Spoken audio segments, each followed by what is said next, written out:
Demonology and Devil-Lore, Volume 2. By Moncure Daniel Conway. Part 4. The Devil. How do you find this book? Any thoughts about the book or the author? Any suggestion for improvement? Please take a moment to share your thoughts in a comment.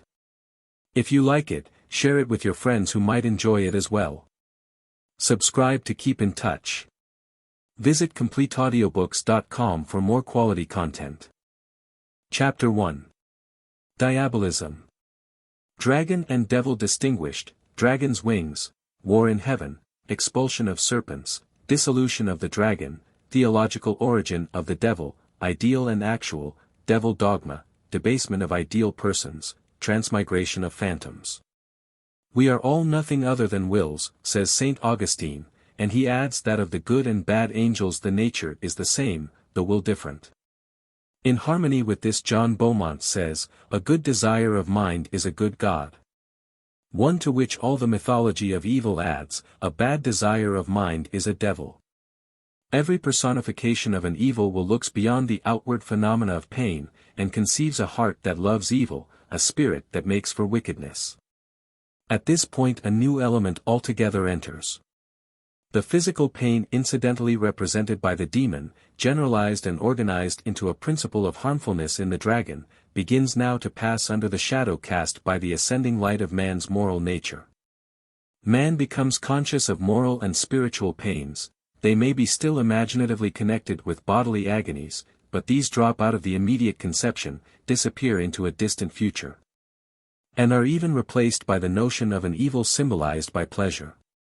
The fundamental difference between either a demon or dragon and a devil may be recognized in this: we never find the former voluntarily bestowing physical pleasure or happiness on man, whereas it is a chief part of the notion of a devil that he often confers earthly favors in order to corrupt the moral nature.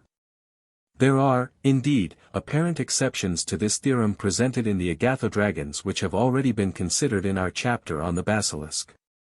But the reader will observe that there is no intimation in such myths of any malign ulterior purpose in the good omens brought by those exceptional monsters, and that they are really forms of malevolent power whose afflictive intent is supposed to have been vanquished by the superior might of the heroes or saints to whose glory they are reluctantly compelled to become tributary. Undoubtedly the dragon attended this moral and religious development of man's inward nature very far, and still occupies, as at once prisoner and jailer in the underworld, a subordinate relation to it. In the long process he has undergone certain transformations, and in particular his attribute of wings, if not derived from the notion of his struggle against holier beings, seems to have been largely enhanced thereby. The exceptional wings given to serpents in Greek art, those, for instance, which draw Demeter and Persephone in their chariot, are trifling as compared with the fully developed wings of our conventional dragon of the Christian era. Such wings might have been developed occasionally to denote the flying cloud, the fire-breathing storm, or explain how some Rahu was enabled to pursue the sun and moon and swallow them temporarily in the phenomena of eclipse. But these wings grew to more important dimensions when they were caught up into the Semitic conception of winged genii and destroying angels, and associated with an ambitious assault on heaven and its divine or angelic occupants. There was war in heaven, says the Apocalypse. The traditional descriptions of this war follow pretty closely, in dramatic details, other and more ancient struggles which reflect man's encounters with the hardships of nature. In those encounters man imagined the gods descending earthward to mingle in the fray. But even where the struggle mounted highest the scenery is mainly terrestrial and the issues those of place and power, the dominion of visible light established above darkness, or of a comparatively civilized over a savage race.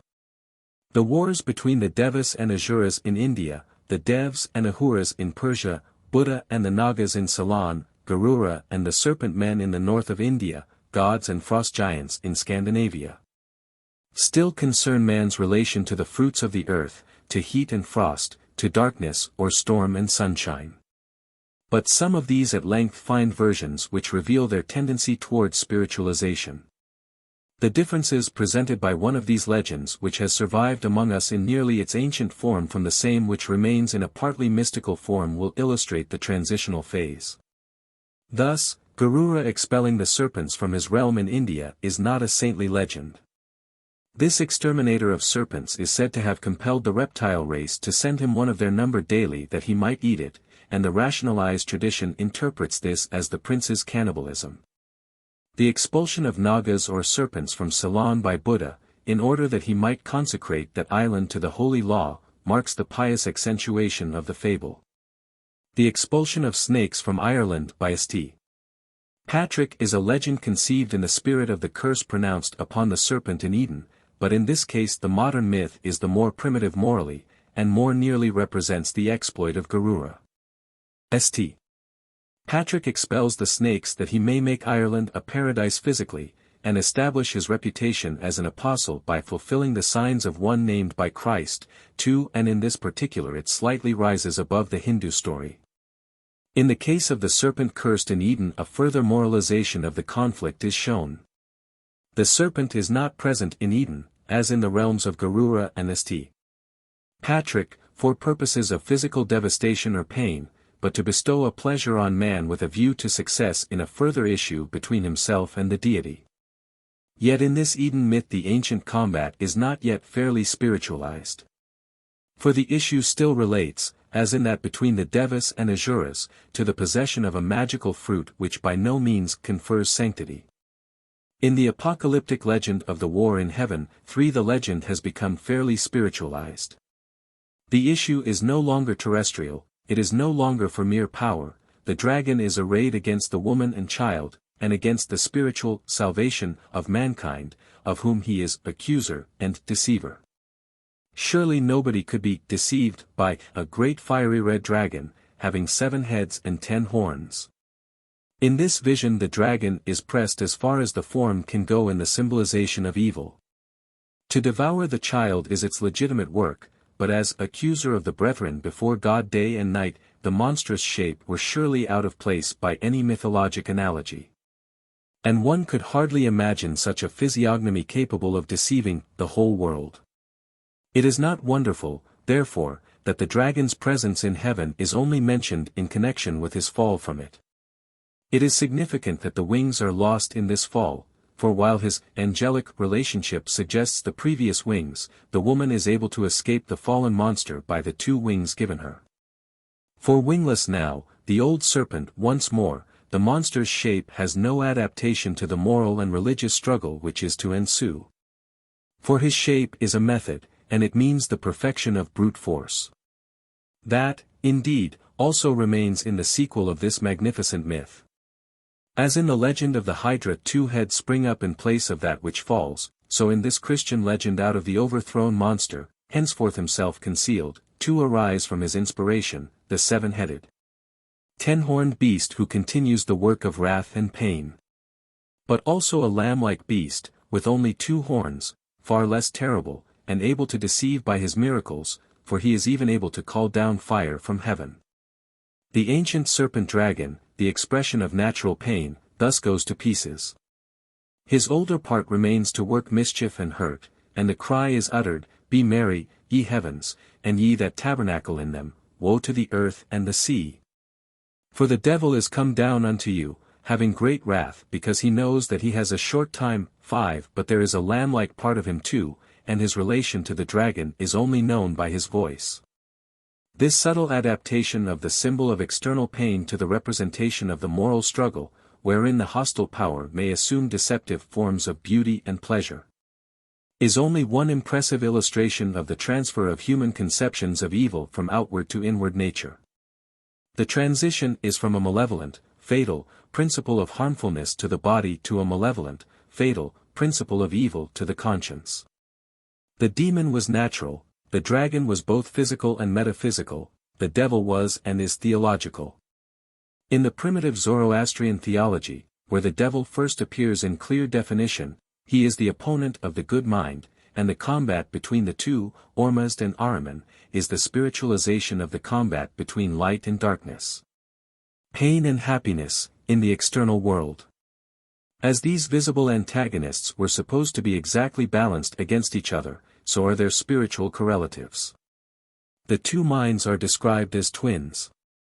Those old spirits, who are twins, made known what is good and what is evil in thoughts, words, and deeds. Those who are good distinguished between the two, not so those who are evil-doers. When these two spirits came together they made first life and death, so that there should be at last the most wretched life for the bad, but for the good blessedness. Of these two spirits the evil one chose the worst deeds. The kind spirit, he whose garment is the immovable sky, chose what is right. 6. This metaphysical theory follows closely the primitive scientific observations on which it is based. It is the cold of the cold, the gloom of the darkness, the sting of death, translated into some order for the intellect which, having passed through the dragon, we find appearing in this Persian devil. And against his blackness the glory of the personality from whom all good things proceed shines out in a splendor no longer marred by association with the evil side of nature. Ormuzd is celebrated as Father of the pure world, who sustains the earth and the clouds that they do not fall, and has made the kindly light and the darkness, the kindly sleep and the awaking. 7. At every step being suggested the Father of the impure world, the unkindly light, darkness, or sleep. The ecstasy which attended man's first vision of an ideal life defied the contradictory facts of outward and inward nature. So soon as he had beheld a purer image of himself rising above his own animalism, he must not only regard that animalism as an instigation of a devil, but also the like of it in nature. And this conception will proceed pari passu with the creation of pure deities in the image of that higher self. There was as yet no philosophy demanding unity in the cosmos, or forbidding man to hold as accursed so much of nature as did not obviously accord with his ideals. Mr. Edward B. Tyler has traced the growth of animism from man's shadow and his breathing.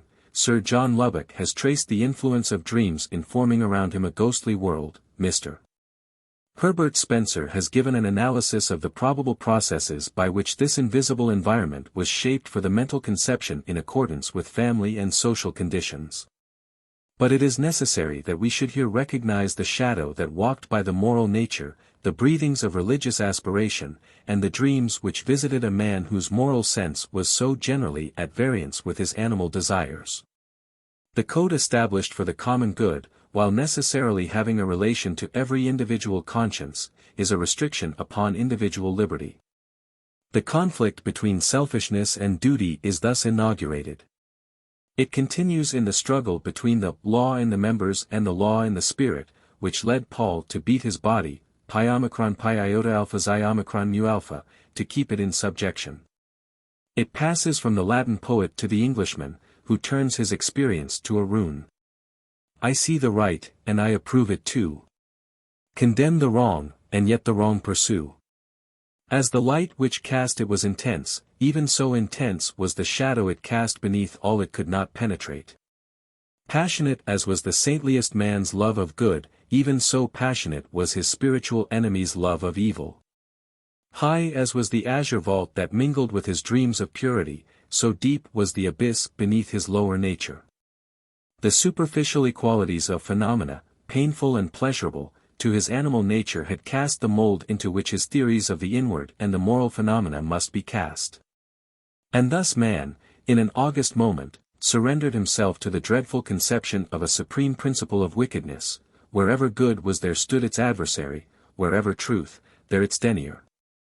No light shone without the dark presence that would quench it, innocence had its official accuser, virtue its accomplished tempter, peace its breaker, faith its disturber and mocker. Nay, to this impersonation was added the last feature of fiendishness, a nature which found its supreme satisfaction in ultimately torturing human beings for the sins instigated by himself.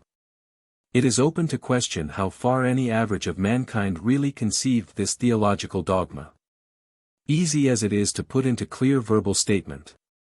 Readily as the analogies of nature supply arguments for and illustrations of a balance between moral light and darkness, love and hatred.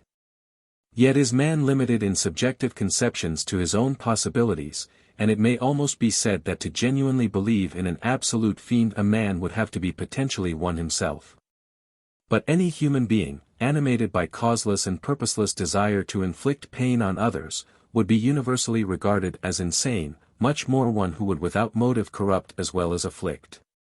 Even theological statements of the personality of evil, and what that implies, are rare. The following is brave enough to be put on record, apart from its suggestiveness.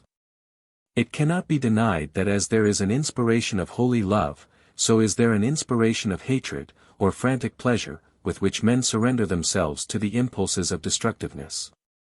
And when the popular language speaks of possessions of Satan, of incarnate devils, there lies at the bottom of this the grave truth that men, by continued sinning, may pass the ordinary limit between human and diabolic depravity, and lay open in themselves a deep abyss of hatred which, without any mixture of self-interest, finds its gratification in devastation and woe.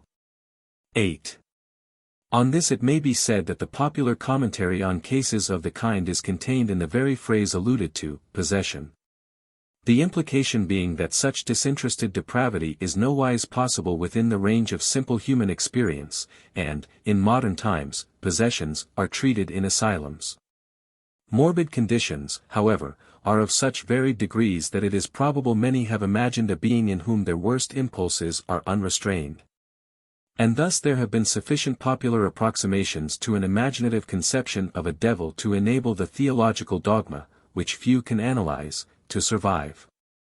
It must not be supposed, however, that the moral and spiritual ideals, to which allusion has just been made, are normally represented in the various devils which we have to consider. It is the characteristic of personifications, whether celestial or infernal, to supersede gradually the ideas out of which they spring.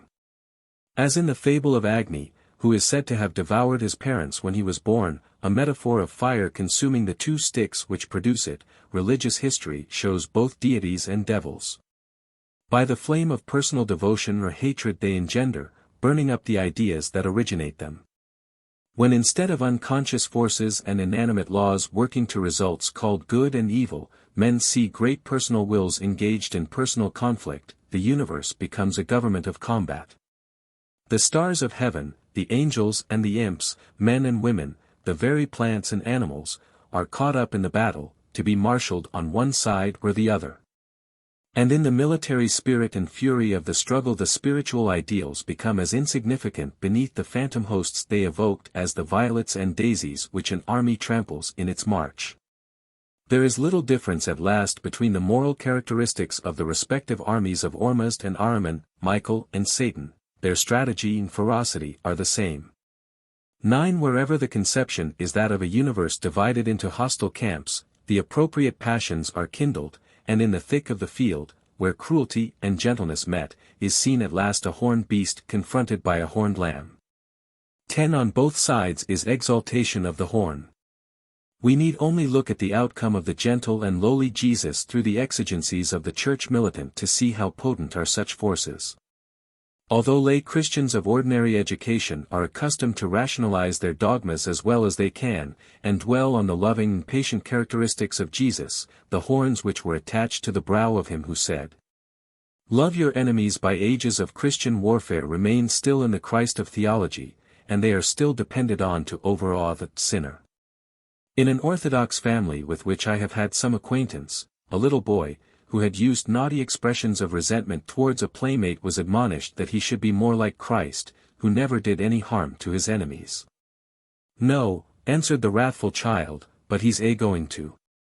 As in demonology we trace the struggles of man with external obstructions, and the phantasms in which these were reflected until they were understood or surmounted, we have now to consider the forms which report human progression on a higher plane.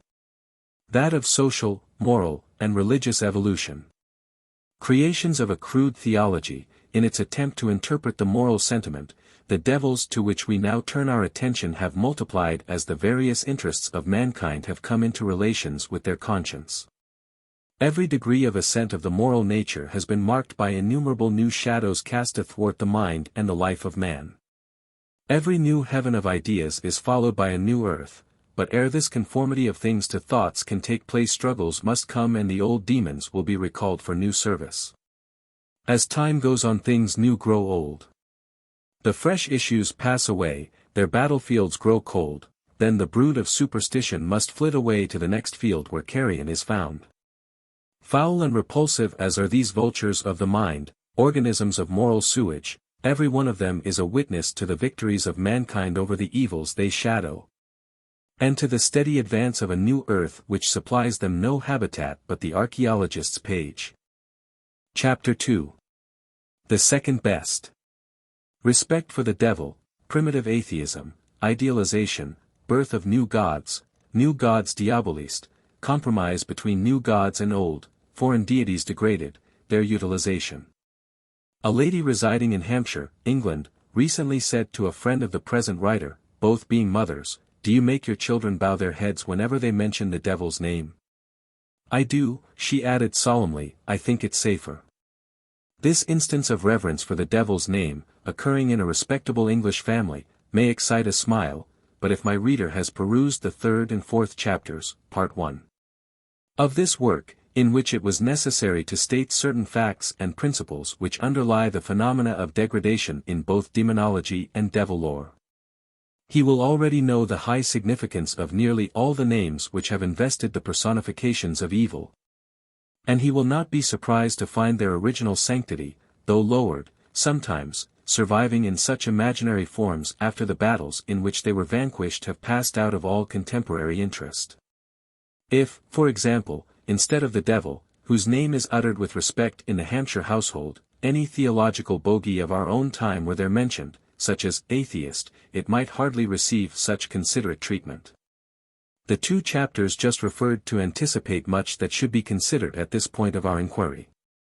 It is only necessary here to supplement them with a brief statement, and to some extent a recapitulation, of the processes by which degraded deities are preserved to continue through a structural development and fulfill a necessary part in every theological scheme which includes the conception of an eternal difference between good and evil.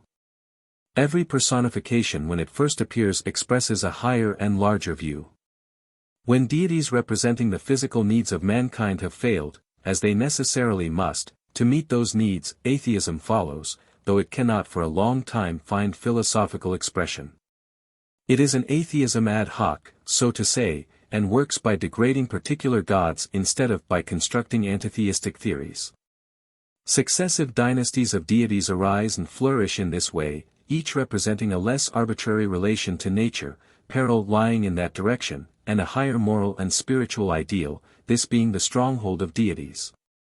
It is obvious that it is far easier to maintain the theory that prayers are heard and answered by a deity if those prayers are limited to spiritual requests, than when they are petitions for outward benefits. By giving over the cruel and remorseless forces of nature to the devil, i.e., to this or that personification of them who, as gods, had been appealed to in vain to soften such forces, the more spiritual God that follows gains in security as well as beauty what he surrenders of empire and omnipotence. This law, illustrated in our chapter on fate, operates with tremendous effect upon the conditions under which the old combat is spiritualized. An eloquent preacher has said, Hawthorne's fine fancy of the youth who ascribed heroic qualities to the stone face on the brow of a cliff, thus converting the rocky profile into a man, and, by dint of meditating on it with admiring awe, actually transferred to himself the moral elements he worshipped, has been made fact 1,000 times, is made fact every day, by earnest spirits who by faithful longing turn their visions into verities, and obtain live answers to their petitions to shadows. 11. However imaginary may be the benedictions so derived by the worshipper from his image, they are most real as they redound to the glory and power of the image. The crudest personification, gathering up the sanctities of generations, associated with the holiest hopes, the best emotions, the profoundest aspirations of human nature, may be at length so identified with these sentiments that they all seem absolutely dependent upon the image they invest. Every criticism of such a personification then seems like a blow aimed at the moral laws. If educated men are still found in Christendom discussing whether morality can survive the overthrow of such personifications, and whether life were worth living without them, we may readily understand how in times when the social, ethical, and psychological sciences did not exist at all that human beings valued seemed destined to stand or fall with the person supposed to be their only keystone. But no personage, however highly throned, can arrest the sun and moon, or the mind and life of humanity. With every advance in physical or social conditions, moral elements must be influenced. Every new combination involves a recast of experiences, and presently of convictions. Henceforth the deified image can only remain as a tyrant over the heart and brain which have created it. Creatura a un tempo. E tyranno de l'uomo, de cui soltanto. Ebi nomi ed aspeti e regno e altari. 12. This personification, thus at once man's creature and his tyrant, is objectively a name. But as it has been invested with all that has been most sacred, it is inevitable that any name raised against it shall be equally associated with all that has been considered basest. This also must be personified, for the same reason that the good is personified, and as names are chiefly hereditary, it pretty generally happens that the title of some fallen and discredited deity is advanced to receive the new anathema. But what else does he receive? The new ideas, the growing ideals and the fresh enthusiasms are associated with some fantastic shape with anathematized name evoked from the past, and thus a portentous situation is reached.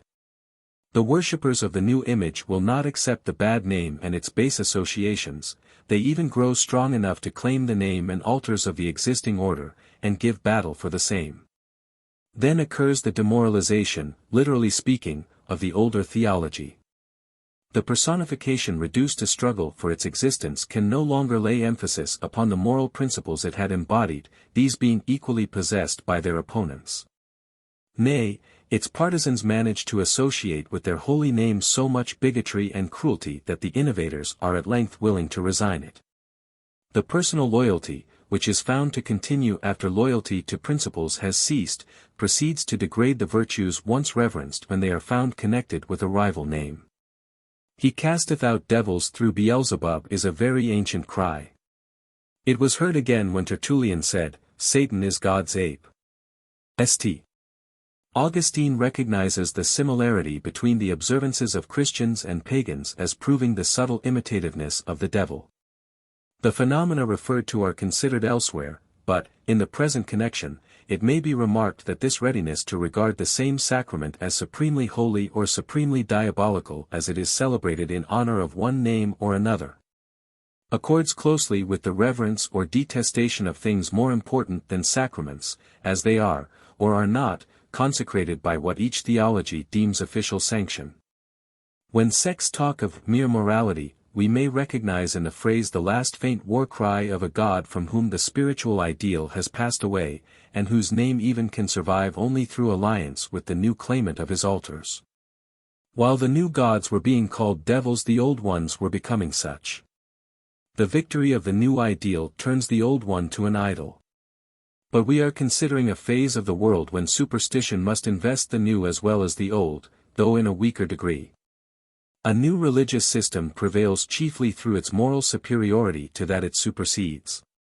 But when it has succeeded to the temples and altars consecrated to previous divinities, when the ardor of battle is over and conciliation becomes a policy as well as a virtue, the old idol is likely to be treated with respect, and may not impossibly be brought into friendly relation with its victorious adversary. He may take his place as the second best, to borrow Goethe's phrase, and be assigned some function in the new theologic regime. Thus, behind the simplicity of the Hampshire lady instructing her children to bow at mention of the devil's name, stretch the centuries in which Christian divines have as warmly defended the existence of Satan as that of God himself. With sufficient reason, that infernal being, sometime God's ape and rival, was necessarily developed into his present position and office of agent and executioner under the divine government. He is the great second best. And it is a strange hallucination to fancy that, in an age of peaceful inquiry, any divine personification can be maintained without this patient goat, who bears blame for all the faults of nature, and who relieves divine love from the odium of supplying that fear which is the mother of devotion, at least in the many millions of illogical eyes into which priests can still look without laughing. Such, in brief outline, has been the interaction of moral and intellectual forces operating within the limits of established systems, and of the nations governed by them. But there are added factors, intensifying the forces on each side, when alien are brought into rivalry and collision with national deities. In such a contest, besides the moral and spiritual sentiments and the household sanctities, which have become intertwined with the internal deities, national pride is also enlisted, and patriotism. But on the other side is enlisted the charm of novelty, and the consciousness of fault and failure in the home system. Every system imported to a foreign land leaves behind its practical shortcomings, puts its best foot forward, namely, its theoretical foot, and has the advantage of suggesting a way of escape from the existing routine which has become oppressive. Napoleon I said that no people profoundly attached to the institutions of their country can be conquered, but what people are attached to the priestly system over them.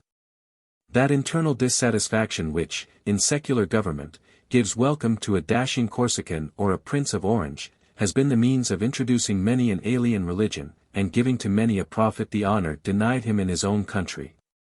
Buddha was a Hindu, but the triumph of his religion is not in India. Zoroaster was a Persian, but there are no Parsas in Persia. Christianity is hardly a colonist even in the native land of Christ.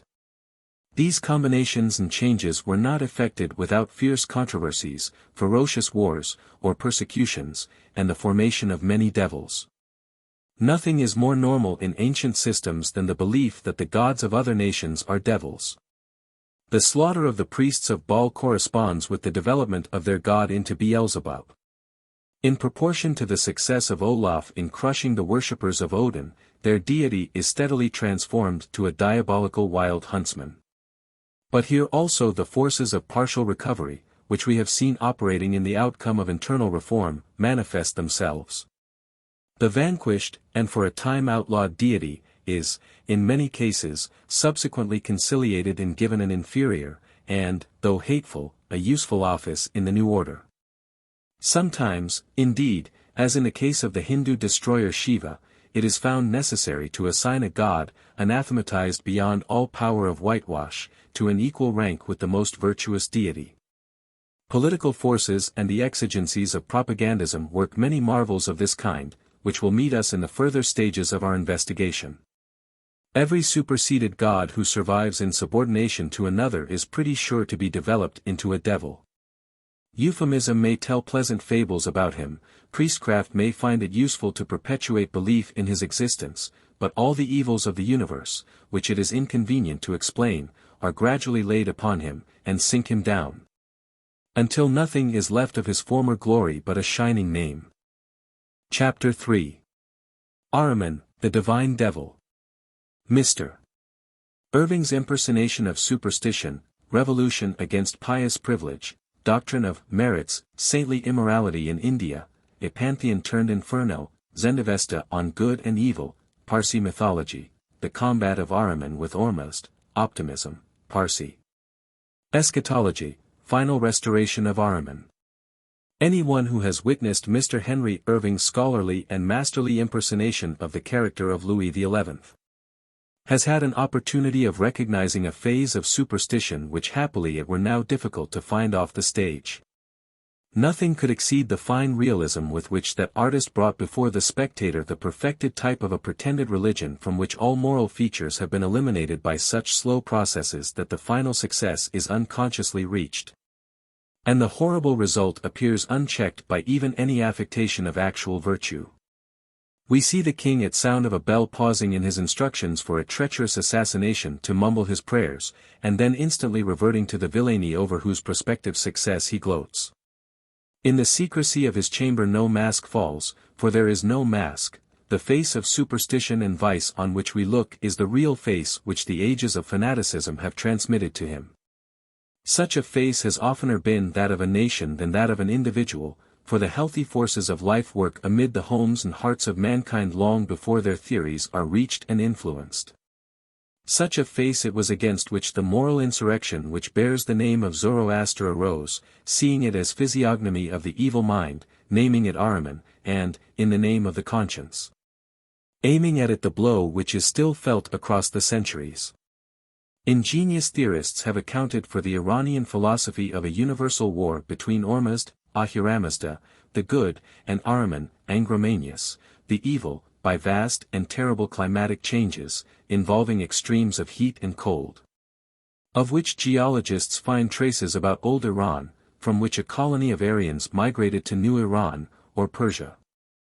But although physical conditions of this character may have supplied many of the metaphors in which the conflict between good and evil is described in the Avesta, there are other characteristics of that ancient scripture which render it more probable that the early colonization of Persia was, like that of New England, the result of a religious struggle.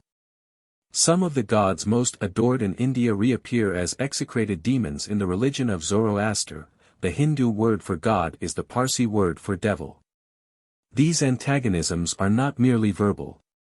They are accompanied in the Avesta with the most furious denunciations of theological opponents, whom it is not difficult to identify with the priests and adherents of the Brahmin religion. The spirit of the early scriptures of India leaves no room for doubt as to the point at which this revolution began. It was against pious privilege. The saintly hierarchy of India were a caste quite irresponsible to moral laws. The ancient gods, vague names for the powers of nature, were strictly limited in their dispensations to those of their priests. 13 And as to these priests the chief necessities were ample offerings, sacrifices, and fulfillment of the ceremonial ordinances in which their authority was organized. These were the performances rewarded by a reciprocal recognition of authority.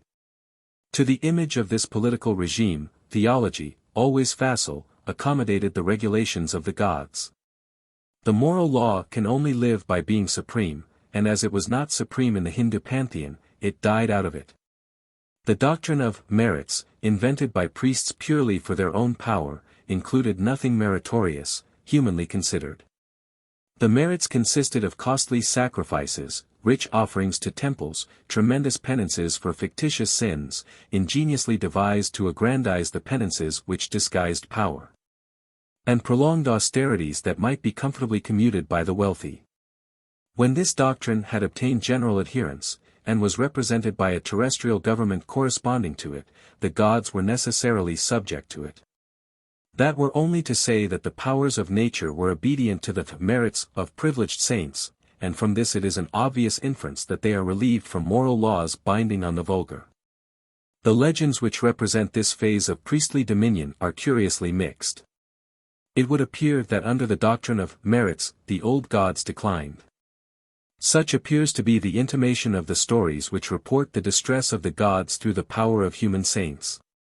The Raja Ravana acquired such power that he was said to have arrested the sun and moon, and so oppressed the gods that they temporarily transformed themselves to monkeys in order to destroy him. Though Viswámitra murders a saint, his merits are such that the gods are in great alarm lest they become his menials. And the completeness, with which moral considerations are left out of the struggle on both sides is disclosed in the item that the gods commissioned a nymph to seduce the saintly murderer, and so reduce a little the force of his austerities. It will be remembered that the ancient struggle of the Devas and Asuras was not owing to any moral differences, but to an alleged unfair distribution of the ambrosia produced by their joint labors in churning the ocean.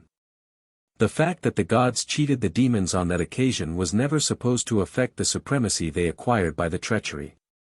And it could, therefore, cause no scandal when later legends reported that the demons were occasionally able to take gods captive by the practice of these wonderful merits, which were so independent of morals. One Asura is said to have gained such power in this way that he subjugated the gods, and so punished them that Shiva, who had originally endowed that demon, called into being Skanda, a war god, to defend the tortured deities. The most ludicrous part of all is that the gods themselves were gradually reduced to the necessity of competing like others for these tremendous powers. Thus the Bhagavath Purana states that Brahma was enabled to create the universe by previously undergoing penance for 16,000 years. The legends just referred to are Puranic, and consequently of much later date than the revolution traceable in the Iranian religion, but these later legends are normal growths from Vedic roots. These were the principles of ancient theology, and the foundation of priestly government. In view of them we need not wonder that Hindu theology devised no special devil, almost any of its gods might answer the purposes of one. Nor need we be surprised that it had no particular hell, any society organized by the sanctions of religion, but irresponsible to its moral laws, would render it unnecessary to look far for a hell. From this cosmological chaos the more intelligent Hindus were of course liberated. But the degree to which the fearful training had corrupted the moral tissues of those who had been subjected to it was revealed in the bald principle of their philosophers, that the superstition must continue to be imposed on the vulgar, whilst the learned might turn all the gods into a scientific terminology. The first clear and truthful eye that touched that system would transform it from a heaven to an inferno. So was it changed under the eye of Zoroaster. That ancient pantheon which had become a refuge for all the lies of the known world, whose gods were liars and their supporters liars, was now turned into a realm of organized disorder, of systematized wrong, a vast creation of wickedness, at whose center sat its creator and inspirer, the immoral god, the divine devil, Ahriman. It is indeed impossible to ascertain how far the revolt against the old Brahmanic system was political. It is, of course, highly improbable that any merely speculative system would excite a revolution. But at the same time it must be remembered that, in early days, an importance was generally attached to even abstract opinions such as we still find among the superstitious who regard an atheistic sentiment as worse than a theft. However this may have been, the Avesta does not leave us in any doubt as to the main fact, namely, that at a certain time and place man came to a point where he had to confront antagonism to fundamental moral principles, and that he found the so-called gods against him. In the establishment of those principles priests recognized their own disestablishment. What those moral laws that had become necessary to society were is also made clear. We worship the pure, the Lord of purity. We honor the good spirit, the good kingdom, the good law, all that is good. Evil doctrine shall not again destroy the world. Good is the thought, good the word, good the deed, of the pure Zarathustra. In the beginning the two heavenly ones spoke, the good to the evil, thus, our souls, doctrines, words, works, do not unite together. These sentences are from the oldest gathas of the Avesta. The following is a very ancient gatha: all your devas, Hindu gods, are only manifold children of the evil mind, and the great one who worships the Sayoma of lies and deceits. Besides the treacherous acts for which you are notorious in the 7 regions of the earth, you have invented all the evil that men speak and do, which is indeed pleasant to the devas, and is devoid of all goodness, and therefore perishes before the insight of the truth of the wise. Thus you defraud men of their good minds and of their immortality by your evil minds, as well by those of the devas as through that of the evil spirit, through evil deeds and evil words, whereby the power of liars grows. 1. Come near, and listen to the wise sayings of the Omniscient, the songs in praise of the Living One, and the prayers of the Good Spirit, the glorious truths whose origin is seen in the flames. 2. Listen, therefore, to the Earth Spirit, look at the flames with reverent mind. Every one, man and woman, is to be distinguished according to his belief. Ye ancient powers, watch and be with us. 3. From the beginning there were 2 spirits, each active in itself. They are the good and the bad in thought, word, and deed. Choose ye between them, do good, not evil. 4. And these 2 spirits meet and create the first existence, the earthy, that which is and that which is not, and the last, the spiritual. The worst existence is for the liars, the best for the truthful. 5. Of these 2 spirits choose ye one, either the lying, the worker of evil, or the true holiest spirit. Whoso chooses the first chooses the hardest fate, whoso the last, honors Ahriman in faith and in truth by his deeds. 6. Ye cannot serve both of these 2. An evil spirit whom we will destroy surprises those who deliberate, saying, choose the evil mind. Then do those spirits gather in troops to attack the 2 lives of which the prophets prophesy. 7. And to this earthly life came Armadi with earthly power to help the truth, and the good disposition. She, the Eternal, created the material world, but the Spirit is with thee, O wise one. The first of creations in time. 8. When any evil falls upon the Spirit, thou, O wise one, givest temporal possessions and a good disposition, but him whose promises are lies, and not truth, thou punishest. Around the hymns of the Avesta gradually grew a theology and a mythology which were destined to exert a powerful influence on the world. These are contained in the Bundahesh. 14 Anterior to all things and all beings was Zerunakrim, boundless time, so exalted that he can only be worshipped in silence. From him emanated two Pharaohs, spiritual types, which took form in two beings, Ormuzd and Ahriman. These were equally pure, but Ahriman became jealous of his firstborn brother, Ormuzd. To punish Ahriman for his evil feeling, the Supreme Being condemned him to 12,000 years' imprisonment in an empire of rayless darkness. During that period must rage the conflict between light and darkness, good and evil. As Ormuzd had his pre-existing type or furor, so by a similar power, much the same as the Platonic logos or word, he created the pure or spiritual world, by means of which the empire of Ahriman should be overthrown. On the earth, still spiritual, he raised the exceeding high mountain Elburz, Snow Mountain, 15 on whose summit he fixed his throne. Whence he stretched the bridge Chinvat, which, passing directly over Duzhak, the abyss of Ahriman, or hell, reaches to the portal of Gorodman, or heaven. All this was but a furor world, a prototype of the material world.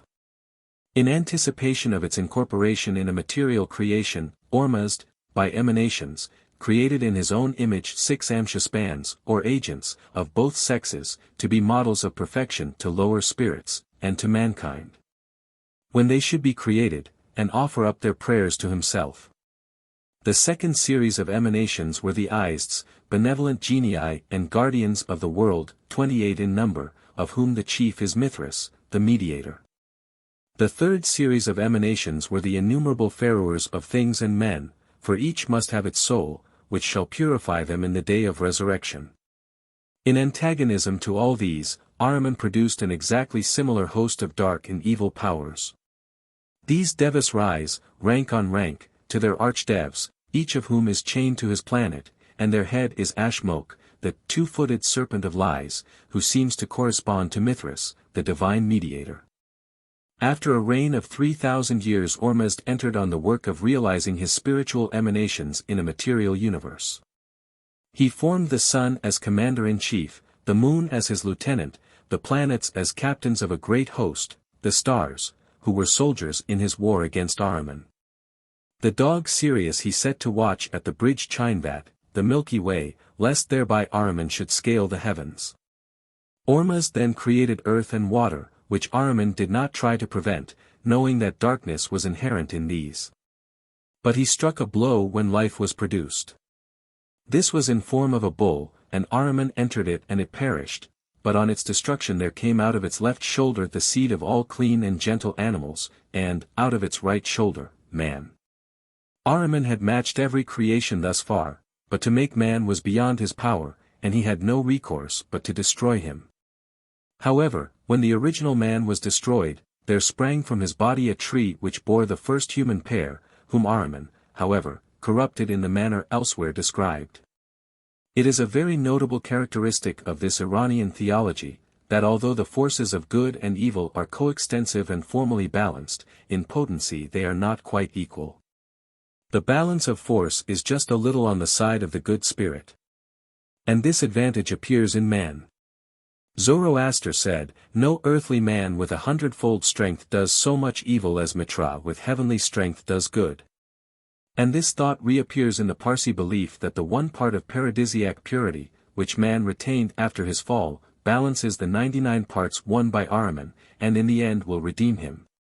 For this one divine ray preserved enables him to receive and obey the Avesta, and to climb to heaven by the stairway of 3 vast steps, pure thought, pure word, pure deed.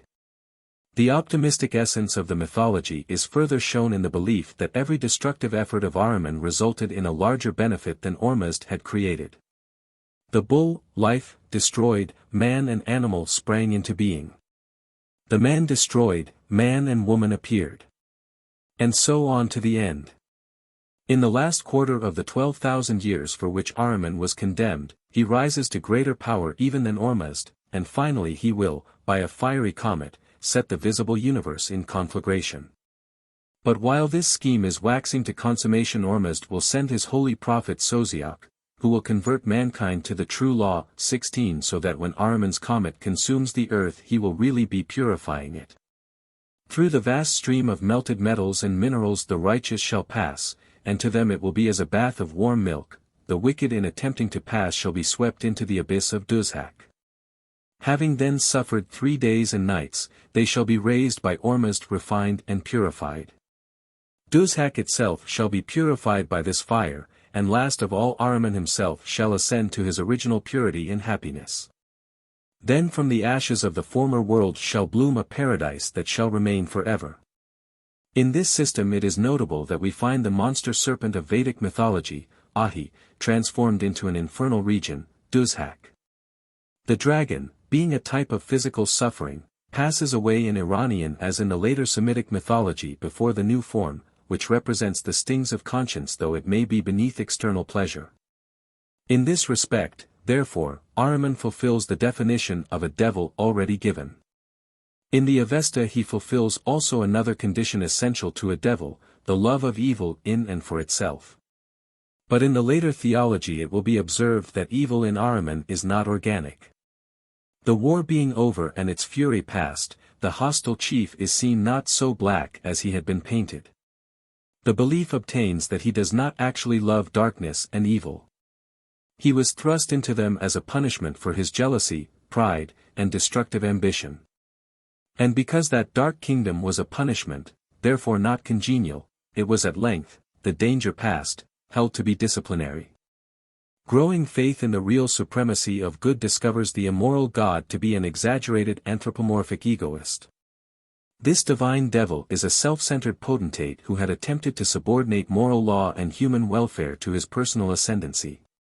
His fate having sealed the sentence on all ambitions of that character, humanity is able to pardon the individual offender, and find a hope that Ahriman, having learned that no real satisfaction for a divine nature can be found in mere power detached from rectitude, will join in the harmony of love and loyalty at last. Chapter 4. Viswámitra, the Theocratic Devil. Priestcraft and Pessimism, an Aryan Tetzel and his Luther, Brahmin Frogs, Evolution of the Sacerdotal Saint, Viswámitra the Accuser of Virtue, the Tamil Passion Play, Hariskandra, Ordeal of Goblins, the Martyr of Truth, Virtue Triumphant over Ceremonial Merits, Hariskandra and Job. Priestcraft in government means pessimism in the creed and despair in the heart. Under sacerdotal rule in India it seemed paradise enough to leave the world, and the only hell dreaded was a return to it. The twice-born man, says Manu, who shall without intermission have passed the time of his studentship, shall ascend after death to the most exalted of regions, and no more spring to birth again in this lower world. Some clause was necessary to keep the twice-born man from suicide. Buddha invented a plan of suicide in life combined with annihilation of the gods, which was driven out of India because it put into the minds of the people the philosophy of the schools. Thought could only be trusted among classes interested to conceal it. The power and authority of a priesthood can only be maintained on the doctrine that man is saved by the deeds of a ceremonial law. Any general belief that morality is more acceptable to gods than ceremonies must be fatal to those occult and fictitious virtues which hedge about every pious impostor. Sacerdotal power in India depended on superstitions carefully fostered concerning the mystical properties of a stimulating juice, soma, litanies, invocations, and benedictions by priests. Upon sacrifices to the gods, including their priests, austerities, penances, pilgrimages, and the like, one characteristic running through all the performances, their utter worthlessness to any being in the universe except the priest. An artificial system of this kind has to create its own materials, and evoke forces of evolution from many regions of nature. It is a process requiring much more than the wisdom of the serpent and more than its harmfulness. And there is a bit of nature's irony in the fact that when the Brahman Rishi gained supremacy, the cobra was also worshipped as belonging to precisely the same caste and sanctity. There are traces of long and fierce struggles preceding this consummation. Even in the Vedic age, in the very dawn of religious history, Tetzel appears with his indulgences and Luther confronts him. The names they bore in ancient India were Viswámitra and Vasishtha. Both of these were among the 7 powerful rishis who made the hierarchy of India in the earliest age known to us. Both were composers of some of the chief hymns of the Vedas, and their respective hymns bear the stamp of the sacerdotal and the anti-sacerdotal parties which contended before the priestly sway had reached its complete triumph. Viswámitra was champion of the high priestly party and its political pretensions. In the Rig Veda there are 40 hymns ascribed to him and his family, nearly all of which celebrate the divine virtues of soma juice and the soma sacrifice. As the exaltation of the priestly caste in Israel was connected with a miracle, in which the Jordan stopped flowing till the ark had been carried over. So the rivers Sutlej and Rhea were said to have rested from their course when Viswámitra wished to cross them in seeking the soma. This rishi became identified in the Hindu mind for all time with political priestcraft.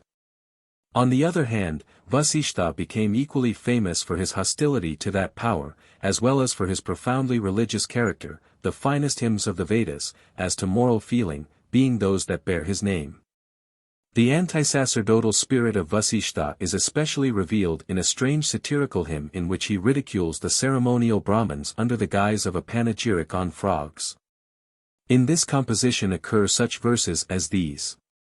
Like Brahmins at the soma sacrifice of Adaratra, sitting round a full pond and talking, you, O frogs, celebrate this day of the year when the rainy season begins. These Brahmins, with their soma, have had their say, performing the annual rite. These Adwarius, sweating while they carry the hot pots, pop out like hermits. They have always observed the order of the gods as they are to be worshipped in the 12th. These men do not neglect their season. Cow noise gave, goat noise gave, the brown gave, and the green gave us treasures. The frogs, who give us hundreds of cows, lengthened our life in the rich autumn. 17. Viswámitra and Vasishtha appear to have been powerful rivals in seeking the confidence of King Sudas, and from their varying fortunes came the tremendous feud between them which plays so large a part in the traditions of India. The men were both priests, as are both ritualists and broad churchmen in the present day.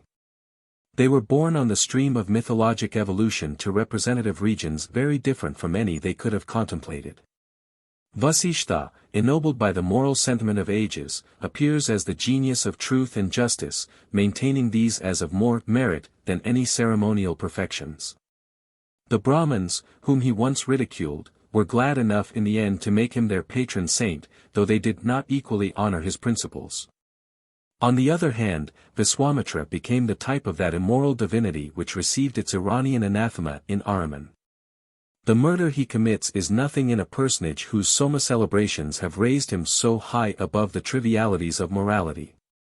It is easy to see what must be the further development of such a type as Viswámitra when he shall have passed from the guarded pages of Puranic tradition to the terrible simplicities of folklore. The saint whose majesty is built on merits, which have no relation to what the humble deem virtues, naturally holds such virtues in cynical contempt. Naturally also he is indignant if any one dares to suggest that the height he has reached by costly and prolonged observances may be attained by poor and common people through the practice of virtue. The next step is equally necessary. Since it is hard to argue down the facts of human nature, Vasishtha is pretty sure to have a strong, if sometimes silent, support for his heretical theory of a priesthood representing virtue. Consequently Viswámitra will be reduced at length to deny the existence of virtue, and will become the accuser of those to whom virtues are attributed. Finally, from the accuser to the tempter the transition is inevitable. The public accuser must try and make good his case, and if the facts do not support it, he must create other facts which will, or else bear the last brand of his tribe, slanderer. Leaving out of sight all historical or probable facts concerning Viswámitra and Vasishtha, but remembering the spirit of them, let us read the great passion play of the East, in which their respective parts are performed again as intervening ages have interpreted them. The hero of this drama is an ancient king named Hariskandra, who, being childless, and consequently unable to gain immortality, promised the god Varuna to sacrifice to him a son if one were granted him. The son having been born, the father beseeches Varuna for respite, which is granted again and again, but stands firmly by his promise, although it is finally commuted.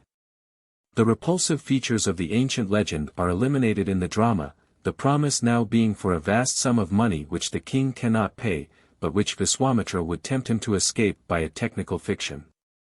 Sir Muthukumara Swami, whose translation I follow, presents many evidences of the near relation in which this drama stands to the religious faith of the people in southern India and parts of Ceylon, where its representation never fails to draw vast crowds from every part of the district in which it may occur, the impression made by it being most profound.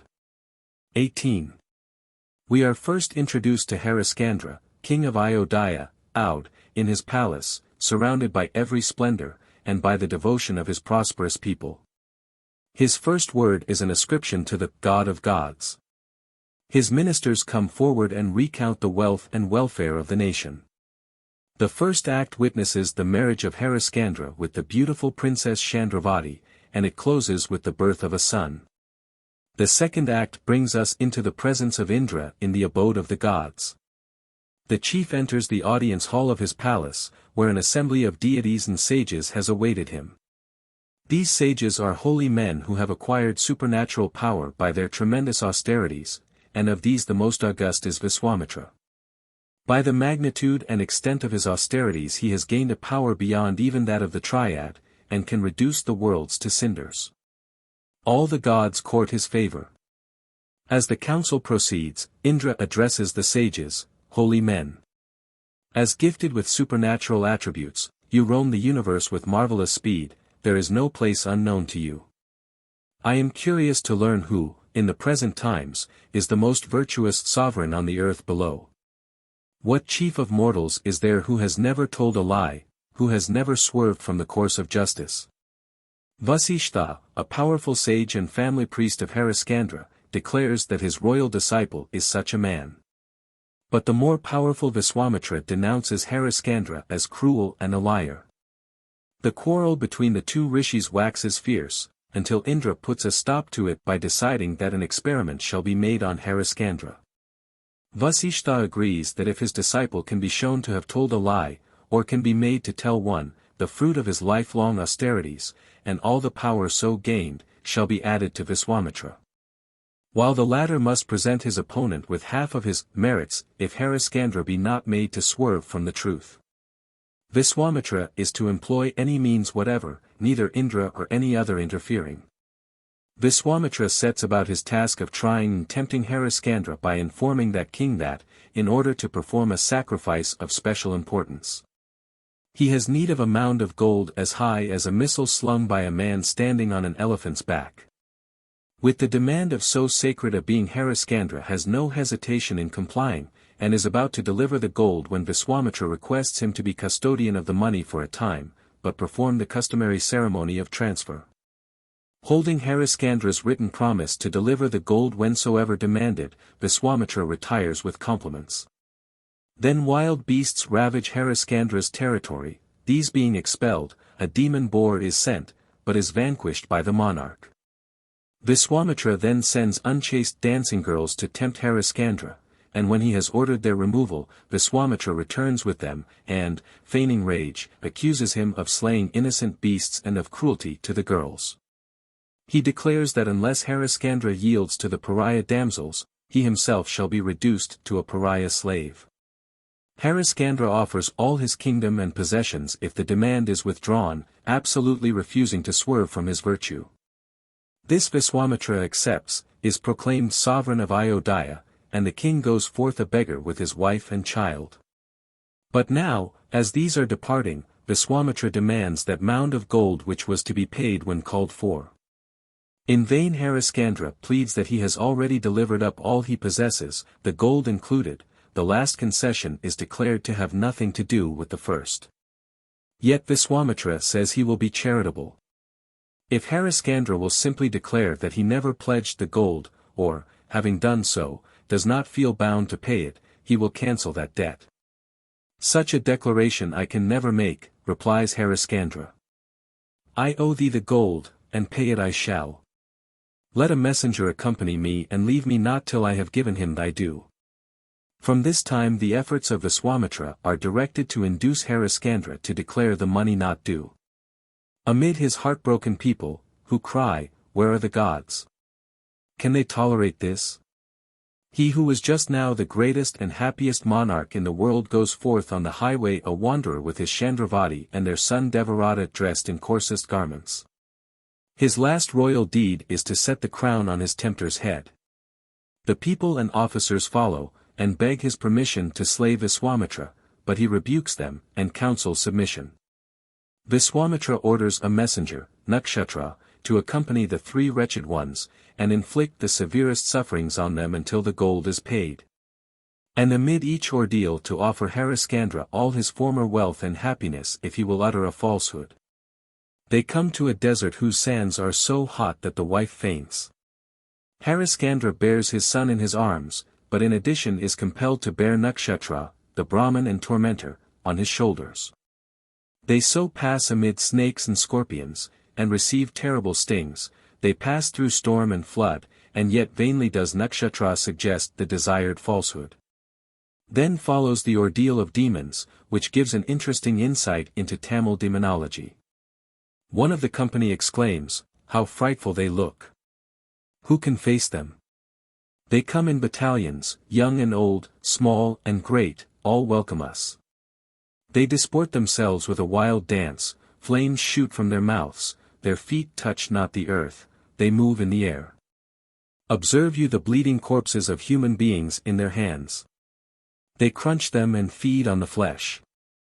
The place is one mass of gore and filth. Wolves and hyenas bark at them, jackals and dogs follow them. They are near. May Shiva protect us. Nakshatra. How dreadful! Hariskandra, what is this? Look! Evil demons stare at me, I tremble for my life. Protect me now, and I ask you no more for the gold. Hariskandra. Have no fear, Nakshatra. Come, place thyself in the midst of us. Chief of the goblins. Men. Little men.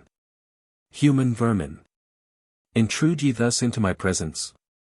Know that, save only the Brahman standing in the midst of you, you are all my prey tonight. Hariskandra. Goblin. Certainly thou art not an evil-doer, for thou hast accepted this holy Brahman. As for ourselves, we know that the bodies which begin to exist upon earth must also cease to exist on it. What matters it when death comes? If he spares us now, he reserves us only for another season. Good, kind demon. Destroy us then together. Here we await our doom. Nakshatra. Hariskandra. Before you thus desert me, make the goblin promise you that he will not hurt me. Hariskandra. Thou hast no cause for alarm, thou art safe. Chief of the goblins. Listen. I find that all four of you are very thin, it is not worth my while to kill you. On examining closely, I perceive that the young Brahmin is plump and fat as a wild boar. Give him up to me, I want not the rest. Nakshatra. O gods! O Hariskandra! You are a great monarch. Have mercy on me. Save me, save me. I will never trouble you for the gold, but treat you considerately hereafter. Hariskandra. Sir, thy life is safe, stand still. Nakshatra. Allow me, sirs, to come closer to you, and to hold you by the hand, he grasps their hands. Hariskandra. King of the goblins. I address thee in all sincerity. Thou wilt confer on us a great favor indeed by dispatching us speedily to the judgment hall of the god of death. The Brahmin must not be touched, devour us. The goblin, grinding his teeth in great fury. What? Dare you disobey me? Will you not deliver the Brahmin? Hariskandra. No, we cannot. We alone are thy victims. Day breaks, and the goblins disappear. Having thus withstood all temptation to harm his enemy, or to break a promise he had given to treat him kindly, Hariskandra is again pressed for the gold or the lie, and, still holding out, an ordeal of fire follows. Trusting the god of fire will cease to afflict if one is sacrificed, Hariscandra prepares to enter the conflagration first, and a pathetic contention occurs between him and his wife and son as to which shall be sacrificed. In the end Hariscandra rushes in, but does not perish. Hariscandra is hoping to reach the temple of Viswámitra 19 at Kasi and invoke his aid to pay the gold. To the temple he comes only to plead in vain, and Nakshatra tortures him with instruments. Finally Hariscandra, his wife and child, are sold as slaves to pay the debt.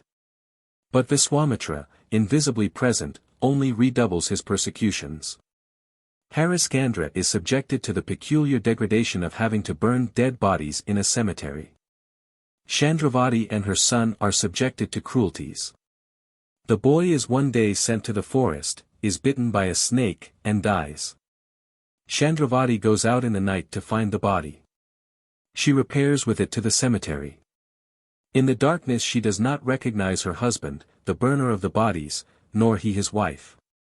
He has strictly promised his master that every fee shall be paid, and reproaches the woman for coming in the darkness to avoid payment. Chandravati offers in payment a sacred chain which Shiva had thrown round her neck at birth, invisible to all but a perfect man. Hariscandra alone has ever seen it, and now recognizes his wife. But even now he will not perform the last rites over his dead child unless the fee can be obtained as promised. Chandravati goes out into the city to beg the money, leaving Hariscandra seated beside the dead body of Devarata. In the street she stumbles over the corpse of another child, and takes it up. It proves to be the infant prince, who has been murdered. Chandravati, arrested and dragged before the king, in a state of frenzy declares she has killed the child. She is condemned to death, and her husband must be her executioner. But the last scene must be quoted nearly in full. Varikvu, Hariscandra's master, leading on Chandravati. Slave. This woman has been sentenced by our king to be executed without delay.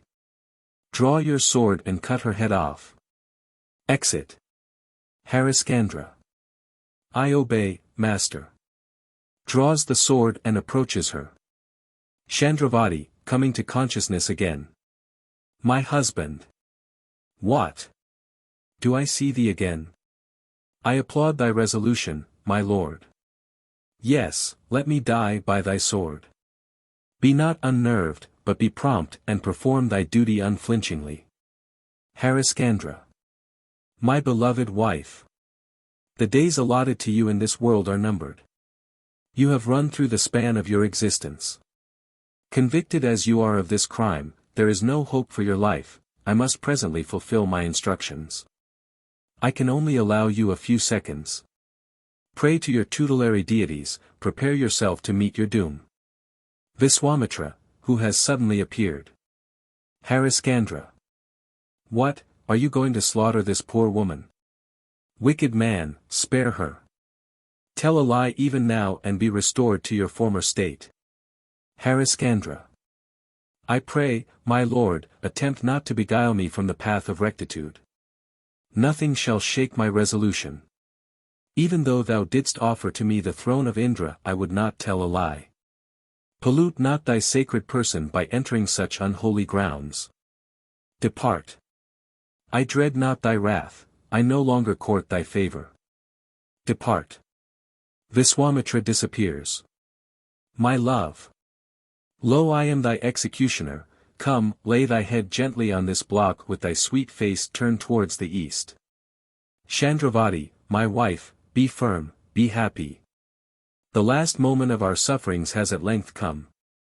For to sufferings too there is happily an end. Here cease our woes, our griefs, our pleasures. Mark. Yet a while, and thou wilt be as free as the vultures that now soar in the skies. This keen saber will do its duty. Thou dead, thy husband dies too, this selfsame sword shall pierce my breast. First the child, then the wife, last the husband, all victims of a sage's wrath. I the martyr of truth, thou and thy son martyrs for me, the martyr of truth. Yes. Let us die cheerfully and bear our ills meekly. Yes. Let all men perish, let all gods cease to exist, let the stars that shine above grow dim, let all seas be dried up, let all mountains be leveled to the ground, let wars rage, blood flow in streams. Let millions of Hariskandras be thus persecuted. Yet let truth be maintained, let truth ride victorious over all, let truth be the light, truth the guide, truth alone the lasting solace of mortals and immortals. Die, then, O goddess of chastity! Die, at this the shrine of thy sister goddess of truth. Strikes the neck of Chandravati with great force. The sword, instead of harming her, is transformed into a string of superb pearls, which winds itself around her. The gods of heaven, all sages, and all kings appear suddenly to the view of Hariskandra. Shiva, the first of the gods. Hariskandra, be ever blessed. You have borne your severe trials most heroically, and have proved to all men that virtue is of greater worth than all the vanities of a fleeting world. Be you the model of mortals. Return to your land, resume your authority, and rule your state. Devarata, victim of Viswámitra's wrath, rise. He is restored to life. Rise you, also, son of the king of Kasi, with whose murder you, Chandravati, were charged through the machinations of Viswámitra. He comes to life also. Hariskandra. All my misfortunes are of little consequence, since thou, O God of gods, hast deigned to favor me with thy divine presence. No longer care I for kingdom, or power, or glory. I value not children, or wives, or relations. To thy service, to thy worship, to the redemption of my erring soul, I devote myself uninterruptedly hereafter. Let me not become the sport of men. The slave of a pariah cannot become a king, the slave girl of a Brahmin cannot become a queen. When once the milk has been drawn from the udder of a cow, nothing can restore the selfsame milk to it. Our degradation, O God, is now beyond redemption. Viswámitra. I pray, O Shiva, that thou wouldst pardon my folly. Anxious to gain the wager laid by me before the gods, I have most mercilessly tormented this virtuous king. Yet he has proved himself the most truthful of all earthly sovereigns, triumphing victoriously over me and my efforts to divert him from his constancy. Hariskandra, King of Kings. I crave your forgiveness. Varikvo, throwing off his disguise. King Hariskandra, think not that I am a pariah, for you behold in me even Yama, the god of death. Kalakanda, Chandravati's cruel master, throwing off his disguise. Queen. Rest not in the belief that you were the slave of a Brahmin. He to whom you devoted yourself am even I, the god of fire, Agni. Vasishta. Hariskandra, no disgrace attaches to thee nor to the solar race, of which thou art the incomparable gem. Even this cemetery is in reality no cemetery, see. The illusion lasts not, and thou beholdest here a holy grove, the abode of hermits and ascetics. Like the gold which has passed through successive crucibles, devoid of all impurities, thou, O King of Ayodhya, shinest in greater splendor than even yon god of light now rising to our view on the orient hills. It is morning. Shiva. Hariskandra, let not the world learn that virtue is vanquished, and that its enemy, vice, has become the victor. Go, mount yon throne again, proclaim to all that we, the gods, are the guardians of the good and the true. Indra. Chief of the gods, accompany this sovereign with all your retinue, and recrown him emperor of Ayodhya.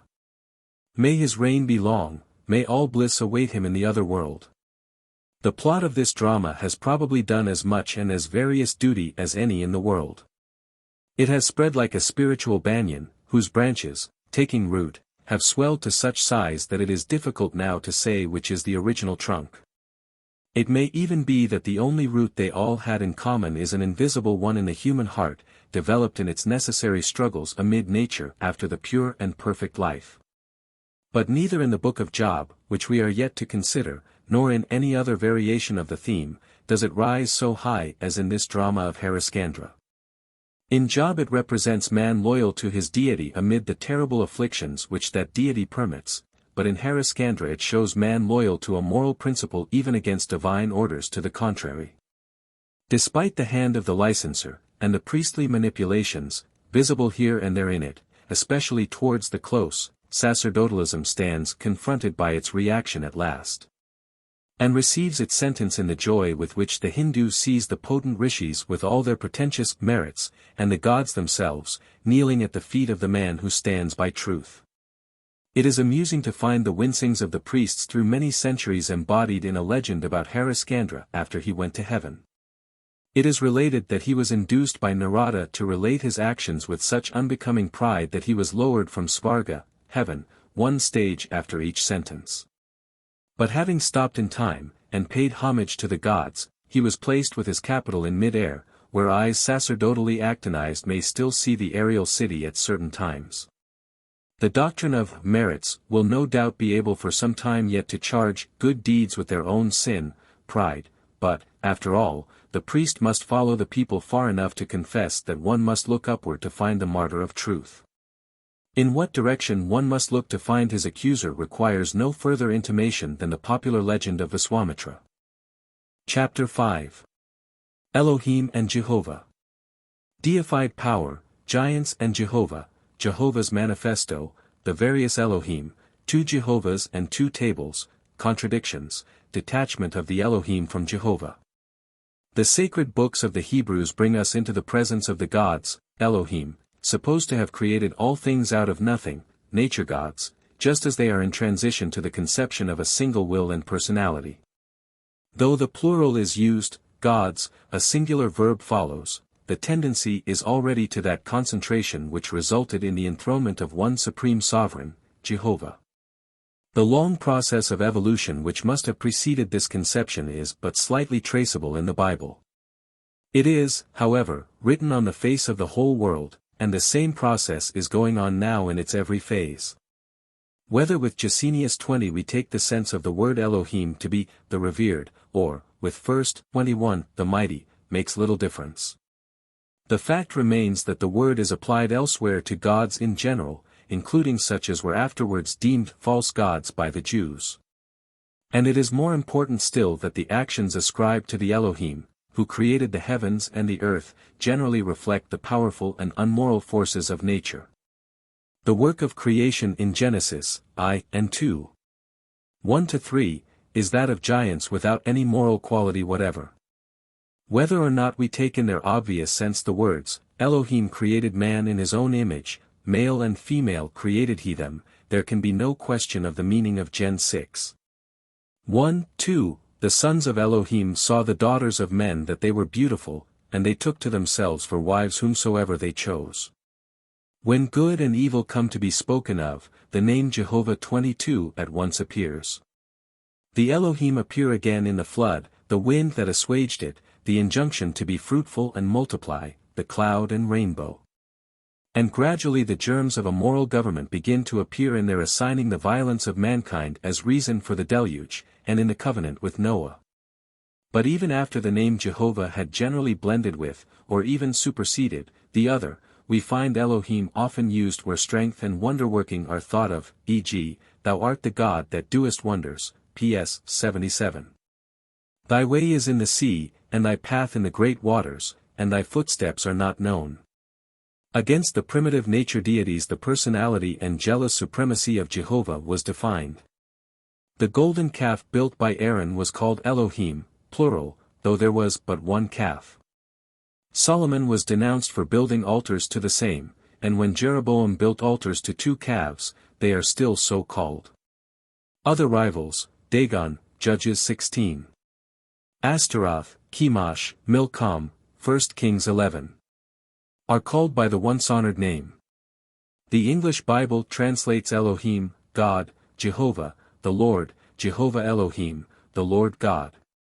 And the critical reader will find much that is significant in the varied use of these names.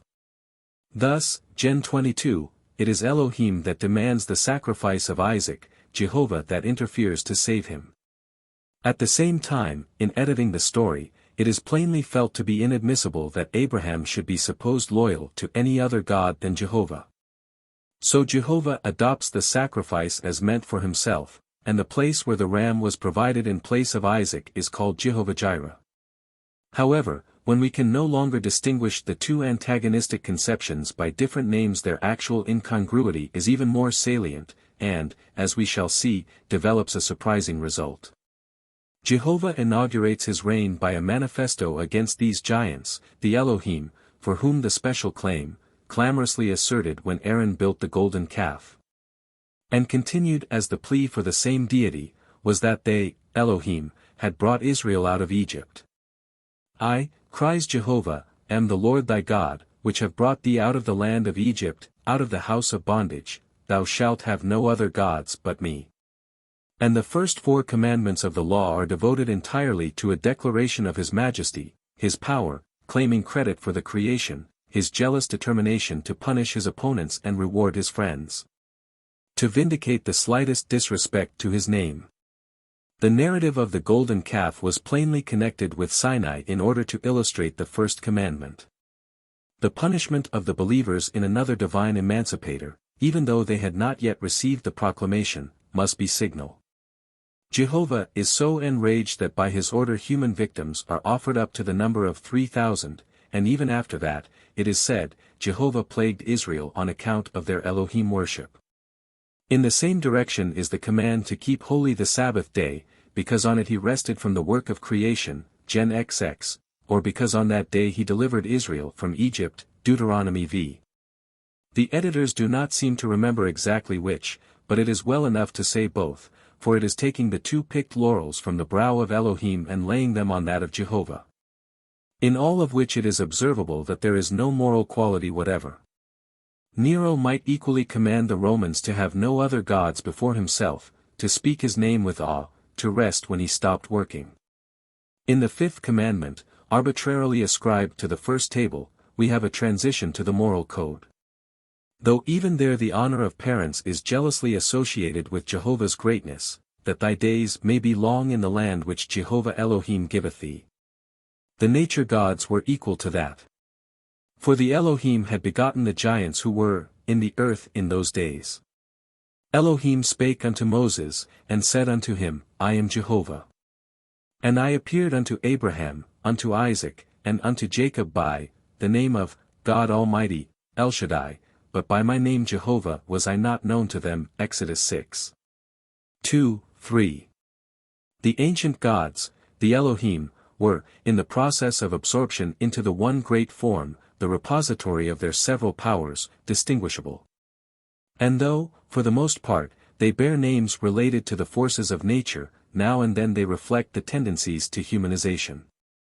Thus we have, the Most High God, El Elyon, e.g., Gen 14. 18, the Everlasting God, El Elim, Gen 21. 33. The Jealous God, El Kana, Exodus XX. 5, the Mighty God, and Terrible, El Gadol and Nora, Deuteronomy 7. 21, the Living God, El Chi, Josh 3. 10, the God of Heaven, El Shemim, P.S., Xxvi. 26, the God Almighty, El Shaddai 23 Exodus 6. 2.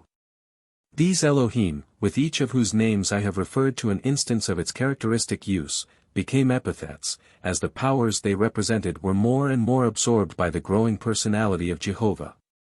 But these epithets were also characters, and their historic expressions had also to undergo a process of slow and difficult digestion. The all-devouring grandeur of Jehovah showed what it had fed on. Not only all the honors, but many of the dishonors, of the primitive deities adhered to the sovereign whose rule was no doubt inaugurated by their disgrace and their barbarism. The costliness of the glory of divine absolutism is again illustrated in the evolution of the premature monotheism, which had for its figurehead the dread Jehovah, who, as heir of the nature gods, became responsible for the monstrosities of a tribal demonolatry, thus being compelled to fill simultaneously the roles of the demon and the lawgiver. 24. The 2 tables of the law, one written by Jehovistic theology, the other by the moral sense of mankind, ascribed to this dual deity, for whom unity was so fiercely insisted on, may be read in their outcome throughout the Bible. They are here briefly, in a few examples, set forth side by side. Table of Jehovah I. Table of Jehovah II. Exodus 33. 27, slay every man his brother, every man his companion, and every man his neighbor. Exodus XX. 13. Thou shalt not kill. Number 15. 32. While the children of Israel were in the wilderness, they found a man that gathered sticks upon the Sabbath day. And they put him in ward, because it was not declared what should be done to him. And the Lord said unto Moses, The man shall be surely put to death, all the congregation shall stone him with stones without the camp. Neither this nor the similar punishment for blasphemy, Leviticus 24, were executions of existing law. For a fearful instance of murder inflicted on the innocent, and accepted as a human sacrifice by Jehovah, see 2 Sam 21. And for the brutal murder of Shimei, who denounced and resented the crime which hung the 7 sons of Saul before the Lord, see 1 Kings 2. But the examples are many. In the story of Abraham, Sarai, and Hagar, Gen 16. Lot and his daughters, 19, Abraham's presentation of his wife to Abimelech, 20, the same done by Isaac, 26, Judah, Tamar, 38. And other cases where the grossest violations of the 7th commandment go unrebuked by Jehovah, while in constant communication with the guilty parties, we see how little the second table was supported by the first. Exodus XX. 14. Thou shalt not commit adultery. The extortions, frauds, and thefts of Jacob, Gen 25, 27, XXX, which brought upon him the unparalleled blessings of Jehovah, the plundering of Nabal's property by David and his fellow bandits. The smiting of the robbed farmer by Jehovah and the taking of his treacherous wife by David, 1 Sam 25, are narratives befitting a Bible of footpaths. Exodus XX. 15, Thou shalt not steal. Jehovah said, Who shall deceive Ahab? And there came forth a spirit, and stood before Jehovah, and said, I will deceive him. And Jehovah said, Wherewith? And he said, I will go forth and be a lying spirit in the mouth of all these thy prophets. And he said, Thou shalt deceive him, and prevail also, go forth and do so. Now, therefore, Jehovah hath put a lying spirit in the mouth of all these thy prophets, and Jehovah hath spoken evil concerning thee, 1 Kings 22. See Ezek XX. 25. Exodus XX. 16, Thou shalt not bear false witness against thy neighbor. Deut XX. 10-18, is a complete instruction for invasion, murder, rapine, eating the spoil of the invaded, taking their wives, their cattle, and all such as might have been proclaimed by a supreme Bashibazuk. Exodus XX. 17.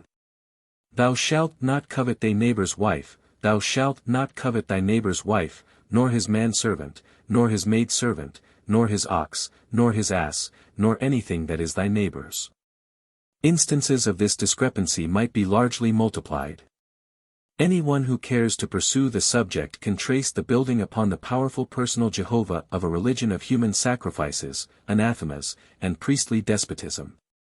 While around the moral ruler and judge of the same name, whose personality is more and more dispersed in pantheistic ascriptions, there grows the common law, and then the more moral law of equity. And the corresponding sentiments which gradually evolve the idea of a parental deity. It is obvious that the more this second idea of the deity prevails, the more he is regarded as merciful, long-suffering, a God of truth and without iniquity, just and right, delighting not in sacrifice but mercifulness, good to all. And whose tender mercies are over all his works, and having no pleasure in the death of him that dieth. The less will it be possible to see in the very same being the man of war, God of battles, the jealous, angry, fire-breathing one, who visits the sins of the fathers upon the children. Who laughs at the calamities of men and mocks when their fear cometh. It is a structural necessity of the human mind that these two shall be gradually detached the one from the other. From one of the Jehovah's represented in parallel columns came the Father whom Christ adored, from the other came the devil he abhorred. Chapter 6.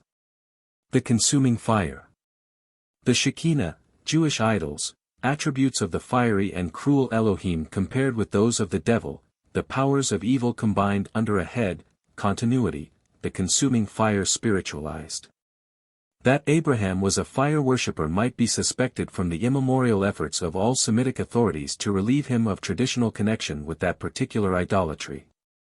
When the good and evil powers were being distinguished, we find the burning and the bright aspects of fire severally regarded. The sign of Jehovah's covenant with Abram included both. It came to pass that when the sun went down, and it was dark, behold a smoking furnace and a burning lamp that passed between those pieces of the sacrifice. In the legend of Moses we have the glory resting on Sinai and the burning bush, the bush which, it is specially remarked, was not consumed, an exceptional circumstance in honor of Moses. To these corresponded the Urim and Thummim, marking the priest as source of light and of judgment. In his favorable and adorable aspect Jehovah was the brightness of fire. This was the Shekinah. In the Targum, Jonathan ben Uzziel to the prophets, it is said, the mountains trembled before the Lord, the mountains Tabor, Hermon, Carmel said one to the other, upon me the Shekinah will rest, and to me will it come. But the Shekinah rested upon Mount Sinai, weakest and smallest of all the mountains. This Sinai trembled and shook, and its smoke went up as the smoke of an oven, because of the glory of the God of Israel which had manifested itself upon it. The brightness 25 passed on to illumine every event associated with the divine presence in Semitic mythology. It was the glory of the Lord shining from the star of Bethlehem, and the figure of the Transfiguration. The consuming fire also had its development. Among the spiritual it was spiritualized. Who among us shall dwell with the devouring fire, cries Isaiah. Who among us shall dwell with the everlasting burnings? He that walketh righteously and speaketh uprightly, he that despiseth the gain of oppressions, that shaketh his hands from holding of bribes, that stoppeth his ears from hearing of blood, and shutteth his eyes from seeing evil. It was by a prosaic route that the devouring fire became the residence of the wicked. After Jeroboam, 1 Kings 13, had built altars to the Elohim, under form of calves, a prophet came out of Judah to denounce the idolatry. And he cried against the altar in the word of Jehovah, and said, O altar, altar! Thus saith Jehovah, Behold, a child shall be born unto the house of David, Josiah by name. And upon thee shall he offer the priests of the high places that burn incense upon thee, and men's bones shall be burnt upon thee. It was deemed so important that this prophecy should be fulfilled in the letter, when it could no longer be fulfilled in reality. That some centuries later Josiah dug up the bones of the Elohistic priests and burned them upon their long-ruined altars, 2 Kings 23. The incident is significant, both on account of the prophet's personification of the altar, and the institution of a sort of Gehenna in connection with it. The personification and the Gehenna became much more complete as time went on. The Jews originally had no devil, as indeed had no races at first.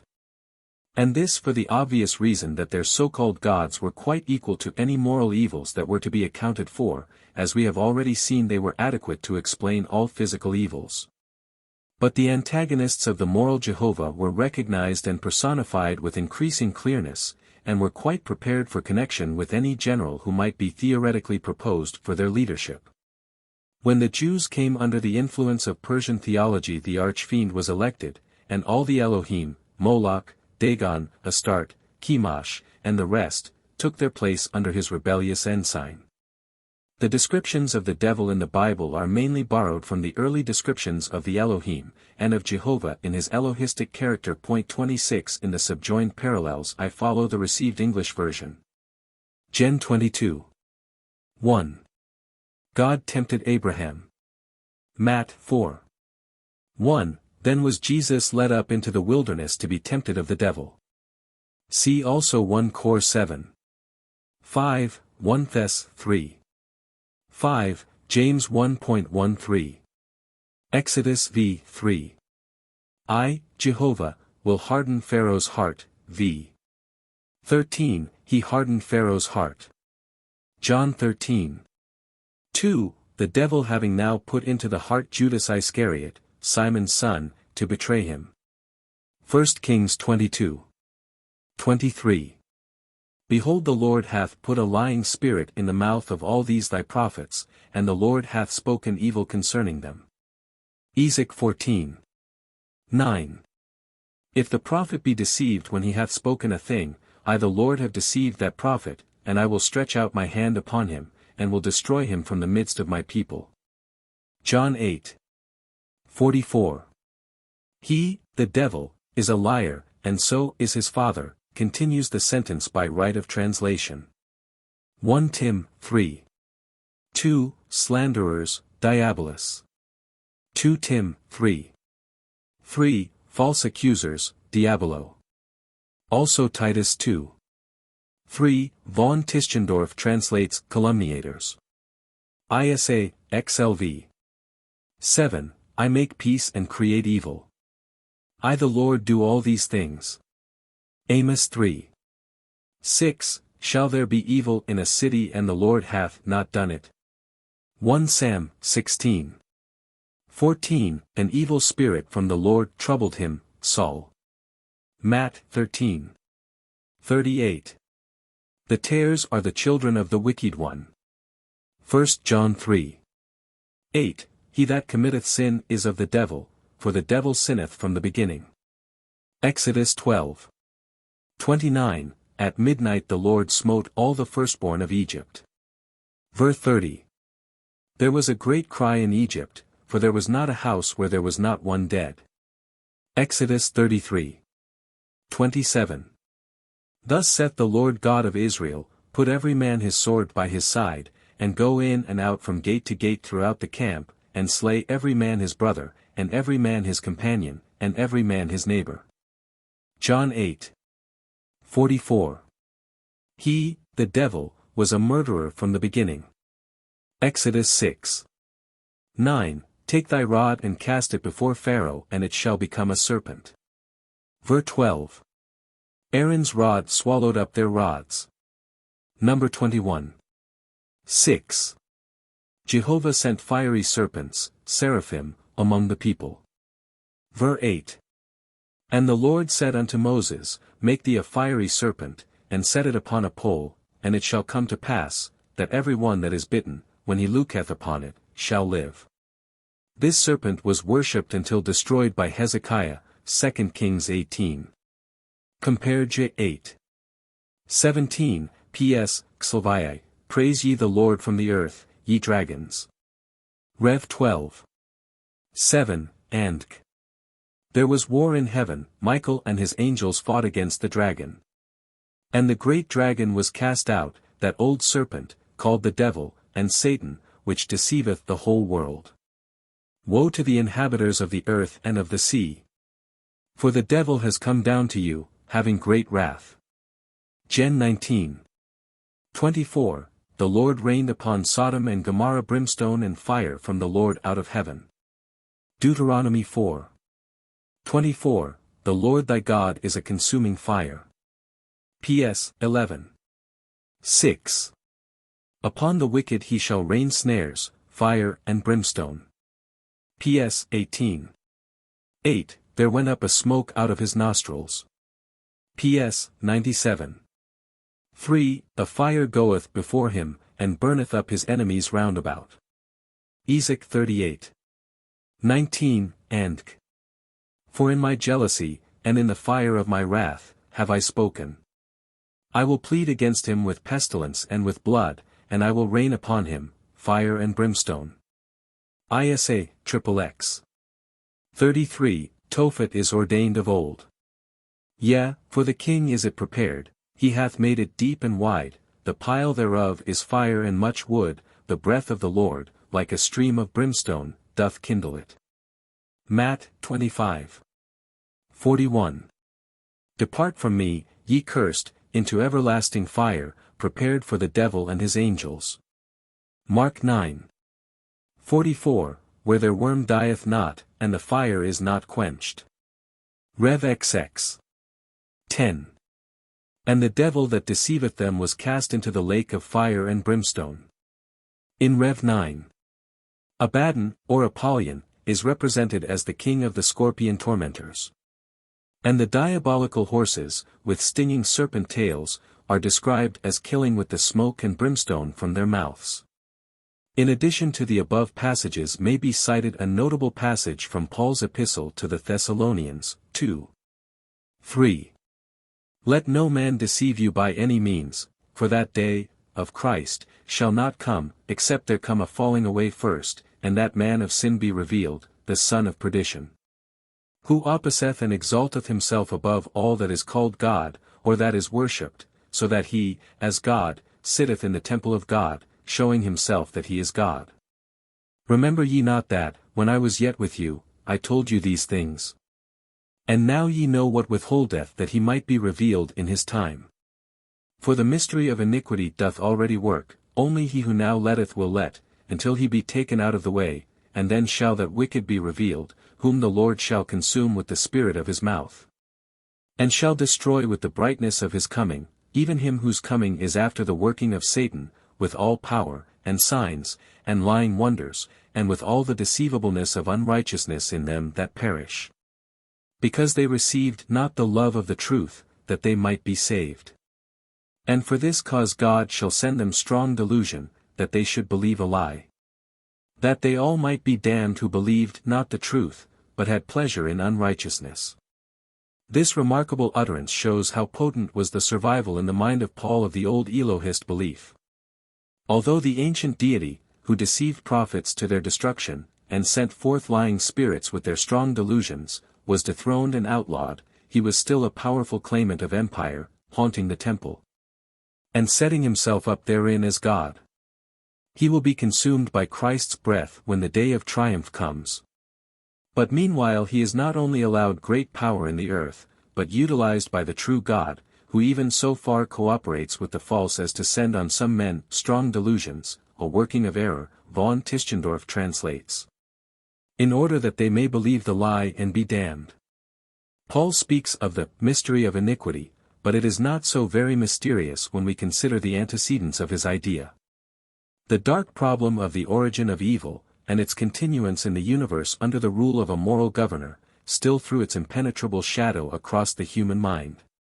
It was a terrible reality, visible in the indifference or hostility with which the new gospel was met on the part of the cultured and powerful. And it could only then be explained as a mysterious provisional arrangement connected with some divine purpose far away in the depths of the universe. But the passage quoted from Thessalonians shows plainly that all those early traditions about the divinely deceived prophets and lying spirits, sent forth from Jehovah Elohim, had finally, in Paul's time, become marshaled under a leader. A personal man of sin. But this leader, while opposing Christ's kingdom, is in some mysterious way a commissioner of God. We may remark here the beautiful continuity by which, through all these shadows of terror and vapors of speculation, clouding the glow of heaven, 27 the unquenchable ideal from first to last is steadily ascending. 1 or 3 things, says the Talmud, were before this world, water, fire, and wind. Water begot the darkness, fire begot light, and wind begot the spirit of wisdom. This had become the rationalistic translation by a crude science of the primitive demons, once believed to have created the heavens and the earth. In the process we find the forces outlawed in their wild action, but becoming the choir of God in their quiet action. 1 Kings 19. 11-13. And he said, Go forth, and stand upon the mount before the Lord. And, behold, the Lord passed by, and a great and strong wind rent the mountains, and brake in pieces the rocks before the Lord, but the Lord was not in the wind, and after the wind an earthquake. But the Lord was not in the earthquake, and after the earthquake a fire, but the Lord was not in the fire, and after the fire a still small voice. And it was so, when Elijah heard it, that he wrapped his face in his mantle. But man must have a philosophical as well as a moral development. The human mind could not long endure this elemental anarchy. It asked, if the Lord be not in the hurricane, the earthquake, the volcanic flame, who is therein? This is the answer of the Targum, 28. And he said, Arise and stand on the mountain before the Lord. And God revealed himself, and before him a host of angels of the wind, cleaving the mountain and breaking the rocks before the Lord. But not in the host of angels was the Shekinah. And after the host of the angels of the wind came a host of angels of commotion, but not in the host of the angels of commotion was the Shekinah of the Lord. And after the angels of commotion came a host of angels of fire, but not in the host of angels of fire was the Shekinah of the Lord. But after the host of the angels of the fire came voices singing in silence. And it was when Elijah heard this he hid his face in his mantle. The moral sentiment takes another step in advance with the unknown but artistic writer of the Epistle to the Hebrews. Moses had described God as a consuming fire. And, the sight of the glory of the Lord was like devouring fire on the top of the mount in the eyes of the children of Israel, Exodus 24:17. When next we meet this phrase it is with this writer, who seeks to supersede what Moses, traditionally, built up. Whose voice, he says, then shook the earth. But now he hath promised, saying, Yet once more I shake not the earth only, but also heaven. And this word, yet once more, signifieth the removing of those things that are shaken, as of things that are made, that those which cannot be shaken may remain. For our God is a consuming fire. Our God also cries each great revolution that advances. His consuming wrath is not now directed against man, but the errors which are man's only enemies, the lightnings of the new Sinai, while they enlighten the earth, smite the old heaven of human faith and imagination, shriveling it like a burnt scroll. In this 19th century, when the old heaven, amid which this fiery pillar glowed, is again shaken, the ancient phrase has still its meaning. The Russian Turgenev represents two friends who had studied together in early life, then parted, accidentally meeting once more for a single night. They compare notes as to what the long intervening years have taught them. And one sums his experience in the words, I have burned what I used to worship, and worship what I used to burn. The novelist artfully reproduces for this age a sentence associated with a crisis in the religious history of Europe. Clovis, king of the Franks, invoked the god of his wife Clotilda to aid him against the Germans, vowing to become a Christian if successful, and when, after his victory, he was baptized at Reims, St. Remy said to him, Bow thy head meekly, Sicambrian, burn what thou hast worshipped, and worship what thou hast burned. Clovis followed the bishop's advice in literal fashion, carrying fire and sword amid his old friends the pagans right zealously. But the era has come in which that which Clovis' sword and Saint Remy's theology set up for worship is being consumed in its turn. Turgenev's youths are consuming the altar on which their forerunners were consumed. And in this rekindled flame the world now sees shriveling the heavens once fresh, but now reflecting the aggregate selfishness of mankind, the hells representing their aggregate cowardice. And feeds its nobler faith with this vision of the eternal fire which evermore consumes the false and refines the world. Chapter 7. Paradise and the Serpent. Heracles and Athena in a holy picture, human significance of Eden, the legend in Genesis puzzling, silence of later books concerning it, its Vedic elements, its explanation, episode of the Mahabharata, Scandinavian variant, the name of Adam, the story reread, rabbinical interpretations. Montfaucon has among his plates one, XX, representing an antique agate which he supposes to represent Zeus and Athena, but which probably relates to the myth of Heracles and Athena in the Garden of Hesperides. The hero having penetrated this garden, slays the dragon which guards its immortalizing fruit, but when he has gathered this fruit Athena takes it from him, lest man shall eat it and share the immortality of the gods. In this design the two stand on either side of the tree, around which a serpent is twined from root to branches. The history which Montfaucon gives of the agate is of equal interest with the design itself. It was found in an old French cathedral, where it had long been preserved and shown as a holy picture of the temptation. It would appear also to have previously deceived some rabbins, for on the border is written in Hebrew characters, much more modern than the central figures, the woman saw that the tree was good for food, and that it was pleasant to the eyes. And a tree to be desired to make one wise.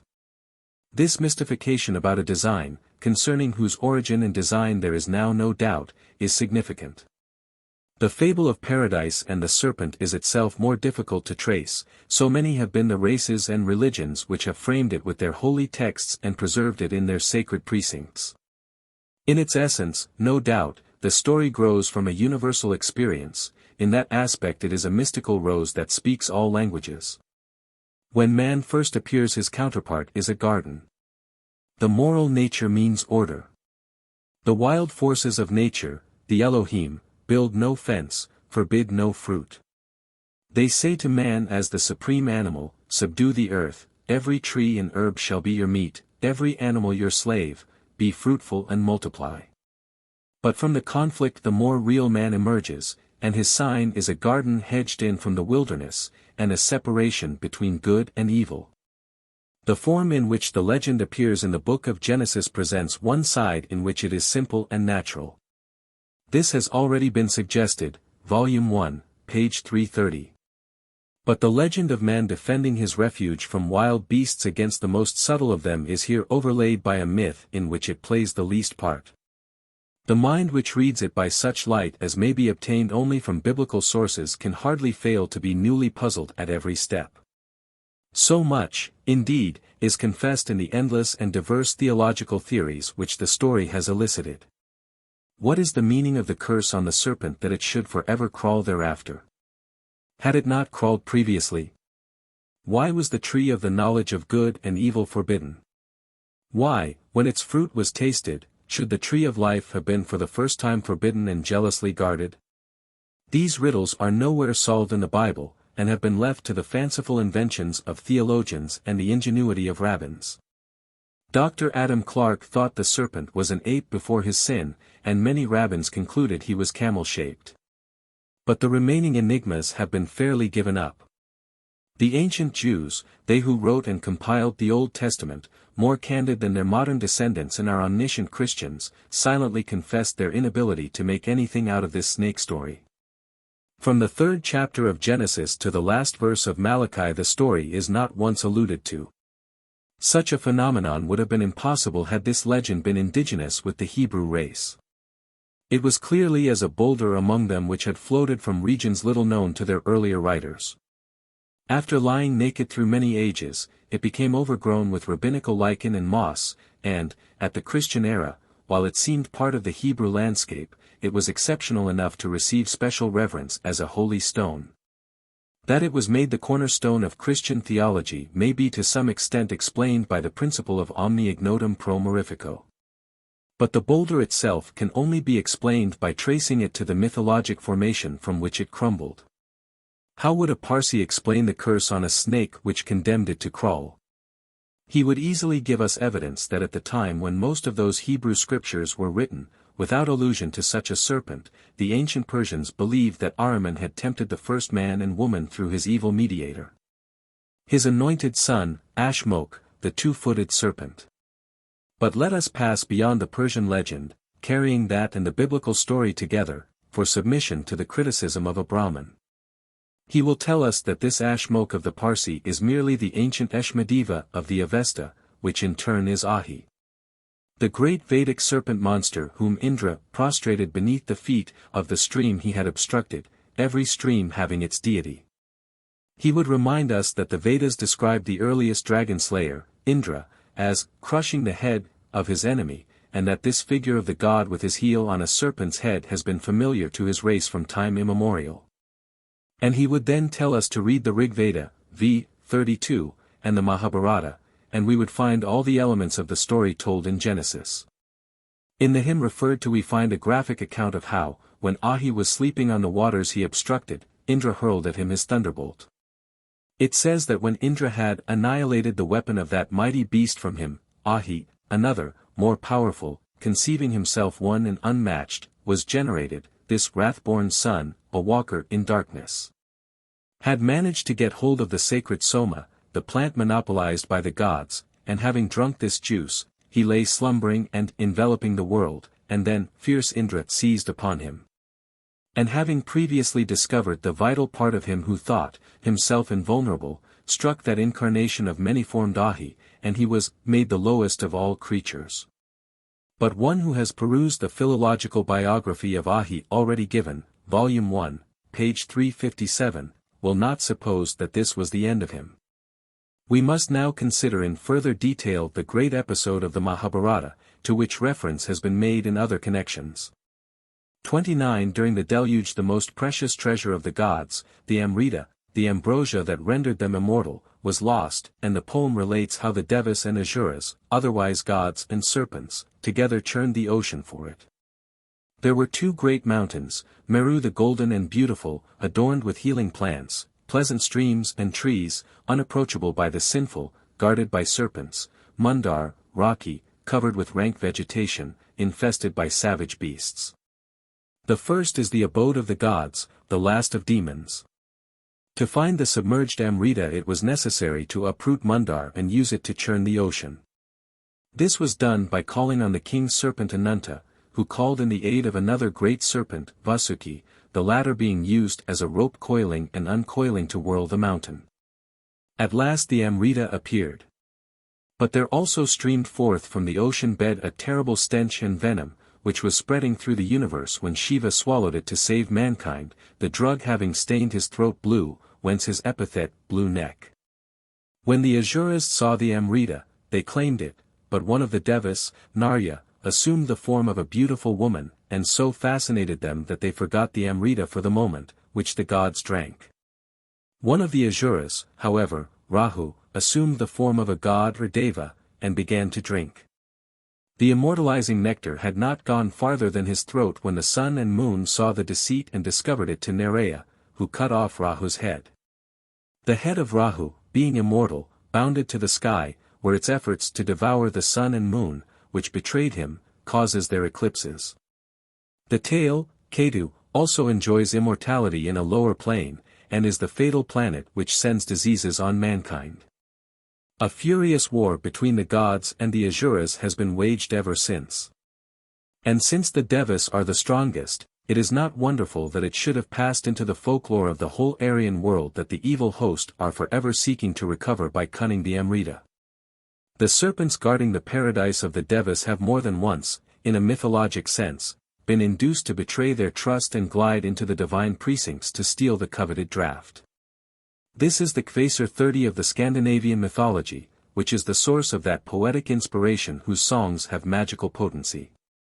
The sacramental symbol of the Amrita in Hindu theology is the soma juice, and this plant Indra is declared in the Rigveda, I.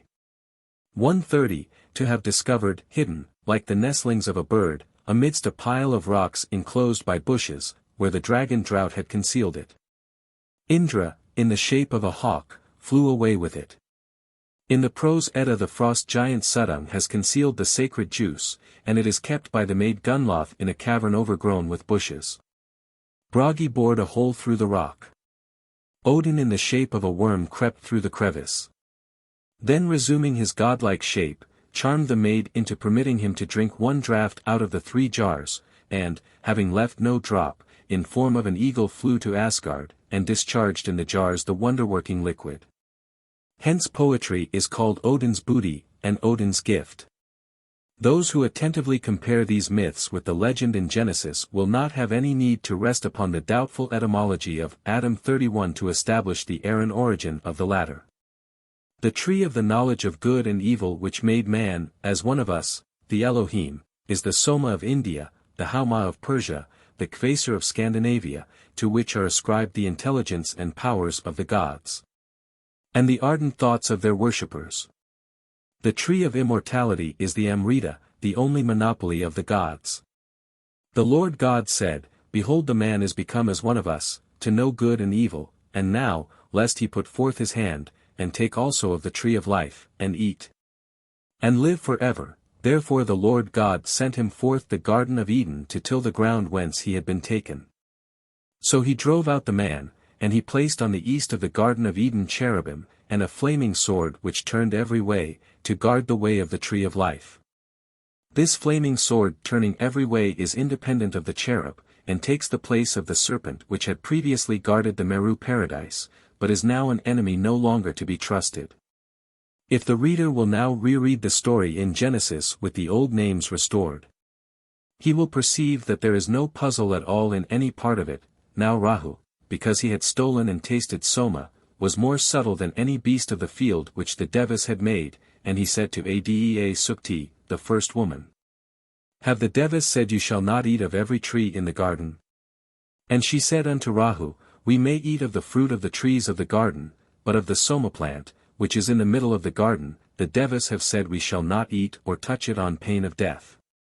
Then Rahu said to Adea, "You will not suffer death by tasting soma, I have done so, and live. The devas know that on the day when you taste it your eyes shall be opened, and you will be equal to them in knowledge of good and evil. And you will be able at once to discover which tree it is that bears the fruit which renders you immortal, the Amrita." Adea took of the soma and did eat, and gave also unto Adama, her husband, and the eyes of them both were opened. And Indra, chief of the devas, said to Rahu, "Because you have done this, you are cursed above all cattle and above every beast of the field. For they shall transmigrate, their souls ascend through higher forms to be absorbed in the creative principle, but, upon thy belly shalt thou go, remaining transfixed in the form you have assumed to try and obtain the Amrita. And, instead of the ambrosia you aimed at, you shall eat dirt through all your existence." And Indra said, "Adama and Adea Sukti have tasted soma, and become as one of us devas, so far as to know good and evil. And now, lest man put forth his hand on our precious Amrita, and take also of the tree of life, and eat, and live for ever, giving us another race of Asuras or serpent men to compete with." Indra and the devas drove Adama out of Meru, and placed watchdogs at the east of the garden. And, a sinuous darting flame, precisely matched to the now unchangeable form of Rahu, a flaming sword which turned every way, to keep the way of the Amrita from Adama and Asuras. While the gods and serpents were churning the ocean for the Amrita, all woes and troubles for mortals came up first. That ocean shrinks in one region to the box of Pandora, in another to the fruit eaten by Eve. How foreign such a notion is to the Hebrew theology is shown by the fact that even while the curses are falling from the fatal fruit on the earth and man, they are all said to have proceeded solely from Jehovah, who is thus made to supplement the serpent's work. It will be seen that in the above version of the story in Genesis I have left out various passages.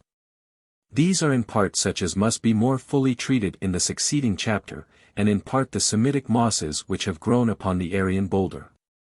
But even after the slight treatment which is all I have space to devote to the comparative study of the myth in this aspect, it may be safely affirmed that the problems which we found insoluble by Hebrew correlatives no longer exist if an Aryan origin be assumed. We know why the fruit of knowledge was forbidden, because it endangered the further fruit of immortality. We know how the serpent might be condemned to crawl forever without absurdity, because he was of a serpent race, able to assume higher forms, and capable of transmigration, and of final absorption. We know why the eating of the fruit brought so many woes. It was followed by the stream of poison from the churned ocean which accompanied the Amrita, and which would have destroyed the race of both gods and men, had not Shiva drank it up. If anything were required to make the Aryan origin of the fable certain, it will be found in the fact which will appear as we go on, namely, that the rabbins of our era, in explaining the legend which their fathers severely ignored, did so by borrowing conceptions foreign to the original ideas of their race, notions about human transformation to animal shapes, and about the serpent, which Moses honored, and mainly of a kind travestying the Iranian folklore.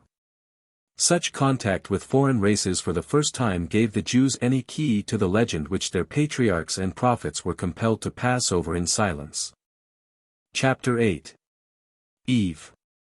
The fall of man, fall of gods, giants, Prajapati and Rahu, woman and star serpent in Persia, Meskia and Meskiane, Brahman legends of the creation of man, the strength of woman, Elohist and Jehovahist creations of man, the forbidden fruit, Eve.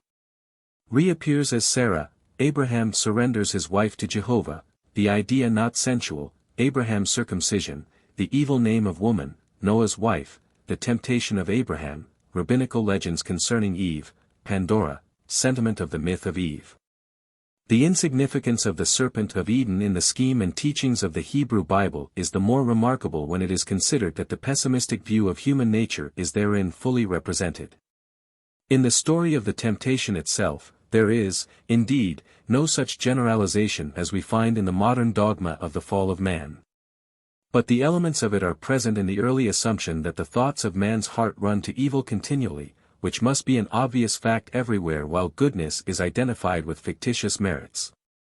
There are also expressions suggesting a theory of heredity, of a highly superstitious character, the inheritance being by force of the ancestral word or act, and without reference to inherent qualities. Outward merits and demerits are transmitted for reward and punishment to the third and fourth generation. But the more common-sense view appears to have gradually superseded this, as expressed in the proverb that the fathers ate sour grapes and the children's teeth were on edge. In accounting for this condition of human nature, popular traditions among the Jews always pointed rather to a fall of the gods than to any such catastrophe to man. The sons of the Elohim, gods, saw the daughters of men that they were beautiful, and they took to themselves for wives whomsoever they chose. There were giants in the earth in those days. And also after that, when the sons of God came in unto the daughters of men, and they bare children to them, the same became mighty men, which were of old men of renown. 32 These giants were to the Semitic mind what the Ahis, Vritras, Sushnas and other monsters were to the Aryan, or Titans to the Greek mind. They were not traced to the serpent, but to the wild nature gods, the Elohim, and when Jehovah appears it is to wage war against them. The strength of this belief is illustrated in the ample accounts given in the Old Testament of the Rephaim and their king Og, the Anakim and Goliath, the Emim, the Zamzumim and others, all of which gained full representation in Hebrew folklore. The existence of these hostile beings was explained by their fall from angelic estate. The Book of Enoch gives what was no doubt the popular understanding of the fall of the angels and its results. 200 angels took wives of the daughters of men, and their offspring were giants 3,000 yards in height. These giants having consumed the food of mankind, began to devour men, whose cries were brought to the attention of Jehovah by his angels. One angel was sent to warn Noah of the flood. Another to bind Azazel in a dark place in the desert till the judgment day. Gabriel was dispatched to set the giants to destroying one another. Michael was sent to bury the fallen angels under the hills for 70 generations, till the day of judgment, when they should be sent to the fiery abyss forever. Then every evil work should come to an end, and the plant of righteousness spring up. 33. Such exploits and successes on the part of the legal deity against outlaws, though they may be pitched high in heroic romance, are found beside a theology based upon a reverse situation. Nothing is more fundamental in the ancient Jewish system than the recognition of an outside world given over to idolatry and wickedness, while Jews are a small colony of the children of Israel and chosen of Jehovah. Such a conception in primitive times is so natural, and possibly may have been so essential to the constitution of nations, that it is hardly useful to look for parallels. Though nearly all races see in their traditional dawn an age of gold, a happy garden, or some corresponding felicity, these are normally defined against anterior chaos or surrounding ferocity. Every Eden has had its guards. When we come to legends which relate particularly to the way in which the early felicity was lost, many facts offer themselves for comparative study. And with regard to the myths of Eden and Eve, we may remark what appears to have been a curious interchange of legends between the Hebrews and Persians. The ancient doctrines of India and Persia concerning origins are largely, if not altogether, astronomical. In the Genesis of India we see a golden egg floating on a shoreless ocean. It divides to make the heaven above and earth beneath. From it emerges Prajapati, who also falls in twain to make the mortal and immortal substances, the parts of him again divide to make men and women on earth, sun and moon in the sky. This is but one version out of many, but all the legends about Prajapati converge in making him a figure of Indian astronomy. In the Rig Veda he is Orion, and forever lies with the 3 arrows in his belt which Sirius shot at him because of his love for Aldebaran, towards which constellation he stretches. Now, in a sort of antithesis to this, the evil Rahu is also cut in twain, his upper and immortal part pursuing and trying to eclipse the sun and moon, his tail, Ketu, becoming the 9th planet, shedding evil influences on mankind. 34 This tale, Ketu, is quite an independent monster, and we meet with him in the Persian planisphere, where he rules the first of the 6 mansions of Ahriman, and is the crooked serpent mentioned in the Book of Job. By referring to Volume 1, p. 253, the reader will see that this star serpent must stand as close to the woman with her child and sheaf as September stands to October. But unquestionably the woman was put there for honor and not disgrace. With her child and sheaf she represented the fruitage of the year. There is nothing in Persian mythology going to show that the woman betrayed her mansion of fruitage, the golden year, to the serpent near her feet. In the Bundahesh we have the original man, Kiamarts, who is slain by Ahriman as Prajapati, Orion, was by Sirius. From his dead form came Meskia and Meskiane, the first human pair. Ahriman corrupts them by first giving them goat's milk, an evil influence from Capricorn. After they had thus injured themselves he tempted them with a fruit which robbed them of 99/100ths of their happiness. In all this there is no indication that the woman and man bore different relations to the calamity. But after a time we find a Parsi postscript to this effect: the woman was the first to sacrifice to the devas. This is the one item in the Parsi mythology which shows bias against woman, and as it is unsupported by the narratives preceding it, we may suppose that it was derived from some foreign country. That country could hardly have been India. There is a story in remote districts of India which relates that the first woman was born out of an expanding lotus on the Ganges, and was there received in his paradise by the first man, Adama, or Manu. Having partaken of the soma, they were expelled, after first being granted their prayer to be allowed a last draught from the Ganges, the effect of the holy water being to prevent entire corruption, and secure immortality to their souls. But nowhere in Indian legend or folklore do we find any special dishonor put upon woman such as is described in the Hebrew story. Rather we find the reverse. Early in the last century, a traveler, John Marshall, related stories of the creation which he says were told him by the Brahmins, and others, by the Brahmins of Persia. 35. Once on a time, the Brahmin said, as God was set in eternity, it came into his mind to make something, and immediately no sooner had he thought the same. But that the same minute was a perfect beautiful woman present immediately before him, which he called Adea Sukti, that is, the first woman. Then this figure put into his mind the figure of a man, which he had no sooner conceived in his mind, but that he also started up, and represented himself before him, this he called Manapwise, that is, the first man. Then, upon a reflection of these things, he resolved further to create several places for them to abide in, and accordingly, assuming a subtle body, he breathed in a minute the whole universe, and everything therein, from the least to the greatest. The Brahmins of Persia tell certain long stories of a great giant that was led into a most delicate garden, which, upon certain conditions, should be his own forever. But one evening in a cool shade one of the wicked devatas, or spirits, came to him, and tempted him with vast sums of gold, and all the most precious jewels that can be imagined. But he courageously withstood that temptation, as not knowing what value or use they were of, but at length this wicked devata brought to him a fair woman, who so charmed him that for her sake he most willingly broke all his conditions. And thereupon was turned out. In the first of these two stories the names given to the man and woman are popular words derived from Sanskrit. In the second the Persian characters are present, as in the use of devatas to denote wicked powers. But for the rest, this latter legend appears to me certainly borrowed from the Jews so far as the woman is concerned. It was they who first perceived any connection between Virgo in the 6th mansion of Ormuzd, and Python in the 7th, and returned the Persians their planisphere with a new gloss. Having adopted the dragon's tail, Ketu, for a little preliminary performance, the Hebrew system dismisses that star snake utterly, for it has already evolved a terrestrial devil from its own inner consciousness. The name of that devil is, woman.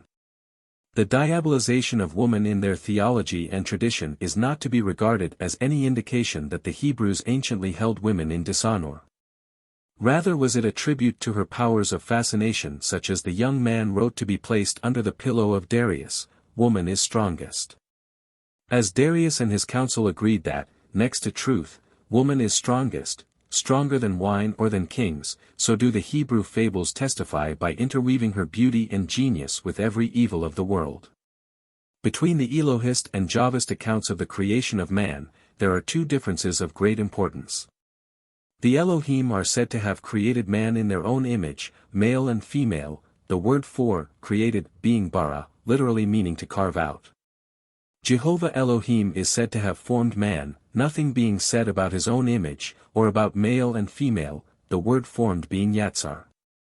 The sense of this word yatsar in this place, Gen 2:7, must be interpreted by what follows. Jehovah is said to have formed man out of the afar, which the English version translates dust, but the Septuagint more correctly sperma.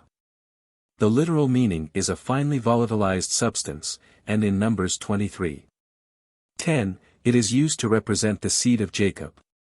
In the Jehovistic creation it means that man was formed out of the seminal principle of the earth combined with the breath of Jehovah.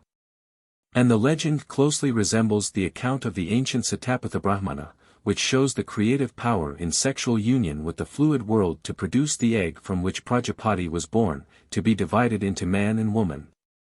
These two accounts, therefore, to wit, that in the first and that in the second chapter of Genesis, must be regarded as being of different events, and not merely varying myths of the same event. The offspring of Jehovah were living souls, an expression not used in connection with the created images of the giants or Elohim. The Elohist pair roam about the world freely eating all fruits and herbs, possessing nature generally, and, as male and female, encouraged to increase and multiply. But Jehovah carefully separates his two children from general nature, places them in a garden, forbids certain food, and does not say a word about sex even, much less encourage its functions. Adam was formed simply to be the gardener of Eden. No other motive is assigned. In proposing the creation of a being to be his helper and companion, nothing is said about a new sex. The word translated, helpmeet, ezer, is masculine. Adam names the being made, woman, vulg. Virago, only because she has been made out of man, but sex is not even yet suggested. This is so marked that the compiler has filled up what he considered an omission with, verse 24, a little lecture on duty to wives. It is plain that the jealously guarded ambrosia of Aryan gods has here been adapted to signify the sexual relation. That is the fruit in the midst of the garden which is reserved. The eating of it is immediately associated with consciousness of nudity and shame. The curse upon Eve is appropriate. Having taken a human husband, she is to be his slave, she shall bring forth children in sorrow, and many of them, Gen 3:16. Adam is to lose his position in Jehovah's garden, and to toil in accursed ground, barren and thorny. Cast out thus into the wilderness, the human progeny as it increased came in contact with the giants' progeny, those created by the Elohim, Gen I. When these had intermarried, Jehovah said that the fact that the human side in such alliance had been originally vitalized by his breath could not now render it immortal, because he, man, also is flesh, i.e., like the creatures of the nature gods. After two great struggles with these titans, drowning most of them, hurling down their tower and scattering them, Jehovah resolved upon a scheme of vast importance. And one which casts a flood of light upon the narrative just given. Jehovah's great aim is shown in the Abrahamic covenant to be to found a family on earth, of which he can say, "Thou art my son, I have begotten thee." Eve was meant to be the mother of that family. But by yielding to her passion for the man meant only to be her companion she had thwarted the purpose of Jehovah. But she reappears again under the name of Sarah, and from first to last the sense of these records, however overlaid by later beliefs, is the expansion, varying fortunes, and gradual spiritualization of this aspiration of a deity for a family of his own in the earth. Celsus said that the story of the Virgin Mary and the Holy Ghost is one in which Christians would find little mystery if the names were Danae and Jupiter. The same may be said of the story of Sarah and Jehovah, of which that concerning Mary is a theological travesty. Sarai, as she was called before her transfer to Jehovah, who then forbade Abraham to call her my princess, but only princess, was chosen because she was childless. Abraham was paid a large recompense for her surrender, and provision was made that he should have a mistress, and by her a son. This natural son was to be renowned and have great possessions. Nominally Abraham was to be represented by Sarah's miraculously conceived son, and to control his fortunes, but the blood of the new race was to be purely divine in its origin. So that every descendant of Isaac might be of Jehovah's family in Abraham's household. Abraham twice gave over his wife to different kings who were jealously punished by Jehovah for sins they only came near committing unconsciously, while Abraham himself was not even rebuked for the sin he did commit. The forbidden fruit was not eaten this time. And the certificate and proof of the supernatural conception of Isaac were made clear in Sarah's words, God hath made me to laugh, all that hear will laugh with me, who would have said unto Abraham that Sarah should have given children suck. For I have borne a son in his old age. 36. It was the passionate nature and beauty of woman which had thus far made the difficulty. The forbidden fruit was pleasant to the eyes, and Eve ate it. And it was her voice, to which Adam had hearkened rather than to that of Jehovah. Gen 3. 17, and, again, it was the easy virtue and extreme beauty of Sarah. Gen 12. 11, 14, which endangered the new scheme. The rabbinical traditions are again on this point very emphatic. It is related that when Abram came to the border of Egypt he hid Sarah in a chest, and was so taking her into that country. The collector of customs charged that the chest contained raiment, silks, gold, pearls, and Abram paid for all these, but this only increased the official's suspicions, and he compelled Abram to open the chest. When this was done and Sarah rose up, the whole land of Egypt was illumined by her splendor. 37. There is no reason for supposing that the ideas underlying the relation which Jehovah meant to establish with Eve, and succeeded in establishing with Sarah, were of a merely sensual description. These myths belong to the mental region of ancestor worship, and the fundamental conception is that of founding a family to reign over all other families. Jehovah's interest is in Isaac rather than Sarah, who, after she has borne that patriarch, lapses out of the story almost as completely as Eve. The idea is not, indeed, so theological as it became in the Judaic-Christian legend of the conception of Jesus by Mary as spouse of the deity. It was probably, however, largely ethnical in the case of Eve, and national in that of Sarah. It being considered of the utmost importance that all who claimed the advantages in the Jewish commonwealth accruing only to the legal, though nominal, children of Abraham, should really be of divine lineage. Security must be had against Isaac having any full brother. It might be that in after time some natural son of Sarah might claim to be the one born of divine parentage, might carry on the Jewish commonwealth, slay the children of Jehovah by Sarah, and so end the divine lineage with the authority it carried. Careful precautions having been taken that Ishmael should be an irreconcilable. There is reason to suspect that the position of Isaac as Jehovah's only begotten son was secured by means obscurely hinted in the circumcision first undergone by Abraham, and made the sign of the covenant. That circumcision, wheresoever it has survived, is the relic of a more horrible practice of barbarian asceticism, is hardly doubtful. That the original rite was believed to have been that by which Abraham fulfilled his contract with Jehovah, appears to me intimated in various passages of the narrative which have survived editorial arrangement in accordance with another view. For instance, the vast inducements offered Abraham, and the great horror that fell on the patriarch, appear hardly explicable on the theory that nothing was conceded on Abraham's side beyond the surrender of a wife whom he had freely consigned to earthly monarchs. Though the suspicion just expressed as to the nature of Abraham's circumcision may be doubted, it is not questionable that the rite of circumcision bears a significance in rabbinical traditions and Jewish usages which renders its initiation by Abraham at least a symbol of marital renunciation.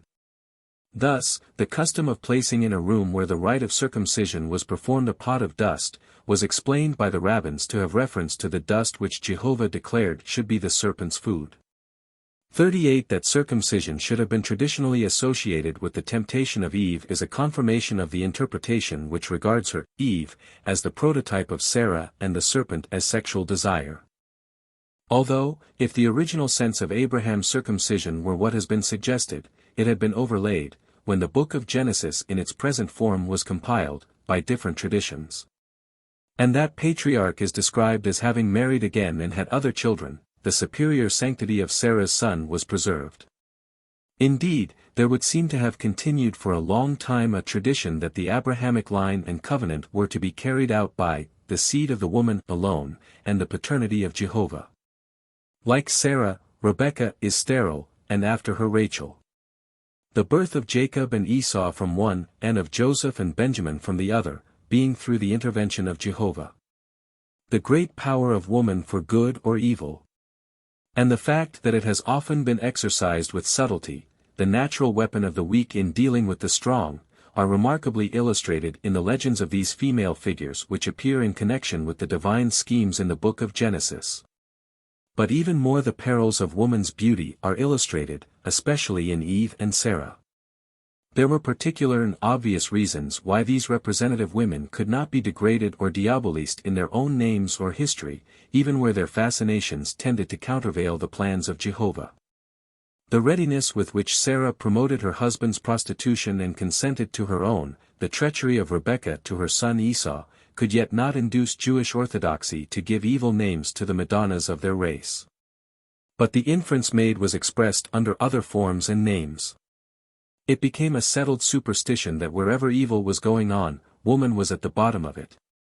Potiphar's wife, Jezebel, Vashti, and Delilah, were among the many she-scapegoats on whom were laid the offenses of their august official predecessors who could do no wrong.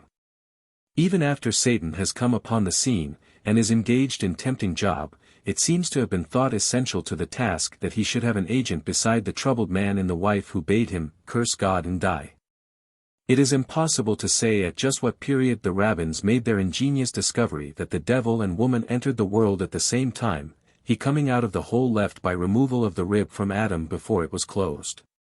This they found disclosed in the fact that it is in Genesis 3:21, describing the creation of woman, that there appears for the first time Samek, the serpent letter S, in Vajiskar. 39. But there were among them many legends of a similar kind that leave one no wonder concerning the existence of a thanksgiving taught boys that they have not been created women. However much one may be scandalized at its continuance in the present day. It was only in pursuance of this theory of woman that there was developed at a later day a female assistant of the devil in another design to foil the plans of Jehovah, from the scriptural narrative of which the female role is omitted.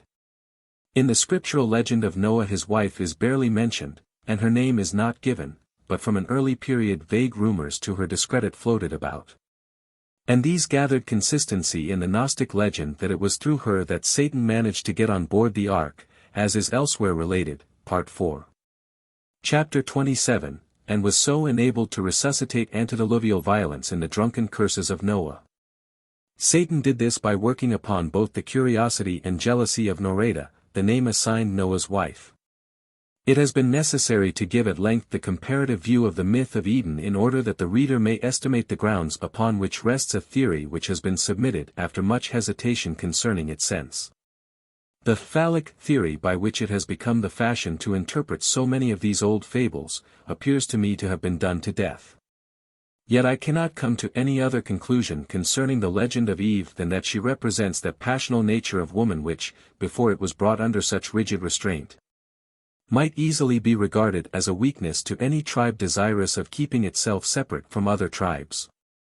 The oath exacted by Abraham of his servant that he should seek out a wife from among his own people, and not among Canaanitish women, is one example among many of this feeling, which, indeed, survives among Jews at the present day. Such a sentiment might underlie the stories of Eve and Sarah, the one mingling the blood of the family of Jehovah with mere human flesh, the other nearly confusing it with aliens. As the idea of tribal sanctity and separateness became strengthened by the further development of theocratic government, such myths would take on forms representing Jehovah's jealousy in defending his family line against the evil powers which sought to confuse or destroy it. One such attempt appears to underlie the story of the proposed sacrifice of Isaac. Although the account we have of that proceeding in the Bible was written at a time when the Elohist and Javist parties had compromised their rivalries to some extent, and suggests the idea that Jehovah himself ordered the sacrifice in order to try the faith of Abraham. Enough of the primitive tradition lingers in the narrative to make it probable that its original intent was to relate how one of the superseded Elohim endeavored to tempt Abraham to sacrifice Sarah's only son, and so subvert the aim of Jehovah to perpetuate his seed. The God who tempted Abraham is throughout sharply distinguished from the Jehovah who sent his angel to prevent the sacrifice and substitute an animal victim for Isaac. Although, as we have seen, Sarah was spared degradation into a she-devil in subsequent myths, because her body was preserved intact despite her laxity of mind, such was not the case with Eve. The silence concerning her preserved throughout the Bible after her fall is told was broken by the ancient rabbins, and there arose multitudinous legends in which her intimacies with devils are circumstantially reported. Her first child, Cain, was generally believed to be the son of one of the devils, Samael, that consorted with her. And the world was said to be peopled with gnomes and demons which she brought forth during that 130 years, at the end of which it is stated that Adam begot a son in his own image and likeness, and called his name Seth, Gen. v. 3. The previous children were supposed to be not in purely human form, and not to have been of Adam's paternity. Adam had during that time refused to have any children, knowing that he would only rear inmates of hell. The legend of Eden has gone round the world doing various duty, but nearly always associated with the introduction of moral evil into the world. In the Lateran Museum at Rome there is a remarkable bas-relief representing a nude man and woman offering sacrifice before a serpent coiled around a tree, while an angel overthrows the altar with his foot. This was probably designed as a fling at the Ophites, and is very interesting as a survival from the ancient Aryan meaning of the serpent. But since the adaptation of the myth by the Semitic race, it has generally emphasized the tree of the knowledge of good and evil, instead of the tree of immortality, Amrita, which is the chief point of interest in the Aryan myth. There are indeed traces of a conflict with knowledge and skepticism in it which we shall have to consider hereafter. The main popular association with it, the introduction into the world of all the ills that flesh is heir to, is perfectly consistent with the sense which has been attributed to its early Hebrew form. For this includes the longing for maternity, its temptations and its pains, and the sorrows and sins which are obviously traceable to it. Some years ago, when the spectacular drama of Paradise was performed in Paris, the temptation was effected by means of a mirror. Satan glided behind the tree as a serpent, and then came forth as a handsome man, and after uttering compliments that she could not understand, presented Eve with a small oval mirror which explained them all. Mli. Abingdon as Eve displayed consummate art in her expression of awakening self-admiration, of the longing for admiration from the man before her, and the various stages of self-consciousness by which she is brought under the tempter's power. This idea of the mirror was no doubt borrowed from the corresponding fable of Pandora. On a vase, Etruscan, in the Hamilton collection there is an admirable representation of Pandora opening her box, from which all evils are escaping. She is seated beneath a tree, around which a serpent is coiled. Among the things which have come out of the box is this same small oval mirror. In this variant, hope, coming out last corresponds with the prophecy that the seed of the woman shall bruise the serpent's head. The ancient Etruscan and the modern Parisian version are both by the mirror finely connected with the sexual sense of the legend. The theological interpretation of the beautiful myth of Eden represents a sort of spiritual vivisection. Yet even as a dogma the story preserves high testimony: when woman falls the human race falls with her. When man rises above his inward or outward degradations and recovers his paradise, it is because his nature is refined by the purity of woman, and his home sweetened by her heart. There is a widespread superstition that every serpent will single out a woman from any number of people for its attack. In such dim way is felt her gentle bruising of man's reptilian self. No wonder that woman is excluded from those regions of life where man's policy is still to crawl, eat dust, and bite the heel. It is, I suppose, the old mystery of the creation which left Coventry its legend of a good Eve, Godiva, whose name is written Good Eve in a Conventry verse, 1494, whose nakedness should bring benefit to man. As that of the first Eve brought him evil. The fig leaf of Eve, gathered no doubt from the tree whose forbidden fruit she had eaten, has gradually grown so large as to cloak her mind and spirit as well as her form. Her work must still be chiefly that of a spirit veiled and ashamed. Her passions suppressed, her genius disbelieved, her influence forced to seek hidden and often illegitimate channels, woman now outwardly represents a creation of man to suit his own convenience. But the serpent has also changed a great deal since the days of Eve, and now, as intelligence, has found out man in his fool's paradise, where he stolidly maintains that, with few exceptions, it is good for man to be alone. But good women are remembering Godiva, and realizing that, the charms which have sometimes lowered man or cost him dear may be made his salvation. It shall be so when woman can face with clear-eyed purity all the facts of nature, can cast away the mental and moral swathing clothes transmitted from Eden, and put forth all her powers for the welfare of mankind, a good Eva, whom Coventry Toms may call naked, but who is not ashamed of the garb of innocence and truth. Chapter 9. Lilith. Madonna's, Adam's first wife, her flight and doom, creation of devils, Lilith marries Samuel, tree of life, Lilith's part in the temptation, her locks, Lamia, Bodima, Meskia and Meschiane, Amazons, maternity, rib theory of woman, Kali and Durga, captivity of woman. The attempt of the compilers of the Book of Genesis to amalgamate the Elohist and Jehovahist legends, ignoring the moral abyss that yawns between them, led to some sufficiently curious results. One of these it may be well enough to examine here, since, though later in form than some other legends which remain to be considered, it is closely connected in spirit with the ancient myth of Eden and illustrative of it. The differences between the two creations of man and woman critically examined in the previous chapter were fully recognized by the ancient rabbins. And their speculations on the subject laid the basis for the further legend that the woman created, Gen. I, at the same time with Adam, and therefore not possibly the woman formed from his rib, was a first wife who turned out badly. To this first wife of Adam it was but natural to assign the name of one of the many ancient goddesses who had been degraded into demonesses. For the history of Mariolatry in the north of Europe has been many times anticipated, the mother's tenderness and self-devotion, the first smile of love upon social chaos, availed to give every race its Madonna, whose popularity drew around her the fatal favors of priestcraft, weighing her down at last to be a type of corruption.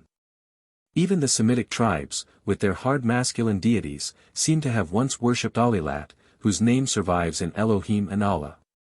Among these degraded Madonnas was Lilith, whose name has been found in a Chaldean inscription, which says, "When a country is at peace, Lilith, Lalatu, is not before them." The name is from Assur. Layla, Hebrew Lil, night, which already in Akkadian meant sorcery. It probably personified, at first, the darkness that soothed children to slumber. And though the word lullaby has, with more ingenuity than accuracy, been derived from Lilith Abi, the theory may suggest the path by which the soft southern night came to mean a nocturnal spectre. The only place where the name of Lilith occurs in the Bible is Isa 34:14, where the English version renders it, screech owl.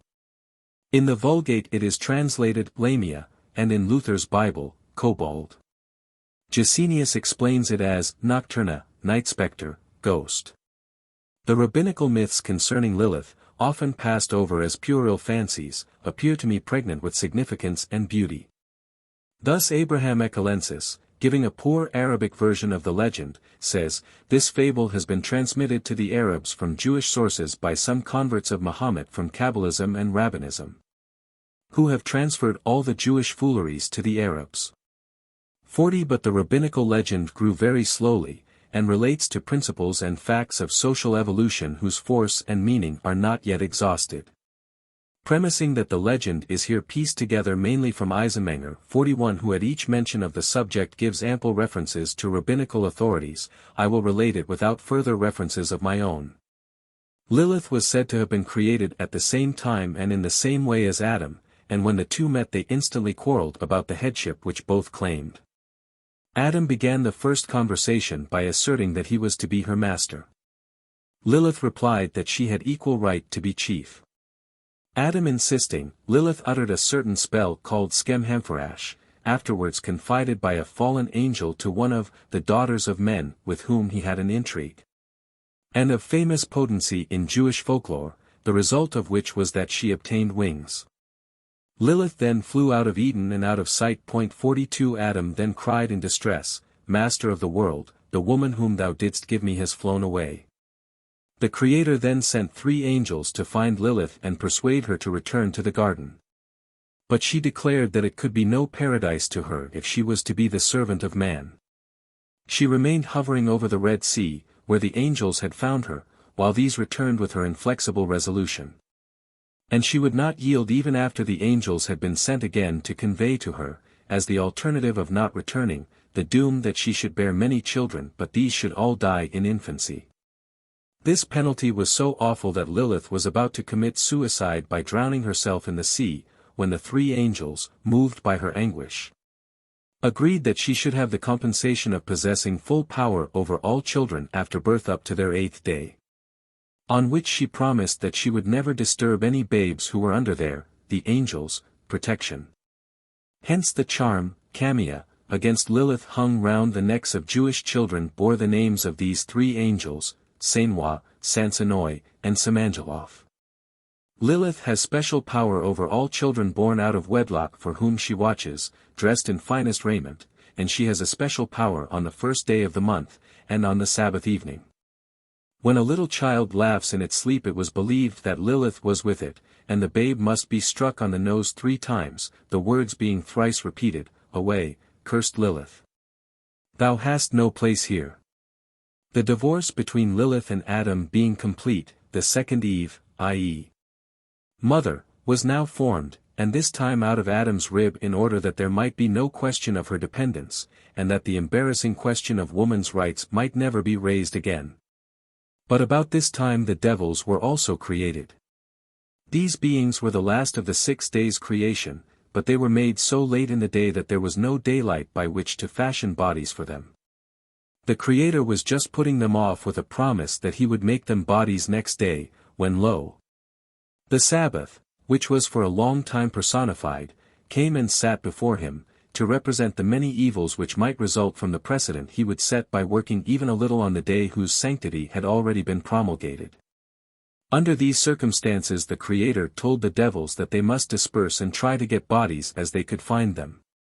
On this account they have been compelled ever since to seek carnal enjoyments by nestling in the hearts of human beings and availing themselves of human senses and passions. These devils as created were ethereal spirits. They had certain atmospheric forms, but felt that they had been badly treated in not having been provided with flesh and blood, and they were envious of the carnal pleasures which human beings could enjoy. So long as man and woman remained pure, the devils could not take possession of their bodies and enjoy such pleasures, and it was therefore of great importance to them that the first human pair should be corrupted. At the head of these devils stood now a fallen angel, Samael. Of this archfiend more is said elsewhere. At this point it need only be said that he had been an ideal flaming serpent, leader of the seraphim. He was already burning with lust and envy, as he witnessed the pleasures of Adam and Eve in Eden, when he found beautiful Lilith lamenting her wrongs in loneliness. She became his wife. The name of Samael by one interpretation signifies the left. And we may suppose that Lilith found him radical on the question of female equality which she had raised in Eden. He gave her a splendid kingdom where she was attended by 480 troops. But all this could not compensate her for the loss of Eden. She seems never to have regretted parting with Adam, and for the loss of her children. She remained the Lady of Sorrow. Her great enemy was Makalath, who presided over 478 troops, and who was forever dancing, as Lilith was forever sighing and weeping. It was long believed that at certain times the voice of Lilith's grief could be heard in the air. Samael found in Lilith a willing conspirator against Jehovah in his plans for man and woman. The corruption of these two meant, to the troops of Samael, bringing their bodies down into a plane where they might be entered by themselves, the devils, not to mention at present the manifold other motives by which they were actuated. It may be remarked also that in the rabbinical traditions, after their Aryan impregnation, there are traces of a desire of the devils to reach the tree of life. Truly a wondrous tree. Around it, in its place at the east of Eden, sang 600,000 lovely angels with happy hymns, and it glorified the vast garden. It possessed 500,000 different flavors and odors, which were wafted to the four sides of the world by zephyrs from 7 lustrous clouds that made its canopy. Beneath it sat the disciples of wisdom on resplendent seats, screened from the blaze of sun, moon, and cloud-veiled from potency of the stars. There was no night, and within were the joys referred to in the verse, Parov 8:21, that I may cause those that love me to inherit substance, and I will fill their treasures. Figure 1. Lilith and Eve, medieval missile. Had there been an order of female rabbins, the story of Lilith might have borne obvious modifications, and she might have appeared as a heroine anxious to rescue her sex from slavery to man. As it is the immemorial prerogative of man to lay all blame upon woman, that being part of the hereditary following of Adam, it is not wonderful that Lilith was in due time made responsible for the temptation of Eve. She was supposed to have beguiled the serpent on guard at the gate of Eden to lend her his form for a time, after which theory the curse on the serpent might mean the binding of Lilith forever in that form. This would appear to have originated the notion mentioned in Comester, History Shoal, 12th Center, that while the serpent was yet erect it had a virgin's head. The accompanying example is from a very early missal in the possession of Sir Joseph Hooker, of which I could not discover the date or history, but the theory is traceable in the 8th century. In this picture we have an early example of those which have since become familiar in old Bibles. Pietro di Orvieto painted this serpent woman in his finest fresco, at Pisa. Perhaps in no other picture has the genius of Michelangelo been more felicitous than in that on the ceiling of the Sistine Chapel, in which Lilith is portrayed. In this picture, Fig. 2, the marvelous beauty of his first wife appears to have awakened the enthusiasm of Adam, and, indeed, it is quite in harmony with the earlier myth that Lilith should be of greater beauty than Eve. Figure 2. Temptation and Expulsion, Michelangelo, Sistine Chapel. An artist and poet of our own time, Rossetti, has by both of his arts celebrated the fatal beauty of Lilith. His Lilith, bringing soft sleep, antedates, as I think, the fair devil of the rabbins, but is also the medieval witch against whose beautiful locks Mephistopheles warns Faust when she appears at the Walpurgis night orgy. The rose and poppy are her flowers, for where is he not found, O Lilith, whom shed scent? And soft shed kisses and soft sleep shall snare. Lo! As that youth's eyes burned at thine, so went thy spell through him, and left his straight neck bent. And round his heart one strangling golden hair. The potency of Lilith's tresses has probably its origin in the hairy nature ascribed by the rabbins to all demons, she dim, and found fully represented in Esau. Perhaps the serpent locks of Medusa had a similar origin. Nay, there is a suggestion in Dante that these tresses of Medusa may have once represented fascinating rather than horrible serpents. As she approaches, Virgil is alarmed for his brother poet. Turn thyself back, and keep thy vision hid. For, if the Gorgon show, and then behold, 'twould all be o'er with error returning up. So did the Master say, and he himself turned me, and to my own hands trusted not. But that with his two he should cover me. O you that have a sane intelligence! Look ye unto the doctrine which herein conceals itself, neath the strange verse's veil. 43. If this means that the security against evil is to veil the eyes from it, Virgil's warning would be against a beautiful seducer, similar to the warning given by Mephistopheles to Faust against the fatal charms of Lilith. Since, however, even in the time of Homer, the Gorgon was a popular symbol of terrors, the possibility of a survival in Dante's mind of any more primitive association with Medusa is questionable. The Pauline doctrine, that the glory of a woman is her hair, no doubt had important antecedents. Such glory might easily be degraded, and every hair turned to a fatal binder, like the one golden thread of Lilith round the heart of her victim. Or it might ensnare its owner. In Treves Cathedral there is a curious old picture of a woman carried to hell by her beautiful hair. One devil draws her by it, another is seated on her back and drives her by locks of it as a bridle. In the later developments of the myth of Lilith she was, among the Arabs, transformed to a ghoul, but in rabbinical legend she appears to have been influenced by the story of Lamia, whose name is substituted for Lilith in the Vulgate. Like Lilith, Lamia was robbed of her children, and was driven by despair to avenge herself on all children. 44 The name of Lamia was long used to frighten Italian children, as that of Lilith was by Hebrew nurses. It is possible that the part assigned to Lilith in the temptation of Eve may have been suggested by ancient Egyptian sculptures, which represent the tree of life in Amenti, paradise, guarded by the serpent goddess Nu. One of these in the British Museum represents the Osirian on his journey to heaven, and his soul in form of a human-headed bird, drinking the water of life as poured out to them from a jar by the goddess who coils around the sacred sycamore. Her woman's bust and face appearing amid the branches much like Lilith in our old pictures. The Sinhalese also have a kind of Lilith or Lamia whom they call Badrima, though she is not so much dreaded for the sake of children as for her vindictive feelings towards men. She is the ghost of a woman who died in childbirth and in great agony. She may be heard wailing in the night, it is said, and if she meets any man will choke him to death.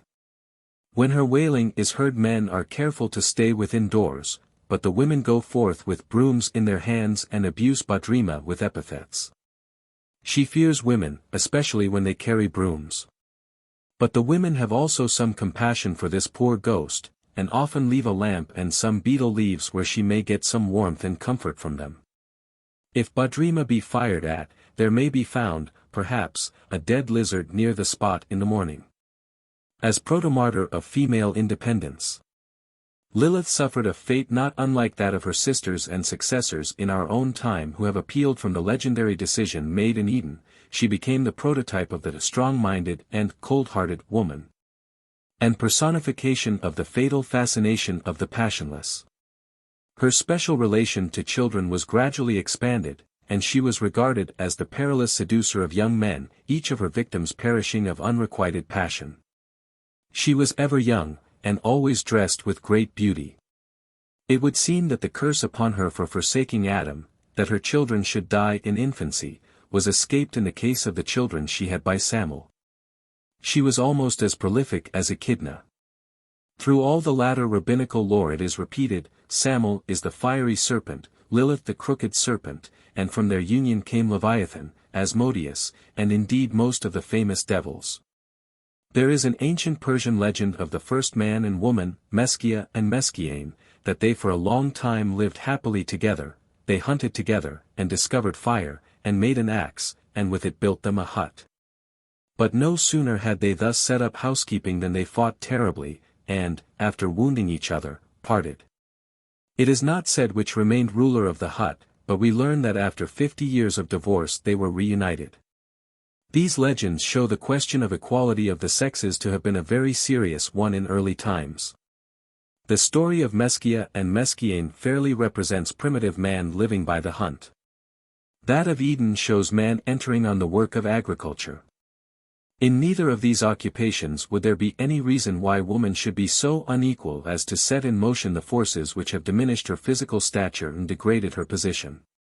Women can still hunt and fish, and they are quite man's equal in tilling the soil. 45. In all sex mythology there are intimations that women were taken captive. The proclamation of female subordination is made not only in the legend of Eve's creation out of the man's rib, but in the emphasis with which her name is declared to have been given her because she was the mother of all living. In the variously significant legends of the Amazons they are said to have burned away their breasts that they might use the bow. In the history of contemporary Amazons, such as the female Arioi of Polynesia, the legend is interpreted in the systematic slaughter of their children. In the hunt, Meskia might be aided by Meskiane in many ways. In dressing the garden Adam might find Lilith or Eva, helpmeet, for the work. But in the brutal regime of war the child disables woman, and the affections of maternity render her man's inferior in the work of butchery. Heracles wins great glory by slaying Hippolyte. But the legends of her later reappearances, as Libussa at Prague, and follow the less mythological story of the Amazons given by Herodotus, 4. 112, who represents the Scythians as gradually disarming them by sending out their youths to meet them with dalliance instead of with weapons.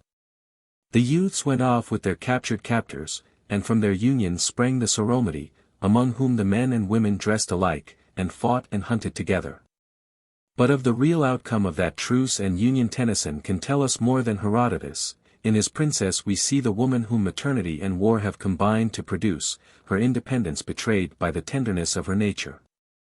The surrender, once secured, was made permanent for ages by the sentiments and sympathies born of the child's appeal for compassion. In primitive ages the child must in many cases have been a burthen even to man in the struggle for existence. The population question could hardly have failed to press its importance upon men, as it does even upon certain animals. And it would be an especial interest to a man not to have his hut overrun with offspring not his own, turning his fair labor into drudgery for their support, and so cursing the earth for him. Thus, while polyandry was giving rise to the obvious complications under which it must ultimately disappear, it would be natural that devils of lust should be invented to restrain the maternal instinct. But as time went on the daughters of Eve would have taken the story of her fall and hardships too much to heart. The pangs and perils of childbirth were ever-present monitors whose warnings might be followed too closely. The early Jewish laws bear distinct traces of the necessity which had arrived for insisting on the command to increase and multiply. Under these changed circumstances it would be natural that the story of a recusant and passionless Eve should arise and suffer the penalties undergone by Lilith, the necessity of bearing, as captive, a vast progeny against her will only to lose them again, and to long for human children she did not bring forth and could not cherish. The too passionate and the passionless woman are successively warned in the origin and outcome of the myth. 46. It is a suggestive fact that the descendants of Adam should trace their fall not to the independent Lilith, who asserted her equality at cost of becoming the devil's bride, but to the apparently submissive Eve who stayed inside the garden. The serpent found out the guarded and restrained woman as well as the free and defiant, and with much more formidable results. For craft is the only weapon of the weak against the strong. The submissiveness of the captive woman must have been for a long time outward only. When Adam found himself among thorns and briars he might have questioned whether much had been gained by calling Eve his rib, when after all she really was a woman. And prepared to take her intellectual rights from the serpent if denied her in legitimate ways. The question is, indeed, hardly out of date yet when the genius of woman is compelled to act with subtlety and reduced to exert its influence too often by intrigue. It is remarkable that we find something like a similar development to the two wives of Adam in Hindu mythology also. Kali and Durga have the same origin. The former is represented dancing on the prostrate form of her Lord and Master, and she becomes the demoness of violence, the mother of the diabolical Kala of Sinhalese demonolatry. Durga sacrificed herself for her husband's honor, and is now adored. The counterpart of Durga worship is the Zenana system. In countries where the Zenana system has not survived, but some freedom has been gained for woman, it is probable that Kali will presently not be thought of as necessarily trampling on man. And Lilith not be regarded as the devil's wife because she will not submit to be the slave of man. When man can make him a home and garden which shall not be a prison, and in which knowledge is unforbidden fruit, Lilith will not have to seek her liberty by revolution against his society, nor Eve hers by intrigue. Unfitness for cooperation with the ferocities of nature will leave her a helpmeet for the rearing of children, and for the recovery and culture of every garden. Whether within or without the man who now asserts over woman a lordship unnatural and unjust. Chapter 10. War in Heaven. The other, Tiamat, Bohu, the deep, Ra and Apophis, Hathors, Bel's combat, revolt in heaven, Lilith, myth of the devil at the creation of light. In none of the ancient scriptures do we get back to any theory or explanation of the origin of evil or of the enemies of the gods. In a Persian text at Persepolis, of Darius I. Ahriman is called with simplicity the other, Ania, and the hater, Devasant, Zenthasat, and that is about as much as we are really told about the devils of any race. Their existence is taken for granted. The legends of rebellion in heaven and of angels cast down and transformed to devils may supply an easy explanation to our modern theologians, but when we trace them to their origin we discover that to the ancients they had no such significance. The angels were cast down to pits prepared for them from the foundation of the world, and before it, and when they fell it was into the hands of already existing enemies eager to torment them. Nevertheless, these accounts of rebellious spirits in heaven are of great importance and merit our careful consideration. It is remarkable that the Bible opens with an intimation of the existence of this other. Its second verse speaks of a certain darkness upon the face of the deep. The word used here is bohu, which is identified as the Assyrian Bahu, the queen of Hades. In the inscription of Shalmaneser the word is used for abyss of chaos.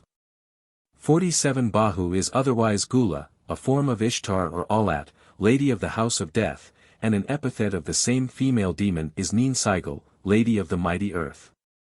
The story of the descent of Ishtar into Hades, the realm of Nin-Sigil, has already been told, page 77, in that version Ishtar is the same as Astarte, the Assyrian Venus. But like the moon with which she was associated she waned and declined, and the beautiful legend of her descent, like Persephone, into Hades seems to have found a variant in the myth of Bel and the dragon. There she is a sea monster and is called Tiamat, Thalith of Berosus, that is, the deep, over which rests the darkness described in Genesis I:2. The process by which the moon would share the evil repute of Tiamat is obvious. In the Babylonian belief the dry land rested upon the abyss of watery chaos from which it was drawn. This underworld ocean was shut in by gates. They were opened when the moon was created to rule the night, therefore Prince of Darkness.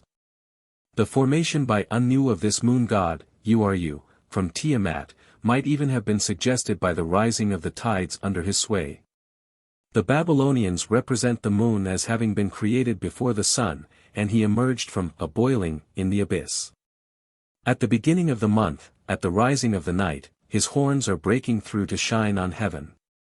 48 in the one Babylonian design, a seal in the British Museum 49 which seems referable to the legend of the fall of man, the male figure has horns.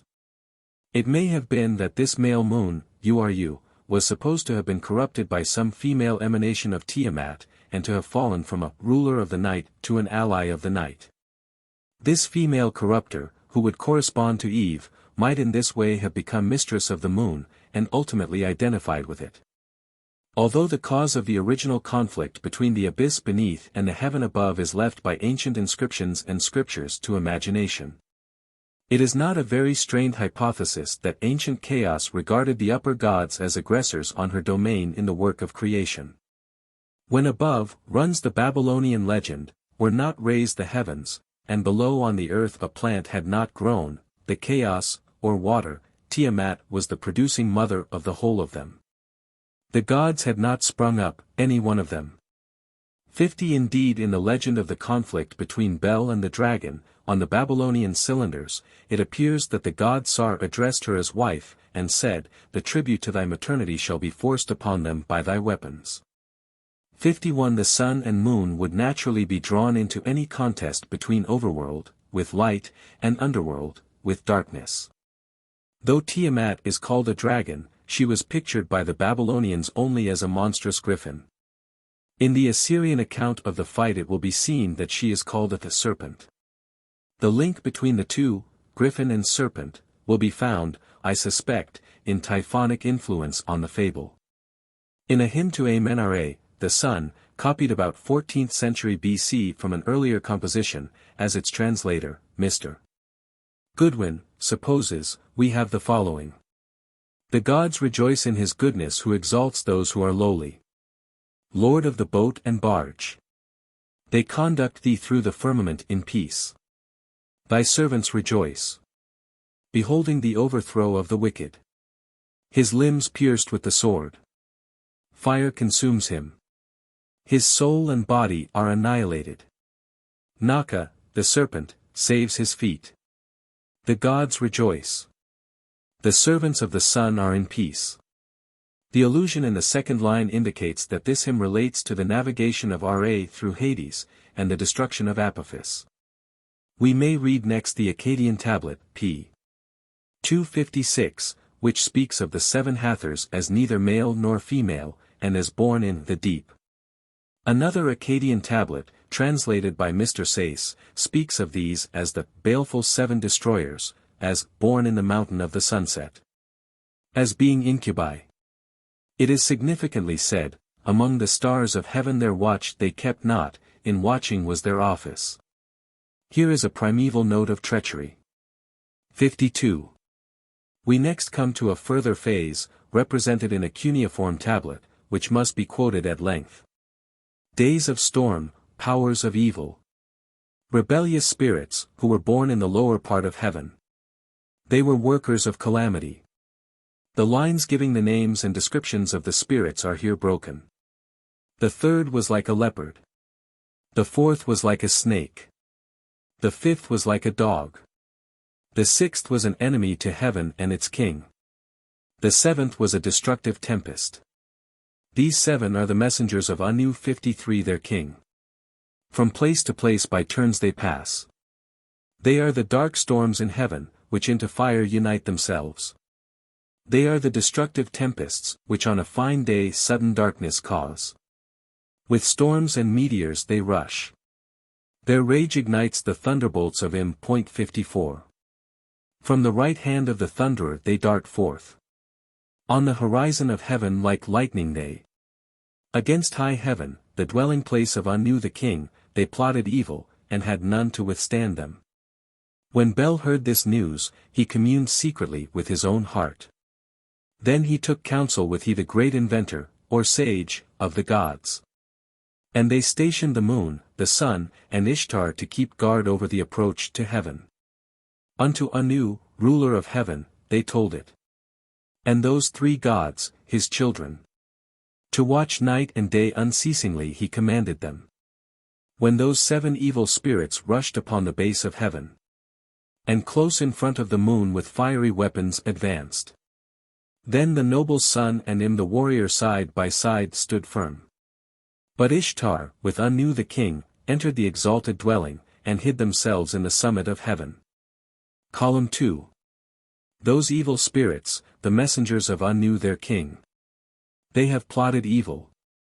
From mid-heaven like meteors they have rushed upon the earth. Bel, who the noble moon in eclipse saw from heaven, called aloud to Paku his messenger. O my messenger Paku, carry my words to the deep. 55. Tell my son that the moon in heaven is terribly eclipsed. To he in the deep repeat this. Paku understood the words of his lord. Unto he in the deep swiftly he went.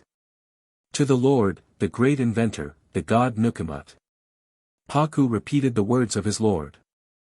When he in the deep heard these words, he bit his lips, and tears bedewed his face.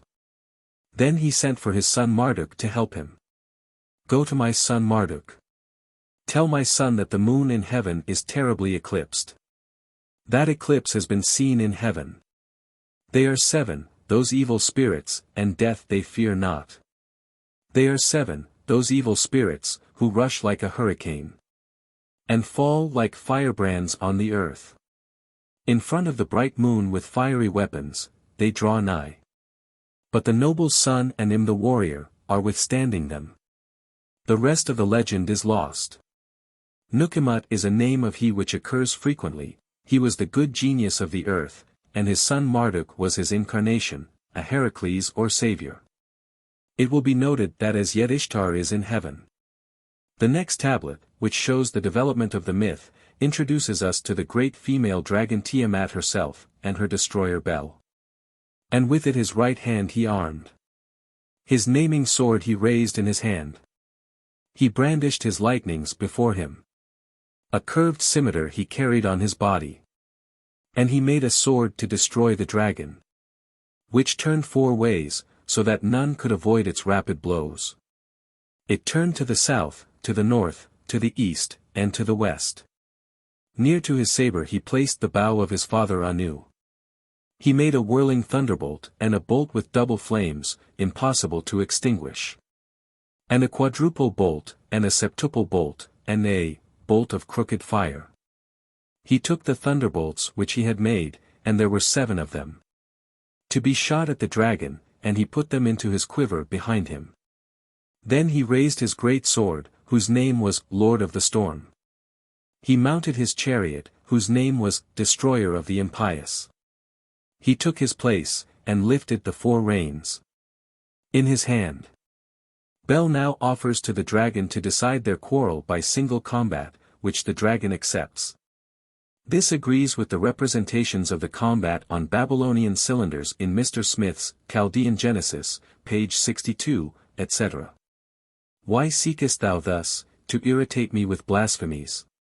Let thy army withdraw, let thy chiefs stand aside. Then I and thou, alone, we will do battle. When the dragon heard this, stand back, she said, and repeated her command. Then the tempter rose watchfully on high. Turning and twisting, she shifted her standing point. She watched his lightnings, she provided for retreat. The warrior angels sheathed their swords. Then the dragon attacked the just prince of the gods. Strongly they joined in the trial of battle. The king drew his sword, and dealt rapid blows. Then he took his whirling thunderbolt, and looked well behind and before him. And when the dragon opened her mouth to swallow him, he flung the bolt into her, before she could shut her lips. The blazing lightning poured into her inside. He pulled out her heart, her mouth he rent open. He drew his falchion, and cut open her belly. He cut into her inside and extracted her heart. He took vengeance on her, and destroyed her life. When he knew she was dead he boasted over her. After that the dragon their leader was slain. Her troops took to flight, her army was scattered abroad. And the angels her allies, who had come to help her, retreated, grew quiet, and went away. They fled from thence, fearing for their own lives. And saved themselves, flying to places beyond pursuit. He followed them, their weapons he broke up. Broken they lay, and in great heaps they were captured. A crowd of followers, full of astonishment. Its remains lifted up, and on their shoulders hoisted. And the 11 tribes pouring in after the battle. In great multitudes, coming to see. Gazed at the monstrous serpent. In the fragment just quoted we have the flaming sword which turned every way, Gen 3. 24. The 7 distinct forms of evil are but faintly remembered in the 7 thunderbolts taken by Bel. They are now all virtually gathered into the one form he combats, and are thus on their way to form the 7-headed dragon of the Apocalypse, where Michael replaces Bel. 56. The angels, her allies who had come to help her, are surely that third part of the stars of heaven, which the apocalyptic dragon's tail drew to the earth in its fall, Rev 12. 4. Bel's dragon is also called the tempter. At length we reach the brief but clear account of the revolt in heaven found in a cuneiform tablet in the British Museum, and translated by Mr. Fox Talbot, 57. The divine being spoke 3 times, the commencement of a psalm. The God of holy songs, Lord of religion and worship, seated 1,000 singers and musicians, and established a choral band, who to his hymn were to respond in multitudes. With a loud cry of contempt they broke up his holy song, spoiling, confusing, confounding his hymn of praise. The God of the bright crown, with a wish to summon his adherents, sounded a trumpet blast which would wake the dead, which to those rebel angels prohibited return. He stopped their service, and sent them to the gods who were his enemies. In their room he created mankind. The first who received life, dwelt along with him. May he give them strength never to neglect his word, following the serpent's voice, whom his hands had made. And may the God of divine speech expel from his 5,000 that wicked 1,000, who in the midst of his heavenly song had shouted evil blasphemies. It will be observed that there were already hostile gods to whom these riotous angels were sent. It is clear that in both the Egyptian and Assyrian cosmogonies the upper gods had in their employ many ferocious monsters. Thus in the Book of Hades, Horus addresses a terrible serpent, Mycate, great fire, of which this flame in my eye is the emission, and of which my children guard the folds, open thy mouth, draw wide thy jaws. Launch thy flame against the enemies of my father, burn their bodies, consume their souls. 58 Many such instances could be quoted. In this same book we find a great serpent, Saa Set, guardian of the earth. Each of the 12 pylons of Hades is surmounted by its serpent guards, except one. What has become of that one?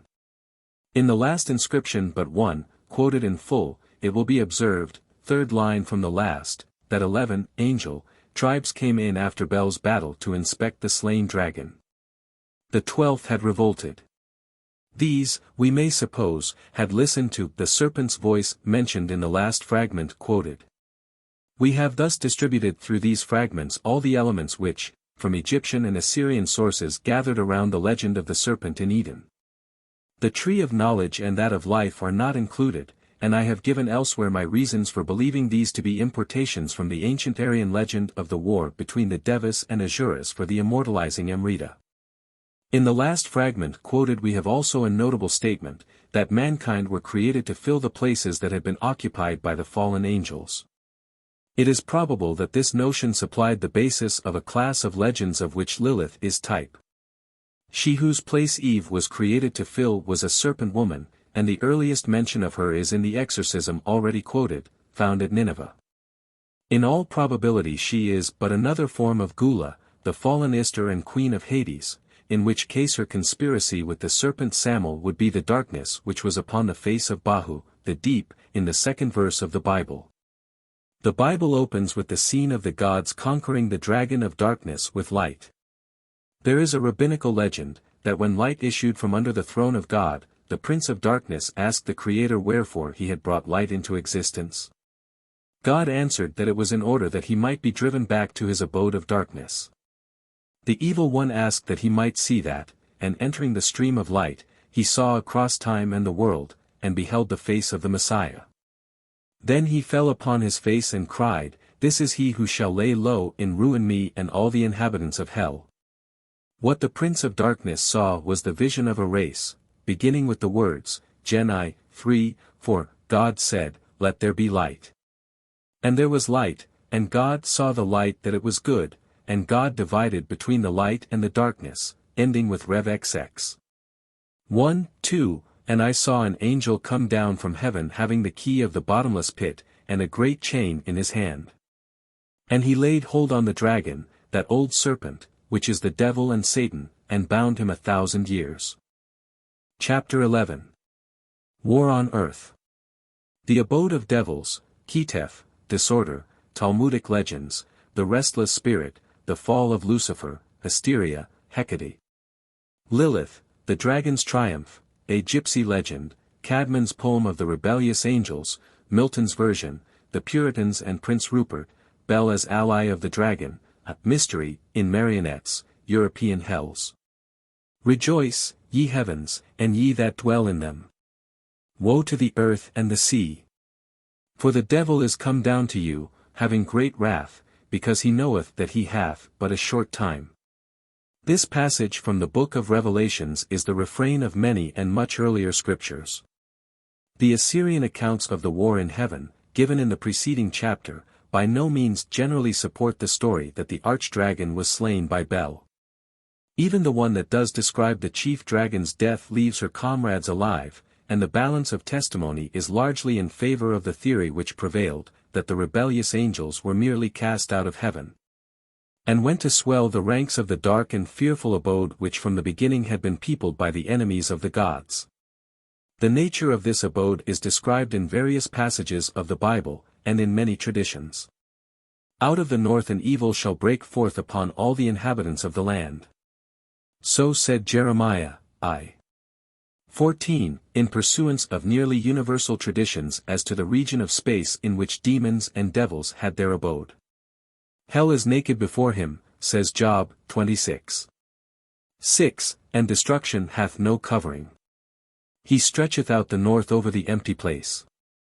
According to the Hebrew mythology, this habitation of demons was a realm of perpetual cold and midnight, which Jehovah, in creating the world, purposely left chaotic. So it was prepared for the devil and his angels at the foundation of the world. Although this northern hell was a region of disorder, so far as the people of Jehovah and the divine domain were concerned, they had among themselves a strong military and aristocratic government. It was disorder perfectly systematized. The anarchical atmosphere of the region is reflected in the abnormal structures ascribed to the many devils with whose traits Jewish and Arabic folklore is familiar, and which are too numerous to be described here. Such a devil, for instance, is Bedargan, hand-high, with 50 heads and 56 hearts, who cannot strike any one or be struck, instant death ensuing to either party in such an attack. A more dangerous devil is Ketef, identified as the terror from the chambers alluded to by Jeremiah, 32:25, bitter pestilence. His name is said to be from Kataf, cut and split, because he divides the course of the day. And those who are interested to compare Hebrew and Hindu myths may find it interesting to note the coincidences between Ketef and Ketu, the cut-off tail of Rahu, and source of pestilence. 59 Ketef reigns neither in the dark or day, but between the two, his power over the year is limited to the time between June 17 and July 9, during which it was considered dangerous to flog children or let them go out after 4 p.m. Ketef is calf-headed, and consists of hide, hair, and eyes. He rolls like a cask, he has a terrible horn, but his chief terror lies in an evil eye fixed in his heart which none can see without instant death. The archfiend who reigns over the infernal host has many court fools, probably meteors and comets, who lead men astray. All these devils have their regulations in their own domain, but, as we have said, their laws mean disorder in that part of the universe which belongs to the family of Jehovah. In flying about the world they are limited to places which are still chaotic or waste.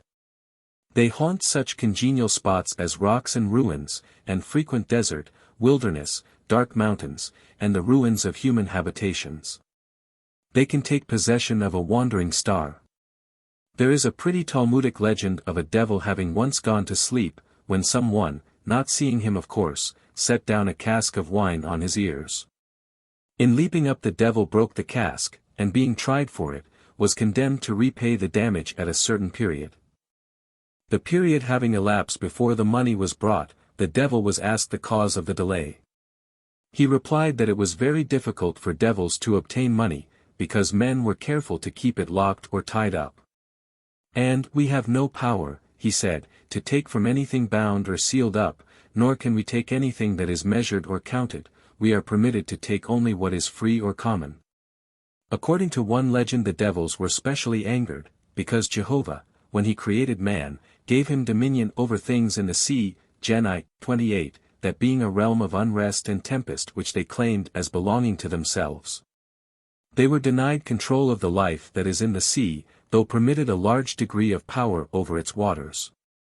Over the winds their rule was supreme, and it was only by reducing certain demons to slavery that Solomon was able to ride in a wind chariot. Out of these several realms of order and disorder in nature were evolved the angels and the devils which were supposed to beset man. The first man is said to have been like an angel. From the instant of his creation there attended him two spirits, whom the rabbins found shadowed out in the sentence, Jehovah Elohim formed man of the dust of the ground, and breathed into his nostrils the breath of life. And man became a living soul, Gen 2:7. This breath of life was a Holy Spirit, and stood on Adam's right, the living soul was a restless spirit on his left, which continually moved up and down. When Adam had sinned, this restless spirit became a diabolical spirit, and it has ever acted as mediator between man and the realm of anarchy.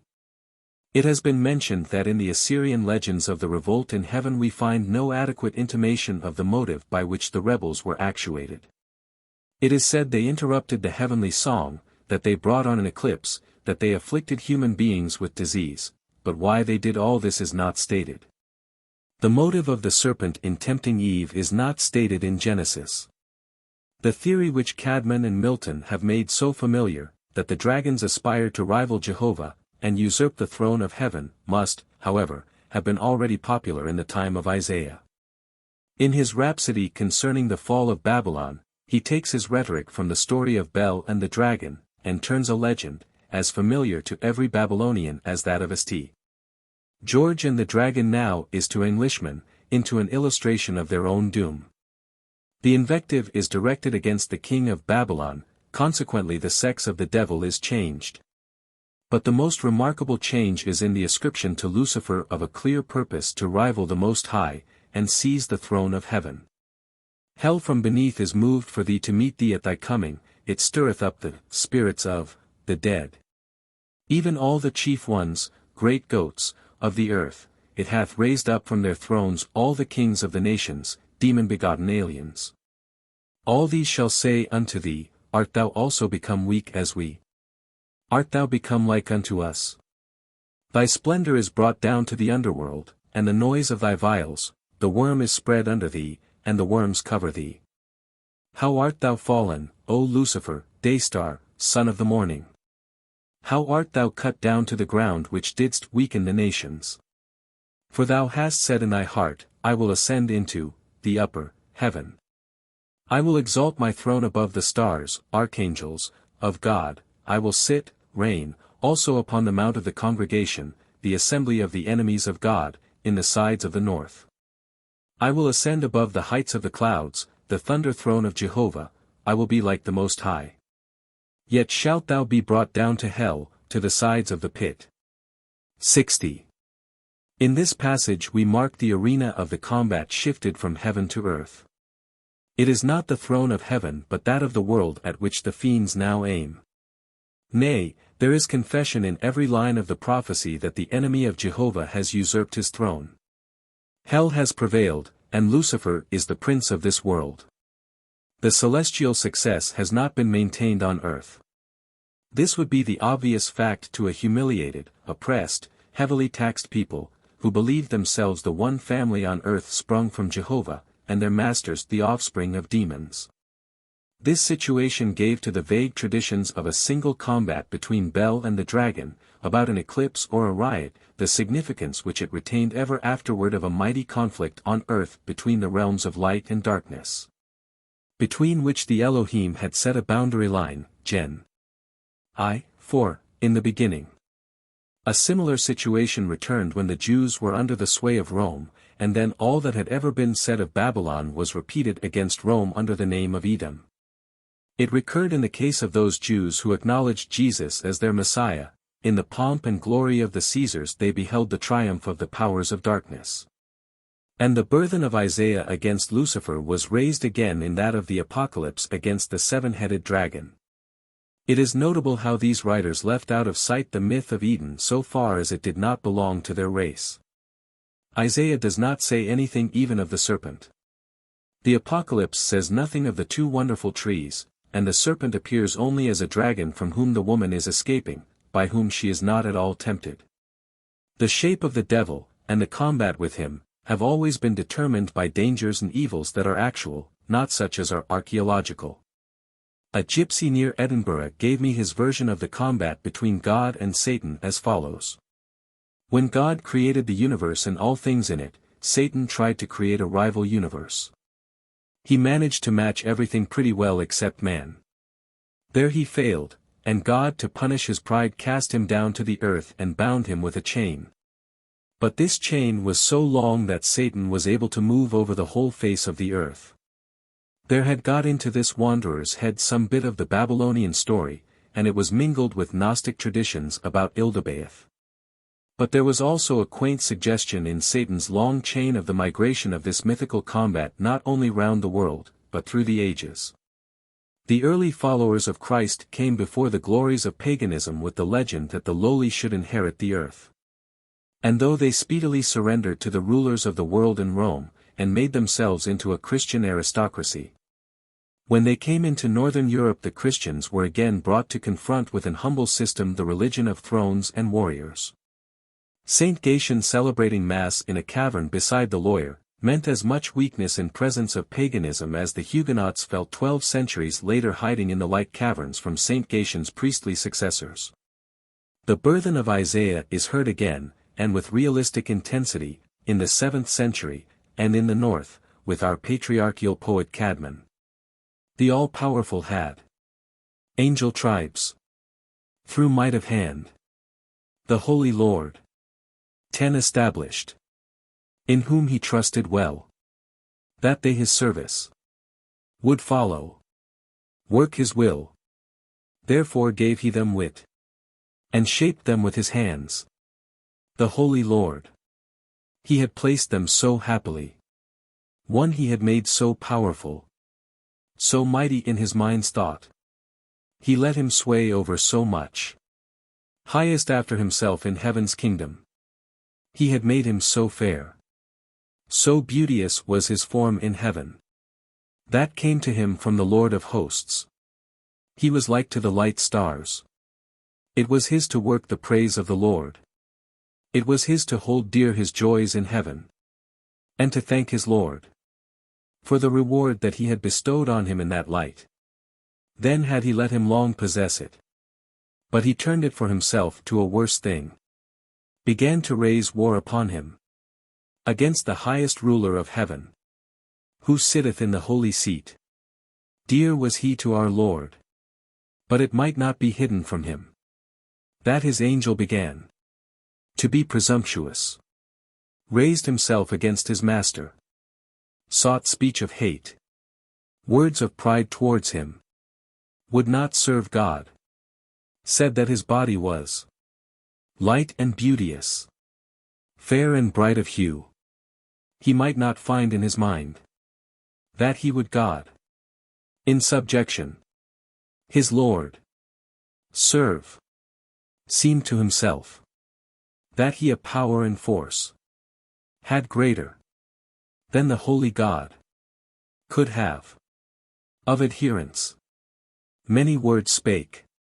The angel of presumption. Thought, through his own power. How he for himself a stronger seat might make. Higher in heaven. Said that him his mind impelled. That he west and north. Would begin to work. Would prepare structures. Said it to him seemed doubtful. That he to God would be a vassal. Why shall I toil, said he. To me it is no whit needful. To have a superior. I can with my hands as many wonders work. I have great power. To form a diviner throne. A higher in heaven. Why shall I for his favor serve? Bend to him in such vassalage. I may be a god as he. Stand by me strong associates. Who will not fail me in the strife. Heroes stern of mood. They have chosen me for chief. Renowned warriors. With such may one devise counsel. With such capture his adherents. They are my zealous friends. Faithful in their thoughts. I may be their chieftain. Sway in this realm. Thus to me it seemeth not right. That I in aught need cringe. To God for any good. I will no longer be his vassal. When the all-powerful it all had heard. That his angel devised. Great presumption. To raise up against his master. And spake proud words. Foolishly against his Lord. Then must he expiate the deed. Share the work of war. And for his punishment must have. Of all deadly ills the greatest. So doth every man. Who against his Lord. Deviseth to war. With crime against the great ruler. Then was the mighty angry. The highest ruler of heaven. Hurled him from the lofty seat. Hate had he gained at his Lord. His favor he had lost. Incensed with him was the good in his mind. Therefore must he seek the gulf. Of hard hell torment. For that he had warred with heaven's ruler. He rejected him then from his favor. And cast him into hell. Into the deep parts. Where he became a devil. The fiend with all his comrades. Fell then from heaven above. Through as long as 3 nights and days. The angels from heaven into hell. And them all the Lord transformed to devils. Because they his deed and word would not revere. Therefore them in a worse light. Under the earth beneath. Almighty God had placed triumphless. In the swart hell. There they have it even. Immeasurably long. Each of all the fiends. A renewal of fire. Then cometh ere dawn. The eastern wind. Frost bitter cold. Ever fire or dart. Some hard torment. They must have.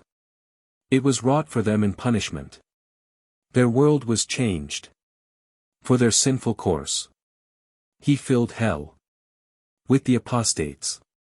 Figure 3. Satan punished. Whether this spirited description was written by Cadman, and whether it is of his century, are questions unimportant to the present inquiry. The poem represents a medieval notion which long prevailed, and which characterized the mysteries, that Satan and his comrades were humiliated from the highest angelic rank to a hell already prepared and peopled with devils, and were there. And by those devils, severely punished. One of the illuminations of the Cadman manuscript, preserved in the Bodleian Library, shows Satan undergoing his torment, figure 3. He is bound over something like a gridiron, and 4 devils are torturing him, the largest using a scourge with 6 prongs. His face manifests great suffering. His form is mainly human, but his bushy tail and animal feet indicate that he has been transformed to a devil similar to those who chastise him.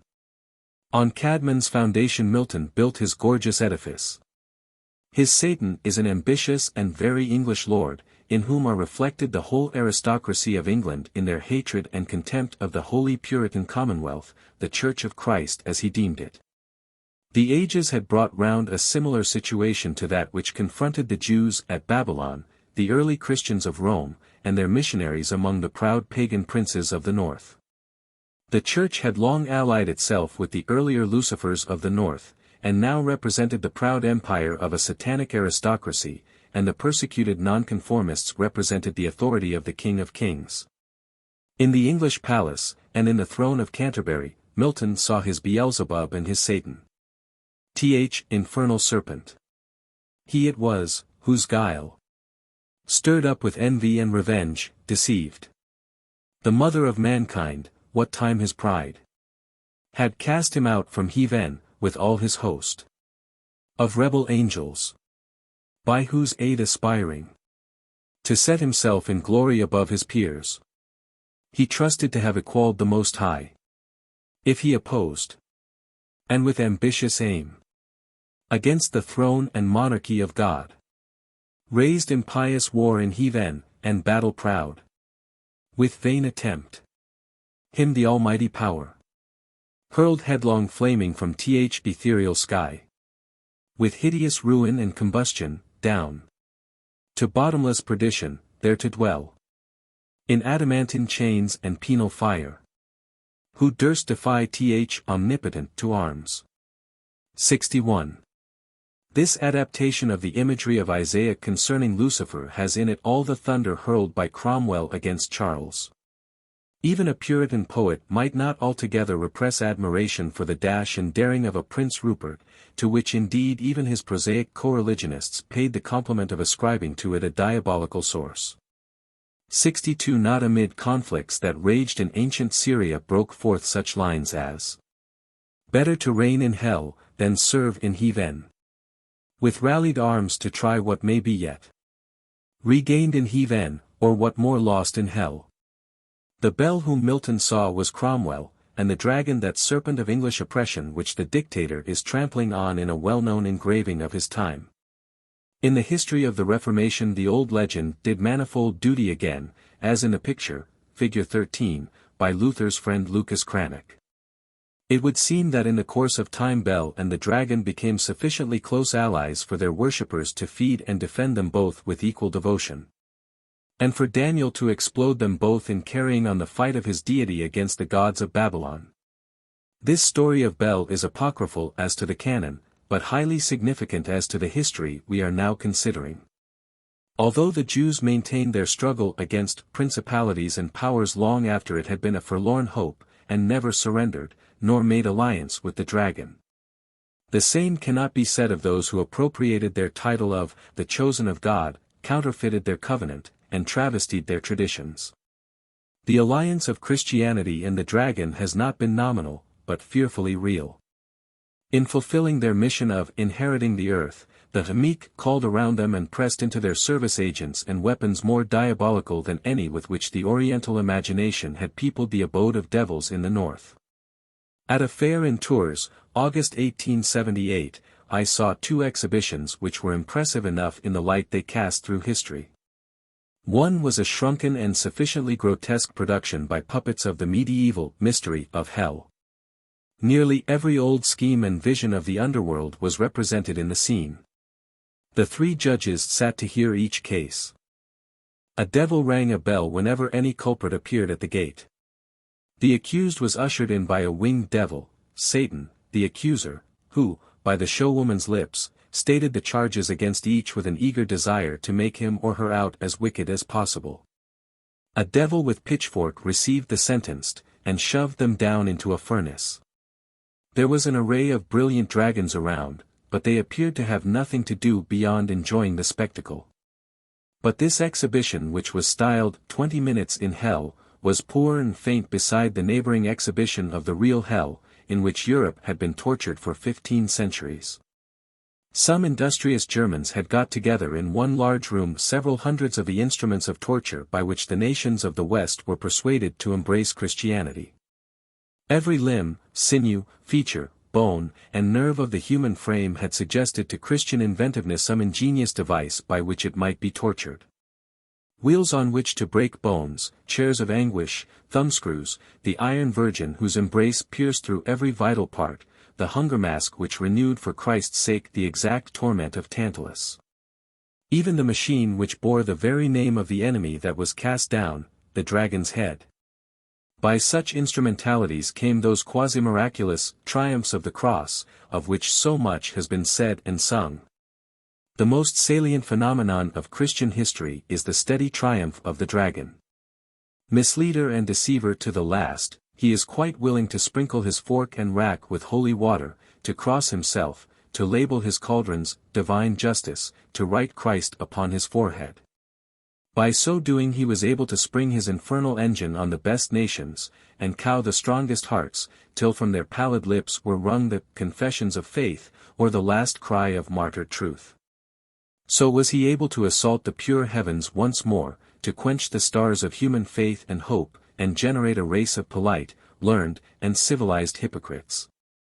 But the ancient sunbeams are after him, the mandate has again gone forth, let there be light, and the light that now breaks forth is not of that kind which respects the limit of darkness.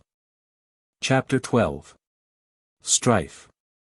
Hebrew god of war, Samuel, the father's blessing and curse, Esau, Edom, Jacob and the phantom, the planet Mars, tradesman and huntsman, the devil's dream. Who is this that cometh from Edom? In dyed garments from Basra? This that is glorious in his apparel, traveling in the greatness of his strength? I who promise deliverance, mighty to save. Wherefore art thou red in thine apparel? And thy garments like him that treadeth the wine-vat? I have trodden the winepress alone. And of the peoples there was none with me. And I will tread them in mine anger. And trample them in my fury. And their blood shall be sprinkled upon my garments. And I will stain all my raiment. For the day of vengeance is in my heart. And the year of mine avenged is come. And I looked, and there was none to help. And I wondered that there was none to uphold. Therefore mine own arm gained me the victory. And mine own fury, it upheld me. And I will tread down the peoples in mine anger. And make them drunk in my wrath. And will bring down their strength to the earth. 63. This is the picture of the god of war. Upon it the comment in Emek Hamelech is, the color of the godless Samuel and of all his princes and lords has the aspect of red fire, and all their emanations are red. Samuel is red, also his horse, his sword, his raiment, and the ground beneath him, are red. In the future the holy God shall wear his raiment. 64 Samuel is leader of the opposition. He is the soul of the fiery planet Mars. He is the creator and inspirer of all serpents.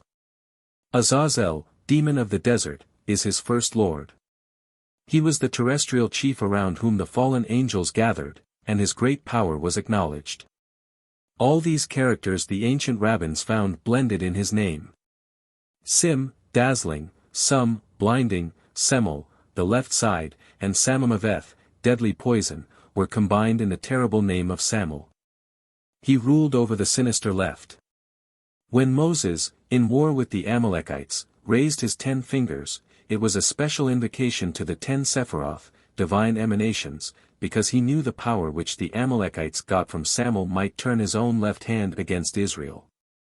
65 The scapegoat was a sacrifice to him through Azazel. Samel is the mythologic expression and embodiment of the history of Esau, afterward Edom. Jacob and Esau represented the sheep and the goat, divided in the past and to be sundered forever. As Jacob by covering his flesh with goat skins obtained his father's blessing due to Esau. The Israelites wandering through the wilderness, near Edom's forbidden domain, seemed to have faith that the offering of a goat would convince his viceroy Azazel that they were Orthodox Edomites. The redness of Samel begins with the red pottage from which Esau was called Edom. The English version does not give the emphasis with which Esau is said to have called for the pottage, the red. The red. The characteristics ascribed to Esau in the legend are merely a saga built on the local names with which he was associated. Edom means red, and Seir means hairy. It probably meant the shaggy mountains. 66. It is interesting to observe the parting of the human and the theological myths in this story. Jacob is the third person of a patriarchal trinity, Abraham the heavenly father, Isaac the laugher, the son, and Jacob the impostor or supplanter. As the moon supplants the sun, takes hold of his heel, shines with his light, so does Jacob supplant his elder brother. And all the deadliness ascribed to the moon, and other third persons of trinities, was inherited by Jacob until his name was changed by euphemism. As the impartial sun shines for good and evil, the smile of Isaac, the laugher, promised great blessings to both of his sons. The human myth therefore represents both of them gaining great power and wealth, and after a long feud they are reconciled. This feature of the legend we shall consider hereafter. Jehovah has another interest to be secured. He had declared that one should serve the other, that they should be cursed who cursed Jacob, and he said, Jacob have I loved, Esau have I hated. Jehovistic theology had here something more important than two brothers to harmonize, namely a patriarch's blessing and a God's curse.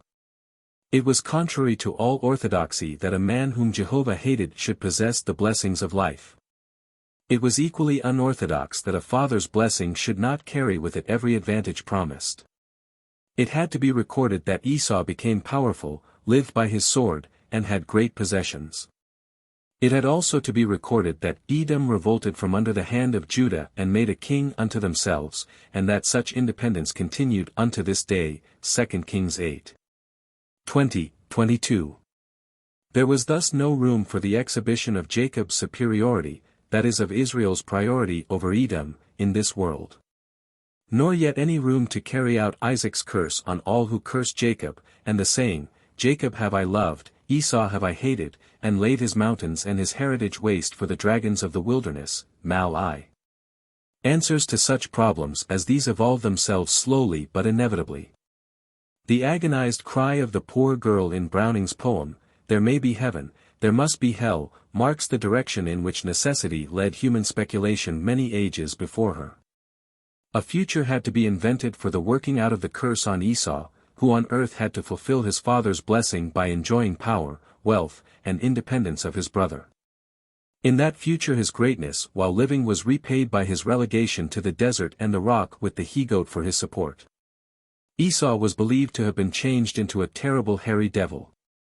67 But still there followed him in his phantasmal transformation a ghostly environment of his former power and greatness. The boldest and holiest could not afford to despise or set aside that share which had been allotted him in the legend, and could not be wholly set aside in the invisible world. Jacob's share began with a shrewd bargain with his imprudent brother. Jacob by his cunning in the breeding of the streaked animals, Gen XXX. By which he outwitted Laban, and other maneuvers, was really the cause of bringing on the race called after him that repute for extortion, affixed to them in such figures as Shylock, which they have found it so hard to live down. In becoming the great barterers of the East, their obstacle was the plunderer sallying forth from the mountain fastnesses or careering over the desert. These were the traditional descendants of Esau, who gradually included the Ishmaelites as well as the Edomites, afterwards merged in the Idumeans. But as the tribal distinctions became lost, the ancient hostility survived in the abstract form of this Satan of strife, Samel. He came to mean the spirit that stirs up antagonism between those who should be brethren. He finally became, and among the more superstitious Jews still is, instigator of the cruel persecutions which have so long pursued their race, and the prejudices against them which survive even in countries to whose wealth, learning, and arts they have largely contributed. In Jewish countries Edom has long been a name for the power of Rome and Romanism, somewhat in the same way as the same are called Babylon by some Christians. Jacob, when passing into the wilderness of Edom, wrestled with the invisible power of Esau, or Samel, and had not been able to prevail except with a lame thigh, a part which, in every animal, Israel thereafter held sacred to the opposing power and abstained from eating. A rabbinical legend represents Jacob as having been bitten by a serpent while he was lingering about the boundary of Edom, and before his gift of goats and other cattle had been offered to his brother. The fiery serpents which afflicted Israel were universally attributed to Samel, and the raising of the brazen serpent for the homage of the people was an instance of the uniform deference to Esau's power in his own domain which was long inculcated. As I write, fiery Mars, near enough for the astronomer to detect its moons, is a wondrous phenomenon in the sky. Beneath it fearful famine is desolating three vast countries, war is raging between two powerful nations, and civil strife is smiting another ere it has fairly recovered from the wounds of a foreign struggle. The dismal conditions seem to have so little root in political necessity that one might almost be pardoned even now for dreaming that some subtle influence has come among men from the red planet that has approached the earth. How easy then must it have been in a similar conjunction of earthly and celestial phenomena to have imagined Samel, the planetary spectre, to be at work with his fatal fires. Whatever may have been the occasion, the red light of Mars at an early period fixed upon that planet the odium of all the burning, blighting, desert-producing powers of which it was thought necessary to relieve the adorable sun. It was believed that all born under that planet were quarrelsome. And it was part of the popular Jewish belief in the ultimate triumph of good over evil that under Mars the Messiah was to be born. We may regard Esau Samel then as the devil of strife. His traditional son Cain was like himself a murderer from the beginning. 68 But in that early period the conflict was between the nomad and the huntsman on one side, on the other the agriculturist and the cattle breeder, who was never regarded as a noble figure among the Semitic tribes. In the course of time some Semitic tribes became agriculturists, and among them, in defiance of his archaeological character, Samel was saddled with the evils that beset them. As an ox he brought rinderpest. But his visible appearance was still more generally that of the raven, the wild ass, the hog which brought scurvy. While in shape of a dog he was so generally believed to bring deadly disease, that it would seem as if hydrophobia was specially attributed to him. In process of time benignant peace dwelt more and more with the agriculturists, but still among the Israelites the tradesman was the coming man, and to him peace was essential. The huntsman, of the Esau clan, figures in many legends, of which the following is translated from the Arabic by Lane. There was a huntsman who from a mountain cave brought some honey in his water skin, which he offered to an oilman. When the oilman opened the skin a drop of honey fell which a bird ate, the oilman's cat sprang on the bird and killed it, the huntsman's hound killed the cat, the oilman killed the dog, the huntsman killed the oilman. And as the two men belonged to different villages, their inhabitants rose against each other in battle, and there died of them a great multitude, the number of whom none knoweth but God, whose name be exalted. 69. Esau's character as a wild huntsman is referred to in another chapter. It is as the genius of strife and nomadic war that he more directly stands in contrast with his supplanter. From the wild elemental demons of storm and tempest of the most primitive age to this devil of strife, the human mind has associated evil with unrest. The wicked are like the troubled sea when it cannot rest. Such is the burthen of the Japanese Oni throned in the heart of the hurricane, of the wild huntsman issuing forth at the first note of war, of Edom hating the victories of peace, living by the sword. The prophecy that the Prince of Peace should be born under the planet Mars is a strange and mystical suggestion. In a powerful poem by Thomas Aird, The Devil's Dream, the last fearful doom of Satan's vision is imprisonment beneath a lake forever still, the spirit of unrest condemned forever to the realm of absolute stillness. There all is solemn idleness, no music here, no jars. Where silence guards the coast, ere thrill her everlasting bars. No sun here shines on wanton isles, but o'er the burning sheet. A rim of restless halo shakes, which marks the internal heat. As, in the days of beauteous earth, we see with dazzled sight. The red and setting sun o'erflow with rings of welling light. Oh! Here in dread abeyance lurks of uncreated things. The last lake of God's wrath, where he his first great enemy brings. Deep in the bosom of the gulf the fiend was made to stay. Till, as it seemed, 10,000 years had o'er him rolled away. In dreams he had extended life to bear the fiery space. But all was passive, dull, and stern within his dwelling place. Oh! For a blast of tenfold ire to rouse the giant surge. Him from that flat fixed lethargy impetuously to urge. Let him but rise, but ride upon the tempest-crested wave. Of fire enraged tumultuously, each angry thing he'd brave. The strokes of wrath, thick let them fall. A speed so glorious dread would bear him through, the clinging pains would strip from off his head. The vision of this last stern lake, oh! How it plagued his soul. Type of that dull eternity that on him soon must roll. When plans and issues all must cease that earlier care beguiled. And never era more shall stand a landmark on the wild. Nor failure nor success is there. Nor busy hope nor fame. But passive fixed endurance, all eternal and the same. Chapter 13. Barbaric Aristocracy. Jacob, the impostor, the barterer, Esau, the warrior, barbarian dukes, trade and war, reconciliation of Jacob and Esau, their ghosts, legend of Iblis, pagan warriors of Europe, Russian hierarchy of hell.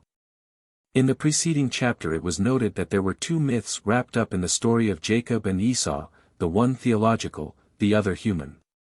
The former was there treated, the latter may be considered here. Rabbinical theology has made the Jewish race adopt as their founder that tricky patriarch whom Shylock adopted as his model.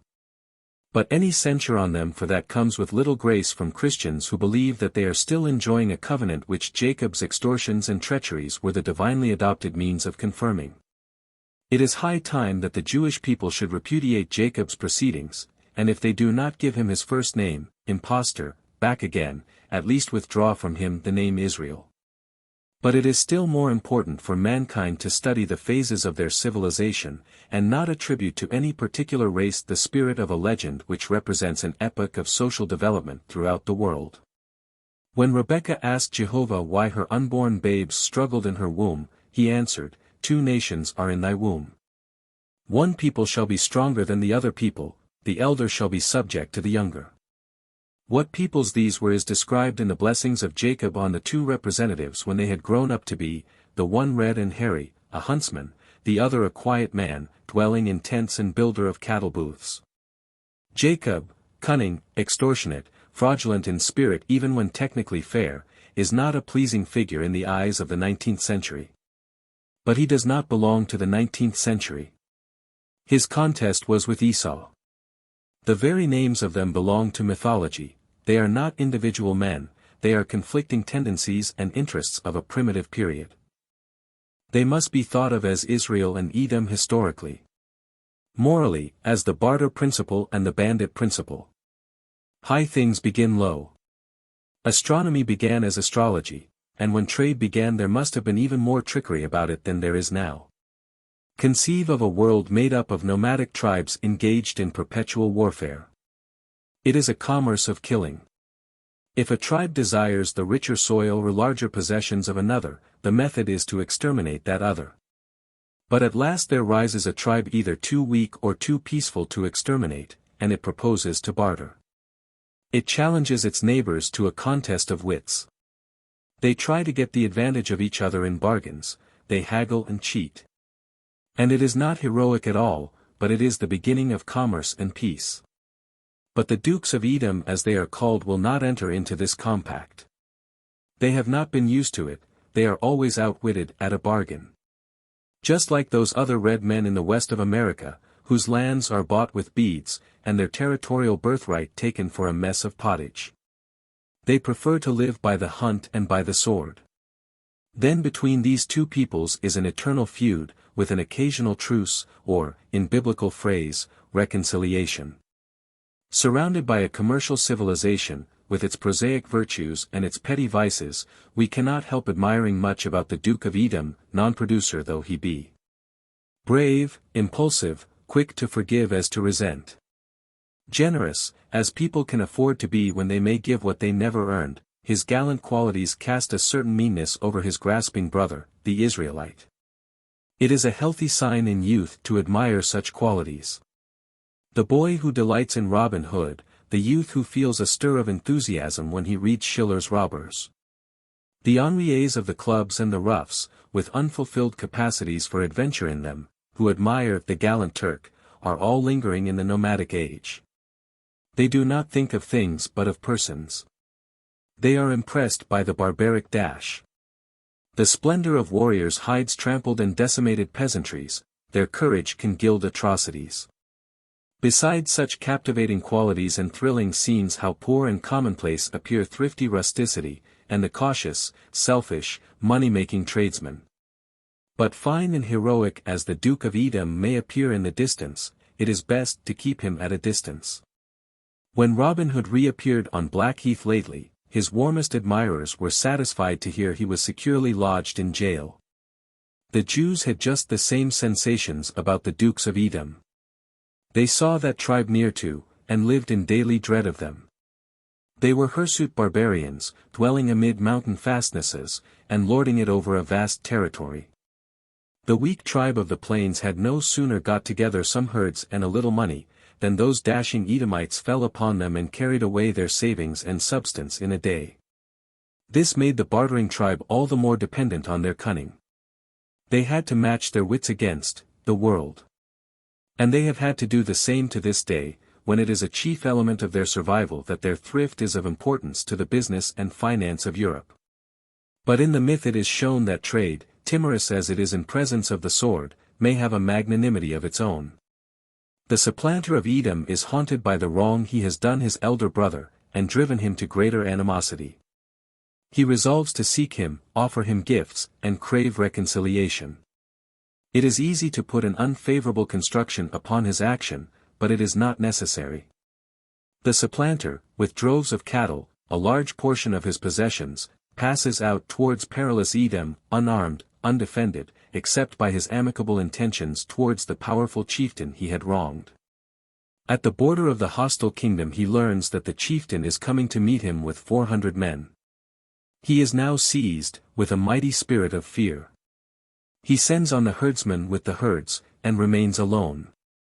During the watches of the night there closes upon him this phantom of fear, with its presage of death.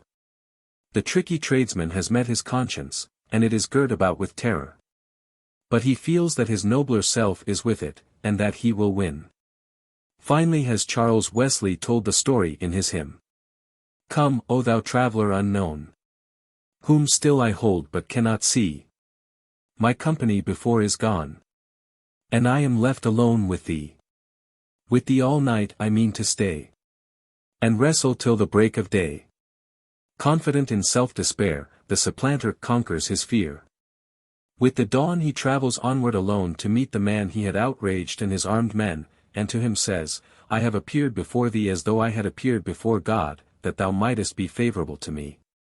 The proud duke is disarmed. The brothers embrace and weep together. The chieftain declines the presents, and is only induced to accept them as proof of his forgiveness. The tradesman learns for all time that his mere cleverness may bring a demon to his side in the night, and that he never made so good a bargain as when he has restored ill-gotten gains. The aristocrat and warrior returns to his mountain, aware now that magnanimity and courage are not impossible to quiet men living by merchandise. The hunting ground must make way now for the cattle breeder. The sword must yield before the balances. Whatever may have been the tribes which in primitive times had these encounters, and taught each other this lesson, they were long since reconciled. But the ghosts of Israel and Edom, of barter and plunder, fought on through long tribal histories. Israel represented by the archangel Michael, and Edom by dragon Samuel, waged their war. One characteristic of the opposing power has been already considered. Samuel embodied Edom as the genius of strife. He was the especial accuser of Israel, their Antichrist, so to say, as Michael was their advocate. But the name Edom itself was retained as a kind of personification of the barbaric military and lordly devil.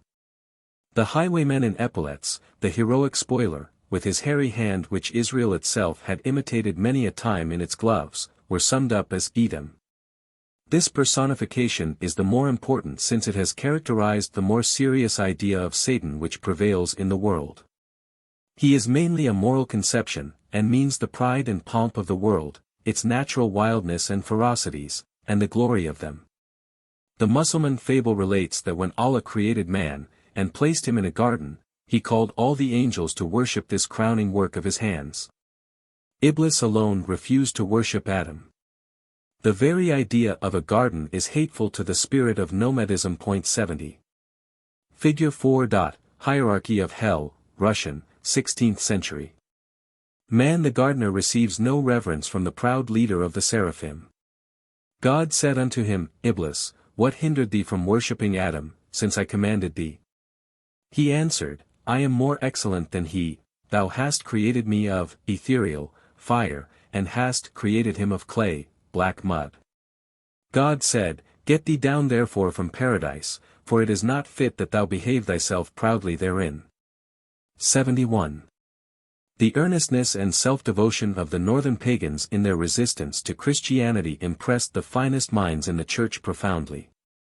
Some of the fathers even quoted the enthusiasm of those whom they regarded as devotees of the devil, to shame the apathy of Christians.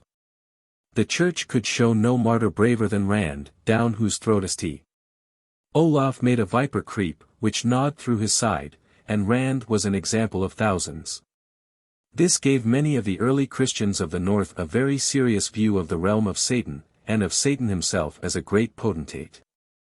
It was increased by their discovery that the pagan kings, Satan's subjects, had moral codes and law courts, and energetically maintained justice. In this way there grew up a more dignified idea of hell. The grotesque imps receded before the array of majestic devils, like Satan and Beelzebub, and these were invested with a certain grandeur and barbaric pride. They were regarded as rival monarchs who had refused to submit themselves to Jehovah, but they were deemed worthy of heroic treatment. The traces of this sentiment found in the ancient frescoes of Russia are of especial importance. Nothing can exceed the grandeur of the hierarchy of hell as they appear in some of these superb pictures. Satan is generally depicted with similar dignity to the King of Heaven, from whom he is divided by a wall's depth, sometimes even resembling him in all but complexion and hair, which is fire on Satan. There are frequent instances, as in the accompanying figure, 4, where, in careful correspondence with the attitude of Christ on the Father's knees, Satan supports the betrayer of Christ. Beside the King of Hell, seated in its mouth, are personages of distinction, some probably representing those poets and sages of Greece and Rome, the prospect of whose damnation filled some of the first Christian fathers with such delight. In Spain, when a bishop is about to baptize one of the European dukes of the devil, he asks at the font what has become of his ancestors, naming them, all heathen. They are all in hell, replies the bishop. Then there will I follow them, returns the chief, and thereafter by no persuasion can he be induced to fare otherwise than to hell. Gradually the Church made up its mind to ally itself with this obstinate barbaric pride and ambition. It was willing to give up anything whatever for a kingdom of this world, and to worship any number of princes of darkness, if they would give unto the bishops such kingdoms, and the glory of them. They induced Esau to be baptized by promise of their aid in his oppressions, and free indulgences to all his passions, and then, by his help, they were able to lay before weaker Esau's the Christian alternatives, be baptized or burnt. Not to have known how to conquer in bloodless victories the barbaric Esau's of the world by a virtue more pure, a heroism more patient, than theirs, and with that sweet reasonableness of Christ, which is the latest epitaph on his tomb among the rich. Not to have recognized the true nobility of the dukes, and purified their pride to self-reverence, their passion to moral courage, their daring and freedom to a self-reliance at once gentle and manly. This was no doubt the necessary failure of a dogmatic and irrational system. But it is this which has made the Christian Israel more of an impostor than its prototype, in every country to which it came steadily developing to a hypocritical imitator of the Esau whose birthright it stole by baptism.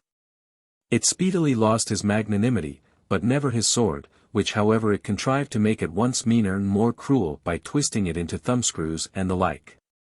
For many centuries its voice has been, in a thin phonographic way, the voice of Jesus, but the hands are the hands of Esau with Samuel's claw added. Chapter 14. Job and the Divider. Hebrew polytheism, problem of evil, Job's disbelief in a future life, the divider's realm, salted sacrifices, theory of orthodoxy, Job's reasoning, his humor, impartiality of fortune between the evil and good, agnosticism of Job, Elihu's eclecticism, Jehovah of the whirlwind, heresies of Job, rabbinical legend of Job, universality of the legend. Israel is a flourishing vine, which bringeth forth fruit to itself, according to the increase of his fruit. He hath multiplied his altars, according to the goodness of his land. He hath made goodly images. Their heart is divided, now shall they be found guilty. He will break down their altars, he will spoil their images. These words of the prophet Hosea, X. 1:2, foreshadow the devil which the devout Jahvist saw growing steadily to enormous strength through all the history of Israel. The germ of this enemy may be found in our chapter on fate. One of its earliest developments is indicated in the account already given of the partition between Jacob and Esau, and the superstition to which that led of a ghostly antagonist, to whom a share had been irreversibly pledged. From the principle thus adopted, there grew a host of demons whom it was believed necessary to propitiate by offering them their share. A divided universe had for its counterpart a divided loyalty in the heart of the people. The growth of a belief in the supremacy of one God was far from being a real monotheism. As a matter of fact no primitive race has been monotheistic. In 2 Kings 17. It is stated as a belief of the Jews that some Assyrians who had been imported into their territory, Samaria, were slain by lions because they knew not the manner of the God of the land. Spinoza noticed the indications given in this and other narratives that the Jews believed that gods whose worship was intolerable within their own boundaries were yet adapted to other regions, Tractatus 2. With this state of mind it is not wonderful that when the Jews found themselves in those alien regions they apprehended that the gods of those countries might also employ lions on such as knew not their manner, but adhered to the worship of Jehovah too exclusively. Among the Jews grew up a more spiritual class of minds, whose feeling towards the mongrel worship around them was that of abhorrence, but these had a very difficult cause to maintain. The popular superstitions were firmly rooted in the fact that terrible evils afflicted mankind, and in the further fact that these did not spare the most pious. Nay, it had for a long time been a growing belief that the bounties and afflictions of nature, instead of following the direction promised by the patriarchs, rewarding the pious, punishing the wicked, were distributed in a reverse way. Dives and Lazarus seemed to have their respective lots before any future paradise was devised for their equalization, as indeed is natural, since Dives attends to his business, while Lazarus is investing his powers in Abraham's bosom.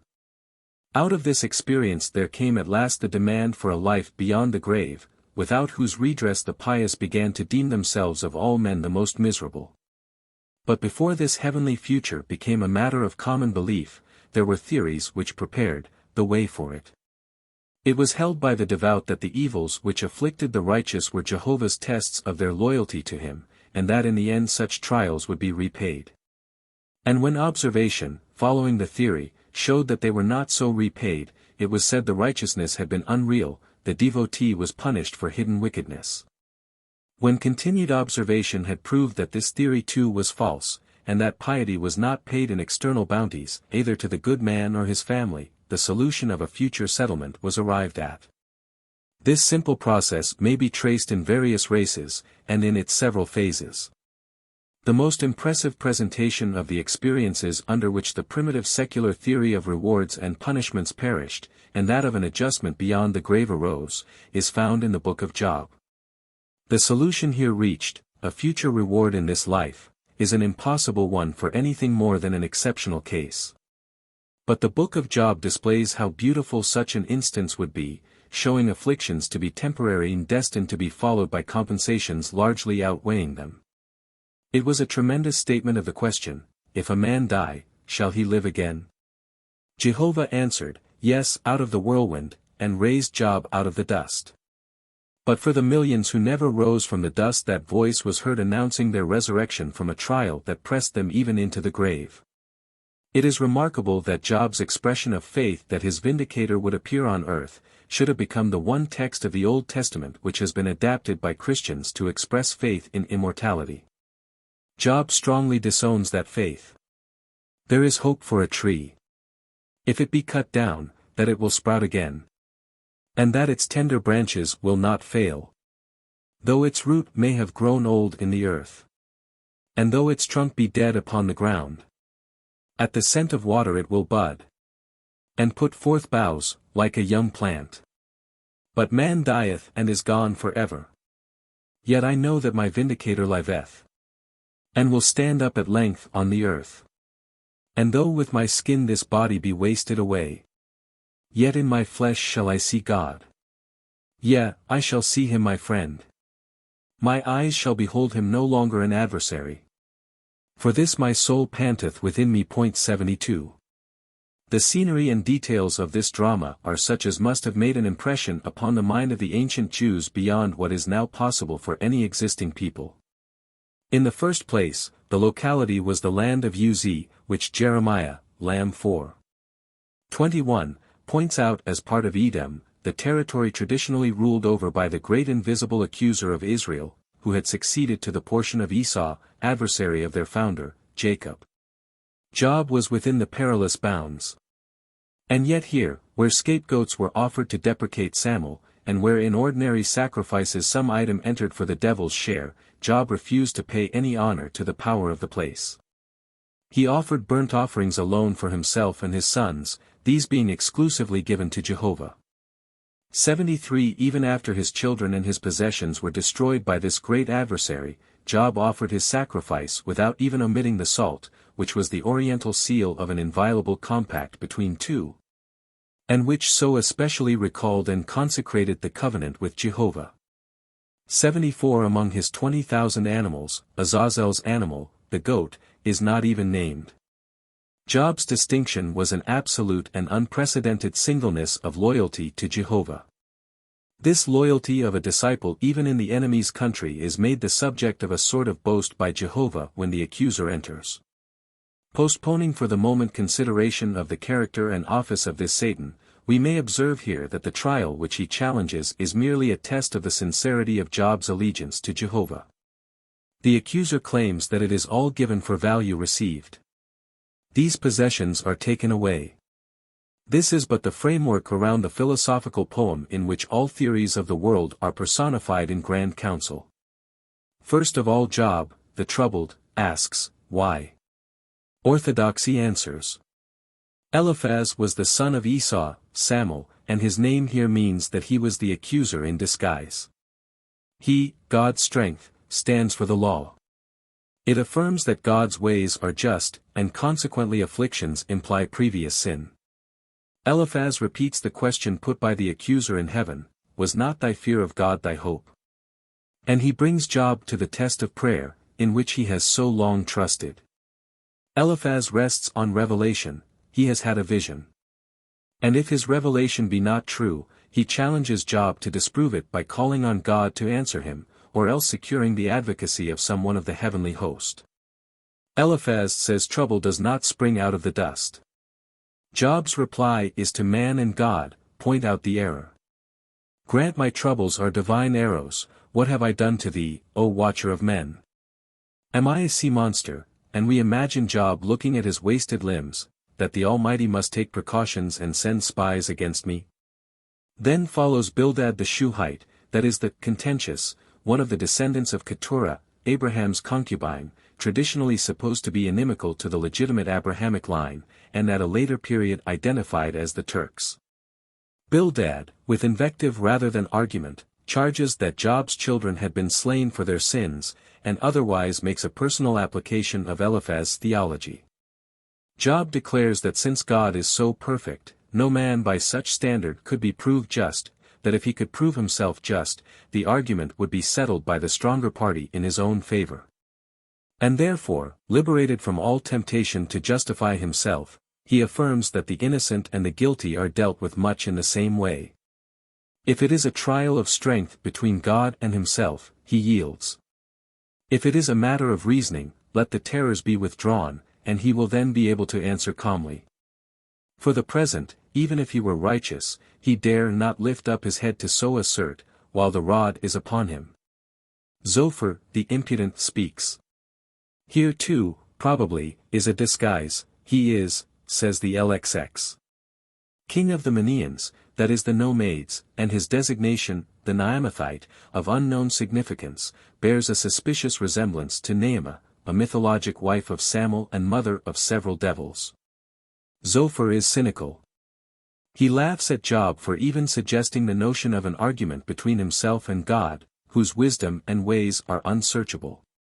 He, God, sees man's iniquity even when it looks as if he did not. He is deeper than hell. What can a man do but pray and acknowledge his sinfulness? But Job, even in his extremity, is healthy-hearted enough to laugh too. He tells his three comforters that no doubt wisdom will die with them. Nevertheless, he has heard similar remarks before, and he is not prepared to renounce his conscience and common sense on such grounds. And now, indeed, Job rises to a higher strain. He has made up his mind that after what has come upon him, he cares not if more be added, and challenges the universe to name his offense. So long as his transgression is sealed up in a bag, he has a right to consider it an invention. 75. Temanite orthodoxy is shocked at all this. Eliphaz declares that Job's assertion that innocent and guilty suffer alike makes the fear of God a vain thing, and discourages prayer. With us are the aged and hoary-headed. Job is a neologist. Eliphaz paints human nature in Calvinistic colors. Behold, God putteth no trust in his ministering spirits. And the heavens are not pure in his sight. Much less abominable and polluted man, who drinketh iniquity as water. The wise have related, and they got it from the fathers to whom the land was given, and among whom no stranger was allowed to bring his strange doctrines, that affliction is the sign and punishment of wickedness. Job merely says he has heard enough of this, and finds no wise man among them. He acknowledges that such reproaches add to his sorrows. He would rather contend with God than with them, if he could. But he sees a slight indication of divine favor in the remarkable unwisdom of his revilers, and their failure to prove their point. Bildad draws a picture of what he considers would be the proper environment of a wicked man, and it closely resembles the situation of Job. But Job reminds him that he, Bildad, is not God. It is God that has brought him so low, but God has been satisfied with his flesh. He has not yet uttered any complaint as to his conduct. And so he, Job, believes that his vindicator will yet appear to confront his accusers, the men who are so glib when his afflicter is silent. 76. Zophar harps on the old string. Pretty much as some preachers go on endlessly with their pictures of the terrors which haunted the deathbeds of Voltaire and Paine, all the more because none are present to relate the facts. Zophar recounts how men who seemed good, but were not, were overtaken by asps and vipers and fires from heaven.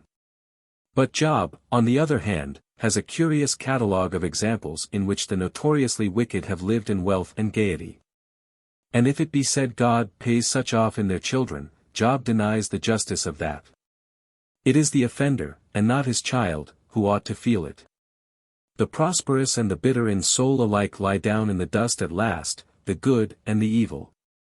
And Job is quite content to admit that he does not understand it.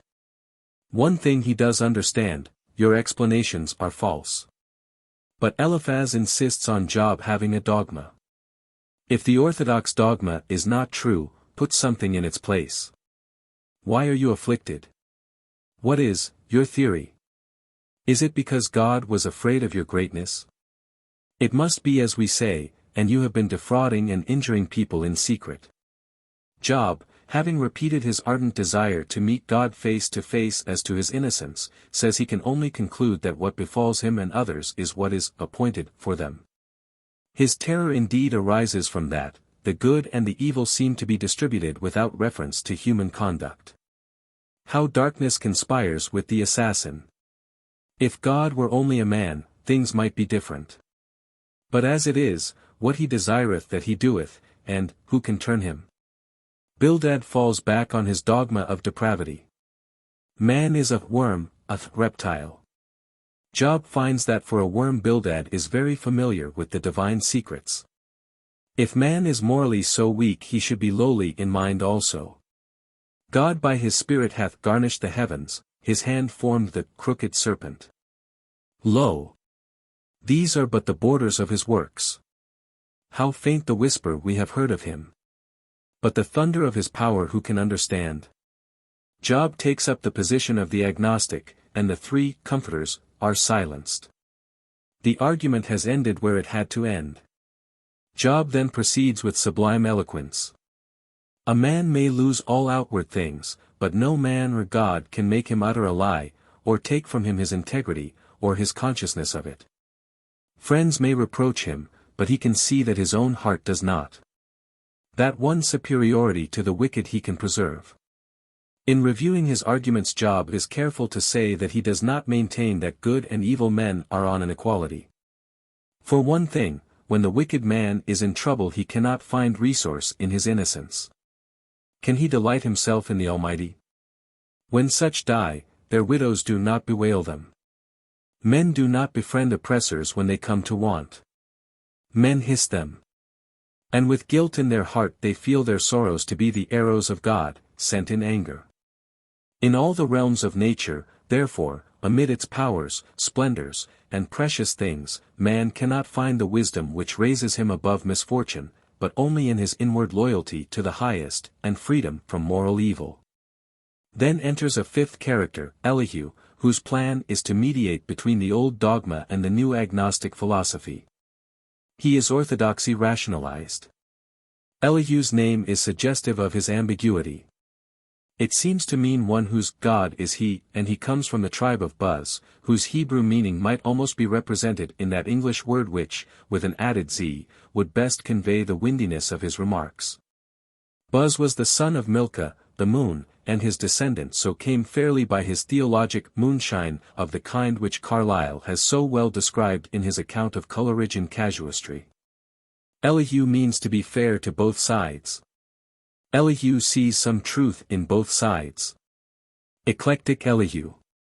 Job is perfectly right in thinking he had not done anything to merit his sufferings, but he did not know what snares were around him, and how he might have done something wicked but for his affliction.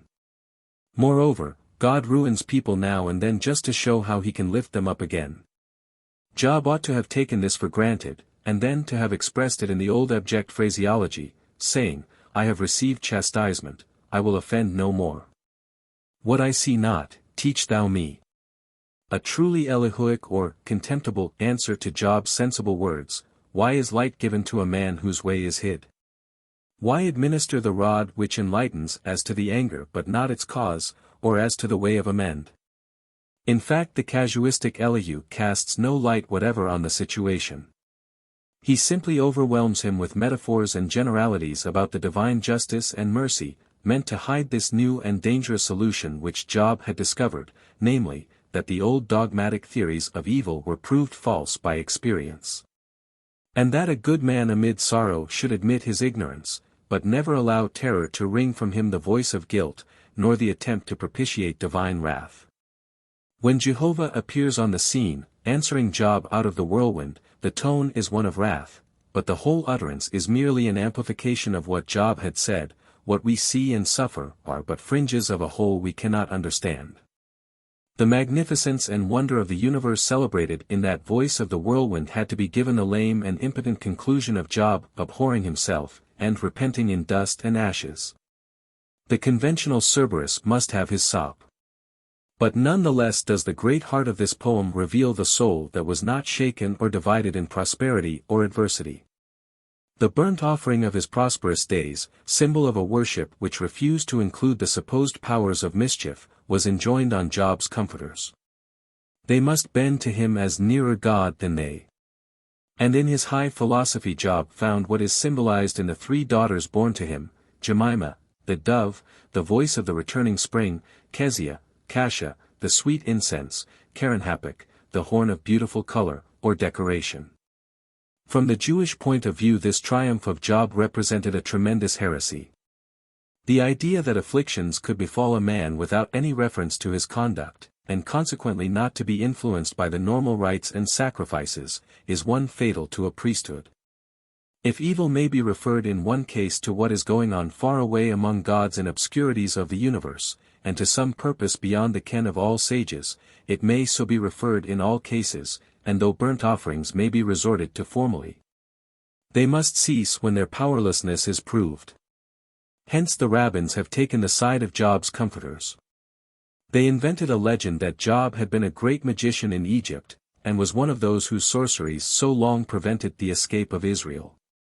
He was converted afterwards, but it is hinted that his early wickedness required the retribution he suffered. His name was to them the troubler troubled. Heretical also was the theory that man could get along without any angelolatry or demon worship. Job in his singleness of service, fearing God alone, defying the seraphim and cherubim from Samuel down to do their worst, was a perilous figure. The priests got no part of any burnt offering. The sin offering was of almost sumptuary importance. Hence the rabbinical theory, already noticed, that it was through neglect of these expiations to the God of sin that the morally spotless Job came under the power of his plagues. But for precisely the same reasons the story of Job became representative to the more spiritual class of minds of a genuine as contrasted with a nominal monotheism, and the piety of the pure, the undivided heart. Its meaning is so human that it is not necessary to discuss the question of its connection with the story of Hariskandra, or whether its accent was caught from or by the legends of Zoroaster and of Buddha, who passed unscathed through the ordeals of Ahriman and Mara. It was repeated in the encounters of the infant Christ with Herod, and of the adult Christ with Satan. It was repeated in the unswerving loyalty of the patient Griselda to her husband. It is indeed the heroic theme of many races and ages, and it everywhere points to a period when the virtues of endurance and patience rose up to match the agonies which fear and weakness had tried to propitiate. When man first learned to suffer and be strong. Chapter 15. Satan. Public prosecutors, Satan as accuser, English devil worshipper, conversion by terror, Satan in the Old Testament, the trial of Joshua, sender of plagues, Satan and Serpent, portrait of Satan, scapegoat of Christendom, Catholic side of hell, the ally of priesthoods. There is nothing about the Satan of the Book of Job to indicate him as a diabolical character. He appears as a respectable and powerful personage among the sons of God who present themselves before Jehovah, and his office is that of a public prosecutor. He goes to and fro in the earth attending to his duties. He has received certificates of character from a Schultens, Herder, Eichhorn, Dath, Ilgen, who proposed a new word for Satan in the prologue of Job, which would make him a faithful but too suspicious servant of God. Such indeed he was deemed originally, but it is easy to see how the degradation of such a figure must have begun. There is often a clamor in England for the creation of public prosecutors. Yet no doubt there is good ground for the hesitation which its judicial heads feel in advising such a step. The experience of countries in which prosecuting attorneys exist is not such as to prove the institution one of unmixed advantage. It is not in human nature for an official person not to make the most of the duty entrusted to him, and the tendency is to raise the interest he specially represents above that of justice itself. A defeated prosecutor feels a certain stigma upon his reputation as much as a defeated advocate. And it is doubtful whether it be safe that the fame of any man should be in the least identified with personal success where justice is trying to strike a true balance. The recent performances of certain attorneys in England and America retained by societies for the suppression of vice strikingly illustrate the dangers here alluded to. The necessity that such salaried social detectives should perpetually parade before the community as purifiers of society induces them to get up unreal cases where real ones cannot be easily discovered. Thus they become accusers, and from this it is an easy step to become slanderers, nor is it a very difficult one which may make them instigators of the vices they profess to suppress. The first representations of Satan show him holding in his hand the scales, but the latter show him trying slyly with hand or foot to press down that side of the balance in which the evil deeds of a soul are being weighed against the good. We need not try to track archaeologically this declension of a prosecutor, by increasing ardor in his office, through the stages of accuser, adversary, executioner, and at last rival of the legitimate rule, and tempter of its subjects. The process is simple and familiar.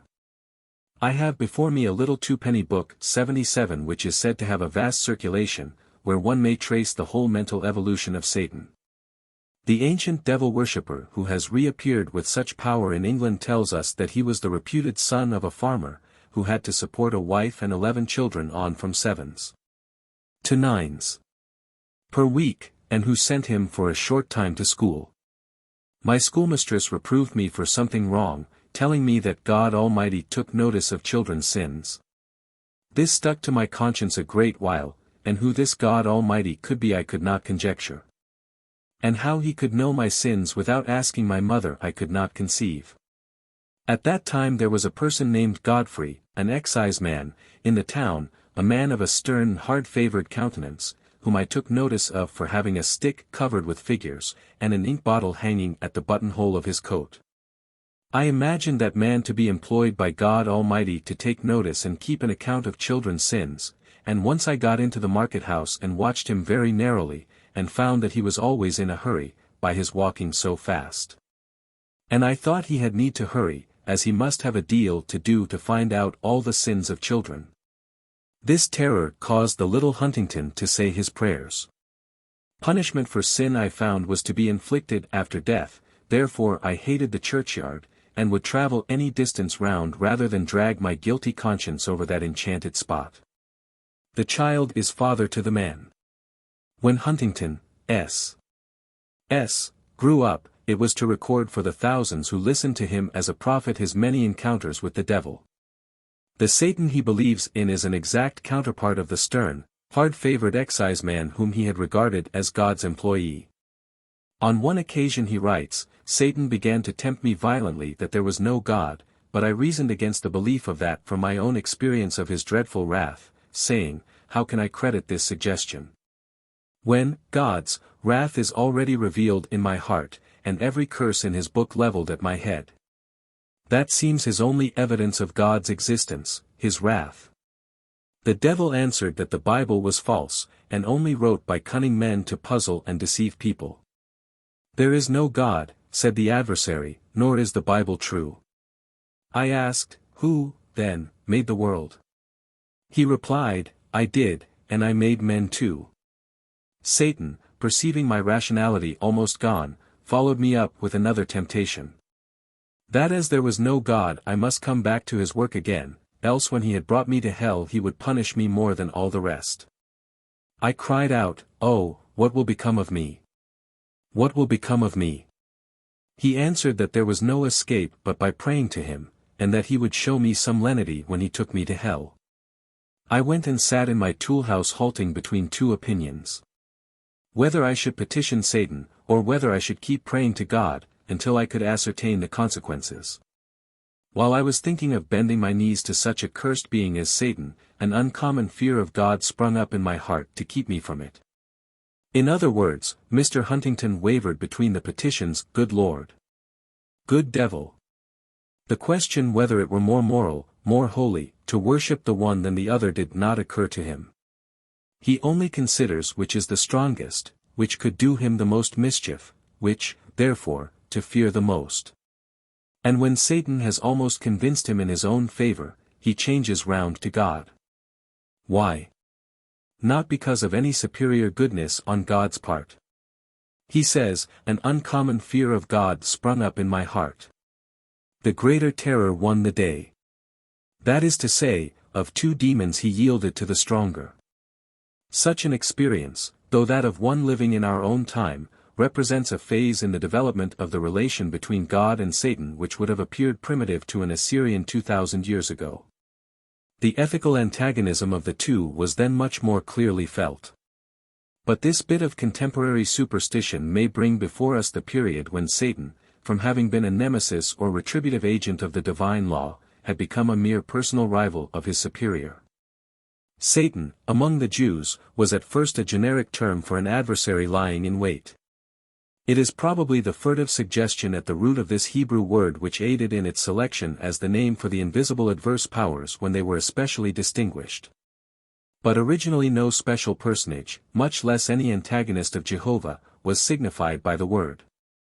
Thus we read, and God's anger was kindled because he, Balaam, went, and the angel of the Lord stood in the way for a Satan against him. And the ass saw the angel of the Lord standing in the way and his sword drawn in his hand. 78 The eyes of Balaam are presently opened, and the angel says, I went out to be a Satan to thee because the way is perverse before me. The Philistines fear to take David with them to battle lest he should prove a Satan to them, that is, an underhand enemy or traitor. 79 David called those who wished to put Shimei to death Satans. 80 But in this case the epithet would have been more applicable to himself for affecting to protect the honest man for whose murder he treacherously provided. 81. That it was popularly used for adversary as distinct from evil appears in Solomon's words, there is neither Satan nor evil occurrent. 82 Yet it is in connection with Solomon that we may note the entrance of some of the materials for the mythology which afterwards invested the name of Satan. It is said that, in anger at his idolatries, the Lord stirred up a Satan unto Solomon, Hadad the Edomite, he was of the king's seed in Edom. 83 Hadad, the sharp, bore a name next to that of Esau himself for the redness of his wrath, and, as we have seen in a former chapter, Edom was to the Jews the land of bogies. Another Satan, whom the Lord stirred up, was the Devastator, Prince Rezin, founder of the kingdom of Damascus, of whom it is said, he was a Satan to Israel all the days of Solomon. 84 The human characteristics of supposed scourges of God easily pass away. The name that becomes traditionally associated with calamities whose agents were stirred up by the Almighty is not allowed the glory of its desolations. The word Satan, twice used in this chapter concerning Solomon's fall, probably gained here a long step towards distinct personification as an eminent national enemy, though there is no intimation of a power daring to oppose the will of Jehovah. Nor, indeed, is there any such intimation anywhere in the canonical books of the Old Testament. The writer of Psalm 6, imprecating for his adversaries, says, Set thou a wicked man over him, and let Satan stand at his right hand. When he shall be judged, let him be condemned, and let his prayer become sin. In this there is an indication of a special Satan, but he is supposed to be an agent of Jehovah. In the catalogue of the curses invoked of the Lord, we find the evils which were afterwards supposed to proceed only from Satan. The only instance in the Old Testament in which there is even a faint suggestion of hostility towards Satan on the part of Jehovah is in Zechariah. Here we find the following remarkable words, And he showed me Joshua the high priest standing before the angel of Jehovah, and the Satan standing at his right hand to oppose him. And Jehovah said unto Satan, Jehovah rebuke thee, O Satan. Even Jehovah, that hath chosen Jerusalem, rebuke thee, is not this a brand plucked out of the fire? Now Joshua was clothed with filthy garments, and stood before the angel. And he answered and spake to those that stood before him, saying, Take away the filthy garments from him. And to him he said, Lo, I have caused thine iniquity to pass from thee, and I will clothe thee with goodly raiment. 85. Here we have a very fair study and sketch of that judicial trial of the soul for which mainly the dogma of a resurrection after death was invented. The doctrine of future rewards and punishments is not one which a priesthood would invent or care for, so long as they possessed unrestricted power to administer such in this life. It is when an alien power steps in to supersede the priesthood, the Gallio too indifferent whether ceremonial laws are carried out to permit the full application of terrestrial cruelties, that the priest requires a tribunal beyond the grave to execute his sentence. In this picture of Zechariah we have this invisible celestial court. The angel of judgment is in his seat. The angel of accusation is present to prosecute. A poor filthy wretch appears for trial. What advocate can he command? Where is Michael, the special advocate of Israel? He does not recognize one of his clients in this poor Joshua in his rags. But lo! Suddenly Jehovah himself appears, reproves his own commissioned accuser. Declares Joshua a brand plucked from the burning, Tophet, orders a change of raiment, and, condoning his offenses, takes him into his own service. But in all this there is nothing to show general antagonism between Jehovah and Satan, but the reverse. When we look into the book of Job we find a Satan sufficiently different from any and all of those mentioned under that name in other parts of the Old Testament to justify the belief that he has been mainly adapted from the traditions of other regions. The plagues and afflictions which in Psalm 6 are invoked from Jehovah, even while Satan is mentioned as near, are in the book of Job ascribed to Satan himself. Jehovah only permits Satan to inflict them with a proviso against total destruction. Satan is here named as a personality in a way not known elsewhere in the Old Testament, unless it be in 1 Chron. 21. 1, where Satan, the article being in this single case absent, is said to have stood up against Israel, and provoked David to number Israel. But in this case the uniformity of the passage with the others, excepting those in Job, is preserved by the same incident being recorded in 2 Sam. 24. 1. The anger of Jehovah was kindled against Israel, and he, Jehovah, moved David against them to say, Go number Israel and Judah. It is clear that, in the Old Testament, it is in the book of Job alone that we find Satan as the powerful prince of an empire which is distinct from that of Jehovah, an empire of tempest, plague, and fire, though he presents himself before Jehovah and awaits permission to exert his power on a loyal subject of Jehovah. The formality of a trial, so dear to the Semitic heart, is omitted in this case. And these circumstances confirm the many other facts which prove this drama to be largely of non-Semitic origin. It is tolerably clear that the drama of Hariskandra in India and that of Job were both developed from the Sanskrit legends mentioned in our chapter on Viswámitra. And it is certain that Aryan and Semitic elements are both represented in the figure of Satan as he has passed into the theology of Christendom. Nor indeed has Satan since his importation into Jewish literature in this new aspect, much as the rabbins have made of him, ever been assigned the same character among that people that has been assigned him in Christendom. He has never replaced Samael as their arch-fiend. Rabbins have, indeed, in later times associated him with the serpent which seduced Eve in Eden. But the absence of any important reference to that story in the New Testament is significant of the slight place it had in the Jewish mind long after the belief in Satan had become popular. In fact, that essentially Aryan myth little accorded with the ideas of strife and immorality which the Jews had gradually associated with Samael. In the narrative, as it stands in Genesis, it is by no means the serpent that makes the worst appearance. It is Jehovah, whose word, that death shall follow on the day the apple is eaten, is falsified by the result. And while the serpent is seen telling the truth, and guiding man to knowledge, Jehovah is represented as animated by jealousy or even fear of man's attainments.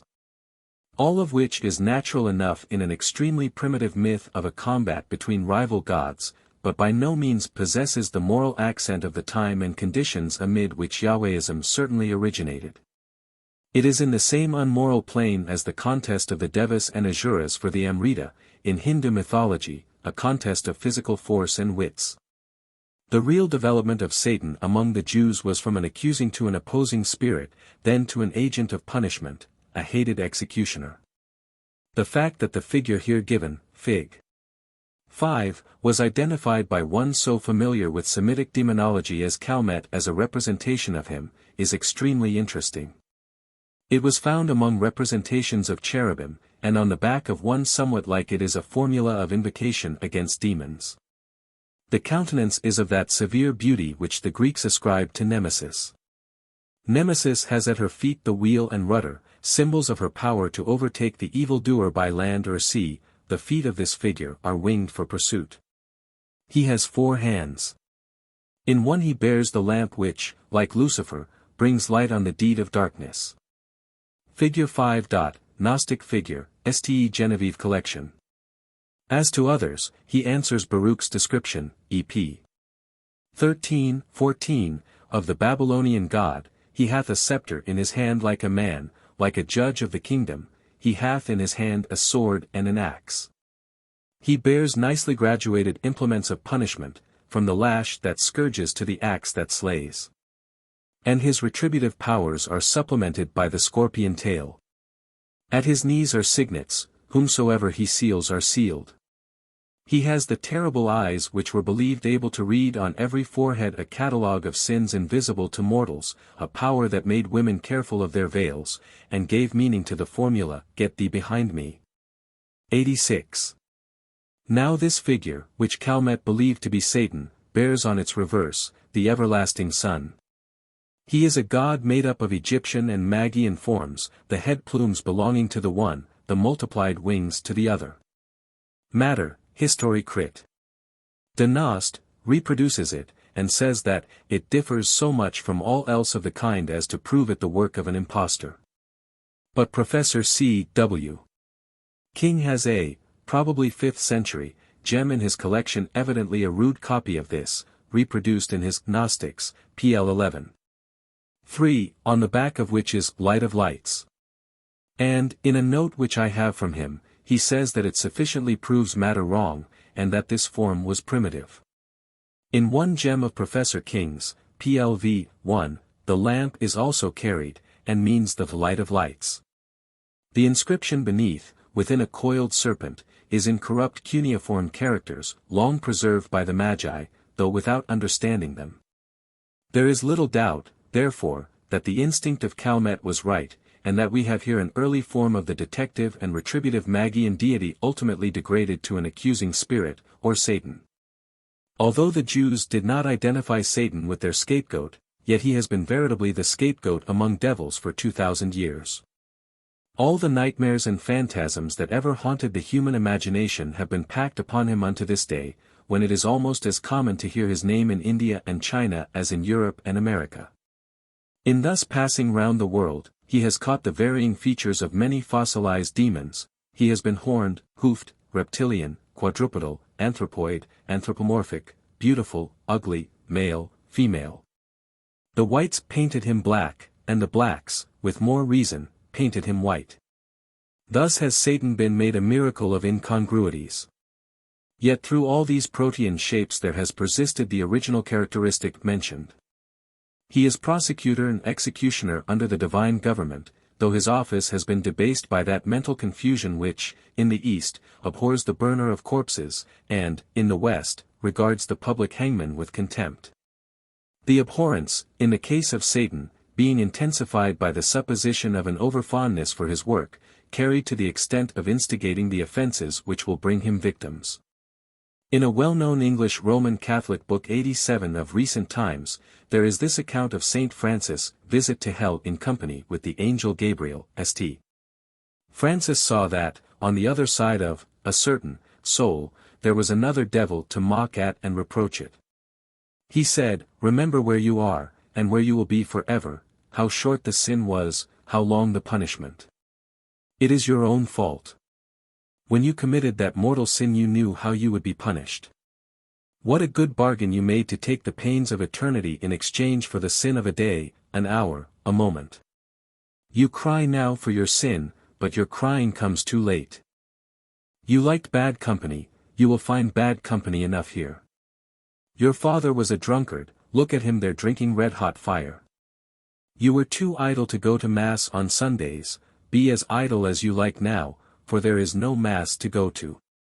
You disobeyed your father, but you dare not disobey him who is your father in hell. This devil speaks as one carrying out the divine decrees. He preaches. He utters from his chasuble of flame the sermons of Father Furnace. And, no doubt, wherever belief in Satan is theological, this is pretty much the form which he assumes before the mind, or what such believers would call their mind, albeit really the mind of some Syrian dead these 2,000 years.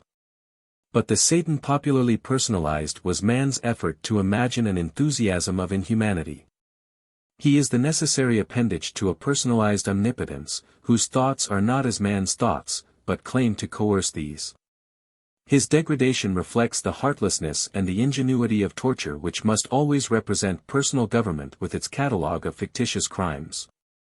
Offences against mere majesty, against iniquities framed in law, must be doubly punished, the thing to be secured being doubly weak. Under any theocratic government law and punishment would become the types of diabolism. Satan thus has a twofold significance. He reports what powerful priesthoods found to be the obstacles to their authority, and he reports the character of the priestly despotisms which aimed to obstruct human development.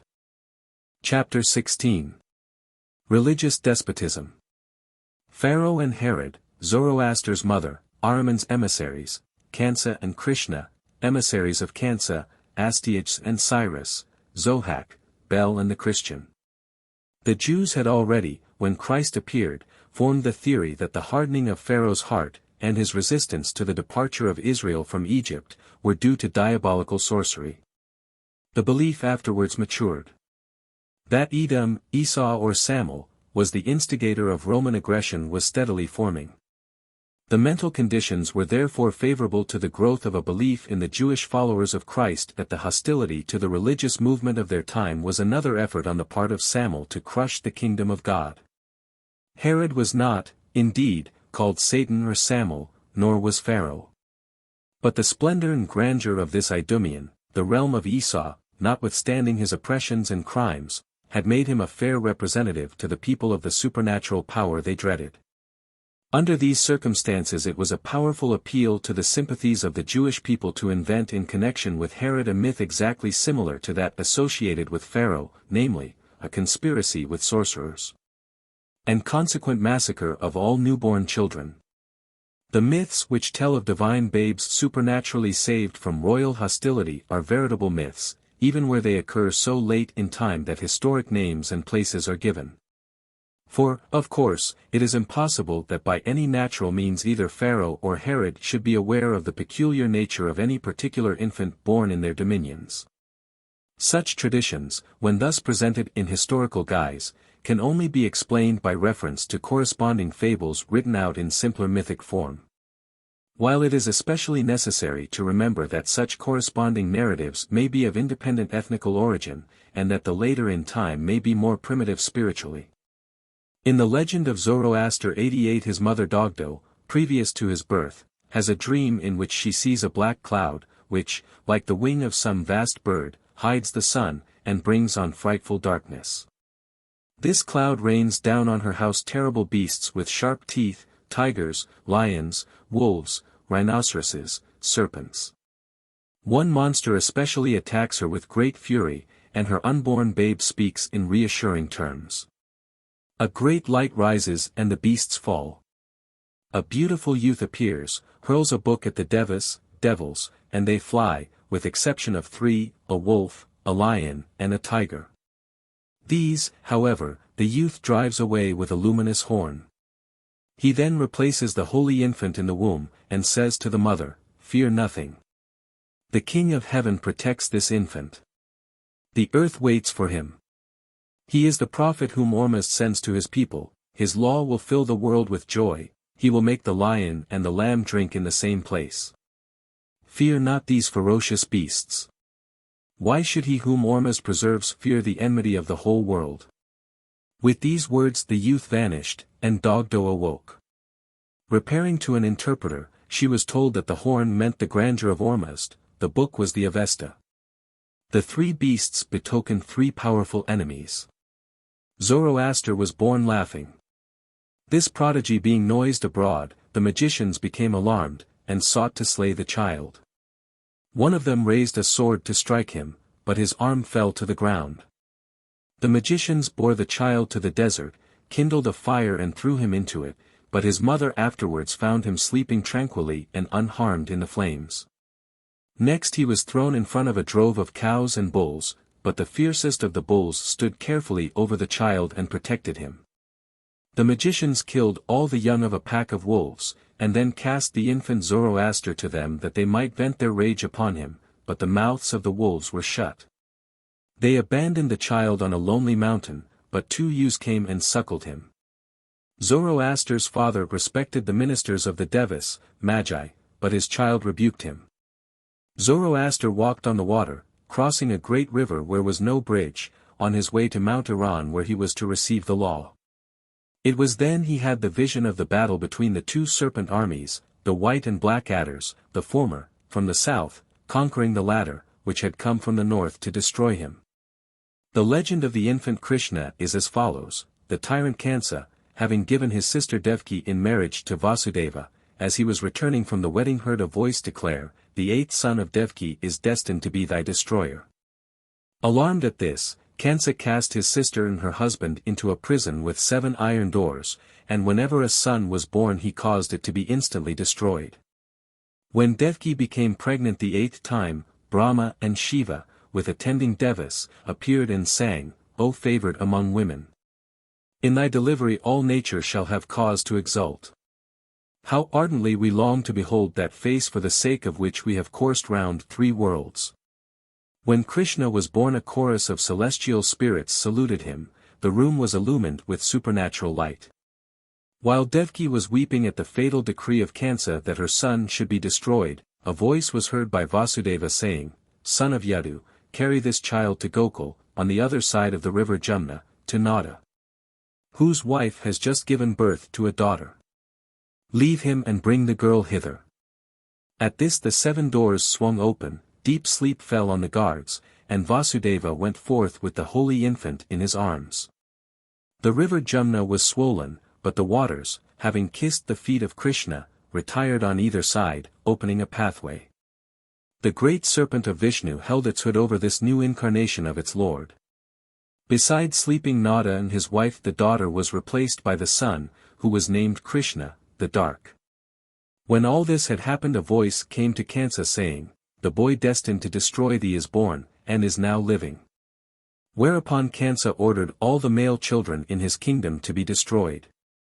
This being ineffectual, the whereabouts of Krishna were discovered, but the messenger who was sent to destroy the child beheld its image in the water and adored it. The Rakshasas worked in the interest of Kansa. One approached the divine child in shape of a monstrous bull whose head he wrung off. And he so burned in the stomach of a crocodile which had swallowed him that the monster cast him from his mouth unharmed. Finally, as a youth, Krishna, after living some time as a herdsman, attacked the tyrant Kansa, tore the crown from his head, and dragged him by his hair a long way. With the curious result that Kansa became liberated from the 3 worlds, such virtue had long thinking about the incarnate one, even in enmity. The divine beings represented in these legends find their complement in the fabulous history of Cyrus. And the hostile powers which sought their destruction are represented in demonology by the Persian tyrant devil Zohak. The name of Astyages, the grandfather of Cyrus, has been satisfactorily traced to Ashtahak, and Agis Dahaka, the biting snake. The word thus connects him with Vedic Ahi and with Iranian Zohak, the tyrant out of whose shoulders a magician evoked 2 serpents which adhered to him and became at once his familiars and the arms of his cruelty. As Astyages, the last king of Media, he had a dream that the offspring of his daughter Mandane would reign over Asia. He gave her in marriage to Cambyses, and when she bore a child, Cyrus, committed it to his minister Harpagus to be slain. Harpagus, however, moved with pity, gave it to a herdsman of Astyages, who substituted for it a stillborn child, and having so satisfied the tyrant of its death, reared Cyrus as his own son. The luminous horn of the Zoroastrian legend and the diabolism of Zohak are both recalled in the book of Daniel, 8, in the terrific struggle of the ram and the he-goat. The he-goat, ancient symbol of hairy Esau, long idealized into the invisible foe of Israel, had become associated also with Babylon and with Nimrod its founder, the Semitic Zohak. But Bel, conqueror of the dragon, was the founder of Babylon, and to Jewish eyes the dragon was his familiar. To the Jews he represented the tyranny and idolatry of Nimrod, the two serpents of Zohak. When Cyrus supplanted Astyages, this was the idol he found the Babylonians worshipping until Daniel destroyed it.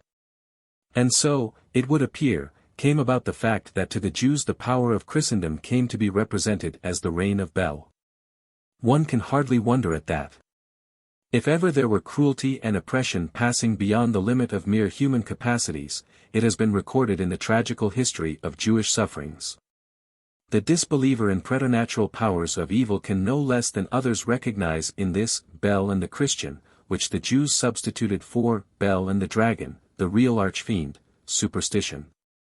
Turning human hearts to stone when to stony gods they sacrifice their own humanity and the welfare of mankind. Chapter 17. The Prince of this World. Temptations, birth of Buddha, Mara, temptation of power, asceticism and luxury, Mara's menaces, appearance of the Buddha's vindicator, Ahriman tempts Zoroaster, Satan and Christ, criticism of Strauss, Jewish. Traditions, hunger, variance.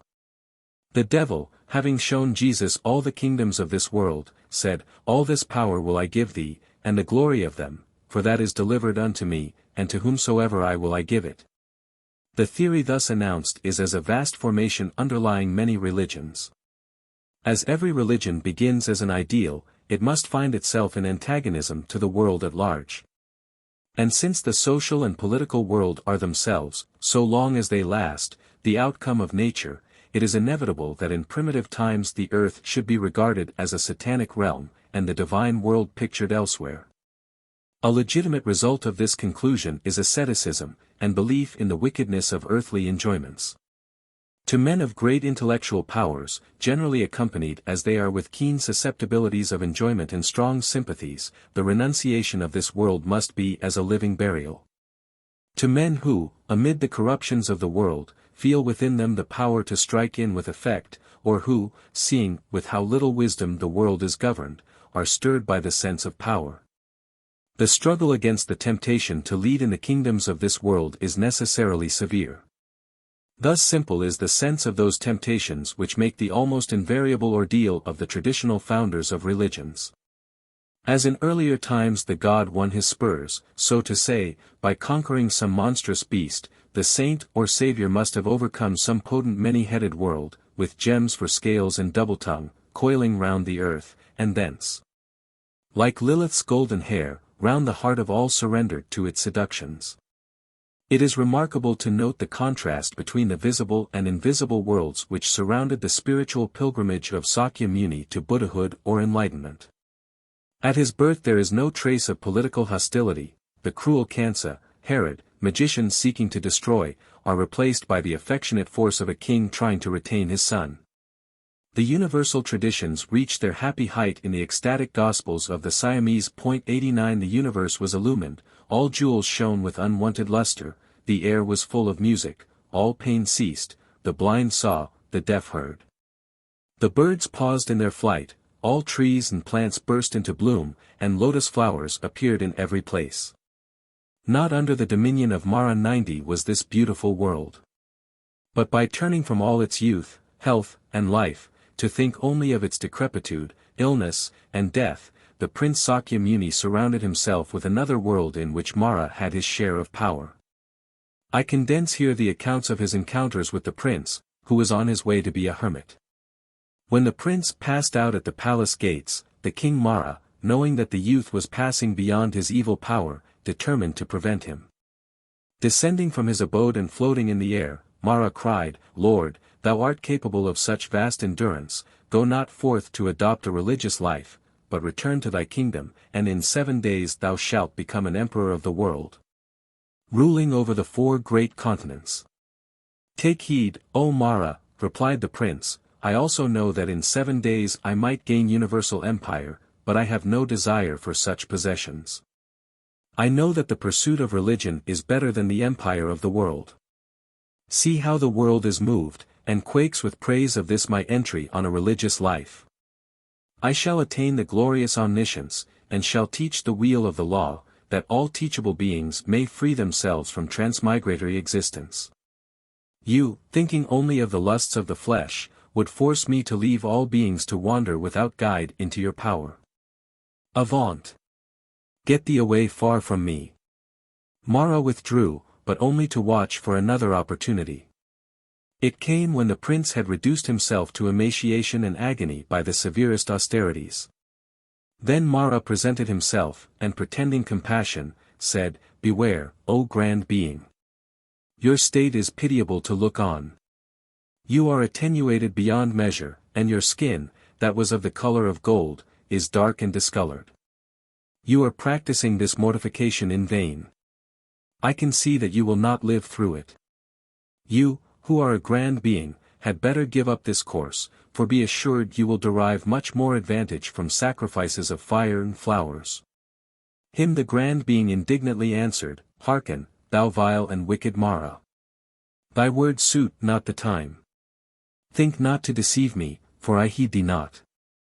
Thou mayest mislead those who have no understanding, but I, who have virtue, endurance, and intelligence, who know what is good and what is evil, cannot be so misled. Thou, O Mara, hast 8 generals. Thy first is delight in the 5 lusts of the flesh, which are the pleasures of appearance, sound, scent, flavor, and touch. Thy second general is wrath, who takes the form of vexation, indignation, and desire to injure. Thy third is concupiscence. Thy fourth is desire. Thy fifth is impudence. Thy sixth is arrogance. Thy seventh is doubt. And thine 8th is ingratitude. These are thy generals, who cannot be escaped by those whose hearts are set on honor and wealth. But I know that he who can contend with these thy generals shall escape beyond all sorrow, and enjoy the most glorious happiness. Therefore I have not ceased to practice mortification, knowing that even were I to die whilst thus engaged, it would be a most excellent thing. It is added that Mara fled in confusion, but the next incident seems to show that his suggestion was not unheeded. For, after he had departed, the grand being had his vision of the 3-stringed guitar, one string drawn too tightly, the second too loosely, the third moderately, which last, somewhat in defiance of orchestral ideas, alone gave sweet music. And taught him that moderation was better than excess or laxity. By eating enough he gained that pristine strength and beauty which offended the 5 Brahmins so that they left him. The third and final effort of Mara immediately preceded the prince's attainment of the order of Buddha under the bo tree. He now sent his 3 daughters, Raka, love, Arati, anger, Tanha, desire.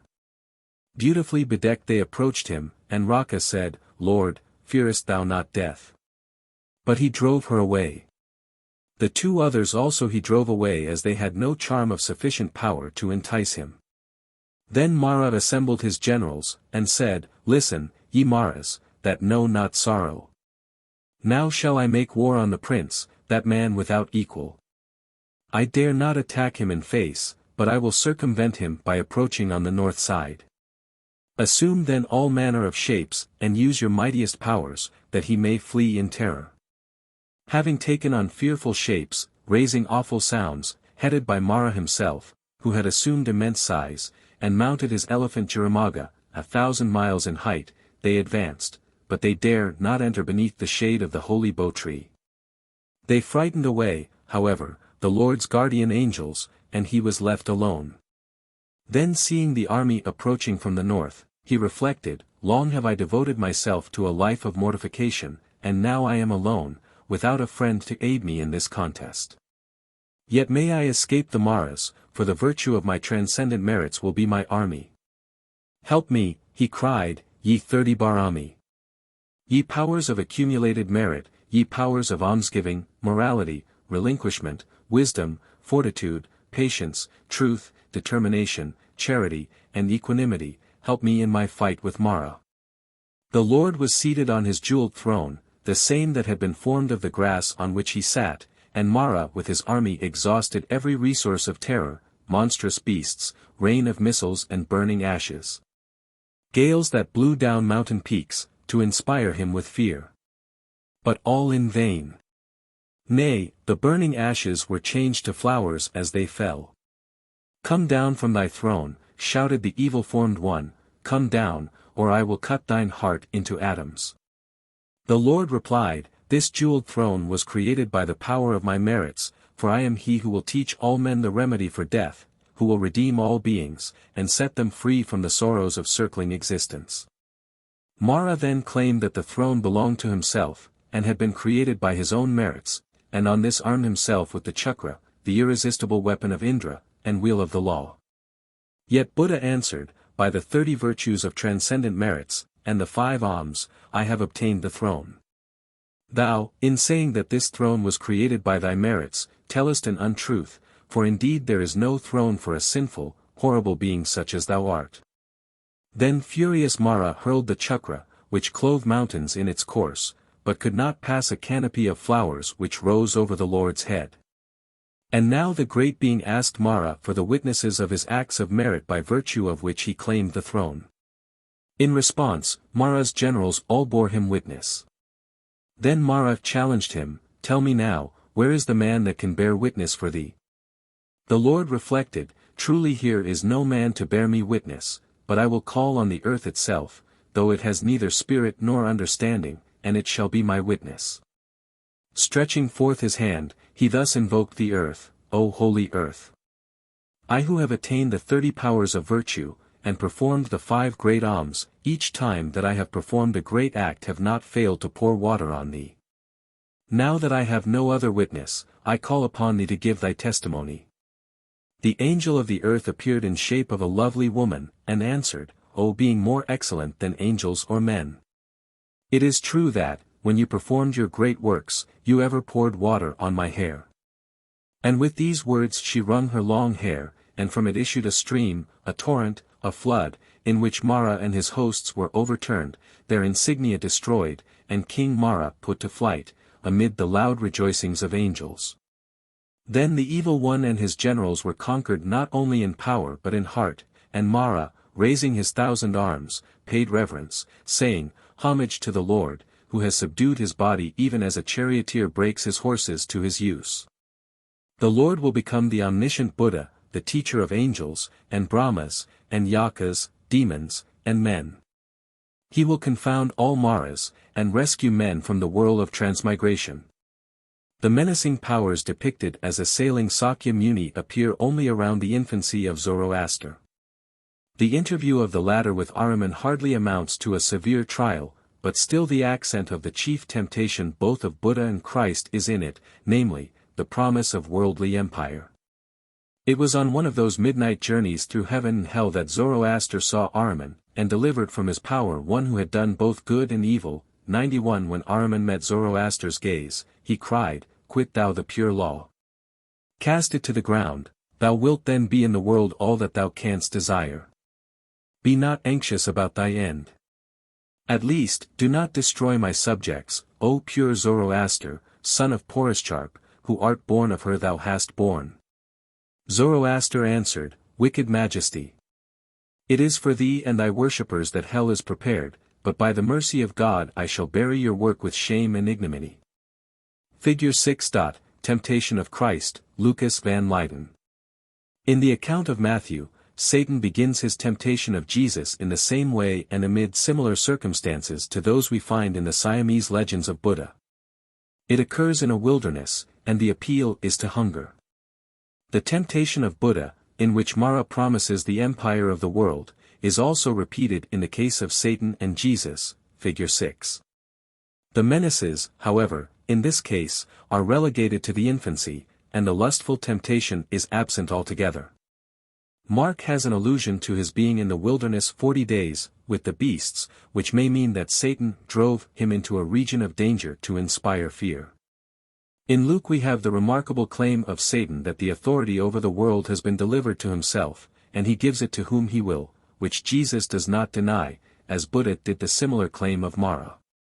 As in the case of Buddha, the temptation of Jesus ends his fasting, angels bring him food, delta iota eta kappa nu omicron upsilon nu upsilon tau probably means that, and thenceforth he eats and drinks, to the scandal of the ascetics.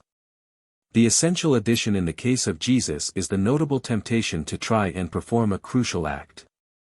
Satan quotes an accredited messianic prophecy, and invites Jesus to test his claim to be the predicted deliverer by casting himself from the pinnacle of the temple, and testing the promise that angels should protect the true Son of God. Strauss, 92, as it appears to me, has not considered the importance of this in connection with the general situation. Assent, he says, cannot be withheld from the canon that, to be credible, the narrative must ascribe nothing to the devil inconsistent with his established cunning. Now, the first temptation, appealing to hunger, we grant, is not ill-conceived. If this were ineffectual, the devil, as an artful tactician, should have had a yet more alluring temptation at hand. But instead of this, we find him, in Matthew, proposing to Jesus the neck-breaking feat of casting himself down from the pinnacle of the temple, a far less inviting miracle than the metamorphosis of the stones. This proposition finding no acceptance, there follows, as a crowning effort, a suggestion which, whatever might be the bribe, every true Israelite would instantly reject with abhorrence, to fall down and worship the devil. Not so. The scapegoat was a perpetual act of worship to the devil. In this story of the temptation of Christ there enter some characteristic elements of the temptation of Job. 93 uz in the one case and the wilderness in the other mean morally the same, the region ruled over by Azazel. In both cases the trial is under divine direction. And the trial is in both cases to secure a division of worship between the good and evil powers, which was so universal in the East that it was the test of exceptional piety if one did not swerve from an unmixed sacrifice. Jesus is apparently abandoned by the God in whom he trusted, he is driven into a wilderness, and there kept with the beasts and without food. The devil alone comes to him. Exhibits his own miraculous power by bearing him through the air to his own Mount Seir, and showing him the whole world in a moment of time, and now says to him, as it were, try your God. See if he will even turn stones into bread to save his own Son, to whom I offer the kingdoms of the world. Then bearing him into the holy hill of his own God, the pinnacle of the temple, says, try now a leap, and see if he saves from being dashed to pieces, even in his own precincts, his so trustful devotee, whom I have borne aloft so safely. Which, then, has the greater power to protect, enrich, advance you, he who has left you out here to starve, so that you dare not trust yourself to him, or I?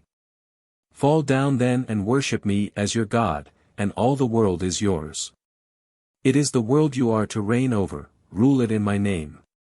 When Saint Anthony is tempted by the devil in the form of a lean monk, it was easy to see that the hermit was troubled with a vision of his own emaciation. When the devil appears to Luther under guise of a holy monk, it is an obvious explanation that he was impressed by a memory of the holy brothers who still remained in the church, and who, while they implored his return, pointed out the strength and influence he had lost by secession. Equally simple are the moral elements in the story of Christ's temptation. While a member of John's ascetic community, for which, though he was rich he became poor, hunger, and such anxiety about a living as victimless many a young thinker now, must have assailed him. Later on his devil meets him on the temple, quotes scripture, and warns him that his visionary God will not raise him so high in the church as the prince of this world can. 94. And finally, when dreams of a larger union, including Jews and Gentiles, visited him. The power that might be gained by connivance with universal idolatry would be reflected in the offer of the kingdoms of the world in payment for the purity of his aims and singleness of his worship. That these trials of self-truthfulness and fidelity, occurring at various phases of life, would be recognized, is certain. A youth of high position, as Christ probably was 95 or even one with that great power over the people which all concede, was, in a worldly sense, throwing away his prospects, and this voice, real in its time, would naturally be conventionalized. It would put on the stock costume of devils and angels, and among Jewish Christians it would naturally be associated with the 40 days fast of Moses, Exodus 34:28, Deuteronomy 9:9, and that of Elias, 1 Kings 19:8, and the 40 years trial of Israel in the wilderness. Among Greek Christians some traces of the legend of Heracles in his seclusion as herdsman, or at the crossroads between vice and virtue, might enter. And it is not impossible that some touches might be added from the Oriental myth which invested Buddha. However this may be, we may with certainty repair to the common source of all such myths in the higher nature of man, and recognize the power of a pure genius to overcome those temptations to a success unworthy of itself. We may interpret all such legends with a clearness proportioned to the sacrifices we have made for truth and ideal right. And the endless perplexities of commentators and theologians about the impossible outward details of the New Testament story are simple confessions that the Great Spirit so tried is now made to label with his name his own tempter, namely, a church grown powerful and wealthy, which, as the prince of this world, bribes the conscience and tempts away the talent necessary to the progress of mankind. Chapter 18. Trial of the Great. Morality at Tours, the St. Anthony of Spagnoletto, Bunyan's Pilgrim, Milton on Christ's Temptation, an Edinburgh Saint and Unitarian Fiend, a Haunted Jewess, Conversion by Fever, Limit of Courage, Woman and Sorcery, Luther and the Devil, the Inkspot at Wartburg, Carlyle's Interpretation, the Cowled Devil, Carlyle's Trial, in Rue St. Thomas D. Offer, the Everlasting No, Devil of Vauvert, the Latter-day Conflict, New Conditions, the Victory of Man, the Scholar and the World. A representation of the temptation of St. Anthony, marionettes, which I witnessed at Tours, 1878, had several points of significance. It was the medieval morality as diminished by centuries, and conventionalized among those whom the centuries mold in ways and for ends they know not. Amid a scenery of grotesque devils, rudely copied from Cowlot, Saint Anthony appeared, and was tempted in a way that recalled the old pictures. There was the same fair temptress, in this case the wife of Satan, who warns her lord that his ugly devils will be of no avail against Anthony, and that the whole affair should be confided to her. She being repelled, the rest of the performance consisted in the devils continually ringing the bell of the hermitage, and finally setting fire to it. This conflagration was the supreme torment of Anthony, and, sooth to say, it was a fairly comfortable abode, who utters piteous prayers and is presently comforted by an angel bringing him wreaths of evergreen.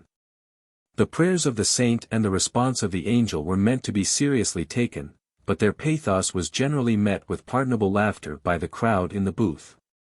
Yet there was a pathos about it all, if only this, that the only temptations thought of for a saint were a sound and quiet house and a mistress. The bell noise alone remained from the great picture of Spagnoletto at Siena, where the unsheltered old man raises his deprecating hand against the disturber, but not his eyes from the book he reads. In Spagnoletto's picture there are 5 large books, pen, ink, and hourglass, but there is neither hermitage to be burnt nor female charms to be resisted. But Spagnoletto, even in his time, was beholding the vision of exceptional men in the past, whose hunger and thirst was for knowledge, truth, and culture, and who sought these in solitude. Such men have so long left the church familiar to the French peasantry that any representation of their temptations and trials would be out of place among the marionettes. The bells which now disturb them are those that sound from steeples. Another picture loomed up before my eyes over the puppet performance at Tours, that which for Bunyan frescoed the walls of Bedford jail. There, too, the old demons, giants, and devils took on grave and vast forms, and reflected the trials of the great hearts who withstood the popes and pagans, the armed political Apollons and the giant despairs. Who could make prisons the hermitages of men born to be saviors of the people? Such were the temptations that Milton knew. From his own heart came the pigments with which he painted the trial of Christ in the wilderness. Set women in his eye, said Belial. Women, when nothing else, beguiled the heart of wisest Solomon, and made him build, and made him bow to the gods of his wives. To whom quick answer Satan thus returned. Belial, In much uneven scale thou weighst all others by thyself. But he whom we attempt is wiser far than Solomon, of more exalted mind, made and set wholly on the accomplishment of greatest things. Therefore with manlier objects we must try his constancy, with such as have more show of worth, of honor, glory, and popular praise. Rocks whereon greatest men have oftest wrecked. 96. The progressive ideas which Milton attributed to Satan have not failed. That celestial city which Bunyan found it so hard to reach has now become a metropolis of wealth and fashion, and the trials which once beset pilgrims toiling towards it are now transferred to those who would pass beyond it to another city. Seen from afar, with temples of reason and palaces of justice, the old phantasms have shrunk to puppets. The trials by personal devils are relegated to the regions of insanity and disease. It is everywhere a dance of puppets, though on a cerebral stage. A lady well known in Edinburgh related to me a terrible experience she had with the devil. She had invited some of her relations to visit her for some days. But these relatives were Unitarians, and, after they had gone, having entered the room which they had occupied, she was seized by the devil, thrown on the floor, and her back so strained that she had to keep her bed for some time. This was to her the Unitarian fiend, of which the Wesleyan hymn book sang so long. But even the Wesleyans have now discarded the famous couplet, and there must be few who would not recognize that the old lady at Edinburgh merely had a tottering body representing a failing mind. I have just read a book in which a lady in America relates her trial by the devil. This lady, in her girlhood, was of a Christian family, but she married a rabbi and was baptized into Judaism. After some years of happy life a terrible compunction seized her, she imagined herself lost forever, she became ill. A Christian, Baptist, minister and his wife were the evil stars in her case, and with what terrors they surrounded the poor Jewess may be gathered from the following extract. She then left me, that dear friend left me alone to my God, and to him I carried a lacerated and bleeding heart, and laid it at the foot of the cross, as an atonement for the multiplied sins I had committed, whether of ignorance or wilfulness. And how shall I proceed to portray the heartfelt agonies of that night preceding my deliverance from the shafts of Satan? Oh! This weight, this load of sin, this burden so intolerable that it crushed me to the earth. For this was a dark hour with me, the darkest, and I lay calm, to all appearance, but with cold perspiration drenching me, nor could I close my eyes, and these words again smote my ear, no redemption, no redemption. And the tempter came, inviting me, with all his blandishment and power, to follow him to his court of pleasure. My eyes were open, I certainly saw him, dressed in the most fantastic shape. This was no illusion. For he soon assumed the appearance of one of the gay throng I had mingled with in former days, and beckoned me to follow. I was awake, and seemed to lie on the brink of a chasm, and spirits were dancing around me, and I made some slight outcry, and those dear girls watching with me came to me, and looked at me. They said I looked at them but could not speak, and they moistened my lips, and said I was nearly gone, then I whispered, and they came and looked at me again, but would not disturb me. It was well they did not. For the power of God was over me, and angels were around me, and whispering spirits near, and I whispered in sweet communion with them, as they surrounded me, and, pointing to the throne of grace, said, Behold. And I felt that the glory of God was about to manifest itself, for a shout, as if a choir of angels had tuned their golden harps, burst forth in, Glory to God on high, and died away in softest strains of melody.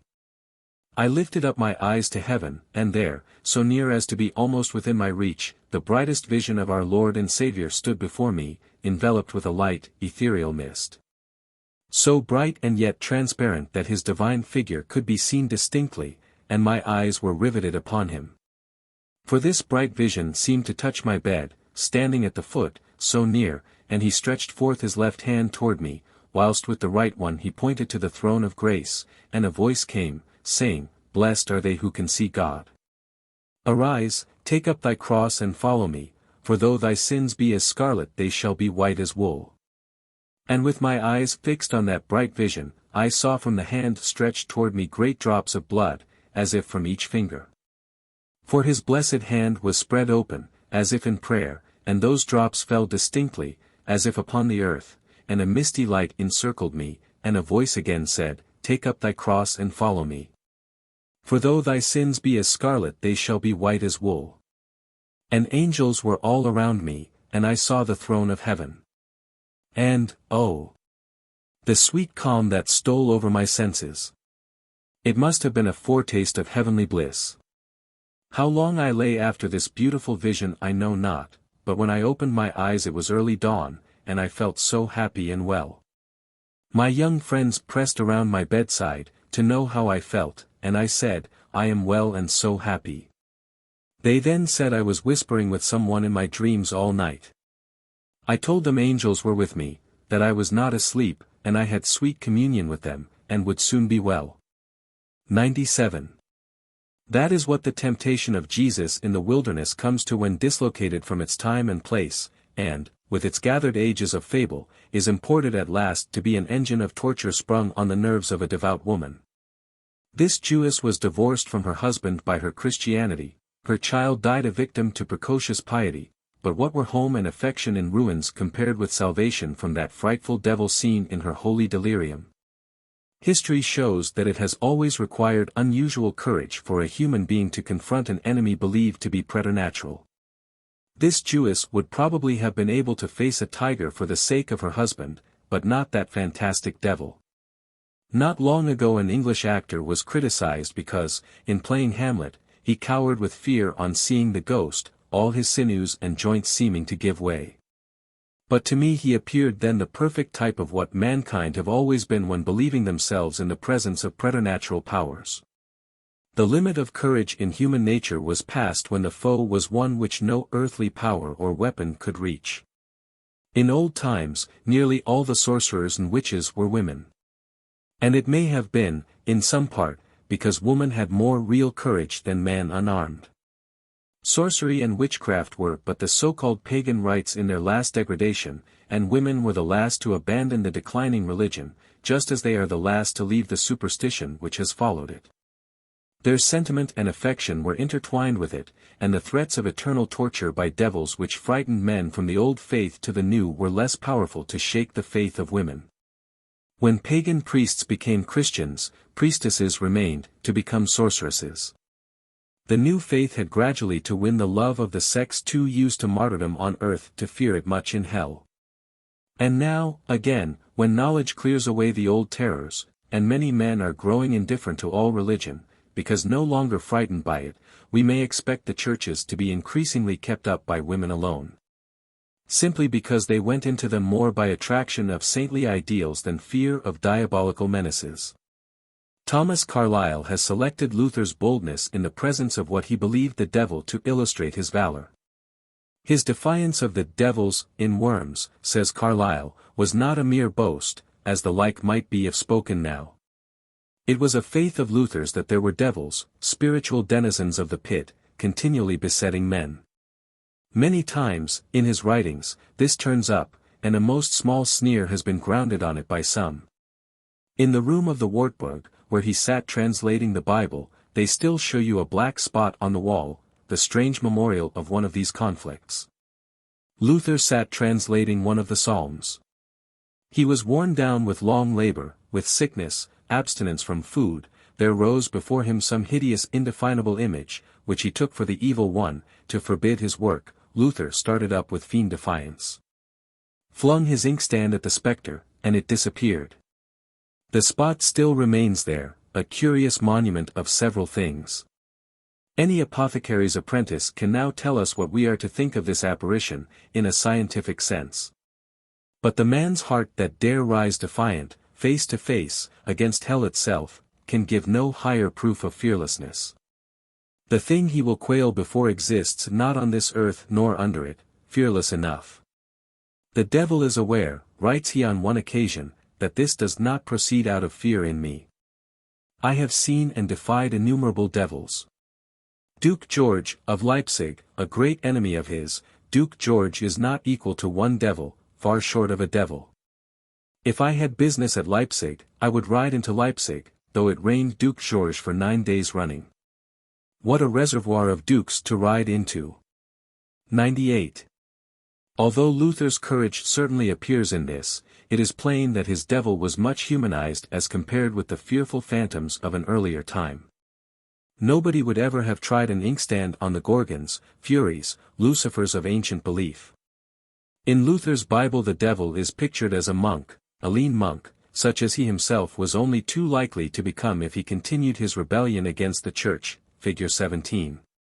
It was against a devil liable to resistance by physical force that he hurled his inkstand, and against whom he also hurled the contents of his inkstand in those words which Richter said were half-battles. Luther's devil, in fact, represents one of the last phases in the reduction of the evil power from a personified phantom with which no man could cope, to that impersonal but all the more real moral obstruction with which every man can cope, if only with an inkstand. The horned monster with cowl, beads, and cross, is a mere transparency, through which every brave heart may recognize the practical power of wrong around him, the established error, disguised as religion, which is able to tempt and threaten him. The temptations with menace described, those which, coming upon the weak nerves of women, vanquished their reason and heart. That which, in a healthy man, raised valor and power, may be taken as sidelights for a corresponding experience in the life of a great man now living, Carlyle himself. It was at a period of youth when, amid the lonely hills of Scotland, he wandered out of harmony with the world in which he lived. Consecrated by pious parents to the ministry, he had inwardly renounced every dogma of the Church. With genius and culture for high work, the world demanded of him low work. Friendless, alone, poor, he sat eating his heart, probably with little else to eat. Every Scotch parson he met unconsciously propounded to that youth the question whether he could convert his heretical stone into bread, or precipitate himself from the pinnacle of the Scotch kirk without bruises. Then it was he roamed in his mystical wilderness, until he found himself in the gayest capital of the world, which, however, on him had little to bestow but a further sense of loneliness. Now, when I look back, it was a strange isolation I then lived in. The men and women around me, even speaking with me, were but figures. I had practically forgotten that they were alive, that they were not merely automatic. In the midst of their crowded streets and assemblages, I walked solitary, and, except as it was my own heart, not another's, that I kept devouring, savage also, as is the tiger in his jungle. Some comfort it would have been, could I, like a Faust, have fancied myself tempted and tormented of a devil. For a hell, as I imagine, without life, though only diabolic life, were more frightful, but in our age of down-pulling and disbelief, the very devil has been pulled down, you cannot so much as believe in a devil. To me the universe was all void of life, of purpose, of volition, even of hostility. It was one huge, dead, immeasurable, steam engine, rolling on, in its dead indifference, to grind me limb from limb. Oh, the vast gloomy, solitary Golgotha, and mill of death! Why was the living banished thither, companionless, conscious? Why, if there is no devil, nay, unless the devil is your God? From suicide a certain aftershine of Christianity withheld me. So had it lasted, as in bitter, protracted death agony, through long years. The heart within me, unvisited by any heavenly dewdrop, was smouldering in sulphurous, slow-consuming fire. Almost since earliest memory I had shed no tear. Or once only when I, murmuring half-audibly, recited Faust's death song, that wild Seligder den im Siegesglans findet, happy whom he finds in battle's splendor, and thought that of this last friend even I was not forsaken. That destiny itself could not doom me not to die. Having no hope, neither had I any definite fear, were it of man or of devil, nay, I often felt as if it might be solacing could the archdevil himself, though in Tartarian terrors, rise to me that I might tell him a little of my mind. And yet, strangely enough, I lived in a continual, indefinite, pining fear, tremulous, pusillanimous, apprehensive of I knew not what. It seemed as if all things in the heavens above and the earth beneath would hurt me. As if the heavens and the earth were but boundless jaws of a devouring monster, wherein I, palpitating, waited to be devoured.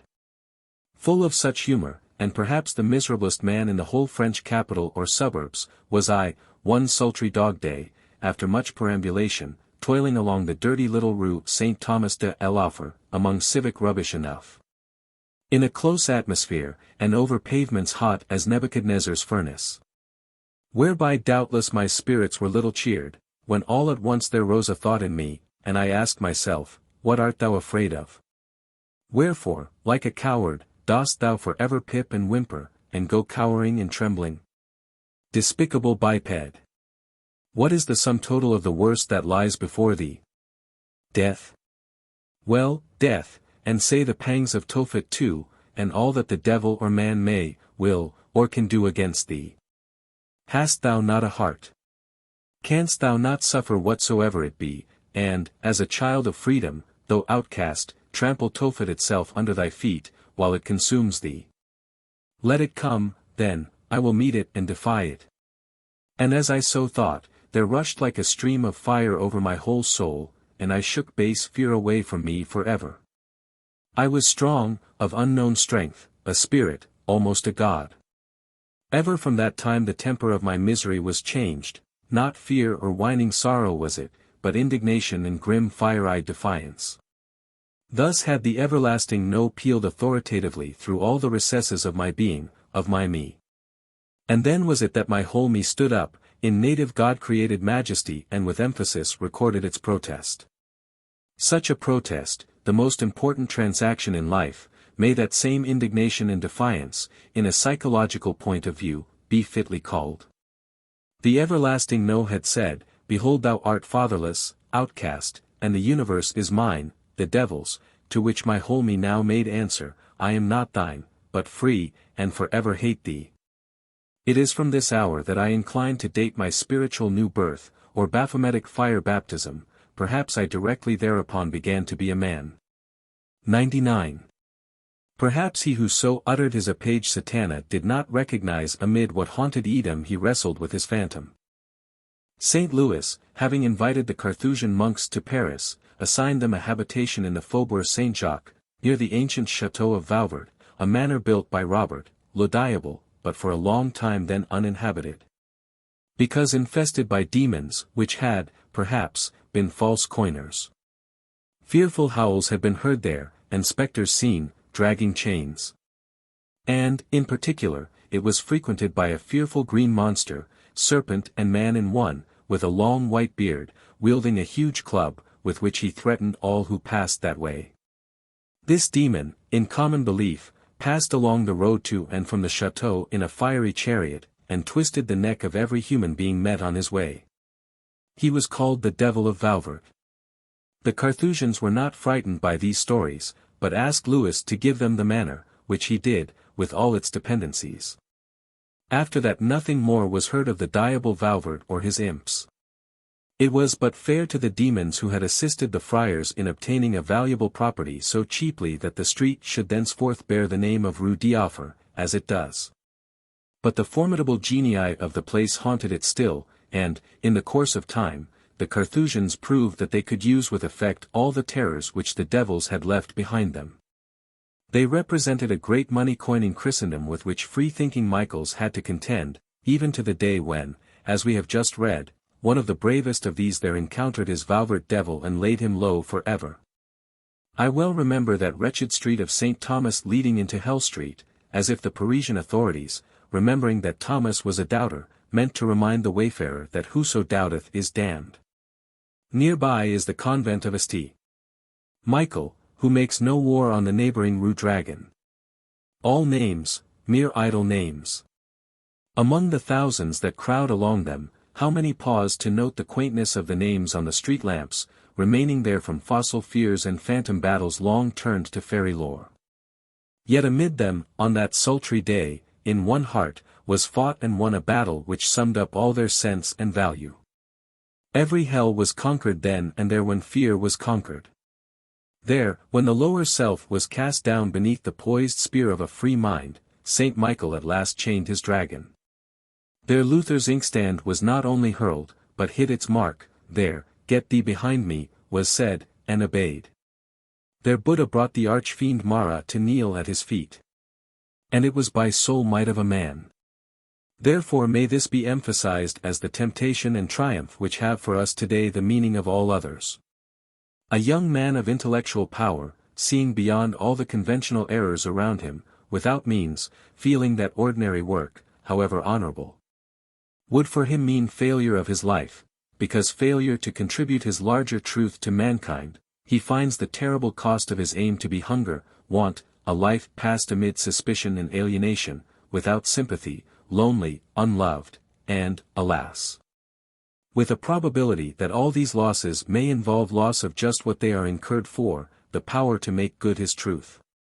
After giving up love and joy, he may, after all, be unable to give living service to his truth, but only a broken body and shed blood. Similar trials in outer form have been encountered again and again. Not only in the great temptations and triumphs of sacred tradition, but perhaps even more genuinely in the unknown lives of many pious people all over the world, have hunger, want, suffering, been conquered by faith. But rarely amid doubts. Rarely in the way of St. Thomas, in no fear of hell or devil, nor in any hope of reward in heaven, or on earth. Rarely indeed without any feeling of a God taking notice, or belief in angels waiting near, have men or women triumphed utterly over self. All history proves what man can sacrifice on earth for an eternal weight of glory above. We know how cheerfully men and women can sing at the stake, when they feel the fire consuming them to be a chariot bearing them to heaven. We understand the valor of Luther marching against his devils with his hymn, Ein Festberg ist unser Gott. But it is important to know what man's high heart is capable of without any of these encouragements or aids, what man's moral force when he feels himself alone. For this must become an increasingly momentous consideration. Already the educated youth of our time have followed the wanderer of 60 years ago into that St. Thomas d'Offer Street, which may be morally translated as the point where man doubts every hell he does not feel, and every creed he cannot prove.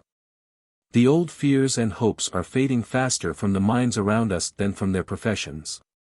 There must be very few sane people now who are restrained by fear of hell, or promises of future reward. What then controls human passion and selfishness? For many, custom; for others, hereditary good nature and good sense. For some, a sense of honor; for multitudes, the fear of law and penalties. It is very difficult indeed, amid these complex motives, to know how far simple human nature, acting at its best, is capable of heroic endurance for truth, and of pure passion for the right. This cannot be seen in those who intellectually reject the creed of the majority, but conform to its standards and pursue its worldly advantages. It must be seen, if at all, in those who are radically severed from the conventional aims of the world, who seek not its wealth, nor its honors, decline its proudest titles, defy its authority, share not its prospects for time or eternity. It must be proved by those, the grandeur of whose aims can change the splendors of Paris to a wilderness. These may show what man, as man, is capable of, what may be his new birth, and the religion of his simple manhood. What they think, say, and do is not prescribed either by human or supernatural command. In them you do not see what society thinks, or sects believe, or what the populace applaud. You see the individual man building his moral edifice, as genuinely as birds their nests, by law of his own moral constitution. It is a great thing to know what those edifices are, for so at last every man will have to build if he build at all. And if noble lives cannot be so lived, we may be sure the career of the human race will be downhill henceforth. For any unbiased mind may judge whether the tendency of thought and power lies toward or away from the old hopes and fears on which the regime of the past was founded. A great and wise teacher of our time, who shared with Carlyle his lonely pilgrimage, has admonished his generation of the temptations brought by talent, selfish use of it for ambitious ends on the one hand, or withdrawal into fruitless solitude on the other. And I cannot forbear closing this chapter with his admonition to his young countrymen 40 years ago. 100. Public and private avarice makes the air we breathe thick and fat. The scholar is decent, indolent, complacent. See already the tragic consequence. The mind of this country, taught to aim at low objects, eats upon itself. There is no work for any but the decorous and the complacent. Young men of the fairest promise, who begin life upon our shores, inflated by the mountain winds, shined upon by all the stars of God, find the earth below not in unison with these, but are hindered from action by the disgust which the principles on which business is managed inspire and turn drudges, or die of disgust, some of them suicides. What is the remedy? They did not yet see, and thousands of young men as hopeful, now crowding to the barriers for the career, do not yet see, that if the single man plant himself indomitably on his instincts, and there abide, the huge world will come round to him. Patience, patience, with the shades of all the good and great for company, and for solace, the perspective of your own infinite life. And for work, the study and the communication of principles, the making those instincts prevalent, the conversion of the world. Is it not the chief disgrace in the world, not to be an unit, not to be reckoned one character? Not to yield that peculiar fruit which each man was created to bear, but to be reckoned in the gross, in the 100, in the 1,000 of the party, the section, to which we belong, and our opinion predicted geographically, as the North or the South? Not so, brothers and friends, please God, ours shall not be so. We will walk on our own feet, we will work with our own hands, we will speak our own minds. Chapter 19. The Man of Sin. Hindu myth, Gnostic theories, Ophite scheme of redemption, rabbinical traditions of primitive man, Pauline pessimism, law of death, Satan's ownership of man, redemption of the elect, contemporary statements, baptism, exorcism, the Tanu.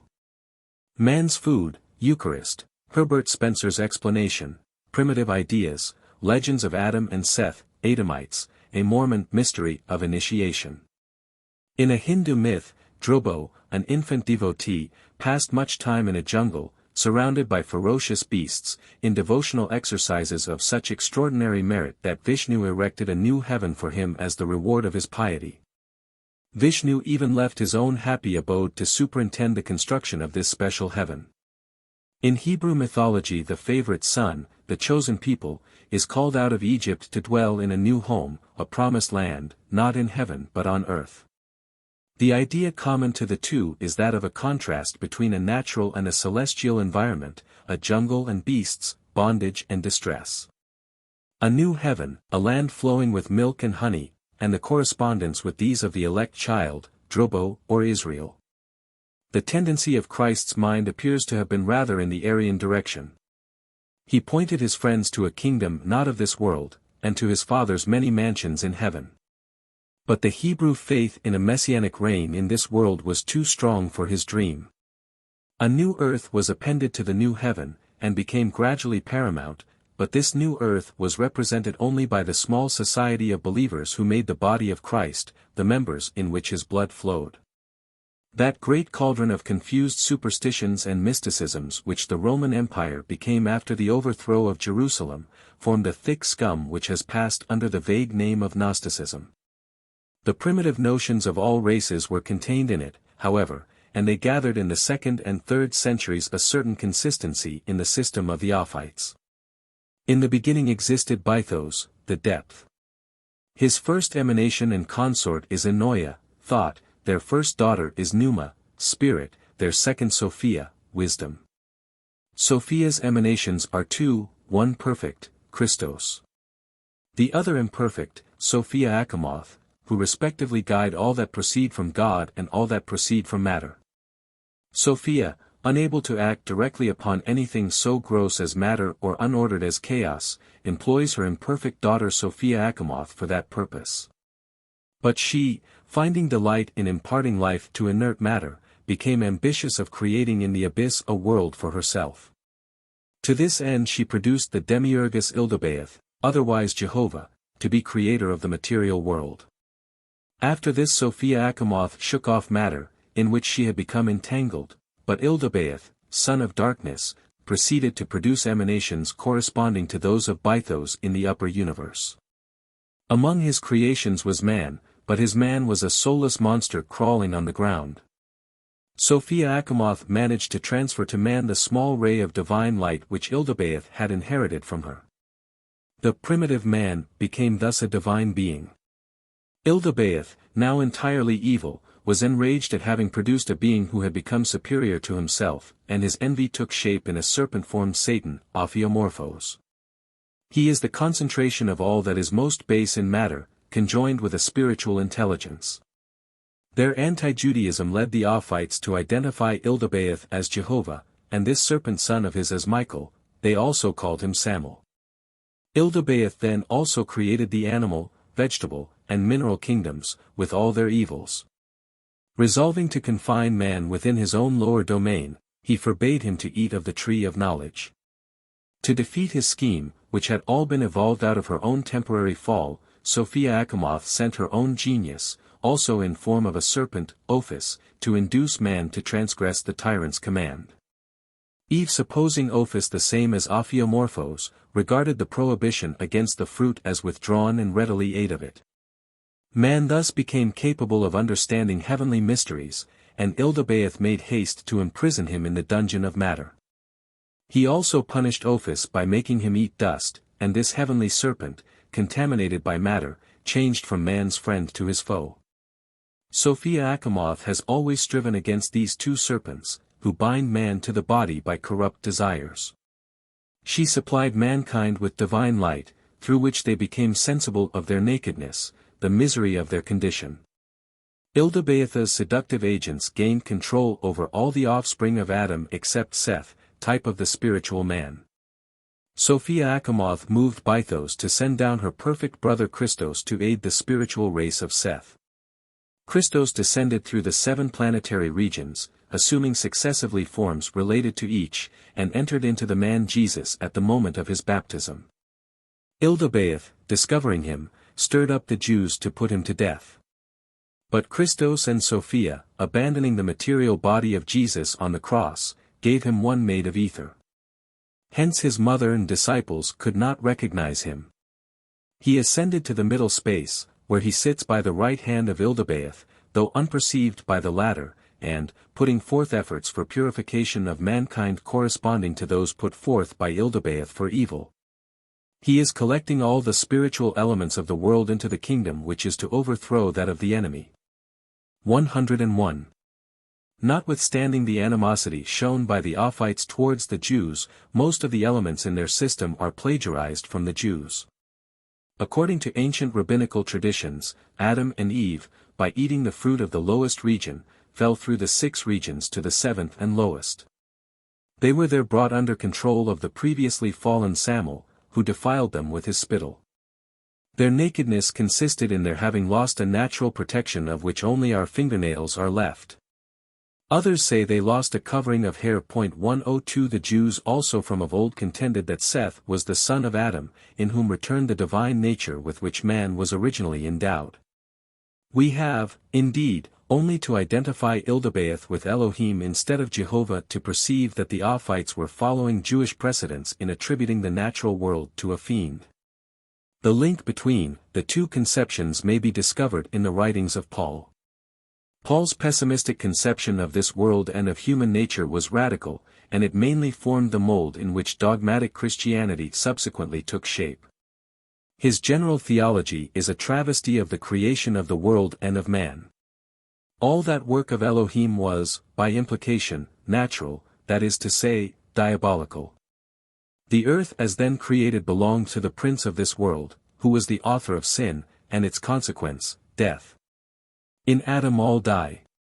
The natural man is enmity against God, he is of the earth earthy, his father is the devil. He cannot know spiritual things. All mankind are born spiritually dead. Christ is a new and diviner demiurgos, engaged in the work of producing a new creation and a new man. For his purpose the old law, circumcision or uncircumcision, are of no avail or importance, but a new creature. His death is the symbol of man's death to the natural world, his resurrection of man's rising into a new world which mere flesh and blood cannot inherit. As God breathed into Adam's nostrils the breath of life, the Spirit breathes upon the elect of Christ a new mind and new heart.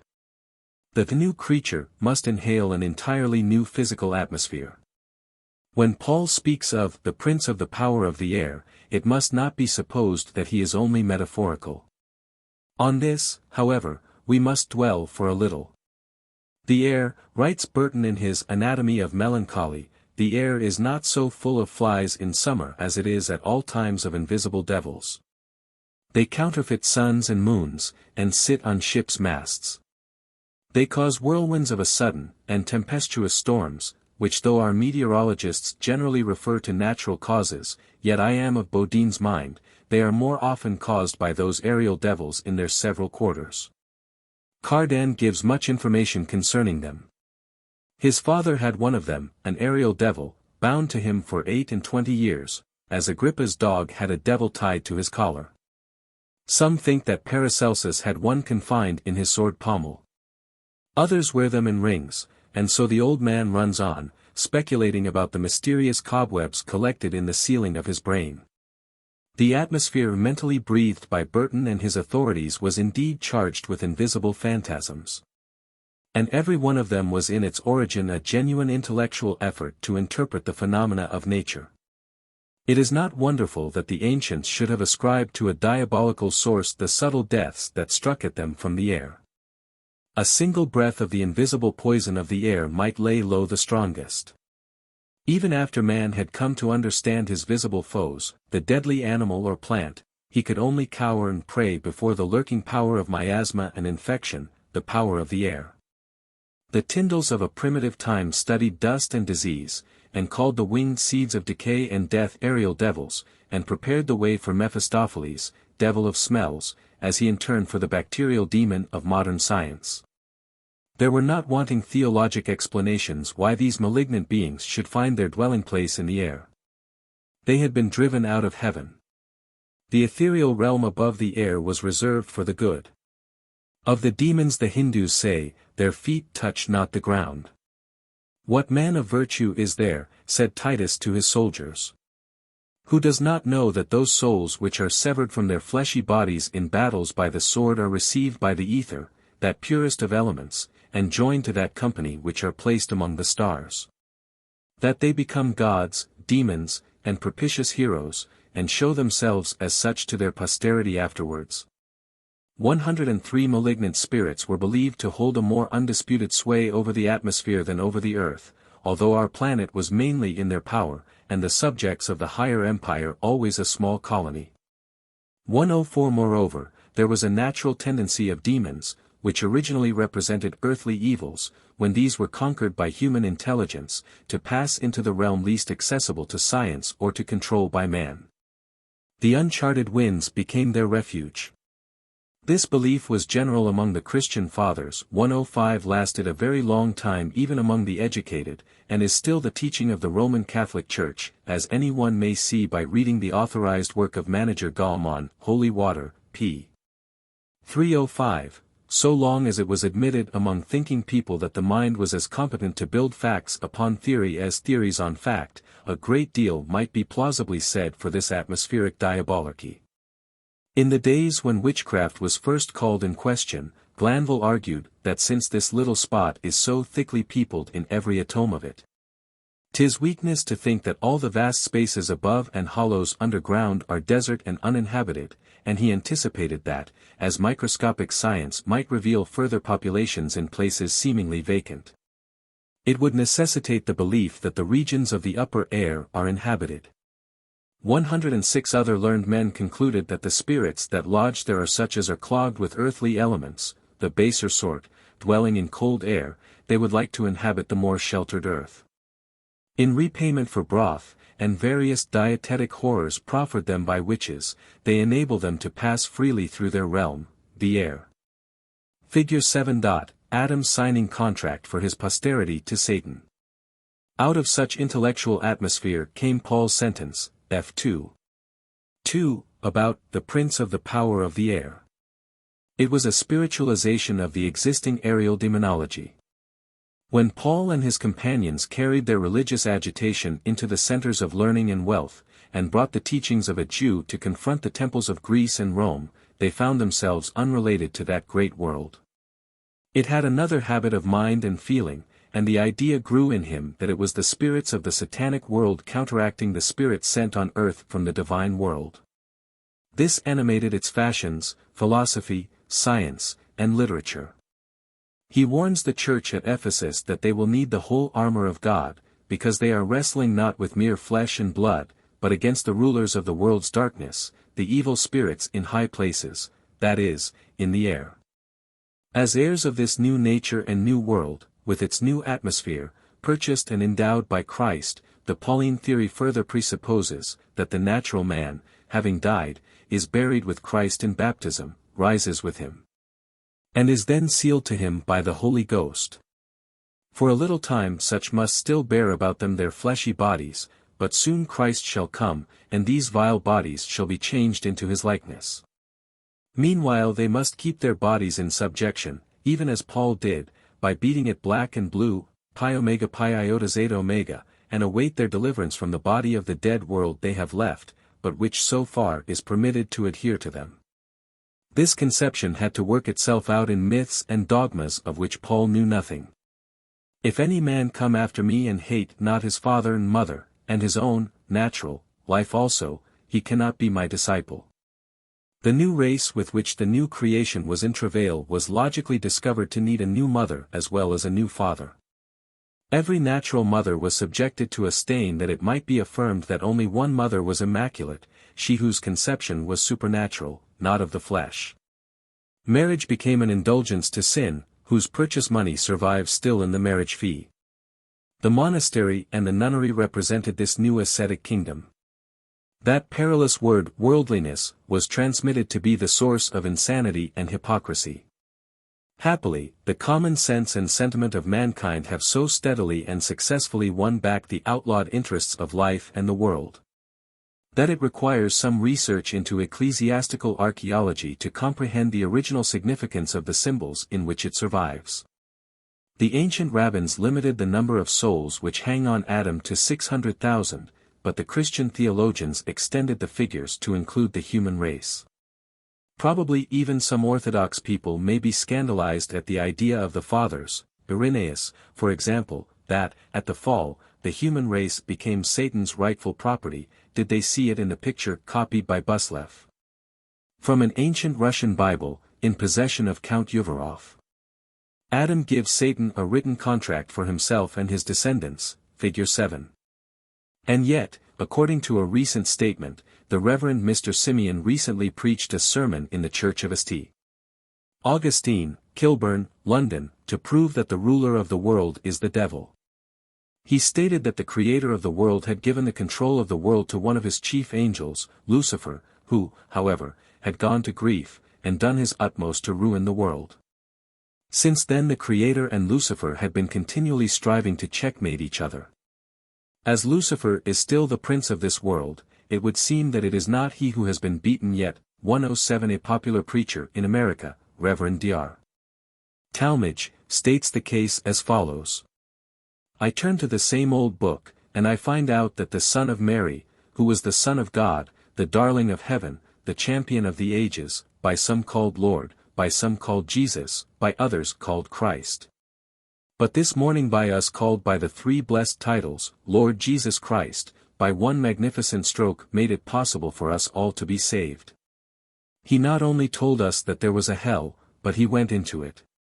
He walked down the fiery steeps. He stepped off the bottom rung of the long ladder of despair. He descended into hell. He put his bare foot on the hottest coal of the fiercest furnace.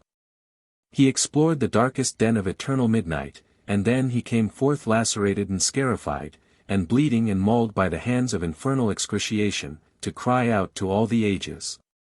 I have paid the price for all those who would make me their substitute.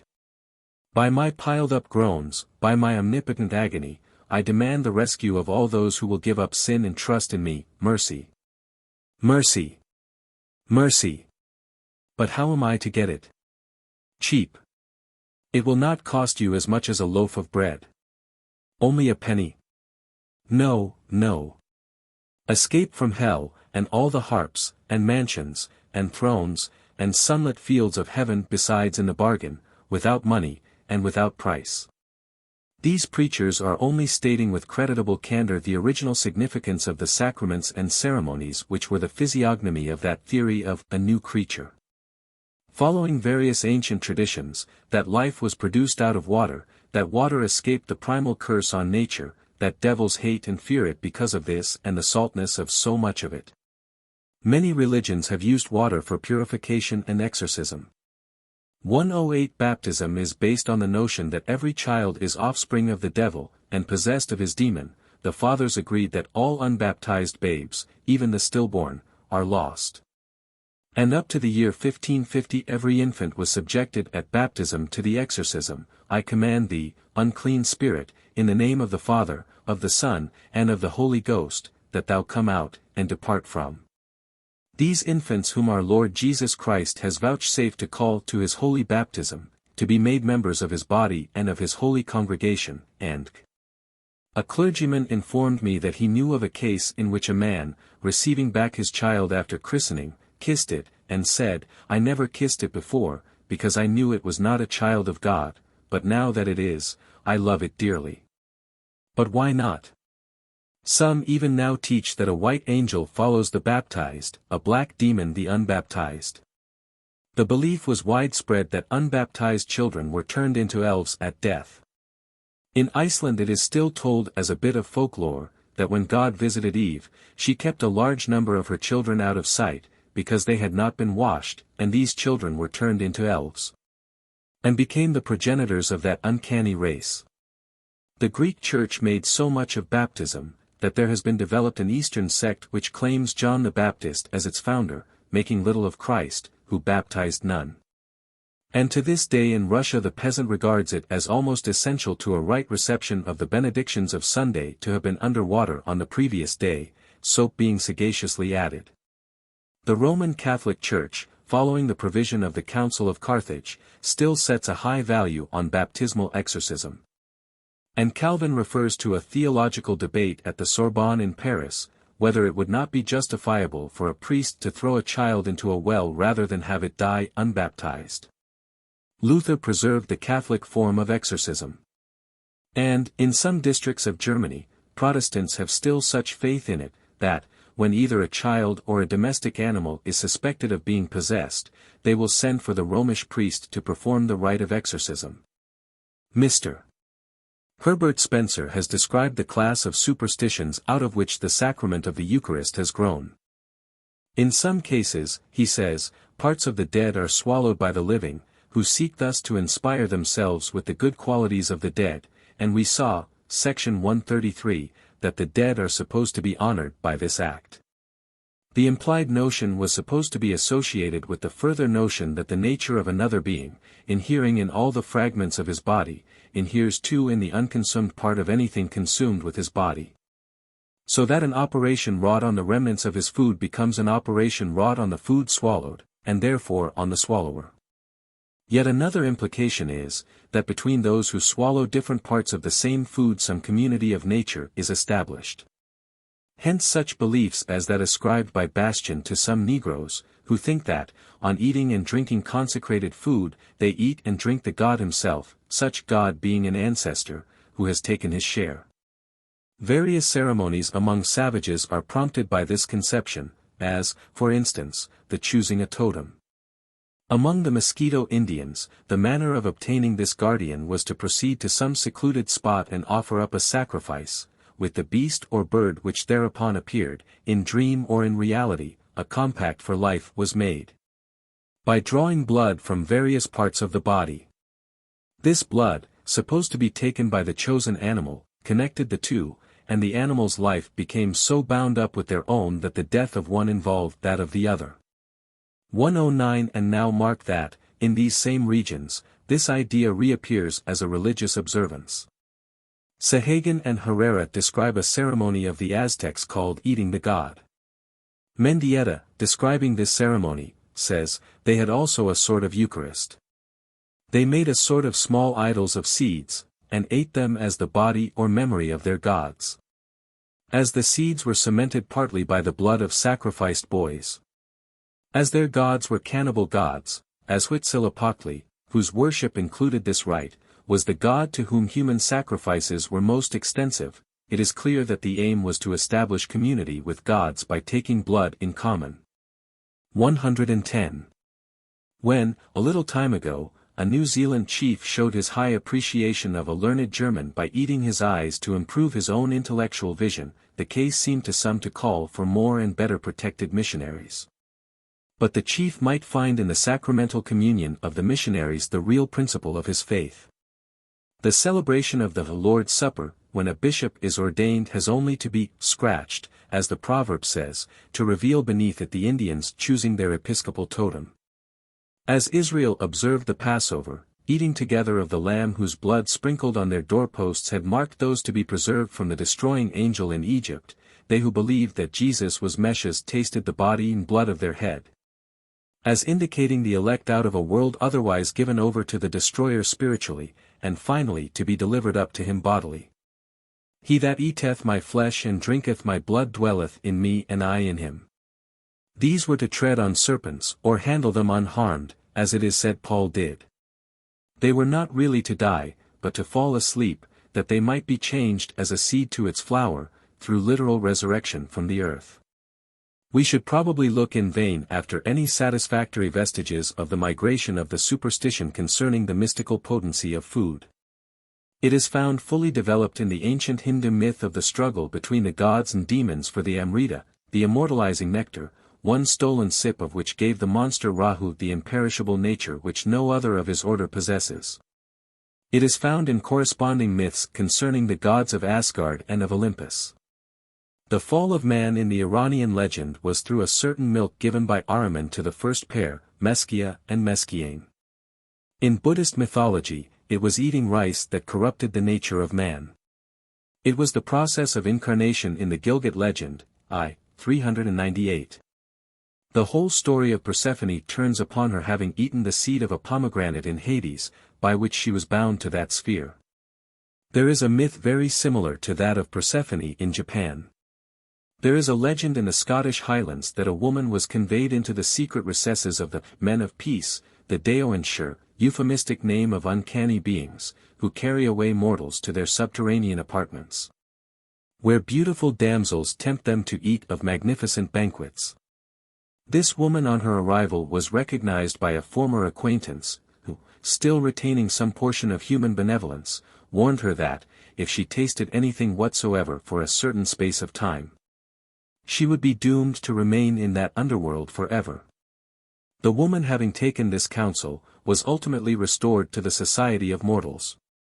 It was added that, when the period named by her unfortunate friend had elapsed, a disenchantment of this woman's eyes took place, and the viands which had before seemed so tempting she now discovered to consist only of the refuse of the earth. 111. Figure 8. Seth offering a branch to Adam. The difficulty of tracing the ethnical origin of such legends as these is much greater than that of tracing their common natural origin.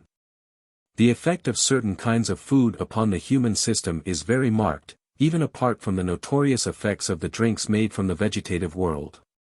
The effects of mandrake, opium, tobacco, various semi-poisonous fungi, the simplicity with which differences of race might be explained by their vegetarian or carnivorous customs, would be enough to suggest theories of the potency of food over the body and soul of man such as even now have their value in scientific speculation. The Jewish opinion that Seth was the offspring of the divine part of Adam was the germ of a remarkable Christian myth. Adam, when dying, desired Seth to procure the oil of mercy, for his extreme unction, from the angels guarding paradise. Michael informs Seth that it can only be obtained after the lapse of the ages intervening the fall and the atonement. Seth received, however, a small branch of the tree of knowledge, and was told that when it should bear fruit, Adam would recover. Returning, Seth found Adam dead, and planted the branch in his grave. It grew to a tree which Solomon had hewn down for building the temple, but the workmen could not adapt it, threw it aside, and it was used as a bridge over a lake. The Queen of Sheba, about to cross this lake, beheld a vision of Christ on the cross, and informed Solomon that when a certain person had been suspended on that tree the fall of the Jewish nation would be near. Solomon in alarm buried the wood deep in the earth, and the spot was covered by the pool of Bethesda. Shortly before the crucifixion the tree floated on that water, and ultimately, as the cross, bore its fruit. 112. In our old Russian picture, Fig. 8, Seth is shown offering a branch of the tree of knowledge to his father Adam. That it should spring up to be the tree of life is simply in obedience to Magian and Gnostic theories, which generally turn on some scheme by which the good turns against the evil mind the point of his own weapon. These were the influences which gave to Christian doctrines on the subject their perilous precision. The universal tradition was that Adam was the first person liberated by Christ from hell.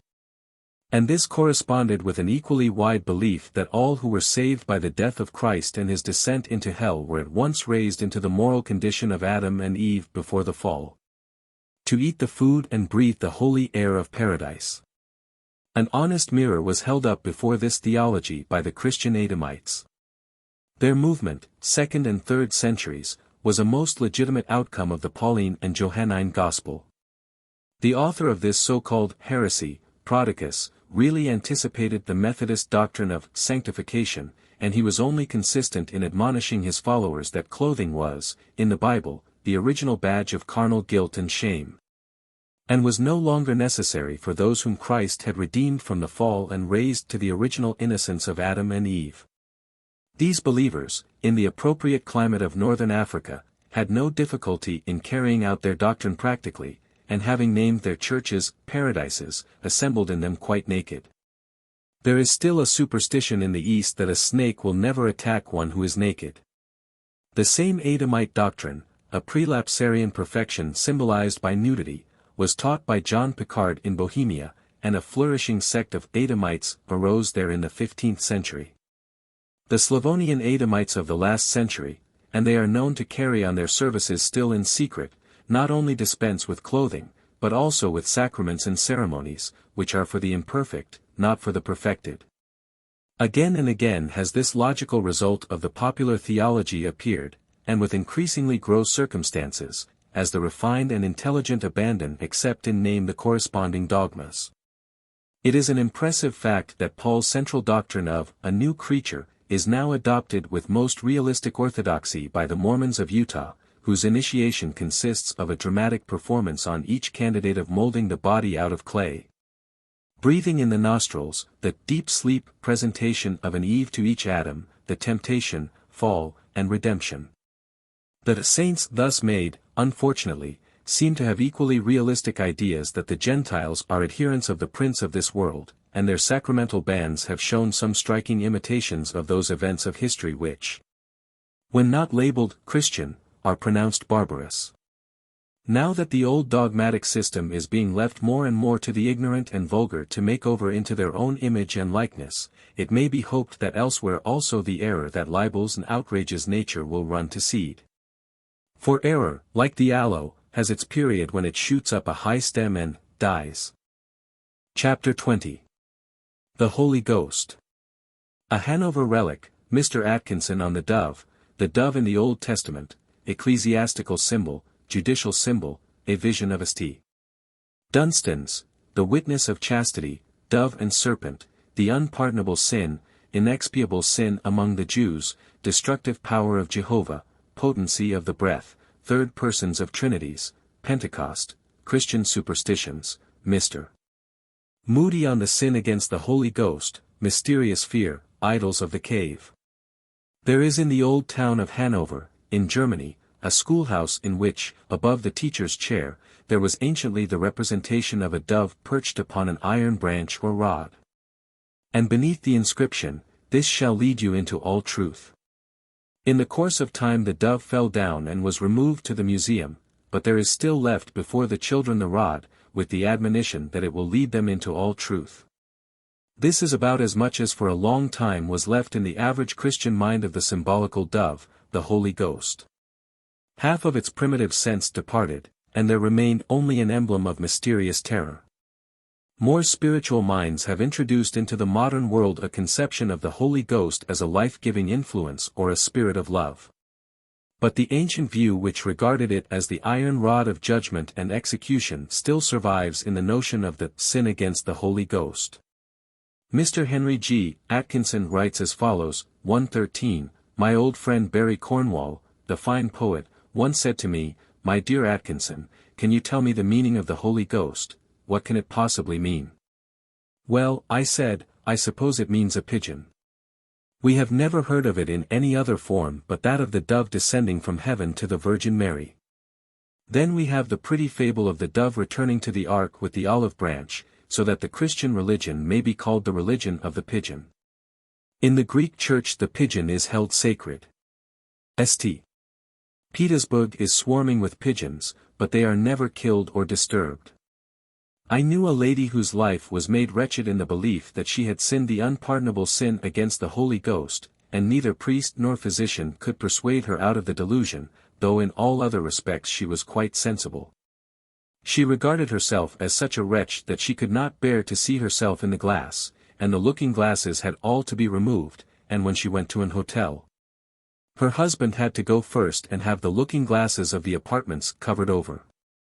But what is the Holy Ghost? What is its office? Sitting with Miss Martineau at her house at Ambleside one day, a German lady, who spoke broken English, came in.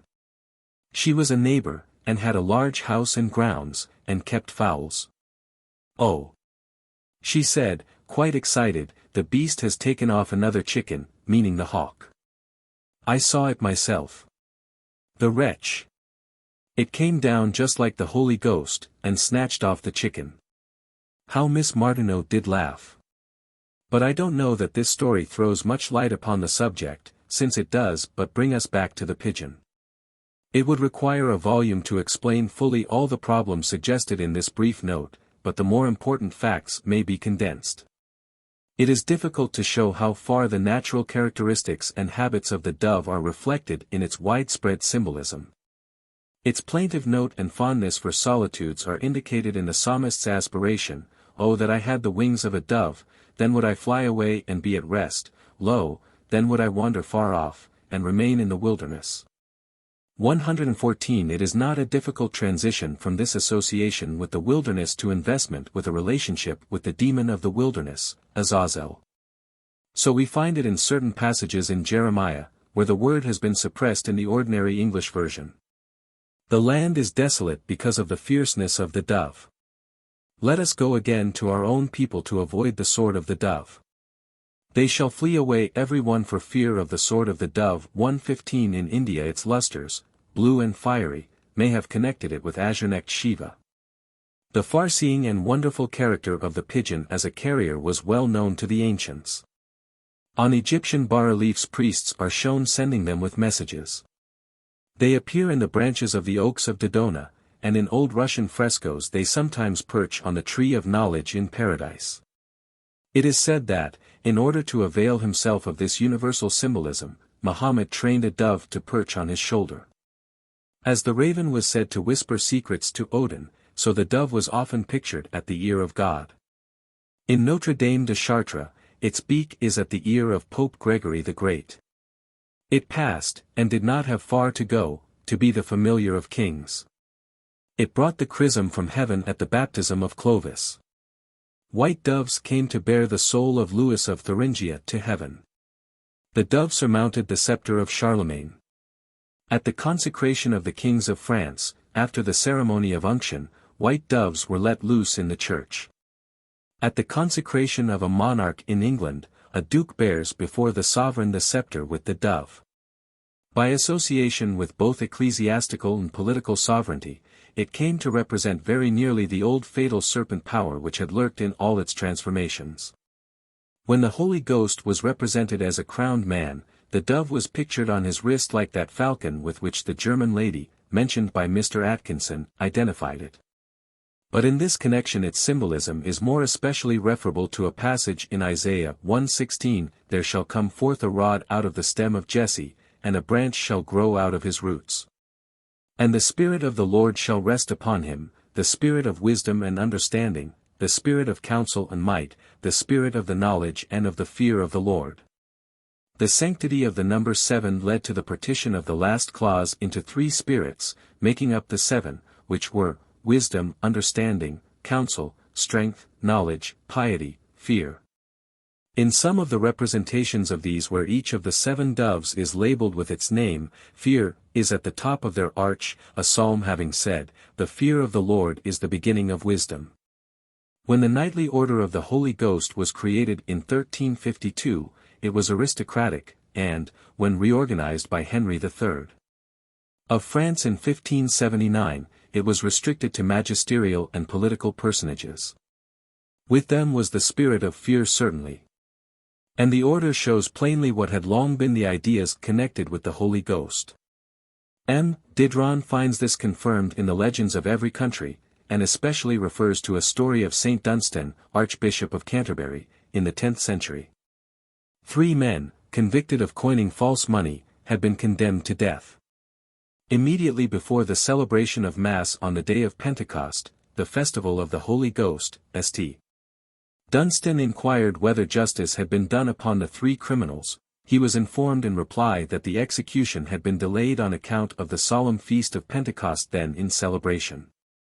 "It shall not be thus," cried the indignant archbishop, and gave orders for the immediate execution of the guilty men.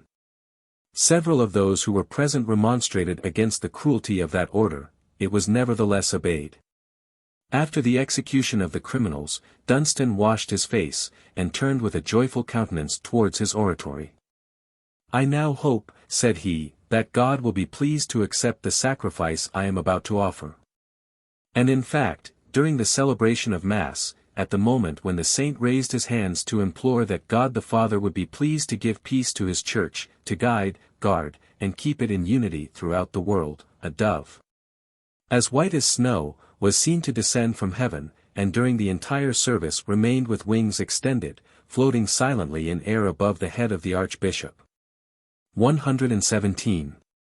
The passionate sexual nature of the dove made it emblem of Aphrodite, and it became spiritualized in its consecration to the Madonna. From its relation to the falsely accused Mary, there grew around the dove a special class of legends which show it attesting female innocence or avenging it. The white dove said to have issued from the mouth of Joan of Arc is one of many instances. There is still, I believe, preserved in the Littleton family the picture painted by Dowager Lady Littleton in 1780, in commemoration of the warning of death given to Lord Littleton by the mother of 2 girls he had seduced.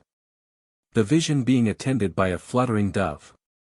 The original account of his vision or dream, attributed to Lord Littleton, mentions only a bird. When next told, it is that he heard a noise resembling the fluttering of a dove, and on looking to the window saw an unhappy female whom he had seduced. But the exigencies of orthodoxy are too strong for original narratives.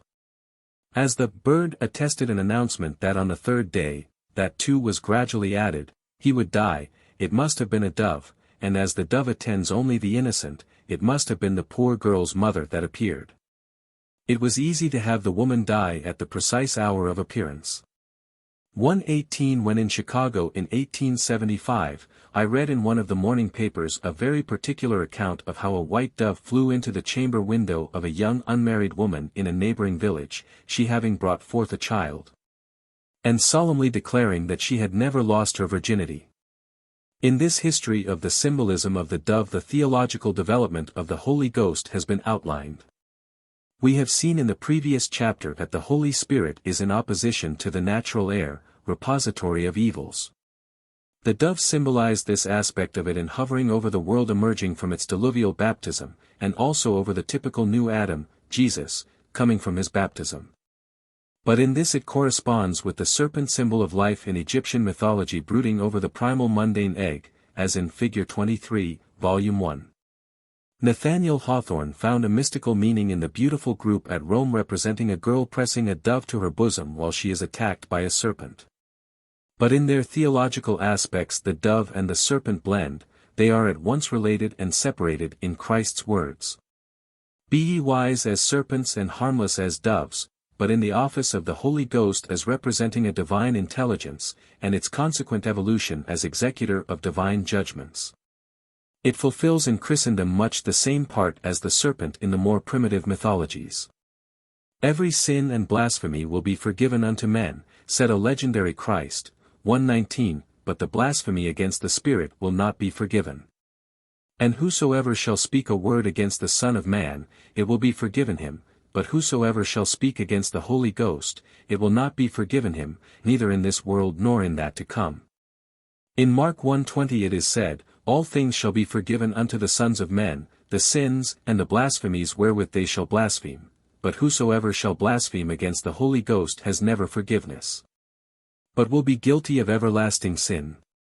Because they said, He has an unclean spirit. When Christ uttered these tremendous words, no disciple seems to have been startled, or to have inquired into the nature of that sin, so much worse than any offense against himself or the Father, which has since employed so much theological speculation. In fact, they needed no explanation, it was an old story. The unpardonable sin was a familiar feature of ancient Jewish law. Therein the sin excluded from expiation was any presumptuous language or action against Jehovah. It is easy to see why this was so. Real offenses, crimes against man or society, were certain of punishment, through the common interest and need. But the honor and interests of Jehovah, not being obvious or founded in nature, required special and severe statutes. The less a thing is protected by its intrinsic and practical importance, the more it must, if at all, be artificially protected. This is illustrated in the story of Eli and his 2 sons. These youths were guilty of the grossest immoralities, but not a word was said against them, they being sons of the high priest, except a mild remonstrance from Eli himself. But when on an occasion these youths tasted the part of the sacrificial meat offered to Jehovah, the divine wrath was kindled. Eli, much more terrified at this ceremonial than the moral offense, said to his sons, If one man sin against another, the judge shall judge him, but if a man sin against Jehovah, who shall entreat for him? In protecting his interests, Jehovah's destroying angel does not allude to any other offense of Eli's sons except that against himself. But when the priestly guardians of the divine interests came with their people under the control of successive gallios, aliens who cared not for their ceremonial law, and declined to permit the infliction of its penalties. As England now forbids sati in India, the priests could only pass sentences. Execution of them had to be adjourned to a future world. The doctrine of a future state of rewards and punishments is not one which a priesthood would naturally prefer or invent. So long as a priesthood possesses the power of life and death over the human body, they would not, by suggesting future awards, risk the possibility of a heresy arising to maintain deorum injuriat dies cura. But where an alien jurisdiction has relegated to local deities the defense of their own majesty, there must grow up the theory that such offenses as cannot be expiated on earth are unpardonable, and must, because of the legal impunity with which they can be committed, be all the more terribly avenged somewhere else. Under alien influences, also, the supreme and absolute government of Jehovah had been divided, as is elsewhere described. He who originally claimed the empire of both light and darkness, good and evil, when his rivalry against other gods was on a question of power, had to be relieved of responsibility for earthly evils when the moral sense demanded dualism.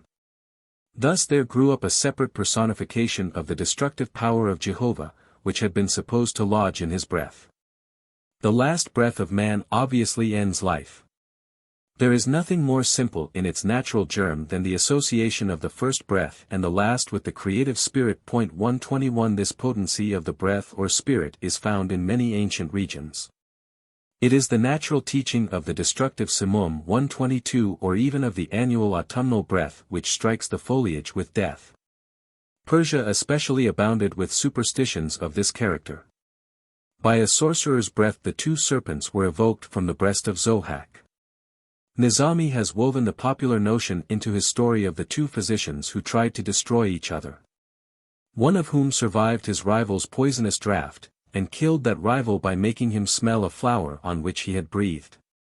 123 such notions as these influenced powerfully the later development of the idea of Jehovah, concerning whom it was said of old, with the breath of his mouth shall he slay the wicked. The breath of the Lord like a stream of brimstone doth kindle, Tophet. Meanwhile in all the Trinitarian races which were to give form to Christian mythology, destructiveness had generally, not invariably, become the traditional role of the third person. 124 In Egypt there were Osiris the creator, Horus the preserver, Typhon the destroyer, in Babylonia, Anu the upper air, Sin, Uri, the moon, Samus the sun. In Assyria the sun regains his place, and deadly influences were ascribed to the moon. In India, Brahma the father, Vishnu the savior, Shiva the destroyer, in Persia, Zoroastrian infinite time, Ormuzd the good, Ahriman the evil, in Greece Zeus, Poseidon, and Hades, or heaven, ocean, and hell, were the firstborn of time. The Trinitarian form had gradually crept in among the Jews, though their Jehovistic theology only admitted its application to inferior deities, Cain, Abel, Seth, Moses, Aaron, Abraham, Isaac, Jacob. As time went on, these succeeded the ideas of Jehovah, Meshach, and wisdom. But already the serpent was the wisest of all the beasts of the field in Jewish mythology. And the personified wisdom was fully prepared to be identified with Athene, the Greek wisdom, who sprang armed from the head of Zeus, the air, and whose familiar was a serpent. On the other hand, however, the divine breath had also its benign significance. Shiva, the auspicious, inherited the character of Rudra, roaring storm, but it was rather supported later on by his wife Kali. Athena though armed was the goddess of agriculture. The breath of Elohim had given man life. I now draw in and now let forth, says Krishna, 125 I am generation and dissolution, I am death and immortality. Thou wilt fancy it the dawning zephyr of an early spring, says Sati, but it is the breath of Isa, or Jesus, for in that fresh breath and verdure the dead earth is reviving. 126 The voice of the turtle is heard in the land, sings Solomon. When the third person of the Christian Trinity was constituted, it inherited the fatality of all the previous third persons, the destroyers, while it veiled them in mystery. When the Holy Ghost inspired the disciples the account is significant. 127 Suddenly there came a sound from heaven as of a rushing mighty wind, and there appeared unto them cloven tongues like as of fire, and it sat upon each of them. And they were all filled with the Holy Ghost. This was on the day of Pentecost, the harvest festival, when the firstfruits were offered to the quickening spirit or breath of nature, but the destructive feature is there also, the tongues are cloven like those of serpents. The beneficent power was manifest at the gate called Beautiful when the lame man was made to walk by Peter's power, but its fatal power was with the same apostle, and when he said, Why hath Satan filled thy heart to lie to the Holy Ghost? Instantly Ananias fell down and gave up the ghost. 128 The Spirit was carried, it is said, in the breath of the apostles. Its awfulness had various illustrations. Mary offered up 2 doves in token of her conception by the Holy Ghost. Jesus is described as scourging from the temple those that sold doves, and the allegory is repeated in Peter's denunciation of Simon Magus, who offered money for the gift of the Holy Ghost. 129. In one of his sermons Mr. Moody said, Nearly every day we have somebody coming into the inquiry room very much discouraged and disheartened and cast down, because they think they have committed a sin against the Holy Ghost, and that there is no hope for them. Mr. Moody said he believed the sin was nearly impossible, but he adds this remarkable statement, I don't remember of ever hearing a man swear by the Holy Ghost except once, and then I looked upon him expecting him to fall dead. And my blood ran cold when I heard him. But it is almost as rare to hear prayers addressed to the Holy Ghost, and both phenomena, for praying and swearing are radically related, are no doubt survivals of the ancient notions which I have described. The forces of nature out of which the symbol grew, the life that springs from death and grows by decay, is essentially repeated again by those who adhere to the letter that kills, and also by those who ascend with the spirit that makes alive. It is probable that no more terrible form of the belief in a devil survives than this Holy Ghost dogma, which, lurking in vagueness and mystery, like the serpent of which it was born, passes by the self-righteous to cast its shadows over the most sensitive and lowly minds, chiefly those of pure women prone to exaggerate their least blemishes. In right reason the fatal Holy Ghost stands as the type of that fear by which priesthoods have been able to preserve their institutions after the deities around whom they grew had become unpresentable, and which could best be fostered beneath the veil of mystery. They who love darkness rather than light because their deeds cannot bear the light, veil their gods not to abolish them but to preserve them. Calvinism is veiled, and Athanasianism, and Romanism. They are all veiled idols, whose power lives by being hid in a mass of philology and casuistry. So long as Christianity can persuade the Pope and Dr. Martineau, Dean Stanley and Mr. Moody, Quakers, Shakers, Jumpers, all to describe themselves alike as Christians, its real nature will be veiled, its institutions will cumber the ground, and draw away the strength and intellect due to humanity. The indefinable infidel will be a devil. This process has been going on for a long time. The serpent god, accursed by the human mind which grew superior to it, has crept into its ark. But its fang and venom linger with that bishop breathing on a priest, the priest breathing on a sick child. And bears down side by side with science that atmosphere of mystery in which creep all the old reptiles that throttle common sense and send their virus through all the social frame. In demonology the Holy Ghost is not a devil, but in it are reflected the diabolization of culture and progress and art. It was these devils which compelled the gods to veil themselves through successive ages, and to spiritualize their idols and dogmas to save their institutions. The deities concealed have proved far more potent over the popular imagination than when visible. The indefinable terrible menace of the Holy Ghost was a consummate reply to that equally indefinable spirit of loathing and contempt which rises among the cultured and refined towards things that have become unreal, their formalities and their cant.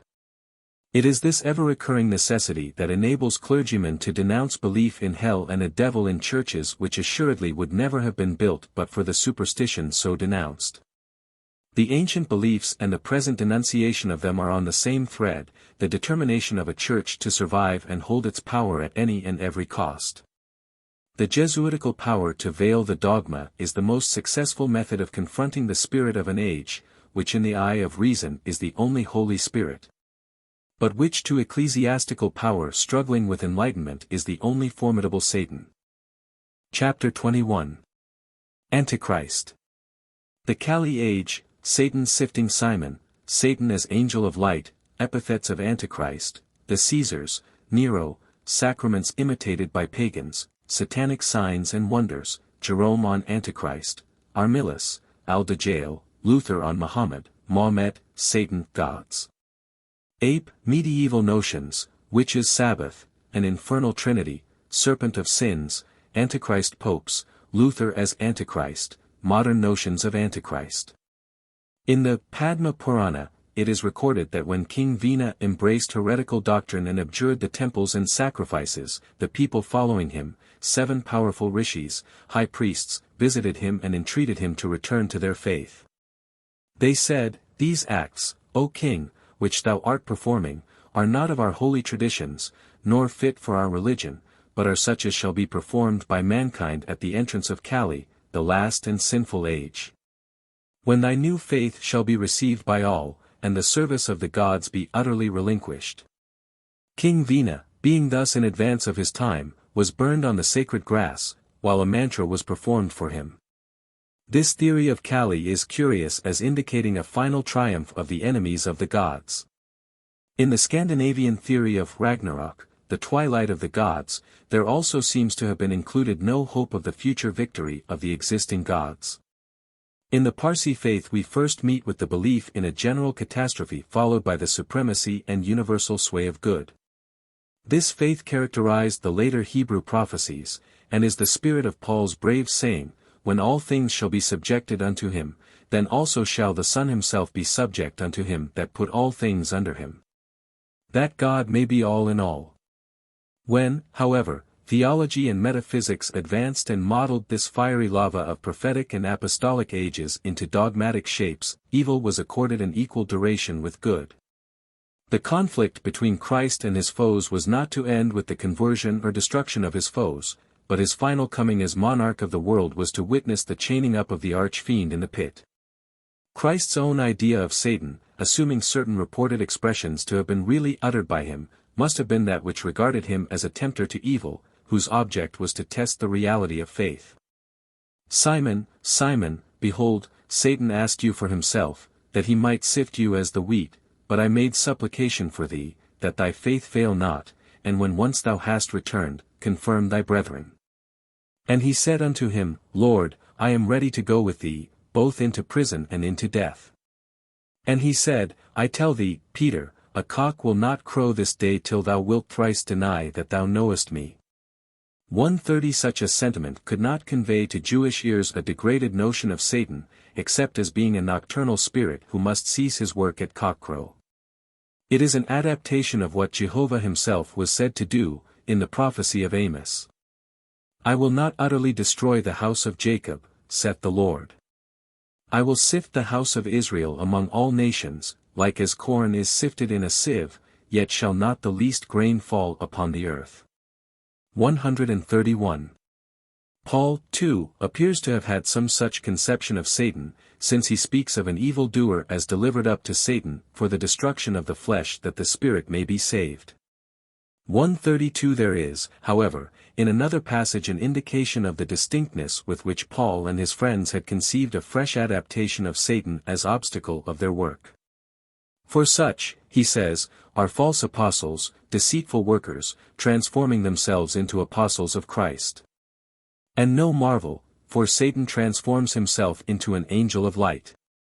It is no great thing therefore if his ministers also transform themselves as ministers of righteousness, whose end will be according to their works. 133 It may be noted here that Paul does not think of Satan himself as transforming himself to a minister of righteousness, but of Satan's ministers as doing so. It is one of a number of phrases in the New Testament which reveal the working of a new movement towards an expression of its own. Real and far-reaching religious revolutions in history are distinguished from mere sectarian modifications, which they sum up in nothing more than in their new phraseology. When Jehovah, Messiah, and Satan are gradually supplanted by Father, Christ, and Antichrist, or man of sin, false Christ, withholder, Kappa Alpha Tau Chi Omicron Nu, false prophet, son of perdition, mystery of iniquity, lawless one. It is plain that new elements are present, and new emergencies. These varied phrases just quoted could not, indeed, crystallize for a long time into any single name for the new obstacle to the new life, for during the same time the new life itself was too living, too various, to harden in any definite shape or be marked with any special name. The only New Testament writer who uses the word Antichrist is the so-called Apostle John, and it is interesting to remark that it is by him connected with a dogmatic statement of the nature of Christ and definition of heresy.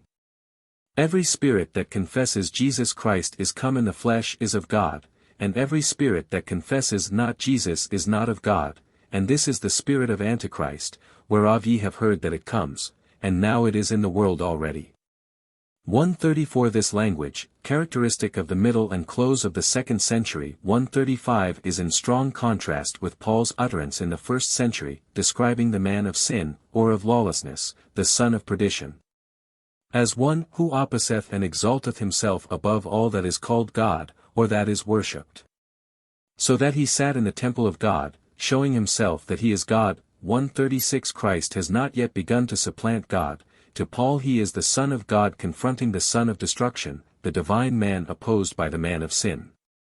When the nature of Christ becomes the basis of a dogma, the man of sin is at once defined as the opponent of that dogma. As this dogma struggled on to its consummation and victory, it necessarily took the form of a triumph over the Caesars, who were proclaiming themselves gods, and demanding worship as such.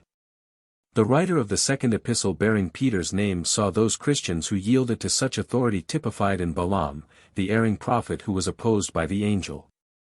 137 The writer of the Gospel of John saw the traitor Judas as the son of perdition, 138 representing Jesus as praying that the rest of his disciples might be kept out of the evil one.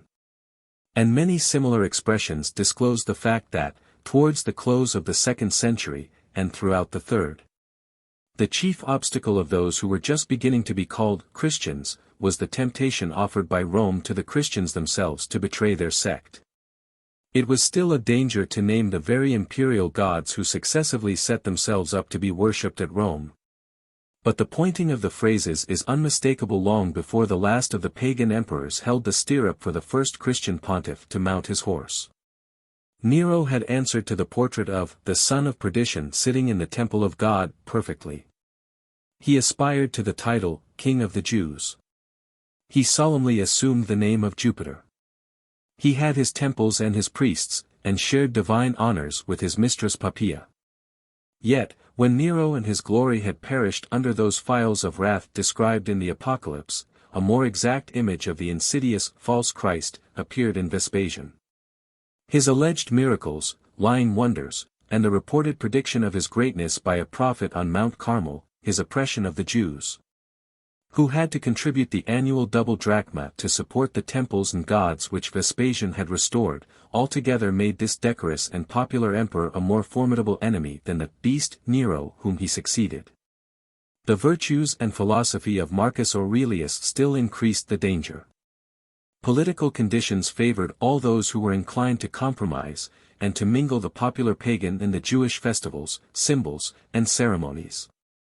In apocalyptic metaphor, Vespasian and Aurelius are the two horns of the Lamb who spake like the dragon, i.e., Nero, Rev 13. 11. The beginnings of that mongrel of superstitions which at last gained the name of Christianity were in the liberation, by decay of parts and particles, of all those systems which Julius Caesar had caged together for mutual destruction. With new thrones rise new altars, says Byron's Sardanapalus, but it is still more true that, with new thrones all altars crumble a little. At an early period the differences between the believers in Christ and those they called idolaters were mainly in name. And, with the increase of Gentile converts, the adoption of the symbolism and practices of the old religions was so universal that the quarrel was about originality. The devil, says Tertullian, whose business it is to pervert the truth, mimics the exact circumstances of the divine sacraments in the mysteries of idols. He himself baptizes some, that is to say, his believers and followers, he promises forgiveness of sins from the sacred fount, and thus initiates them into the religion of Mithras. He thus marks on the forehead his own soldiers, he then celebrates the oblation of bread, he brings in the symbol of resurrection, and wins the crown with the sword. 139. What masses of fantastic nonsense it was possible to cram into one brain was shown in the time of Nero, the brain being that of Simon the magician. Simon was, after all, a representative man. He reappears in Christian Gnosticism, and Peter, who denounced him, reappears also in the frenzy of Montanism. Take the followers of this sorcerer worshipping his image in the likeness of Jupiter, the moon, and Minerva. And Montanus with his wild women Priscilla and Maximilla going about claiming to be inspired by the Holy Ghost to re-establish Syrian orthodoxy and asceticism. And we have fair specimens of the parties that glared at each other, and apostrophized each other as children of Belial. They competed with each other by pretended miracles. They both claimed the name of Christ, and all the approved symbols and sacraments. The triumph of one party turned the other into Antichrist. Thus in process of time, as one hydra head fell only to be followed by another, there was defined a spirit common to and working through them all, a new devil, whose special office was hostility to Christ. And whose operations were through those who claimed to be Christians as well as through open enemies. As usual, when the phrases, born of real struggles, had lost their meaning, they were handed up to the theologians to be made into perpetual dogmas. Out of an immeasurable mass of theories and speculations, we may regard the following passage from Jerome as showing what had become the prevailing belief at the beginning of the 5th century. Let us say that which all ecclesiastical writers have handed down, viz., that at the end of the world, when the Roman Empire is to be destroyed, there will be 10 kings, who will divide the Roman world among them. And there will arise an 11th little king who will subdue 3 of the 10 kings, that is, the king of Egypt, of Africa, and of Ethiopia, and on these having been slain, the 7 other kings will submit. And behold, he says, in the ram were the eyes of a man, this is that we may not suppose him to be a devil or a demon, as some have thought, but a man in whom Satan will dwell utterly and bodily, and a mouth speaking great things. For he is the man of sin, the son of perdition, who sitteth in the temple of God making himself as God. 140. The little horn of Daniel has proved a cornucopia of antichrists. Not only the Christians but the Jews and the Mussulmans have definite beliefs on the subject. The rabbinical name for Antichrist is Armilis, a word found in the Targum, Isa. 11. For, by the word of his mouth the wicked Armilis shall die. There will be 12 signs of the Messiah's coming, appearance of 3 apostate kings, terrible heat of the sun, dew of blood, healing dew, the sun darkened for 30 days, universal power of Rome with affliction for Jews. And the appearance of the first Messiahs, Joseph's tribe, Nehemiah. The next and 7th sign will be the appearance of Armilis, born of a marble statue in a church at Rome. The Romans will accept him as their god, and the whole world be subject to him. Nehemiah alone will refuse to worship him, and for this will be slain, and the Jews suffer terrible things. The 8th sign will be the appearance of the angel Michael with 3 blasts of his trumpet, which shall call forth Elias, the forerunner, and the true Messiahs, Ben David, and bring on the war with Armilis who shall perish. And all Christians with him. The 10 tribes shall be gathered into paradise. Messiahs shall wed the fairest daughter of their race, and when he dies his sons shall succeed him, and reign in unbroken line over a beatified Israel. The Mussulman modification of the notion of Antichrist is very remarkable. They call him al-Dajjal, that is, the impostor. They say that Muhammad told his follower Tamisri al-Dari, that at the end of the world Antichrist would enter Jerusalem seated on an ass, but that Jesus will then make his second coming to encounter him. The beast of the apocalypse will aid Antichrist, but Jesus will be joined by Imam Mahdi, who has never died. Together they will subdue Antichrist, and thereafter the Mussulmans and Christians will forever be united in one religion. The Jews, however, will regard Antichrist as their expected Messiahs. Antichrist will be blind of one eye, and deaf of one ear. Unbeliever will be written on his forehead. In that day the sun will rise in the west. 141. The Christians poorly requited this amicable theory of the Mussulmans by very extensively identifying Muhammad as Antichrist, at one period. From that period came the English word Mahomet, idol, and mummery, idolatry, both of which, probably, are derived from the name of the Arabian prophet. Daniel's little horned betokens, according to Martin Luther, Muhammad. But what are the little horn's eyes? The little horn's eyes, says he, mean Muhammad's Al-Quran, or law, wherewith he ruleth. In the which law there is not but sheer human reason, itel menschliche Vernunft. For his law, he reiterates, teaches nothing but that which human understanding and reason may well like. Wherefore, Christ will come upon him with fire and brimstone. When he wrote this, in his army sermon against the Turks, in 1529, he had never seen a Quran. Brother Richard's, Prediger Ordens, Confutatio al Quran, dated 1300, formed the exclusive basis of his argument. But in Lent of 1540, he relates, a Latin translation, though a very unsatisfactory one, fell into his hands, and once more he returned to Brother Richard, and did his refutation into German, supplementing his version with brief but racy notes. This Brother Richard had, according to his own account, gone in quest of knowledge to Babylon, that beautiful city of the Saracens, and at Babylon he had learnt Arabic and been inured in the evil ways of the Saracens. When he had safely returned to his native land he set about combating the same. And this is his exordium: at the time of the Emperor Heraclius there arose a man, yea, a devil, and a firstborn child of Satan, who wallowed in. And he was dealing in the black art, and his name it was Mahomet. This work Luther made known to his countrymen by translating and commenting, prefacing, and rounding it off by an epilogue. True, his notes amount to little more but an occasional "O fie, for shame, you horrid devil, you damned Mahomet," or "O Satan, Satan, you shall pay for that," or "That's it, devils, Saracens, Turks, it's all the same," or "Here the devil smells a rat," or briefly, "O pfui Dyke, Teufel." Except when he modestly, with a query, suggests whether those assassins, who, according to his text, are regularly educated to go out into the world in order to kill and slay all worldly powers, may not, perchance, be the gypsies or the Tartars. Or when he breaks down with a hic nescio quid dicat translator. His epilogue, however, is devoted to a special disquisition as to whether Muhammad or the Pope be worse. And in the 22nd chapter of this disquisition he has arrived at the final conclusion that, after all, the Pope is worse, and that he, and not Muhammad, is the real Antichrist. Wolin, he winds up, God grant us his grace, and punish both the Pope and Muhammad, together with their devils. I have done my part as a true prophet and teacher. Those who won't listen may leave it alone.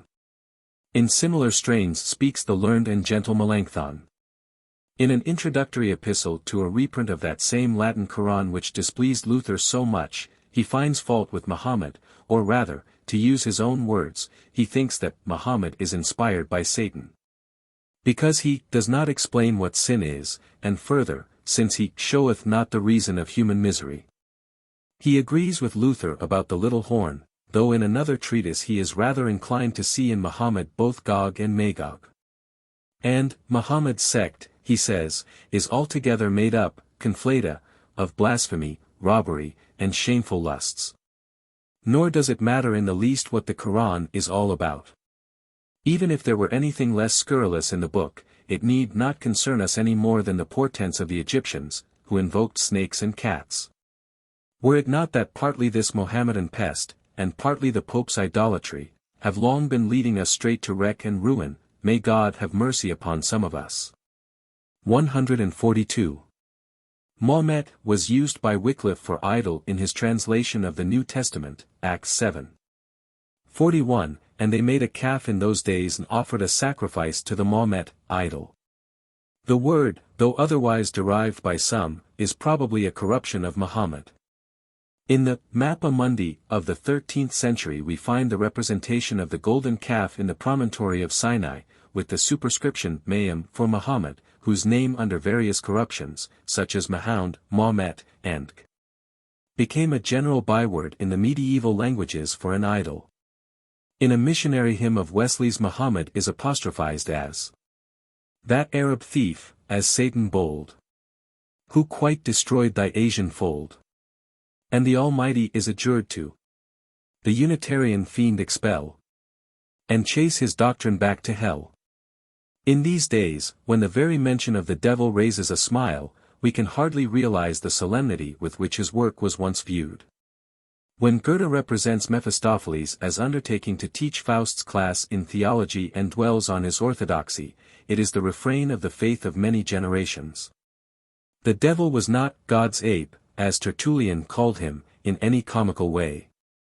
Not only was his ceremonial believed to be modeled on that of God, but his inspiration of his followers was believed to be quite as potent and earnest. Tertullian was constrained to write in this strain, Blush, my Roman fellow soldiers, even if ye are not to be judged by Christ, but by any soldier of Mithras, who when he is undergoing initiation in the cave, the very camp of the powers of darkness. When the wreath is offered him, a sword being placed between as if in semblance of martyrdom, and then about to be set on his head, he is warned to put forth his hand and push the wreath away, transferring it to, perchance, his shoulder. Saying at the same time, my only crown is Mithras. And thenceforth he never wears a wreath, and this is a mark he has for a test, whenever tried as to his initiation, for he is immediately proved to be a soldier of Mithras if he throws down the wreath offered him, saying his crown is in his God. Let us therefore acknowledge the craft of the devil, who mimics certain things of those that be divine, in order that he may confound and judge us by the faith of his own followers. This was written before the exaltation of Christianity under Constantine.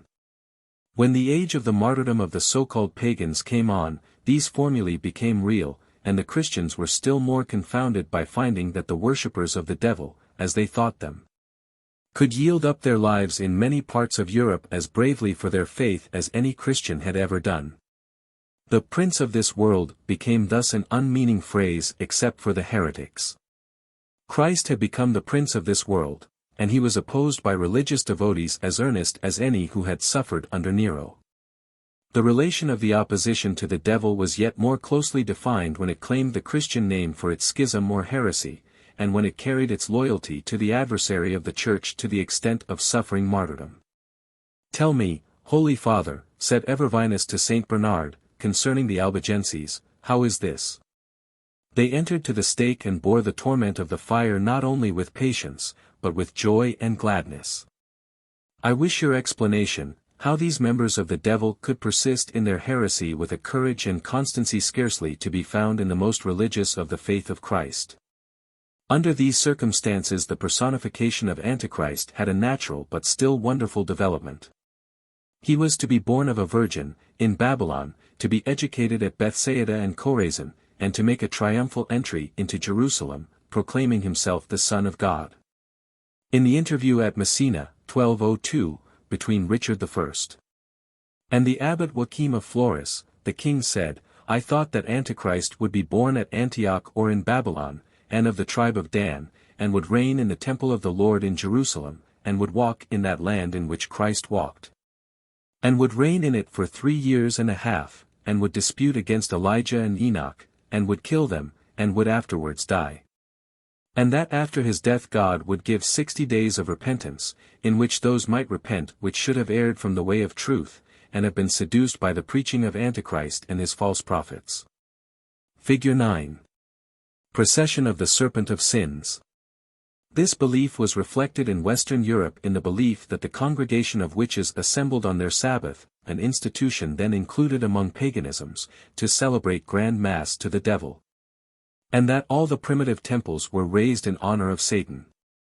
In the Russian Church the correspondence between the good and evil powers, following their primitive faith in the conflict between Beelzebub and Chernybog, white god and black god, went to the curious extent of picturing in hell a sort of infernal trinity.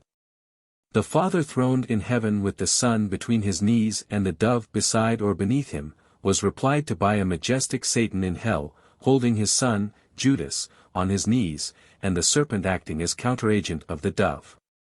This singular arrangement may still be seen in many of the pictures which cover the walls of the oldest Russian churches, Figure 9. Figure 10. The ancient Russian wall painting. Figure 11. Alexander VI. As Antichrist. The infernal god is not without a solemn majesty answering to that of his great antagonist above.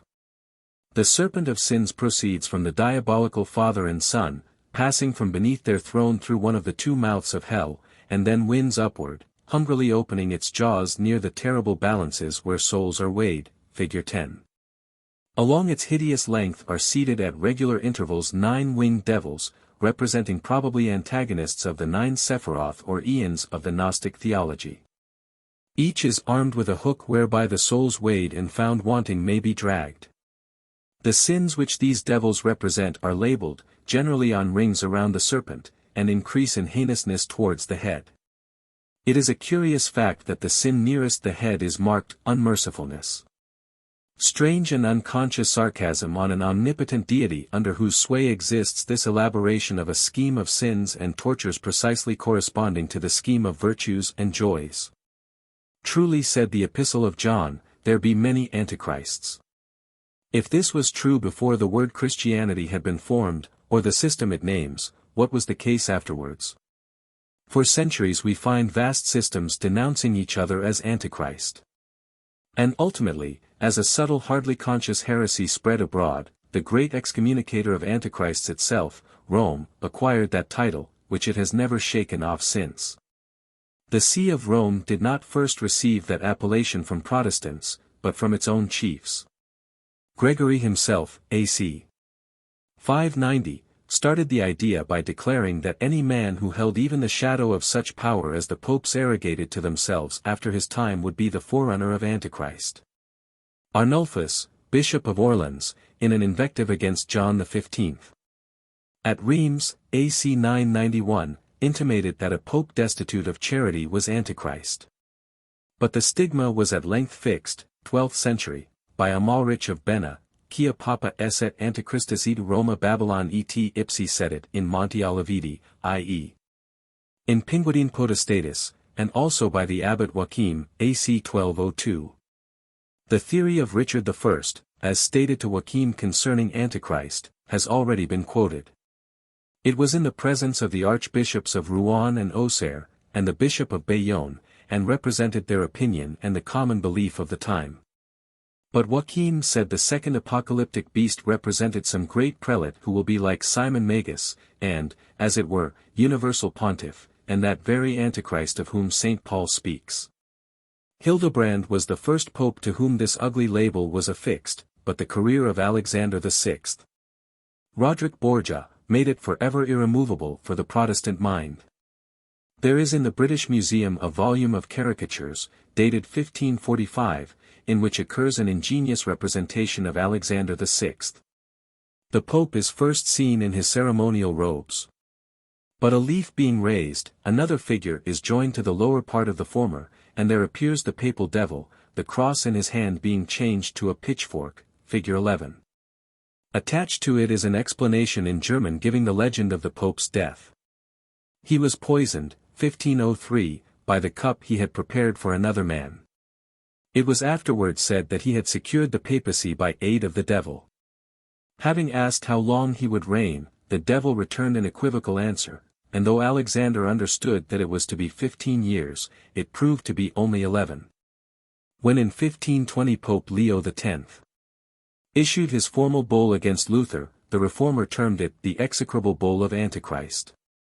An Italian poem of the time having represented Luther as the offspring of Magira, the Germans returned the invective in a form more likely to impress the popular mind, namely, in a caricature, Fig.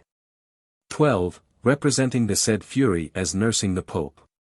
This caricature is also of date 1545, and with it were others showing Alecto and Tisiphone acting in other capacities for the papal babe. Figure 12. The Pope nursed by Magira. The Lutherans had made the discovery that the number of the apocalyptic beast, 666, put into Hebrew numeral letters, contained the words Abron Kadeska Papa, our Holy Father the Pope. The downfall of this Antichrist was a favorite theme of pulpit eloquence, and also with artists. A very spirited pamphlet was printed, 1521, and illustrated with designs by Luther's friend Lucas Cranach. It was entitled Passional Christi und Antichristi. The fall of the papal Antichrist, figure 13, has for its companion one of Christ washing the feet of his disciples. Figure 13. Antichrist's descent, L. Cranach. But the Catholics could also make discoveries, and among many other things they found that the word Luther, in Hebrew numerals, also made the number of the beast. It was remembered that one of the earliest predictions concerning Antichrist was that he would travesty the birth of Christ from a virgin by being born of a nun by a bishop. Luther's marriage with the nun Catherine von Bora came sufficiently near the prediction to be welcomed by his enemies.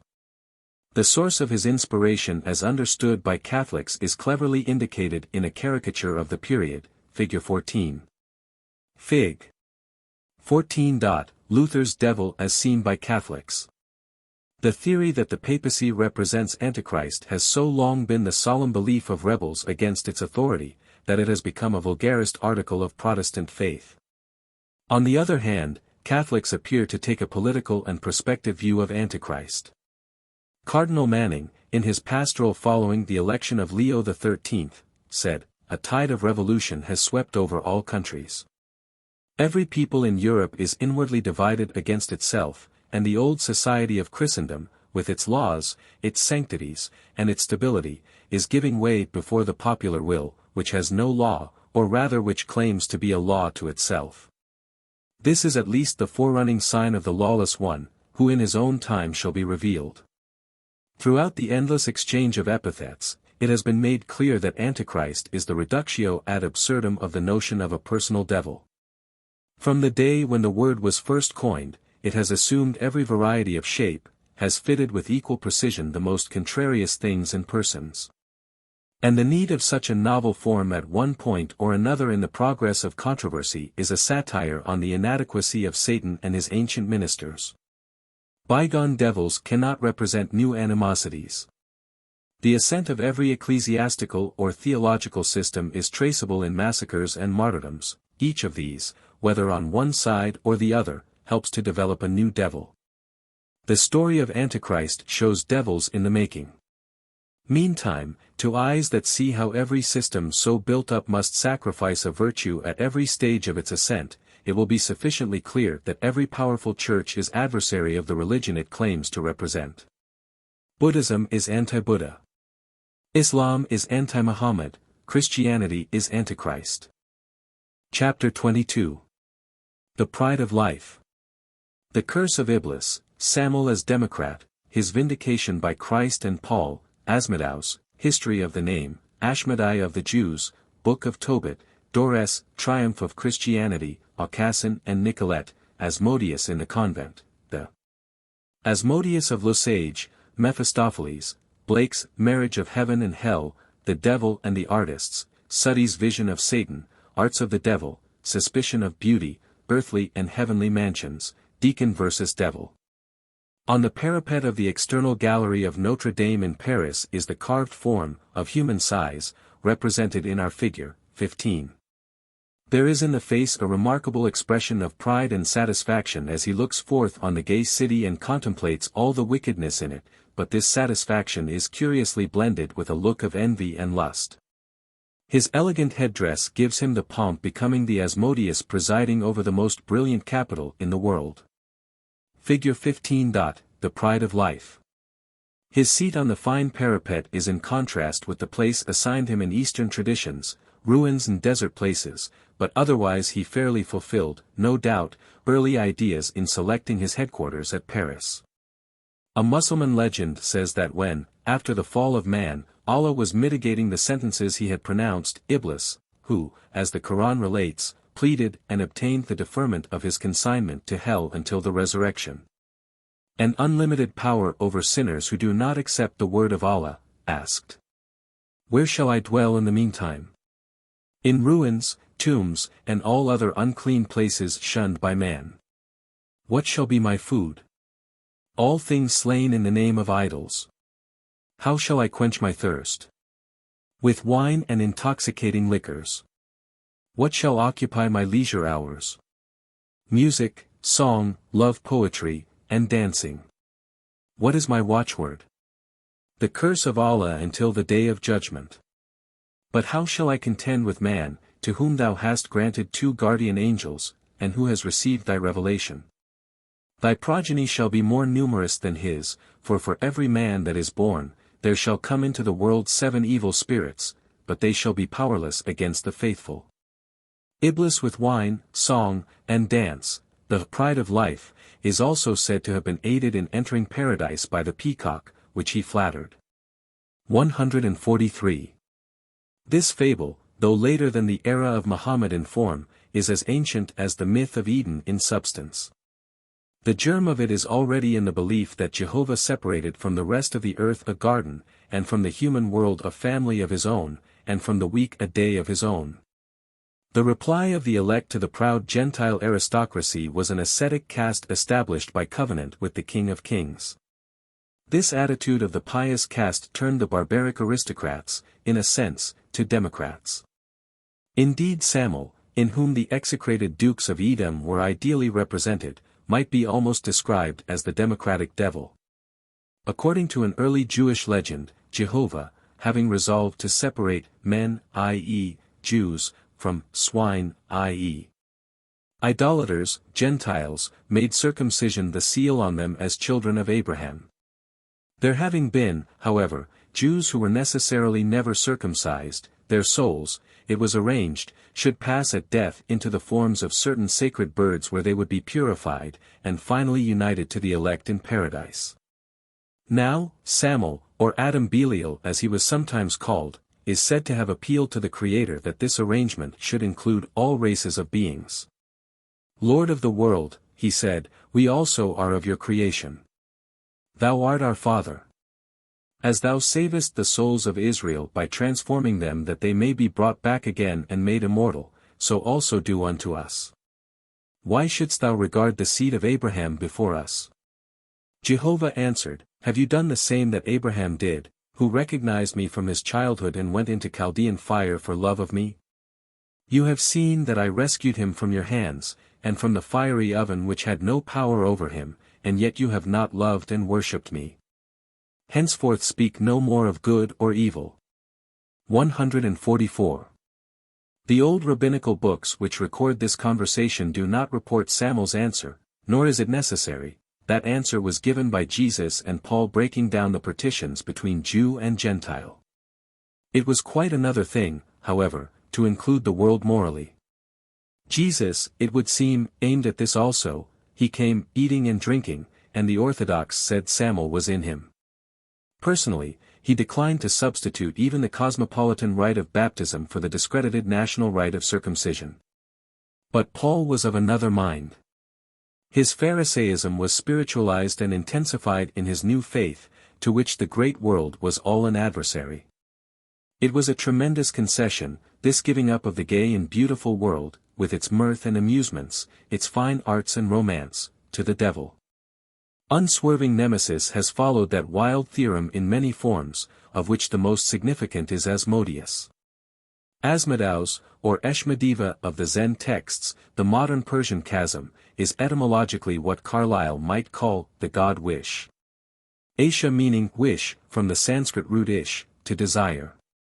An almost standing epithet of Eshma is Kravidra, meaning apparently, having a hurtful weapon or lance. He is occasionally mentioned immediately after Anromanes, Ahriman. Sometimes is expressly named as one of his most prominent supporters. In the remarkable combat between Ahura Mazda, Ormuzd, and Anromanes, described in Zam. Y. 46, the good deity summons to his aid Vohumano, Ashavahista, and fire. While the evil one is aided by Akamano, Eshma, and Ajidahaka. 145 here, therefore, Eshma appears as opposed to Ashavahista, supreme purity of the Lord of Fire. Eshma is the spirit of the lower or impure fire, lust and wrath. A Sanskrit text styles him Kasadeva, the god of wrath. In Yajna 27:35, Sraosha, Eshma's opponent, is invoked to shield the faithful, in both worlds from death the violent, from Eshma the violent. From the hosts of violence that raise aloft the terrible banner, from the assaults of Eshma that he makes along with Vidatu, divider, destroyer, the demon created. He is thus the leading representative of dissolution, the fatal power of Ahriman. Ormuzd is said to have created Sraosha to be the destroyer of Eshma of the fatal lance. Sraosha, the hearer, is the moral vanquisher of Eshma, in distinction from Hauma, who is his chief opponent in the physical domain. Such, following Windishman 146 is the origin of the devil whom the apocryphal book of Tobit has made familiar in Europe as Asmodeus. Ashmedai, as the Jews called him, appears in this story as precisely that spirit described in the Avesta, the devil of violence and lust, whose passion for Sarah leads him to slay her 7 husbands on their wedding night. The devils of lust are considered elsewhere, and Asmodeus among them. There is another aspect of him which here concerns us. He is a fastidious devil.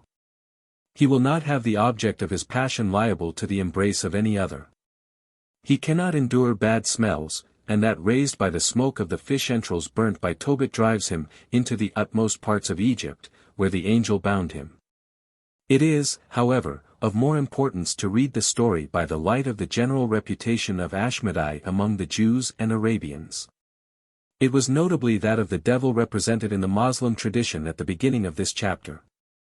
He is the Eastern Don Giovanni and Lothario. He plies Noah and Solomon with wine, and seduces their wives, and always aims high with his dashing intrigues. He would have cried amen to Luther's lines. Who loves not wine, woman, and song? He lives a fool his whole life long. Besides being an aristocrat, he is a scholar, the most learned master of arts, educated in the great college of hell, founded by Asa and Asael, as elsewhere related. He was fond of gaming. And so fashionable that Calmet believed his very name signifies fine dress. Now, the moral reflections in the book of Tobit, and its casual intimations concerning the position of the persons concerned, show that they were Jewish captives of the humblest working class, whose religion is of a type now found chiefly among the more ignorant sectarians. Tobit's moral instructions to his son, in pride is destruction and much trouble, and in lewdness is decay and much want, drink not wine to make thee drunken, and his careful instructions about finding wealth in the fear of God. are precisely such as would shape a devil in the image of Asmodeus. Tobit's moral truisms are made falsities by his Puritanism. Prayer is good with fasting and alms and righteousness, but give nothing to the wicked, if thou serve God he will repay thee. Cakes and ale do not cease to exist because Tobits are virtuous, but unfortunately they may be raised from their subordinate to an insubordinate place by the transfer of religious restraints to the hands of ignorance and cant. Asmodeus, defined against Persian and Jewish asceticism and hypocrisy, had his attractions for men of the world. Through him the devil became perilously associated with wit, gallantry, and the one creed of youth which is not at all consumptive. Grey is all theory. Green life's golden-fruited tree. Especially did Asmodeus represent the subordination of so-called religious and tribal distinctions to secular considerations. As Samuel had petitioned for an extension of the Abrahamic covenant to all the world and failed to secure it from Jehovah, Asmodeus proposed to disregard the distinction. There is much in the Book of Tobit which looks as if it were written especially with the intention of persuading Jewish youth, tempted by Babylonians to marriage, that their lovers might prove to be succubi or incubi. Tobit implores his son to marry in his own tribe, and not take a strange woman. Asmodeus was as cosmopolitan as the god of love himself, and many of his uglier early characteristics were hidden out of sight by such later developments. Gustave Doré has painted in his vivid way the triumph of Christianity. In it we see the angelic hosts with drawn swords overthrowing the forms adored of paganism, hurling them headlong into an abyss. So far as the battle and victory go, this is just the conception which an early Christian would have had of what took place through the advent of Christ. It filled their souls with joy to behold by faith's vision those draped angels casting down undraped goddesses. They would delight to imagine how the fall might break the bones of those beautiful limbs. For they never thought of these gods and goddesses as statues, but as real seductive devils, and when these Christians had brought over the arts, they often pictured the black souls coming out of these fair idols as they fell. Doré may have tried to make the angels as beautiful as the goddesses, but he has not succeeded.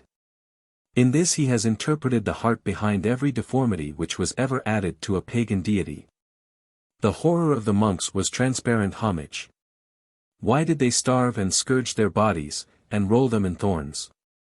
Because not even by defacing the beautiful images were they able to expel from their inward worship the lovely ideals they represented. It is not difficult now to perceive that the old monks were consigning the pagan ideals to imaginary and themselves to actual hells, in full hope of thereby gaining permanent possession of the same beauty abjured on earth. The loveliness of the world was transient. They grew morbid about death, beneath the rosiest form they saw the skeleton. The heavenly angels they longed for were Venuses and Apollos, with no skeletons visible beneath their immortalized flesh.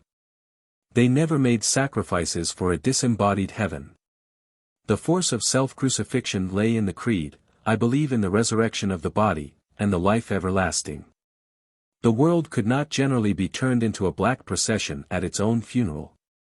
In proportion to the conquests of Christianity must be its progressive surrender to the unconquerable, to human nature. Aphrodite and Eros, over whose deep graves nunneries and monasteries had been built, were the first to revive, and the story, as Mr. Pater has told it, is like some romantic version of Ishtar's descent into Hades and her resurrection. 147 While as yet the earth seemed frost-bound, long before the Renaissance, the song of the turtle was heard in the ballad of Aucassin and Nicolette.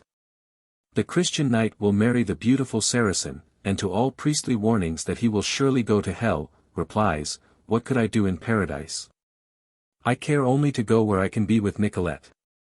Who go to paradise? Old priests, holy cripples, dried-up monks, who pass their lives before altars. I much prefer hell, where go the brave, the gay, and beautiful. There will be the players on harps, the classic poets and singers. And there I shall not be parted from Nicolette.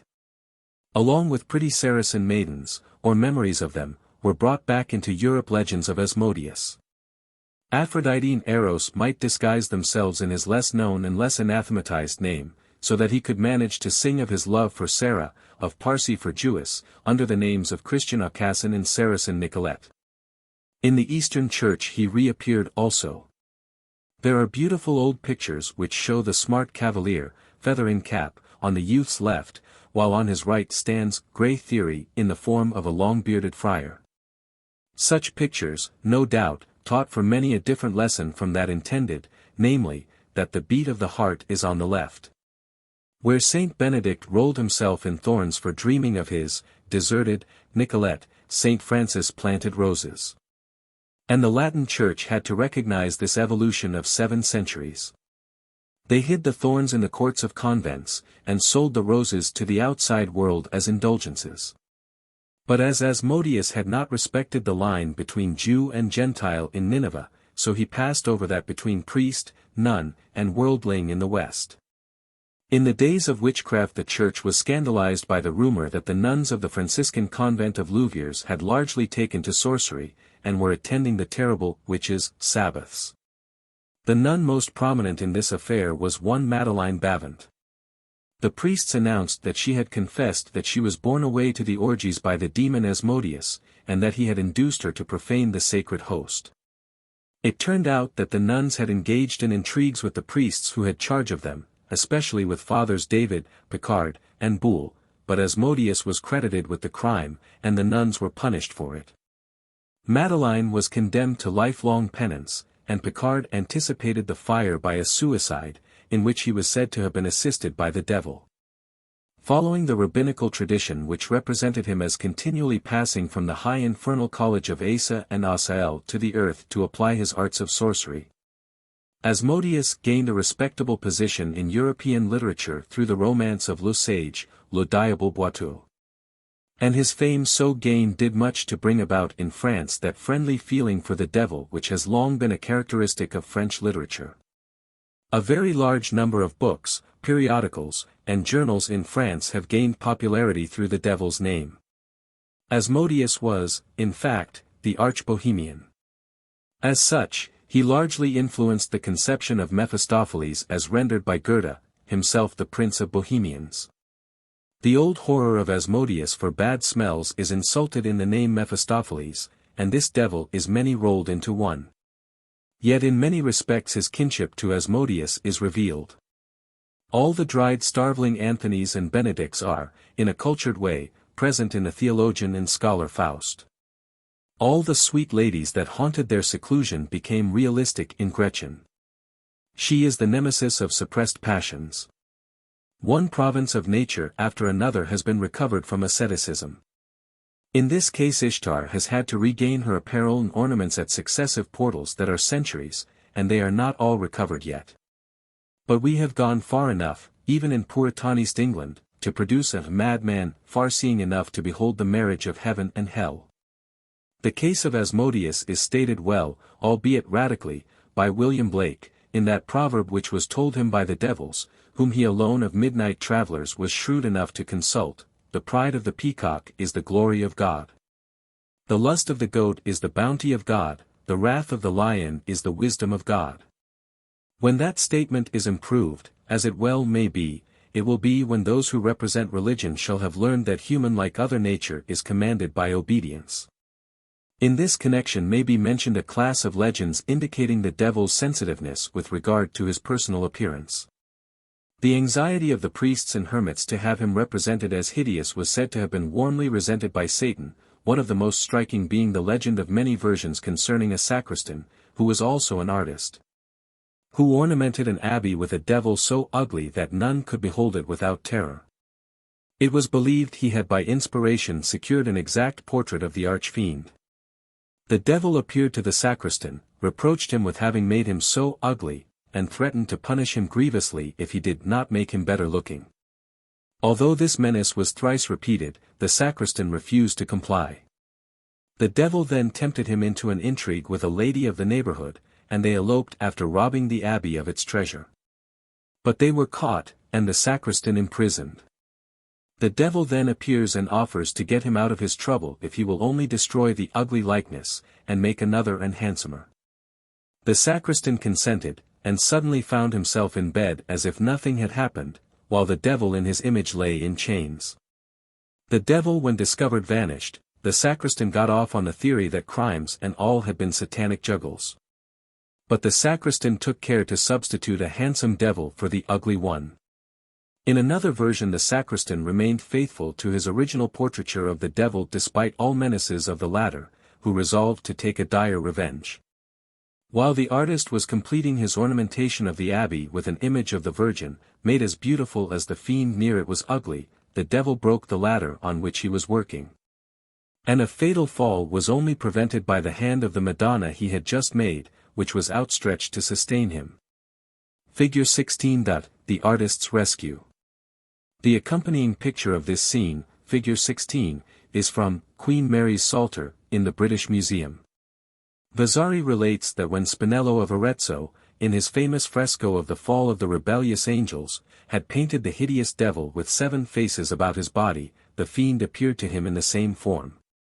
And asked the artist where he had seen him in so frightful an aspect, and why he had treated him so ignominiously.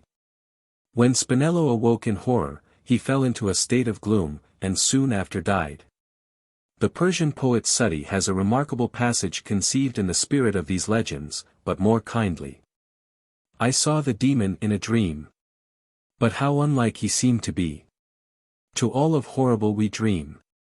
And all of fearful that we see. His shape was like a cypress bough. His eyes like those that houris wear. His face as beautiful as though the rays of paradise were there. I near him came, and spoke, Art thou? I said, Indeed the evil one. No angel has so bright a brow. Such yet no eye has looked upon. Why should mankind make thee a jest?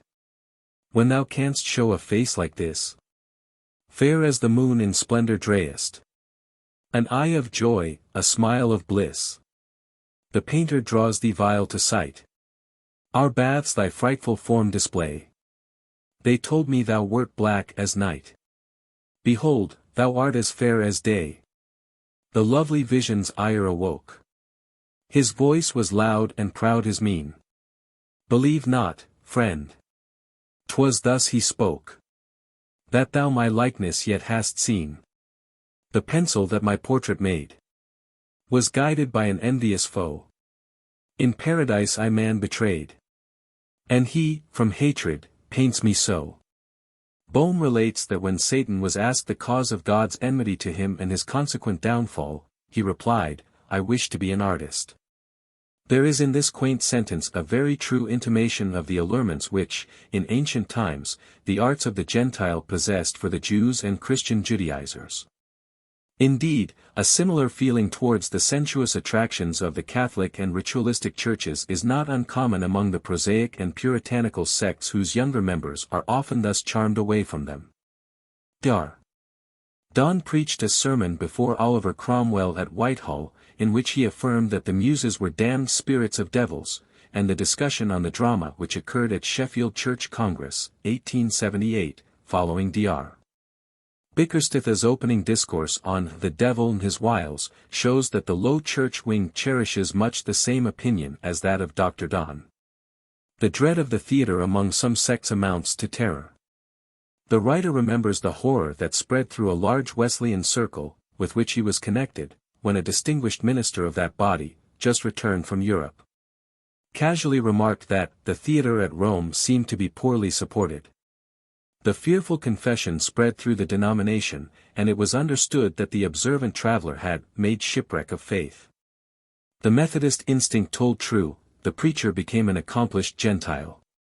Music made its way but slowly in the church, and the suspicion of it still lingers among many sects. The Quakers took up the burthen of Epiphanius, who wrote against the flute players, after the pattern of the serpent's form has the flute been invented for the deceiving of mankind. Observe the figure that the player makes in blowing his flute. Does he not bend himself up and down to the right hand and to the left, like unto the serpent? These forms hath the devil used to manifest his blasphemy against things heavenly, to destroy things upon earth, to encompass the world, capturing right and left such as lend an ear to his seductions. The unregenerate birds that carol all day, be it Sabbath or fast, have taught the composer that his best inspiration is from the prince of the air.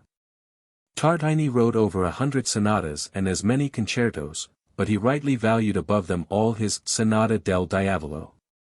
Concerning this he wrote to the astronomer Lalande, "One night, in the year 1713, I dreamed that I had made a compact with his satanic majesty, by which he was received into my service. Everything succeeded to the utmost of my desires, and my every wish was anticipated by my new domestic. I thought that, in taking up my violin to practice, I jocosely asked him if he could play on this instrument. He answered that he believed he was able to pick out a tune. When, to my astonishment, he began a sonata, so strange, and yet so beautiful, and executed in so masterly a manner, that in the whole course of my life I had never heard anything so exquisite. So great was my amazement that I could scarcely breathe. Awakened by the violence of my feelings, I instantly seized my violin, in the hope of being able to catch some part of the ravishing melody which I had just heard, but all in vain. The piece which I composed according to my scattered recollections is, it is true, the best I ever produced. I have entitled it, Sonata del Diavolo. But it is so far inferior to that which had made so forcible an impression on me, that I should have dashed my violin into 1,000 pieces, and given up music for ever in despair. Had it been possible to deprive myself of the enjoyments which I receive from it. The fire and originality of Tartini's great work is a fine example of that power which Timoleon called automatia, and Goethe the Damonish, that which cannot be explained by reason or understanding. It is not in my nature, but I am subject to it. It seems to play at will with all the elements of our being. The Puritans brought upon England and America that relapse into the ancient asceticism which was shown in the burning of great pictures by Cromwell's Parliament. It is shown still in the jealousy with which the Puritanist mind in both countries views all that aims at the simple decoration of life, and whose ministry is to the sense of beauty. On that day of the week when England and New England Hebraise, as Matthew Arnold says, it is observable that the Sabbatarian fury is especially directed against everything which proposes to give simple pleasure or satisfy the popular craving for beauty.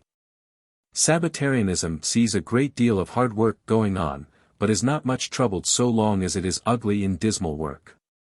It utters no cry at the thousands of hands employed on Sunday railways, but is beside itself if one of the trains takes excursionists to the seaside.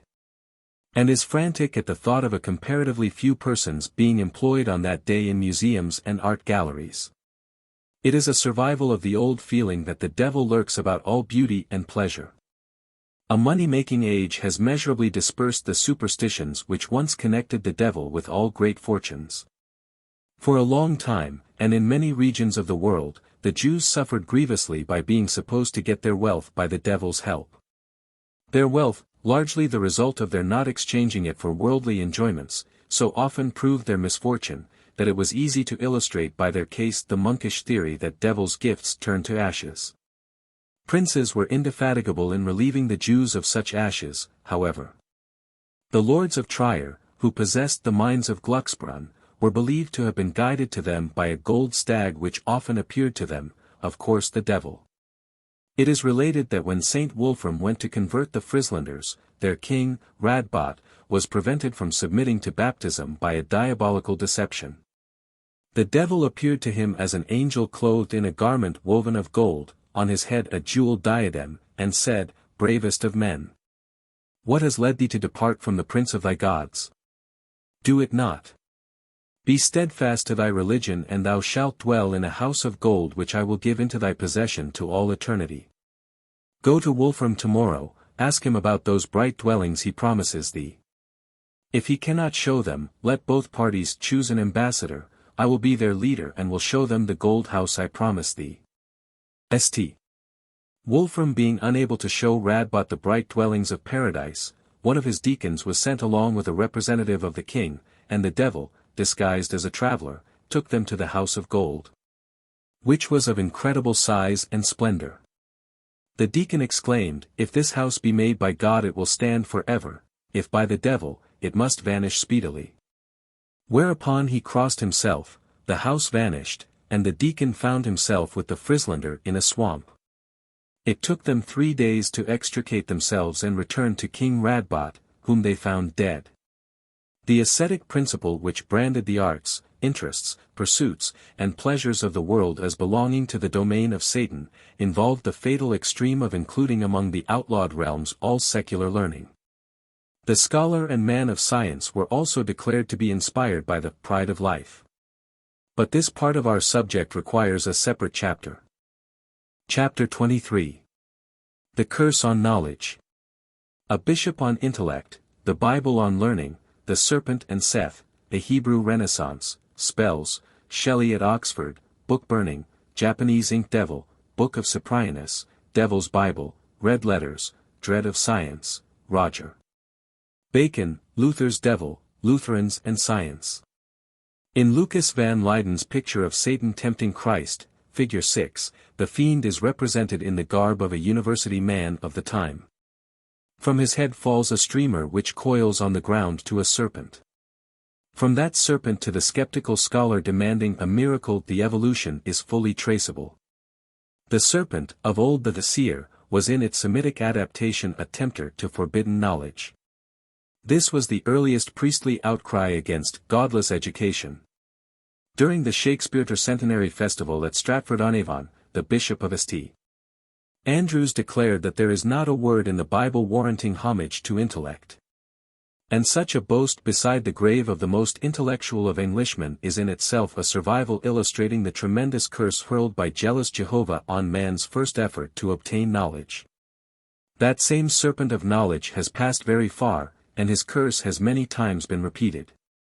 In the Akkadian poem of the Fatal Seven, as we have seen, it is said, "In watching was their office." And the Assyrian version says, "Unto heaven that which was not seen they raised." On the Babylonian cylinders is inscribed the curse of the god of intelligence, he, upon man, wisdom and knowledge hostilely may they injure him. 148 The same serpent twined round the staff of Aesculapius and whispered those secrets which made the gods jealous, so that Jove killed the learned physician with a flash of lightning. Its teeth were sown when Cadmus imported the alphabet into Greece. And when these alphabetical dragons' teeth had turned to type, the ancient curse was renewed in legends which connected Faust with the devil. The Hebrews are least among races responsible for the legend which has drifted into Genesis. Nor was the bishop's boast about their Bible correct. The homage paid to Solomon was hardly on account of his moral character. He spake of trees, from the cedar tree that is in Lebanon, even unto the hyssop that springeth out of the wall. He spake also of beasts, and of fowl, and of creeping things, and of fishes. 149 While the curse on man for eating the fruit of knowledge is never quoted in the Hebrew scriptures, there are many indications of their devotion to knowledge. And their prophets even heard Jehovah saying, "My people are destroyed through lack of knowledge." It is not wonderful, therefore, that we find among the Jews the gradual growth of a legend concerning Seth, which may be regarded as a reply to the curse on the serpent. The apotheosis of Seth in rabbinical and Mussulman mythology represents a sort of Semitic renaissance. As we have seen in a former chapter, the Egyptians and Greeks identified Set with Typhon, but at the same time that demon was associated with science. He is astronomically located in Capricorn, the sphere of the Hierophants in the Egyptian mysteries, and the mansion of the guardians of science. Thus he would correspond with the serpent, who, as adapted by the Hebrews in the myth of Eden, whispers to Eve of divine knowledge. But, as detached from Typho, Seth, while leaving behind the malignancy, carried away the reputation for learning usually ascribed to devils. Thus, while we have had to record so many instances of degraded deities, we may note in Seth a converted devil. In the Mussulman and rabbinical traditions Seth is a voluminous author, he receives a library from heaven. He is the originator of astronomy and of many arts, and, as an instructor in cultivation, he restores many an acre which is said he had blighted. In the apocryphal Genesis he is represented as having been caught up to heaven and shown the future destiny of mankind. Anastasius of Sinai says that when God created Adam after his own image, he breathed into him grace and illumination, and a ray of the Holy Spirit. But when he had sinned this glory left him. Then he became the father of Cain and Abel. But afterwards it is said Adam begot a son in his own likeness, after his image, and called his name, Seth, which is not said of Cain and Abel. And this means that Seth was begotten in the likeness of unfallen man in paradise, Seth meaning resurrection. And all those then living, when they saw how the face of Seth shone with divine light, and heard him speak with divine wisdom, said, He is God, therefore his sons were commonly called the sons of God. 150. That this resurrection of departed glory and wisdom was really, as I have said, a renaissance, a restoration of learning from the curse put upon it in the story of the serpent, is indicated by its evolution in the Gnostic myth wherein Seth was made to avenge Satan. He took under his special care the tree of the knowledge of good and evil, and planted it in his father's grave, figure 8. Rabbins carried their homage to Seth even to the extent of vindicating Saturn, the most notorious of planets, and say that Abraham and the prophets were inspired by it. 151 The dog, jackal, was, in Egyptian symbols, emblem of the scribe. Sirius was the dog star domiciled with Saturn. Seth was by them identified with Sirius, as the god of occult and infernal knowledge. He was near relative of the serpent Sesha, familiar of Aesculapius, and so easily connected with the subtlest of the beasts in Eden which had crept in from the Iranian mythology. This reaction was instituted by scholars, who, in their necessarily timid way of fable, may be said to have recovered the tree of knowledge under guise of homage to Seth. It flourished, as we have seen, chapter 11. To the extent of finally raising the serpent to be a god, and lowering Jehovah who cursed him to a jealous devil. But the terror with which Jehovah is said to have been inspired when he said, The man has become as one of us, to know good and evil, never failed to reappear among priesthoods when anything threatened to remove the means of learning from under their control. The causes of this are too many to be fully considered here, but the main cause unquestionably was the tendency of learning to release men from the sway of the priest. The primitive man of science would speedily discover how many things existed of which his priest was ignorant, and thus the germ of skepticism would be planted. The man who possessed the sacred books, in whole or in part, might become master of the spells supposed to be contained in its words and sentences, and might use them against the priests. Or, at any rate, he might feel independent of the ordinary apparatus of salvation. The anxiety of priests to keep fast hold of the keys of learning, so that no secular son of Adam should become as one of them, coupled with the wonderful powers they professed ability to exercise, powerfully stimulated the curiosity of intellectual men, and led them to seek after this forbidden fruit in subtle ways, which easily illustrated the story of the serpent. The poet Shelley, who was suspected at Oxford because of his fondness for chemistry, recognized his mythological ancestry, and used to speak of, my cousin, the serpent. The joke was born of circumstances sufficiently scandalous in the last generation to make the Oxonian of today blush. But the like histories of earlier ages are so tragical that, when fully known by the common people, they will change certain familiar badges into brands of shame. While the cant goes on about the Church being the protector of learning through the Dark Ages, the fact is that, from the burning of valuable books at Ephesus by Christian fanatics, Acts 19:19, to the present day, the Church has destroyed tenfold more important works than it ever produced, and almost suffocated the intellectual life of 1,000 years. Amid the unbroken persecution of the Jews by Christian cruelty, which lasted from the early 11th century for 500 years, untold numbers of manuscripts were destroyed, which might have now been giving the world full and clear knowledge concerning ages, for whose records archaeological scholars are painfully exploring the crumbled ruins of the East. Synagogues were believed to be temples of Satan, they were plundered and razed to the ground, and their precious archives strewed the streets of many cities.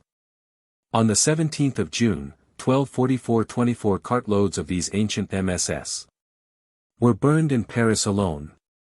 And all this by our holy protector of learning through the Middle Ages. The Japanese have pictures of a famous magician who conjured up a demon, vast, vague, and terrible, out of his inkstand. They call it latterly emblem of a licentious press, but, no doubt, it was originally used to terrify the country generally concerning the press. That devil has also haunted the ecclesiastical imagination in Europe. Nearly every book written without priestly command was associated with the devil, and there are several old books in Europe, laboriously and honestly written, which to this day are invested with popular superstitions reporting the denunciations with which they were visited. For some centuries it has been believed in Denmark and neighboring countries that a strange and formidable book exists, by means of which you can raise or lay the devil. It is vulgarly known as the Book of Cyprianus. The owner of it can neither sell, bury, or burn it, and if he cannot get rid of it before his death, he becomes the prey of the fiend. The only way of getting rid of it is to find somebody who will accept it as a present, well knowing what it is. Cyprianus is said to have been a clever and virtuous young student, but he studied the black art in Norway, and came under the power of the devil, who compelled him to use his unholy learning to evil ends.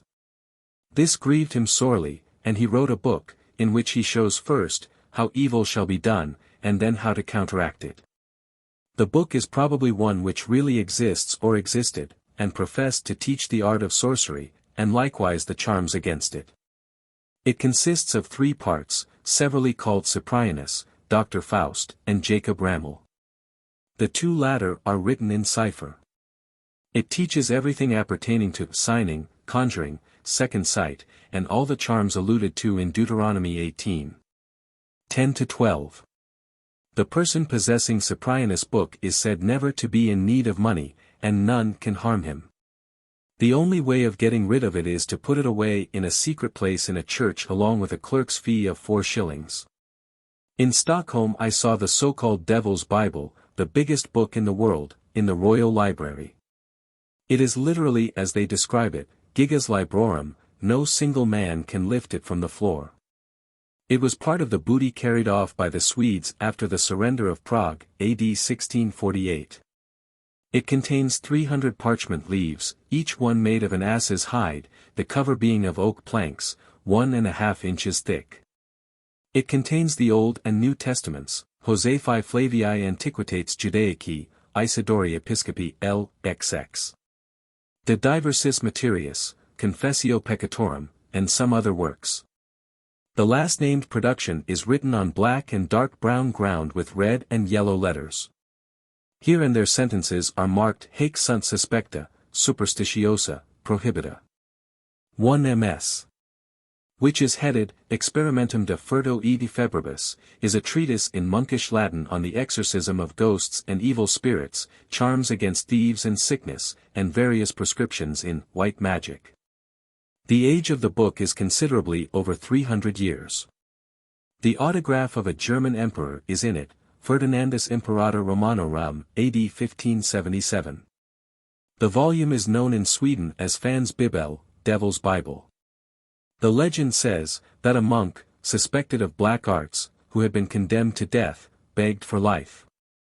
And his judge mockingly told him that he would be pardoned only if he should produce next morning all the books here found and in this vast size. The monk invoked the devil's assistance, and the ponderous volume was written in a single night. This devil must have been one who prided himself more on his literary powers than his personal appearance. For the face and form said to be his portrait, frontispiece of the volume, represent a most hideous ape, green and hairy, with horrible curled tusks. It is, no doubt, the ape Ahriman of the Wagner legends. Burns's, Towsy Tyke, black, grim, and large. 152. I noticed particularly in this old work the recurrence of deep red letters and sentences similar to the ink which Faust used at the close of his earliest printed volumes to give his name, with the place and date of printing. Now red is sacred in one direction as symbolizing the blood of Christ, but it is also the color of Judas, who betrayed that blood. Hence, while red letters might denote sacred days and sentences in priestly calendars, they might be supposed mimicry of such sanctities by God's ape if occurring in secular works or books of magic. It is said that these red letters were especially noted in Paris as indications of the diabolical origin of the works so easily produced by Faust. And, though it is uncertain whether he suffered imprisonment, the red lines with his name appear to have been regarded as his signature in blood. For a long time every successive discovery of science, every invention of material benefit to man, was believed by priest-ridden peoples to have been secured by compact with the devil. The fate of the artist Prometheus, fettered by jealous Jove, was repeated in each who aspired to bring light to man, and some men of genius, such as Cornelius Agrippa and Paracelsus, appear to have been frightened away from legitimate scientific research by the first connection of their names with sorcery. They had before them the example of the greatest scientific man of the Middle Ages, Roger Bacon, and knew how easily, in the priestly whisper, the chemist's crucible grew to a wizard's cauldron. The time may come when Oxford University will have learned enough to build a true memorial of the grandest man who ever wrote and taught within its walls. It would show Roger Bacon, rectifier of the Julian calendar, analyst of lenses, inventor of spectacles and achromatic lenses, probable constructor of the first telescope, demonstrator of the chemical action of air in combustion, inventor of the mode of purifying saltpetre and crystallizing it into gunpowder, anticipator of the philosophical method with which his namesake is credited, looking on a pile of his books for whose researches he had paid 2,000 French livres. To say nothing of a life's labor, only to see them condemned by his university, their circulation prohibited. And his sad gaze might be from the prison to which the Council of Franciscans at Paris sentenced him whom Oxford gladly delivered into their hands. He was condemned, says their historian Wadding, propter novitates quasdam suspectas. The suspected novelties were crucibles, retorts, and lenses that made the stars look larger. So was it with the Oxford 600 years ago. Undeniably some progress had been made even in the last generation, for Shelley was only forbidden to study chemistry, and expelled for his metaphysics. But now that it is claimed that Oxford is no longer partaker with them that stone investigators and thinkers from Bacon to Shelley, it would be in order to build for its own great martyr of science a memorial. That superstition may look on one whom it has pierced. Referring to Luther's inkstand thrown at the devil, Dr. Zerfii, in his lecture on the devil, says, he, the devil, hates nothing so much as writing or printer's ink. But the truth of this remark depends upon which of two devils be considered.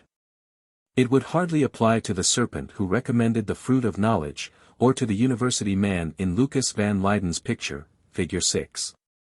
But if we suppose the devil of Luther's Bible, fig. 17, to be the one at which the inkstand was thrown, the criticism is correct. The two pictures mentioned may be instructively compared.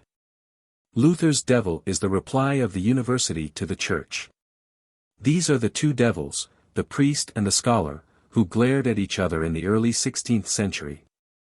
The devil smelled the roast, says Luther, that if the languages revived, his kingdom would get a hole which he could not easily stop again. Figure 17. Luther's devil. And it must be admitted that some of the monkish execrations of the time, indeed of many times since, have an undertone of Jehovistic jealousy. These knowers will become as one of us. It must also be admitted that the clerical instinct told true, the university man held in him that skeptical devil who is always the destroyer of the priest's paradise. These two devils which struggled with each other through the 16th century still waged their war in the arena of Protestantism. Many a Lutheran now living may remember to have smiled, and Hoffmann's experiments in discovering carbonic acid gas gained him repute for raising again Mephisto. But perhaps they did not recognize Luther's devil when, at the annual assembly of Lutheran pastors in Berlin, September 1877, he reappeared as the Rev. Professor Grau, and said, "Not a few listened to those striving to combine Christ with Belial, to reconcile redeeming truth with modern science and culture. But though they who take the name of Luther in vain may thus join hands with the devil, at whom the reformer threw his inkstand, the combat will still go on. And the university Belial do the brave work of Bel till beneath his feet lies the dragon of darkness, whether disguised as Pope or Protestant." If the Church wishes to know precisely how far the roughness pardonable in the past survives unpardonably in itself, let its clergy peruse carefully the following translation by Mr. Leland of a poem by Heine, and realize that the devil portrayed in it is, by grace of its own prelates, at present the most admired personage in every court and fashionable drawing-room in Christendom. I called the devil, and he came. In blank amaze his form I scan. He is not ugly, is not lame, but a refined, accomplished man. One in the very prime of life. At home in every cabinet strife. Who, as diplomatist, can tell church and state news extremely well. He is somewhat pale, and no wonder either, since he studies Sanskrit and Hegel together. His favorite poet is still Fonck. Of criticism he makes no mention, since all such matters unworthy attention. He leaves to his grandmother, Hecate. He praised my legal efforts, and said that he also when younger some law had read, remarking that friendship like mine would be an acquisition, and bowed to me. Then asked if we had not met before at the Spanish minister's soirée. And, as I scanned his face once more, I found I had known him for many a day. Chapter 24. Witchcraft. Minor gods, saint and satyr, tutelaries, spells, early Christianity and the poor, its doctrine as to pagan deities, medieval devils, devils on the stage, an abbot's revelations, the fairer deities, oriental dreams and spirits, calls for Nemesis, Lilith and her children, Neoplatonicism, astrology and alchemy, Devil's College, Shemhamphorash, Apollonius of Tyana, Faustus, black art schools, compacts with the devil, blood covenant, spirit seances in old times, the Fairfax delusion, origin of its devil, witch, goat, and cat, confessions of witches, witchcraft in New England, witch trials, Salem demonology, testing witches, witch trials in Sweden, witch Sabbath, mythological elements, carriers, Scotch witches, the cauldron, vervain, rue, invocation of Hecate, factors of witch persecution, 3 centuries of massacre, Würzburg horrors, last victims, modern spiritualism. Saint Cyprian saw the devil in a flower. 153 That little vision may report more than many more famous ones the consistency with which the first Christians had developed the doctrine that nature is the incarnation of the evil spirit. It reports to us the sense of many sounds and sights which were heard and seen by ears and eyes trained for such and no other, all showing that the genii of nature and beauty were vanishing from the earth. Over the Aegean Sea were heard lamentations and the voice, Great Pan is dead. Augustus consults the oracle of Apollo and receives reply. Me puer Hebraeus, divos deus ipsi gubernans. Cetera si jubit, tristremque redire sub orcum. Eris ergo dehinc tecitus absidito nostris. But while the rage of these fathers towards all the great gods and goddesses, who in their grand temples represented the pride of life, was remorseless, they were comparatively indifferent to the belief or disbelief of the lower classes in their small tutelary divinities. They appear almost to have encouraged belief in these, perhaps appreciating the advantages of the popular custom of giving generous offerings to such personal and domestic patrons. At a very early period there seems to have arisen an idea of converting these more plebeian spirits into guardian angels with Christian names. Thus Jerome relates in his life of the first hermit Paul, that when St. Anthony was on his way to visit that holy man, he encountered a centaur who pointed out the way, and next a human-like dwarf with horns, hooked fingers, and feet like those of a goat. St. Anthony, believing this to be an apparition of the devil, made the sign of the cross. But the little man, nowise troubled by this, respectfully approached the monk, and having been asked who he was, answered, I am a mortal, and one of those inhabitants of the desert whom the Gentiles in their error worship under the names of fauns, satyrs, and incubi. I am delegated by my people to ask of thee to pray for us to our common God, who we know has descended for the salvation of the world, and whose praises resound in all the earth. At this glorification of Christ Saint Anthony was transported with joy, and turning towards Alexandria he cried, Woe to thee, adulterous city, which adorest animals as gods! Perhaps the evolution of these desert demons into good Christians would have gone on more rapidly and completely if the primitive theologians had known as much of their history as comparative mythology has disclosed to the modern world. St. Anthony was, however, fairly on the track of them when he turned towards Alexandria. Egypt appears to have been the especial center from which were distributed through the world the fetish guardians of provinces, towns, households, and individuals. Their serapes reappear in the Teraphim of Laban, and many of the forms they used reappear in the Penates, Laras, and Genii of Latin countries. All these in their several countries were originally related to its ancient religion or mythology, but before the Christian era they were very much the same in Egypt, Greece, and Italy. They were shaped in many different, but usually natural forms, such as serpents, dogs, boys, and old men, though often some intimation was given of their demonic character. They were so multiplied that even plants and animals had their guardians. The anthropomorphic genii called the patriae, who were supposed to preside over provinces, were generally represented bearing weapons with which they defended the regions of which they were patrons. These were the avarunci or apotropii. There are many interesting branches of this subject which cannot be entered into here, and others have already been considered in the foregoing parts of this work.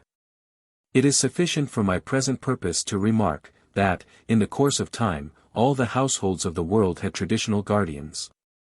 These were generally represented in some shape on amulets and talismans, on which were commonly inscribed the verbal charms by which the patron could be summoned.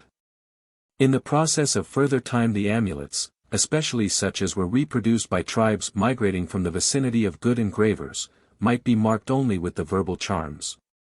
These again were, in the end, frequently represented only by some word or name. This was the spell.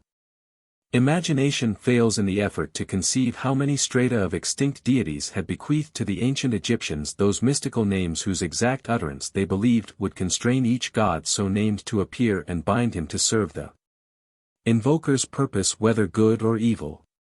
154 This idea continued among the Jews and shaped the commandment, "Thou shalt not take the name of the Lord thy God in vain." It was in these diminutive forms that great systems survived among the common people. Amid natural convulsions ancient formations of faith were broken into fragments, in the ebb and flow of time these fragments were smoothed, as it were, into these talismanic pebbles.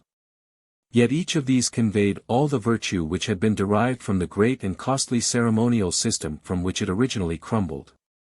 The virtue of soothing the mind and calming the nerves of sufferers with the feeling that, though they might have been assailed by hostile powers, they had friendly powers too who were active in their behalf, vindicators.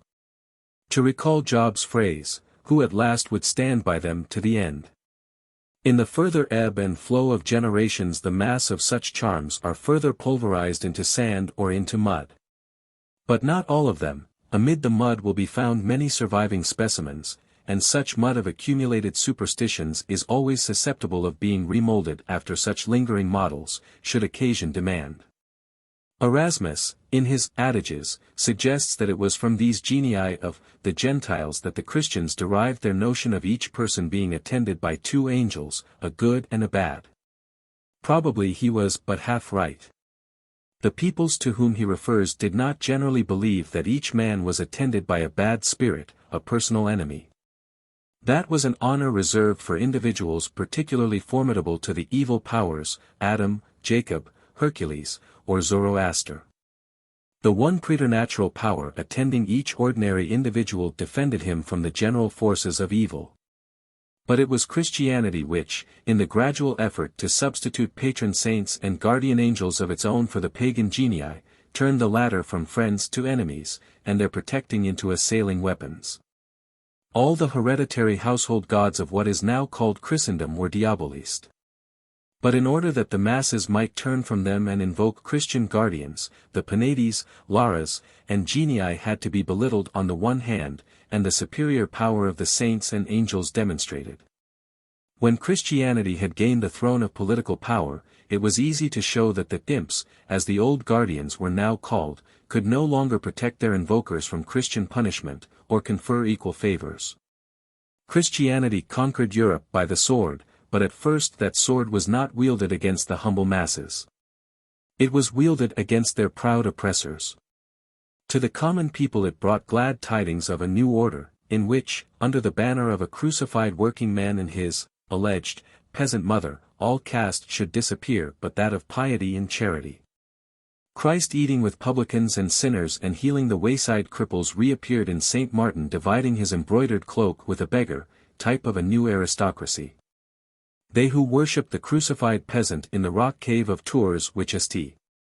Martin had consecrated, or in Little St. Martin's Church at Canterbury where Bertha was baptized, could not see the splendid cathedrals now visible from them, built of their bones and cemented with their blood.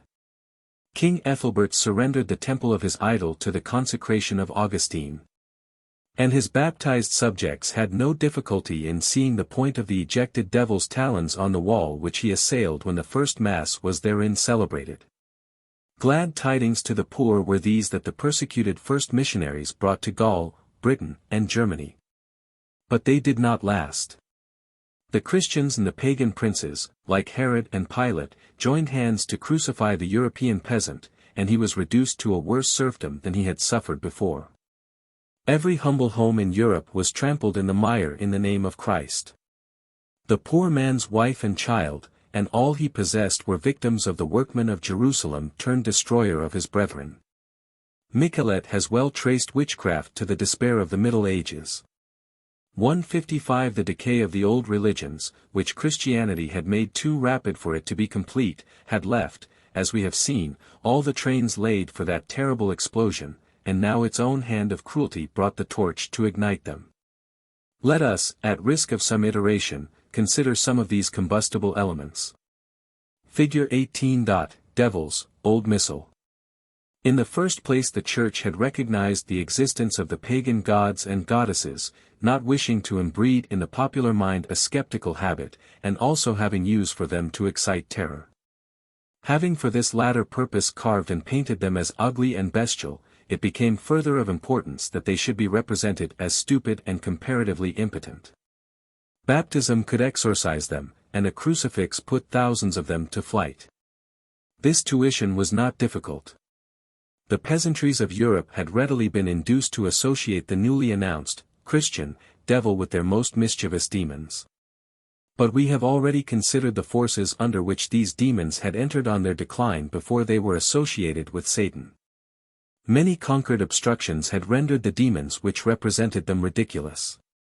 Hence the Dummteufel of so many German fables and of the medieval miracle plays. No greater proof, says Dar. Docent, can be given of the small hold which the Christian devil has taken of the Norse mind, than the heathen aspect under which he constantly appears, and the ludicrous way in which he is always outwitted. 156 The Germans, says Max Muller, indoctrinated with the idea of a real devil, the Semitic Satan or Diabolis, treated him in the most good-humored manner. 157 A fair idea of the insignificance he and his angels reached may be gained from the accompanying picture, figure 18, with which a medieval missal now in possession of Sir Joseph Hooker is illuminated. It could not be expected that the masses would fear beings whom their priests thus held up to ridicule. It is not difficult to imagine the process of evolution by which the horns of such insignificant devils turned to the asinine ears of such devils as this stall carving at Corbeil, near Paris, Fig. 19, which represented the popular view of the mastery obtained by witches over devils. It must be remembered also that this power over devils was in accordance with the traditions concerning Solomon, and the subserviency of Oriental demons generally to the lamps or charms to which they were bound. Figure 19. Carving at Corbeil. What the popular Christian devil had become in all the northern nations is sufficiently shown in the figure he presented in most of the old miracle plays and moralities. The devil in his feathers all ragged and rent, 158 had horns, wide mouth, long, sometimes upturned, nose, red beard, cloven foot, and tail. He was attended by a buffoon called Vice. And, says Harsnet, it was a pretty part in the old church plays when the nimble Vice would skip up nimbly like a jackanapes into the devil's neck, and ride the devil a course, and belabor him with a wooden dagger, till he made him roar. Whereat the people would laugh to see the devil so Vice haunted. 159 The two must have nearly resembled the clown and his unhappy victim Pantaloon in our pantomimes, as to their antics. It would seem that sometimes holy personages were caricatured in the make-up of the stage devil. Thus in Gammer Gurton's Needle, we have this conversation. Gammer. But, Hodge, had he no horns to push? Hodge. As long as your two arms. Saw ye never Friar Rush? Painted on cloth, with a sidelong cowie's tail. And crooked cloven feet, and many a hooked nail. For all the world, if I should judge, should reckon him his brother. Loke, even what face Friar Rush had, the devil had such another. In the scene of Christ's delivering souls from purgatory, the devil is represented as blowing lustily a horn to alarm his comrades, and crying, out, out, hurrahnst, to the invader. He fights with a three-pronged fork. He and his victims are painted black, 160, in contrast with the souls of the saved, which are white. The hair was considered very important. 161 When he went to battle, even his fiery nature was sometimes represented in a way that must have been more ludicrous than impressive. 162. The insignificance to which the priests had reduced the devil in the plays, where they were usually the actors, reflected their own petty routine of life. They could conceive of nothing more terrible than their own mean mishaps and local obstructions. One great office of the devil was to tempt some friar to sleep when he should be at prayer. 163 Make another drink too much, or a third cast warm glances at a village beauty. The Revelations of the Abbot Ricomus, written 700 years ago, shows the devil already far gone in his process of diminution. The devil here concentrates the energies which once made the earth tremble on causing nausea to the abbot, and making the choir cough while he is preaching. When I sit down to holy studies, he says, the devils make me heavy with sleep. Then I stretch my hands beyond my cuffs to give them a chill. Forthwith the spirits prick me under my clothes like so many fleas, which causes me to put my hands on them, and so they get warm again, and my reading grows careless. Come, just look at my lip, for 20 years has an imp clung to it just to make it hang down.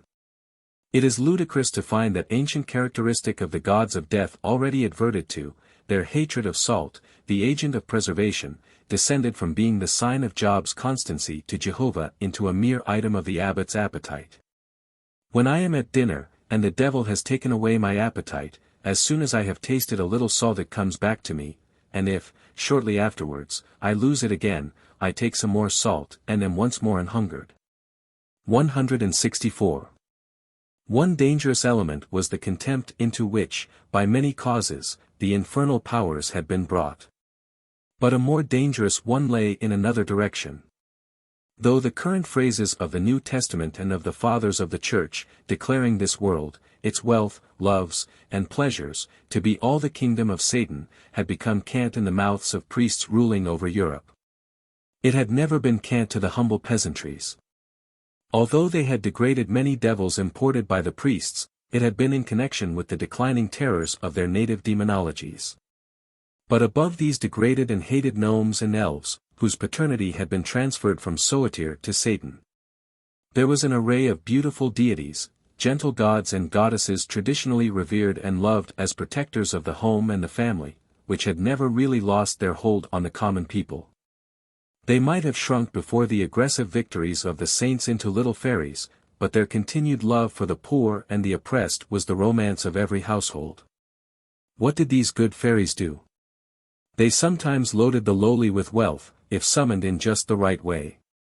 They sang secrets to them from trees as little birds, they smoothed the course of love, clothed ash maidens in fine clothes, transported people through the air, enabled them to render themselves invulnerable, or invisible, to get out of prisons.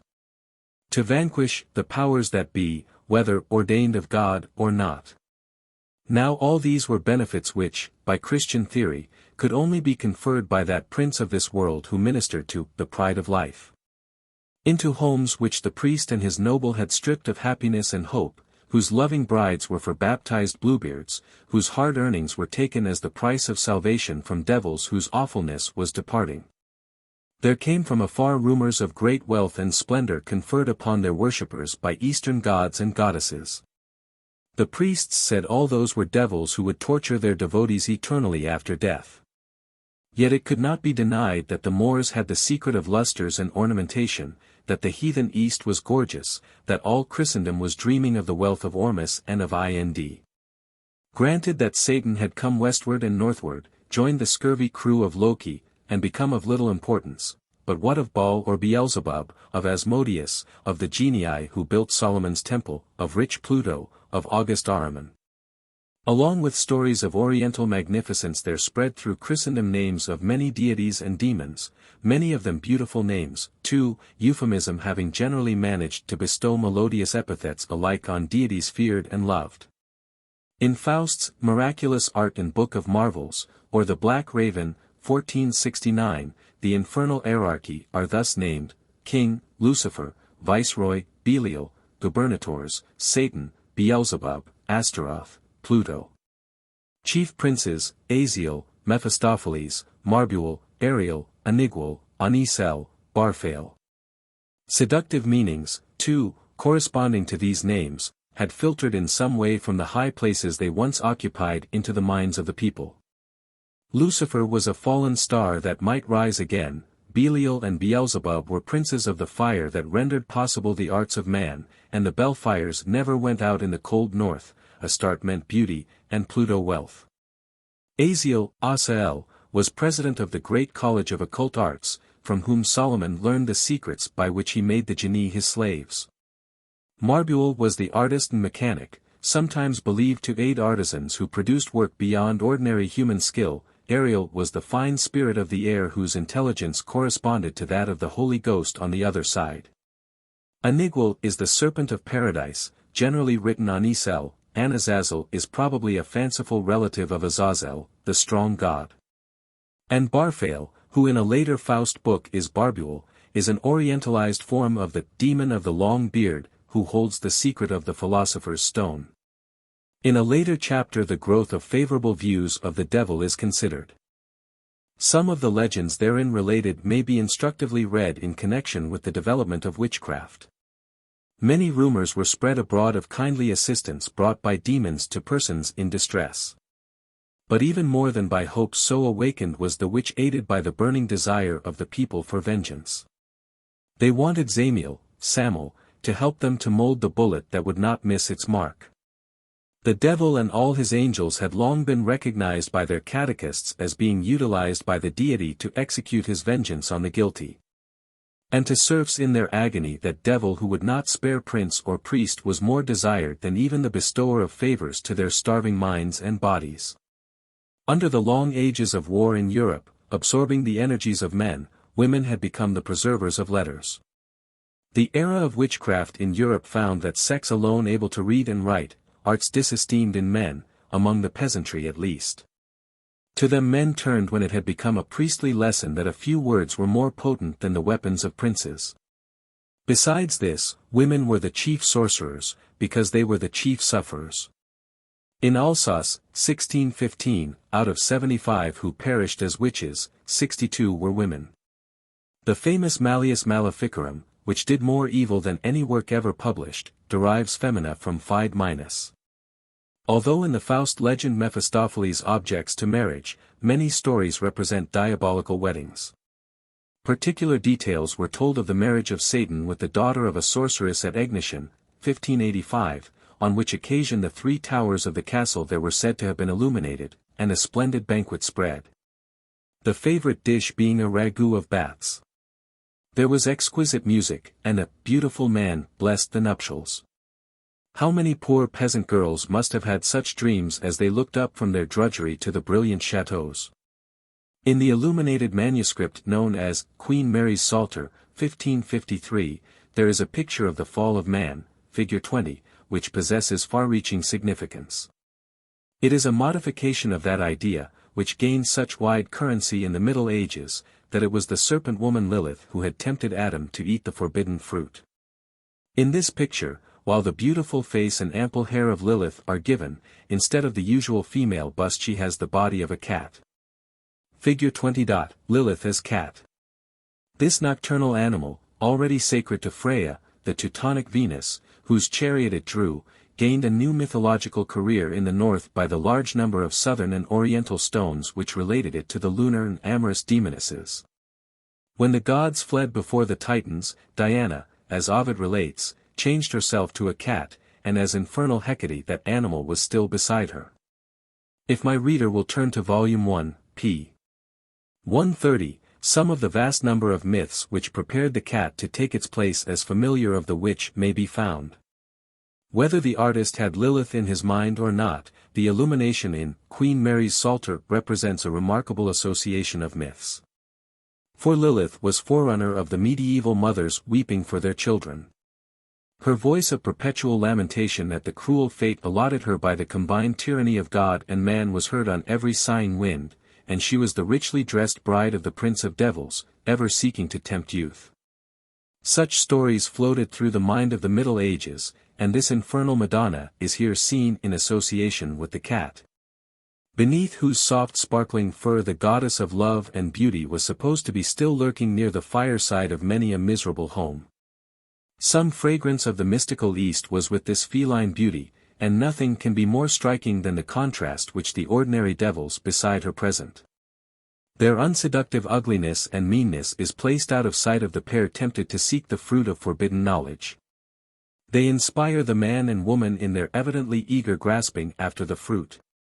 Which here means the consultation of fair fortune-tellers and witches to obtain that occult knowledge for which speculative men are seeking in secret studies and laboratories. Those who have paid attention to the subject of witchcraft need not be reminded that its complexity and vastness would require a larger volume than the present to deal with it satisfactorily.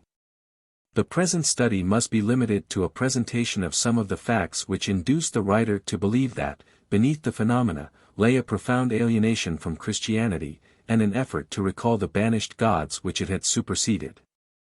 The first Christian church was mainly Jewish, and this is also to say that it inherited the vast angelolatry and the system of spells which that tribe had brought from Babylon. To all this was now superadded the accumulation of Assyrian and Egyptian lore which was re-edited in the form of Neoplatonicism. This mongrel mass, constituted of notions crumbled from many systems, acquired a certain consistency in Gnosticism. The ancient Egyptians had colleges set apart for astrological study, and for cultivation of the art of healing by charms. Every month, decade, day of the year had its special guardian in the heavens. The popular festivals were astronomic. To the priests in the colleges were reserved study of the sacred books in which the astrological secrets were contained, and whose authorship was attributed to the god Thoth, inventor of writing, the Greek Hermes, and, later, Egyptian Hermes Trismegistus. The zodiac is a memorial of the influence which the stars were supposed to exert upon the human body. Alchemy, the word is Egyptian, chemi meaning black earth, was also studied in connection with solar, lunar, and stellar influences. The alchemists dreamed of discovering the philosopher's stone, which would change base metals to gold, and Diocletian, in burning the alchemists' books, believed that, in so doing, he would deprive the Egyptians of their source of wealth. 165. Imported into Greece, these notions and their cult had a twofold development. Among the Platonists they turned to a naturalistic and allegorical demonology. Among the uncultivated they formed a diabolic, which gathered around the terrible lunar phantasm, Hecate. The Astrological College of Egypt gave to the Jews their strange idea of the high school maintained among the devils, already referred to in connection with Asmodeus, who was one of its leading professors. The rabbinical legend was, that two eminent angels, Asa and Asael, remonstrated with the Creator on having formed man only to give trouble. The Creator said they would have done the same as man under similar circumstances. Whereupon Asa and Asael proposed that the experiment should be tried. They went to earth, and the Creator's prediction was fulfilled. They were the first sons of God, who fell in love with the daughters of men, Gen 6. 2. They were then embodied. In heaven they had been angels of a special knowledge in divine arts, and they now used their spells to reascend. But their sin rendered the spells powerless for that, so they repaired to the dark mountains, and there established a great college of sorcery. Among the many distinguished graduates of this college were Job, Jethro, and Balaam. It was believed that these three instructed the soothsayers who attempted to rival the miracles of Moses before Pharaoh. Job and Jethro were subsequently converted, but Balaam continued his hostility to Israel, and remains a teacher in the college. Through knowledge of the supreme spell, the Shemhamphorash, a real name of God, Solomon was able to chain Professor Asmodeus, and wrest from him the secret of the worm Shammer, by whose aid the temple was built. Traditions of the learning of the Egyptians, and of the marvels learned by Solomon from Asa and Asael by which he compelled demons to serve him, and the impressive story of the Witch of Endor, powerfully influenced the inquisitive minds of Europe. The fierce denunciations of all studies of these arts of sorcery by the early Church would alone reveal how prevalent they were. The wonderful story of Apollonius of Tyana 166 as told by Philostratus, was really a kind of gospel to the more worldly-minded scholars. Some rabbins, following the outcry against Jesus, "He casteth out devils by Beelzebub," circulated at an early date the story that Jesus had derived his power to work miracles from the spell Shemhamphorash, which he found on one of the stones of the temple where Solomon had left it. Though Eusebius cast doubt upon them, the Christians generally do not appear to have denied the miracles of Apollonius, which precisely copy those of Jesus from the miraculous birth to the ascension, but even to have quoted them as an evidence of the possibility of miracles. Celsus having attributed the miracles of Jesus to sorcery, and said that magic influenced only the ignorant and immoral, Origen replies that, in order to convince himself of the contrary, he has only to read the memoirs of Apollonius by Merigenes, who speaks of him as a philosopher and magician, who repeatedly exercised his powers on philosophers. Arnobius and the fathers of the 4th century generally believed in the Apollonian thaumaturgy and attributed it to magic. Aldus Manutius published the Book of Philostratus in the 15th century, and the degree to which the fascinating and marvelous stories concerning Apollonius fired the European imagination just awaking under the breath of the Renaissance may be estimated by the fury with which the magician was anathematized by Pico della Mirandola, Jean Bodin, and Baronius. The book and the controversy attracted much attention, and while the priests still continued to charge Apollonius with being a magician, they appear to have perceived that it would have been more to the point, so far as their real peril was concerned, to have proved him an impostor. Failing that, Dr. Faustus and his fellow professors in the black art were left masters of the situation.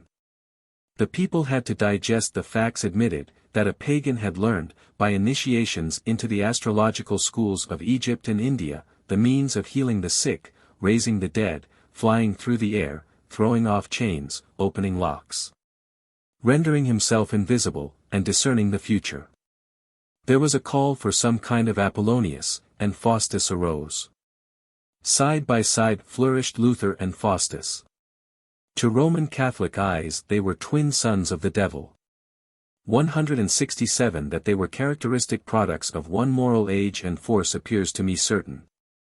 Even as today the negations of science and the revival of spiritualism have a common root in radical disbelief of the hereditary dogmas and forms of so-called religion.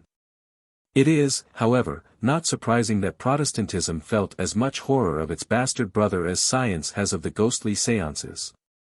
Through the early 16th century we can trace this strange Dr.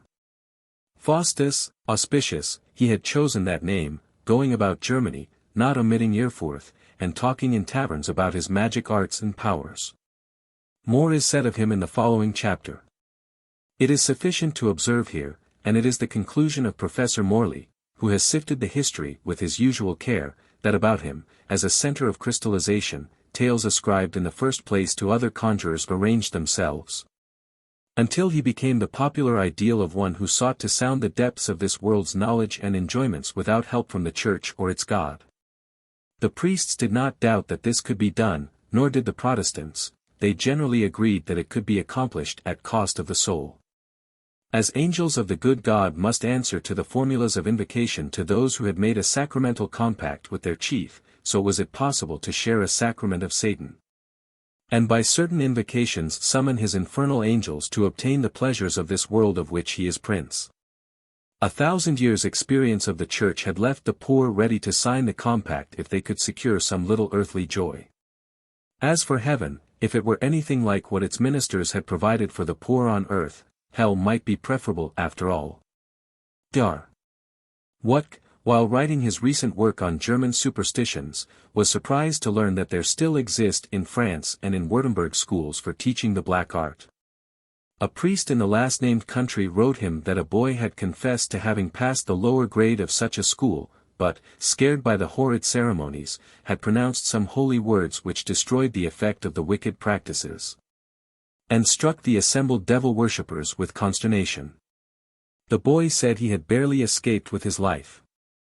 I have myself passed an evening at a school in London, for the development of spirit mediums, and possibly Dr. Wuck's correspondent would describe these also as devil-worshippers.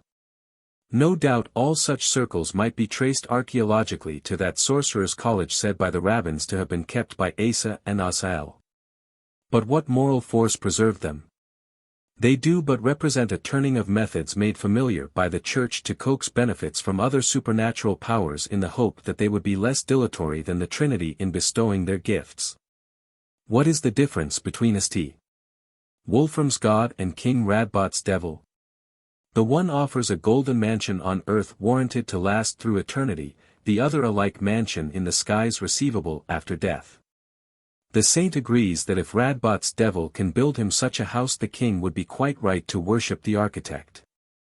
The question of the comparative moral merits of the two invisible powers is not mentioned. This legend, related in a preceding chapter, is characteristic of the motives to which the priesthood appealed through the Middle Ages. It is no wonder that the people began to appeal to the gods of their traditional Radbots, nor that they should have used the ceremonial and sacramental formulas around them. But to these were added other formulas borrowed from different sources.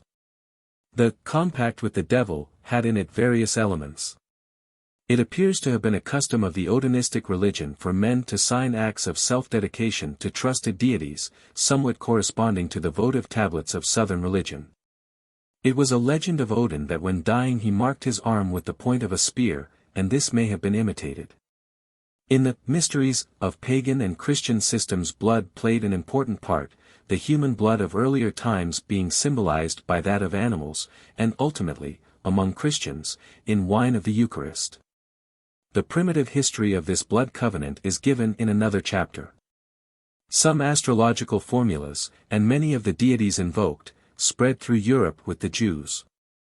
The actual, and quite as often fabulous, wealth of that anti-Christian race was ascribed to Antichrist, and while Christian princes thought of such gold as legitimate spoil, the honest peasants sought from their astrologers the transmitted Key of Solomon, in virtue of which the demons served him. The famous compact, therefore, was largely of Christian Judaic origin, and only meant conveyance of the soul in consideration of precisely the same treasures as those promised by the Church to all whose names were written in the Lamb's Book.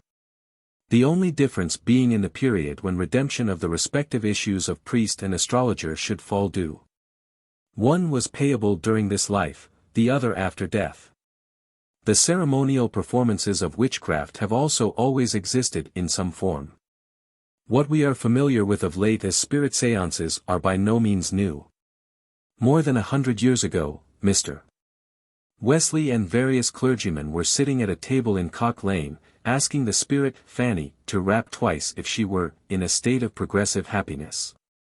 Nay, 100 years before that, 1661, Sir Thomas Chamberlain and others, sitting in a haunted house at Tedworth, Wilts, asked Satan, if the drummer set thee to work, give 3 knocks, and no more, which it did very distinctly, and stopped. 168. We also learn that, in another town in case, 1654, a naked arm and hand appeared and beat the floor. It would not be difficult to go further back and find that the dark circle of our spiritualists with much of its apparatus has existed continuously through the Middle Ages. The dark séance which Goethe has represented in Faust, Part 2, at which the spirits of Helen and Paris are evoked, is a very accurate picture of the materializations now exhibited by mediums, more than 40 years after its publication. These outer resemblances are physiognomical.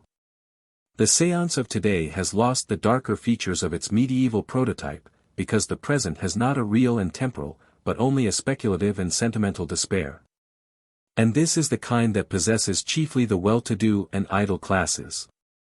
It is not difficult to meet the eye of our everyday human nature amid those frenzied periods when whole districts seemed afflicted with epidemic madness, and look deep in that eye to the fathomless heart of humanity. In an old parish register of Fewston, Yorkshire, are the following entries: 1621. Anne, daughter of Edward Fairfax, baptized the June 12. 1621, Edward Fairfax, Esq., a child named Anne, buried the October 9. Then in the history of Knaresborough we read of this child, she was held to have died through witchcraft. In what dreams did that child, supposed to have been snatched away by diabolic malice, return as a pure spirit uplifted in light, yet shadowed by the anxiety and pain of the bereaved family? A medium is at hand, one through whose mind and heart all the stormy electricities of the time are playing. The most distinguished representative of the Fairfax family is off fighting for Parliament against the king. Edward Fairfax is a zealous churchman. His eldest daughter, Helen, aged 21, is a parishioner of the Reverend Mr. Smithson, yet she has come under the strong influence of a nonconformist preacher, Mr. Cook. The scholarly clergyman and his worldly church on one side, and the ignorant minister with his humble followers on the other, are unconscious personifications of vice and virtue, while between them poor Helen is no Heraclea. 19 days after the burial of her little sister Anne, as mentioned above, Helen is found, in a deadly trance. After a little she begins to speak, her words showing that she is, by imagination, in the church at Leeds, hearing a sermon by Mr. Cook. On November 3, as she lies on her bed, Helen exclaims, "A white cat hath been long upon me and drawn my breath, and hath left in my mouth and throat so filthy a smell that it doth poison me." Next we have the following in the father's diary, item. Upon Wednesday, the 14th of November, she saw a black dog by her bedside, and, after a little sleep, she had an apparition of one like a young gentleman, very brave, his apparel all laid with gold lace, a hat with a golden band, and a ruff in fashion.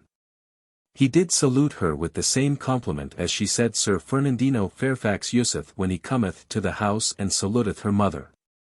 He said he was a prince, and would make her Queen of England and of all the world if she would go with him. She refused, and said, "In the name of God, what art thou?" He presently did forbid her to name God, to which she replied, "Thou art no man if thou canst not abide the name of God. But if thou be a man, come near, let me feel of thee." Which he would not do, but said, "It is no matter for feeling." She proceeded, "If thou wert a man, thou wouldst not deny to be felt, but thou art the devil, and art but a shadow." It is possible that Helen Fairfax had read in Shakespeare's Lear, printed 12 years before, that the Prince of Darkness is a gentleman. Modo he's called, and Mahu. 169. But the reader will remark how her vision anticipates that of Faust, the transformation of the poodle to finely dressed Mephistopheles. On the next apparition a bit from Patmos is interpolated, the devil appearing as a beast with many horns. But the folklore of Yorkshire prevails, and presently he was like a very little dog, and desired her to open her mouth and let him come into her body, and then he would rule all the world. Lastly, he filled the room with fire. In the account thus far we have the following items of ancient mythology: 1. The cat, 2. The dog, 3. The pride of life, Asmodeus, represented in the fine dress and manners of the fiend, 4. The prince of this world, offering its throne. 5. The Egyptian belief in potency of the name, 6. The hunger demon, who dares not be felt, because his back is hollow, and, though himself a shadow, casts none. 7. The disembodied devil of the rabbins, who seeks to enter a human form, in order to enjoy the higher powers of which man is capable. 8. The fiend of fire. The period in which Helen Fairfax lived supplied forms for the materialization of these notions flitting from the ancient cemeteries of theology. The gay and gallant Asmodeus had been transformed into a goat under the ascetic eye of Europe. His mistress is a naked witch, her familiar and slave is a cat. This is the conventionalized theologic theory, as we find it in many examples, one of which is here shown, figure 21, as copied from a stone panel at the entrance of Lyons Cathedral. This is what Helen's visions end in. She and her younger sister of 7 years, and a young neighbor, a girl of 12, who have become infected with Helen's hysterics, identify 6 poor women as witches. And Edward Fairfax would have secured their execution had it not been for the clergyman Smithson. Figure 21. A witch, Lyons Cathedral. Cats played a large part in this as in other witch trials. They had long been regarded as an insurance of humble households. In many regions still may be found beliefs that a 3-colored cat protects against fire, a black cat cures epilepsy, protects gardens, and in Bohemia a cat is the favorite bridal gift to procure a happy wedded life. One who kills a cat has no luck for 7 years. The Yorkshire women called witches remembered these proverbs to their cost. Among the cats regarded by the Fairfaxes as familiars of the accused, some names are notable. One is called Gib. This is the Icelandic Gabba, to delude, and Argibber. It is the Gib cat of Reineke Fuchs, and of the Romaunt of the Rose. In Gammer Gurton we read, hath no man gelded Gyb, her cat, and in Henry IV. I. 2. I am as melancholy as a Gib cat. Another of the cats is called Ingas. That is, Ignis, fire, Agni maintaining his reign of terror. Helen's devil hates the dissenter, and says, Cook is a lying villain, because Cook exorcises him with a psalm. On the other hand, the devil praises the clergyman, but Helen breaks out with, he is not worthy to be a vicar who will bear with witches.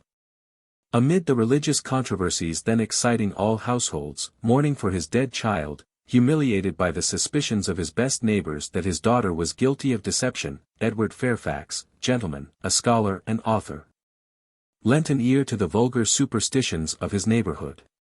Could he have stood on the shoulders of Grimm, he would have left us a very different narrative than that preserved by the Philobiblian Society. 170. It is hardly possible to determine now the value of the alleged confessions of witches. They were extorted by torture or by promises of clemency, the latter rarely fulfilled. They were shaped by cross-examiners rather than by their victims. And their worth is still more impaired where, as is usual, they are not given in detail, but recorded in substance, the phraseology in such case reflecting the priest's preconceived theory of witches and their orgies. It is to be feared, for instance, that devil is often written instead of some name that might now be interesting. Nevertheless, there seems to be ground for believing that in many cases there were séances held to invoke supernatural powers. Among the vast number of trials and confessions, I have found none more significant than the following. In February 1691 a daughter and niece of Mr. Paris, minister in Salem, Massachusetts, girls of 10 or 11 years, and several other girls, complained of various bodily torments, and as the physicians could find no cause for them, they were pronounced bewitched. The Reverend Mr. Paris had once been in business at the Barbados, and probably brought thence his 2 slaves, Spanish Indians, man and wife. When the children were declared bewitched, the Indian woman, Tituba, tried an experiment, probably with fetishes familiar in the Barbados, to find out the witch. Whereupon the children cried out against the Indian woman as appearing to them and tormenting them. Tituba said her mistress, in her own country, had taught her how to find out a witch, but denied being one herself. But afterwards, urged, as she subsequently declared, by her master, she confessed, and the marks of Spanish cruelty on her body were assumed to be the devil's wounds. The Reverend Mr. Paris in a calmer time might have vindicated poor Tituba by taking for text of his sermon on the subject Christ's saying about a house divided against itself, and reminding the colony, which held public fast against Satan, that the devil was too clever to cover his Salem agent with wounds. But instead of that he preached on the words, Have I not chosen you 12, and one of you is a devil? During this sermon a woman left the church. She was sister of a woman who had also been accused by the children, and, being offended by something Mr. Paris said, went out of meeting, of course, also to prison. There were 3 other women involved with Tituba, in whose fetish experiments a well-informed writer thinks the Salem delusion began. 171 The examination before the Deputy Governor, Danforth, began at Salem, April 11, 1692, and there are several notable points in it. Tituba's husband, the Indian John, cunningly escaped by pretending to be one of the afflicted. He charged Goody Proctor, and said, "She brought the book to me." No one asked what book. Abigail Williams, also one of the accusers of Goody, was asked, "Does she bring the book to you?" A. Yes. Q. What would she have you do with it? A. To write in it, "and I shall be well." Not a descriptive word is demanded or given concerning this book. The examiners are evidently well acquainted with it. In the alleged confessions preserved in official reports, but not in the words of the accused, the nature of the book is made clear. Thus Mary Osgood confesses that about 11 years ago, when she was in a melancholy state and condition, she used to walk abroad in her orchard, and, upon a certain time she saw the appearance of a cat at the end of the house, which yet she thought was a real cat. However, at that time it diverted her from praying to God, and instead thereof she prayed to the devil. About which time she made a covenant with the devil, who, as a black man, came to her, and presented her a book, upon which she laid her finger, and that left a red spot. And that upon her signing that book, the devil told her that he was her God. This is not unlikely to be a paraphrase of some sermon on the infernal book of Satan corresponding to the book of life, the theory being too conventional for the court to inquire about the mysterious volume. Equally well known was the Antichrist theory, which had long represented that avatar of Satan as having organized a church. Thus we read, Abigail Williams, "Did you see a company at Mr. Parris's house eat and drink?" A. Yes, sir. That was their sacrament. Q. What was it? A. They said it was our blood. Mary Walcott, have you seen a white man?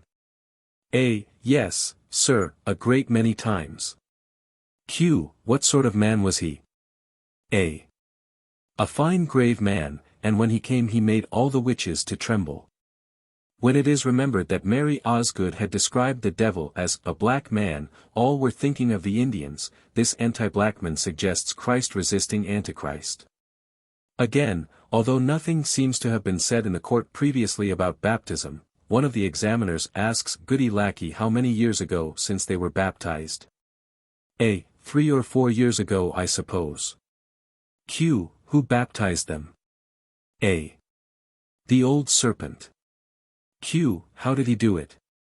A. He dipped their heads in the water, saying they were his, and that he had power over them. There were 6, who baptized. Q. Name them. A. I think they were of the higher powers. There are interspersed through the proceedings suggestions of mercy on condition of confession, which, joined to these theoretical questions, render it plain that the retractations which the so-called witches made were true. And that in New England, at least, there was little if any basis for the delusion beyond the experiment of the 2 Spanish Indians. The terrible massacre of witches which occurred there was the result of the decision of English judges and divines that witchcraft is recognized in the Bible, and there assigned the death penalty. It will be observed here that ancient mythology to Salem is chiefly that of the Bible, modified by local conditions. White man and black man represent Christ and Antichrist, and we have the same symbols on both sides, Eucharists, baptisms, and names written in books. The survivals from European folklore met with in the New England trials are, the cat, the horse, rarely, and the dog. In one case a dog suffered from the repute of being a witch, insomuch that some who met him fell into fits. He was put to death. Riding through the air continues, but the American witches ride upon a stick or pole. The old-fashioned broom, the cloud symbol of the wild huntsman, is rarely mentioned. One thing, however, survives from England, at least. The same sharp controversy that is reflected in the Fairfax case. Cotton Mather tried one of the possessed with the Bible, the Assembly's Catechism, his grandfather's Milk for Babes, his father's Remarkable Providence, and a book to prove there were witches. And when any of those were offered for her to read in, she would be struck dead and fall into convulsions. But when he tried her with Popish and Quaker books, the English Prayer Book, and a book to prove there were no witches, the devil permitted her to read these as long as she pleased.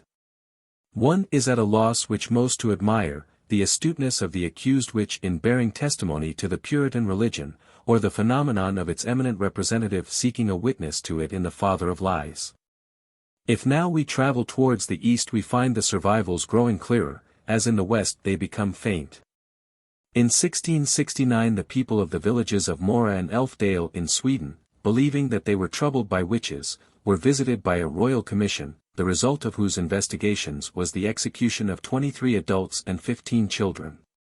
Running of the gauntlet by 36 between the ages of 9 and 16 years, the lashing on the hand of 20 children for 3 Sundays at the church door, and similar lashing of the aforesaid 36 once a week for a year.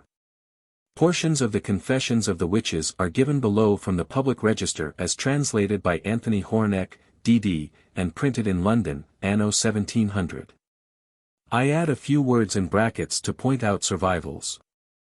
We of the province of Elfdale do confess that we used to go to a gravel pit which lay hard by a crossway, Hecate, and there we put on a vest, wolf girdle, over our heads, and then danced round, and after this ran to the crossway.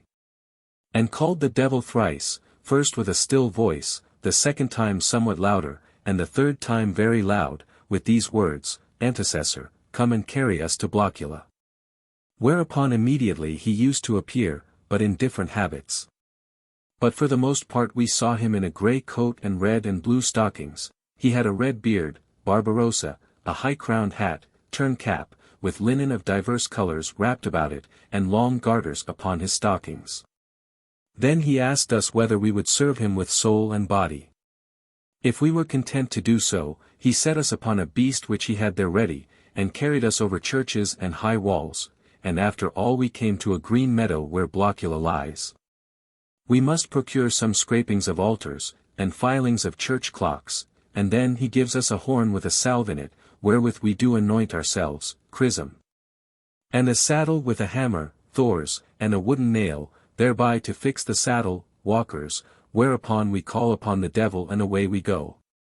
For their journey, they said they made use of all sorts of instruments, of beasts, of men, of spits, and posts, according as they had opportunity, if they do ride upon goats, Azazel, and have many children with them, that all may have room.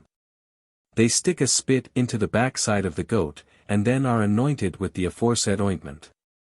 What the manner of their journey is, God only knows.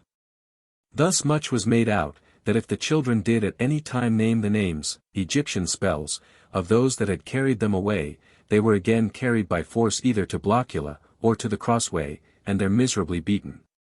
Insomuch that some of them died of it. A little girl of Elfdale confessed that, naming the name of Jesus as she was carried away, she fell suddenly upon the ground, and got a great hole in her side, which the devil presently healed up again, and away he carried her. And to this day the girl confessed she had exceeding great pain in her side. They unanimously confessed that Blockula is situated in a delicate large meadow, whereof you can see no end. The place or house they met at had before it a gate painted with divers colours. Through this gate they went into a little meadow distinct from the other, where the beasts went that they used to ride on. But the men whom they made use of in their journey stood in the house by the gate in a slumbering posture, sleeping against the wall, castle of Waldemar. In a huge large room of this house, they said, there stood a very long table, at which the witches did sit down, and that hard by this room was another chamber where there were very lovely and delicate beds. The first thing they must do at Blockula was, that they must deny all, and devote themselves body and soul to the devil, and promise to serve him faithfully, and confirm all this with an oath, initiation. Hereupon they cut their fingers, Odinism, and with their blood write their name in his book, Revelations. They added that he caused them to be baptized, too, by such priests as he had there, Antichrist sacraments. And he, the devil, bids them believe that the day of judgment will come speedily, and therefore sets them on work to build a great house of stone, Babel, promising that in that house he will preserve them from God's fury, and cause them to enjoy the greatest delights and pleasures, Moslem. But while they work exceeding hard at it, there falls a great part of the wall down again. They said, they had seen sometimes a very great devil like a dragon, with fire round about him, and bound with an iron chain, apocalyptic. And the devil that converses with them tells them that if they confess anything he will let that great devil loose upon them, whereby all Swedland shall come into great danger. They added that the devil had a church there, such another as in the town of Mora. When the commissioners were coming he told the witches they should not fear them, for he would certainly kill them all. And they confessed that some of them had attempted to murder the commissioners, but had not been able to effect it. Some of the children talked much of a white angel, Frigga as Christian tutelary, which used to forbid them what the devil had bid them do, and told them that those doings should not last long. What had been done had been permitted because of the wickedness of the people.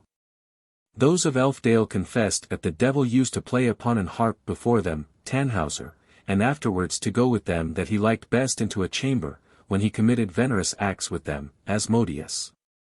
And this indeed all confessed, that he had carnal knowledge of them, and that the devil had sons and daughters by them, which he did marry together, and they brought forth toads and serpents, Echidna. After this they sat down to table, and those that the devil esteemed most were placed nearest to him, but the children must stand at the door, where he himself gives them meat and drink, sacrament. After meals they went to dancing, and in the meanwhile swore and cursed most dreadfully, and afterwards went to fighting one with another, Valhalla. They also confessed that the devil gives them a beast about the bigness and shape of a young cat, Hecate, which they call a carrier, and that he gives them a bird as big as a raven, Odin's messenger, but white. 172 And these two creatures they can send anywhere, and wherever they come they take away all sorts of victuals they can get, butter, cheese, milk, bacon, and all sorts of seeds, whatever they find, and carry it to the witch. What the bird brings they may keep for themselves, but what the carrier brings they must reserve for the devil, and that is brought to Blockula, where he doth give them of it so much as he thinks fit. They added likewise that these carriers fill themselves so full sometimes, that they are forced to spew, Odin's booty, by the way, which spurring is found in several gardens, where colwerts grow, and not far from the houses of these witches. It is of a yellow color like gold, and is called butter of witches. The Lord's commissioners were indeed very earnest, and took great pains to persuade them to show some of their tricks, but to no purpose. For they did all unanimously confess that since they had confessed all, they found that all their witchcraft was gone, and that the devil at this time appeared to them very terrible, with claws on his hands and feet, and with horns on his head, a long tail behind, and showed to them a pit burning, with a hand put out.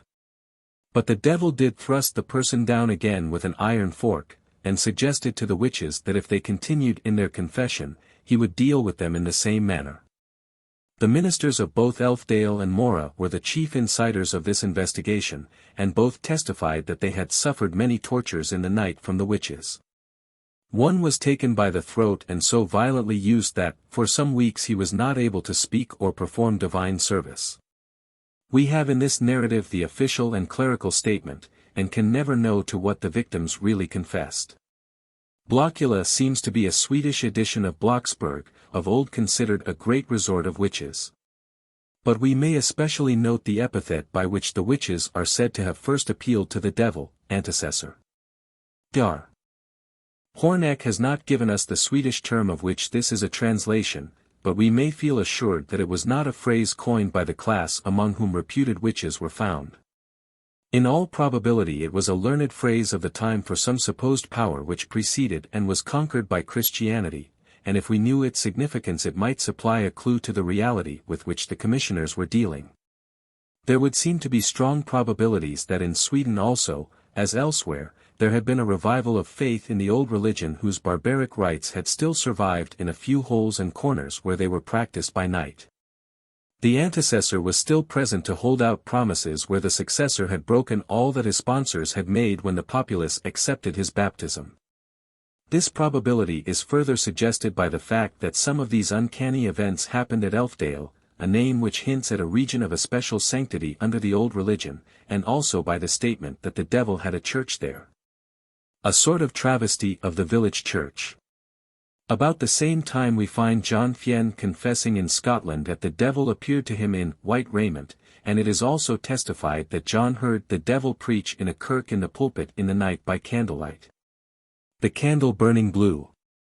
173. The names used by the Scotch witches are often suggestive of pagan survivals. Thus in the trial at the Paisley Assizes, 1678, concerning the alleged bewitching of Sir George Maxwell, Margaret Jackson testified to giving up her soul by renouncing her baptism to a devil named Locus, Loki. Another raised a tempest to impede the king's voyage to Denmark by casting into the sea a cat, and crying Ola, Hela, and Agnes Sampson called the devil to her in the shape of a dog by saying, Elva, elf, come and speak to me. It is necessary to pass by many of the indications contained in the witch trials that there had been an effort to recur to the pleasures and powers traditionally associated with the pagan era of Europe, and confirmed by the very denunciations of contemporary paganism with its pomp and luxury by the priesthood. The promises held out by the devil to Elfdale peasants and Puritanist Helen Fairfax are unmistakable. But it is necessary to remark also that the ceremonies by which, as was clearly proved in various cases, the fortune-tellers or witches endeavored to imitate the spells of Dr. Faustus were archaeological. Around the cauldron, which was used in imitation of the alchemists, a rude zodiac was marked, some alchemic signs being added, and in the cauldron were placed ingredients concerning many of which the accounts are confused.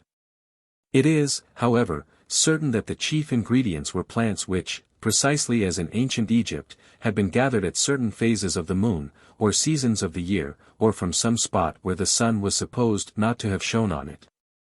It was clearly proved also that the plants chiefly used by the sorceresses were rue and vervain. Vervain was sacred to the god of war in Greece and Rome, and made the badge of ambassadors sent to make treaties of peace.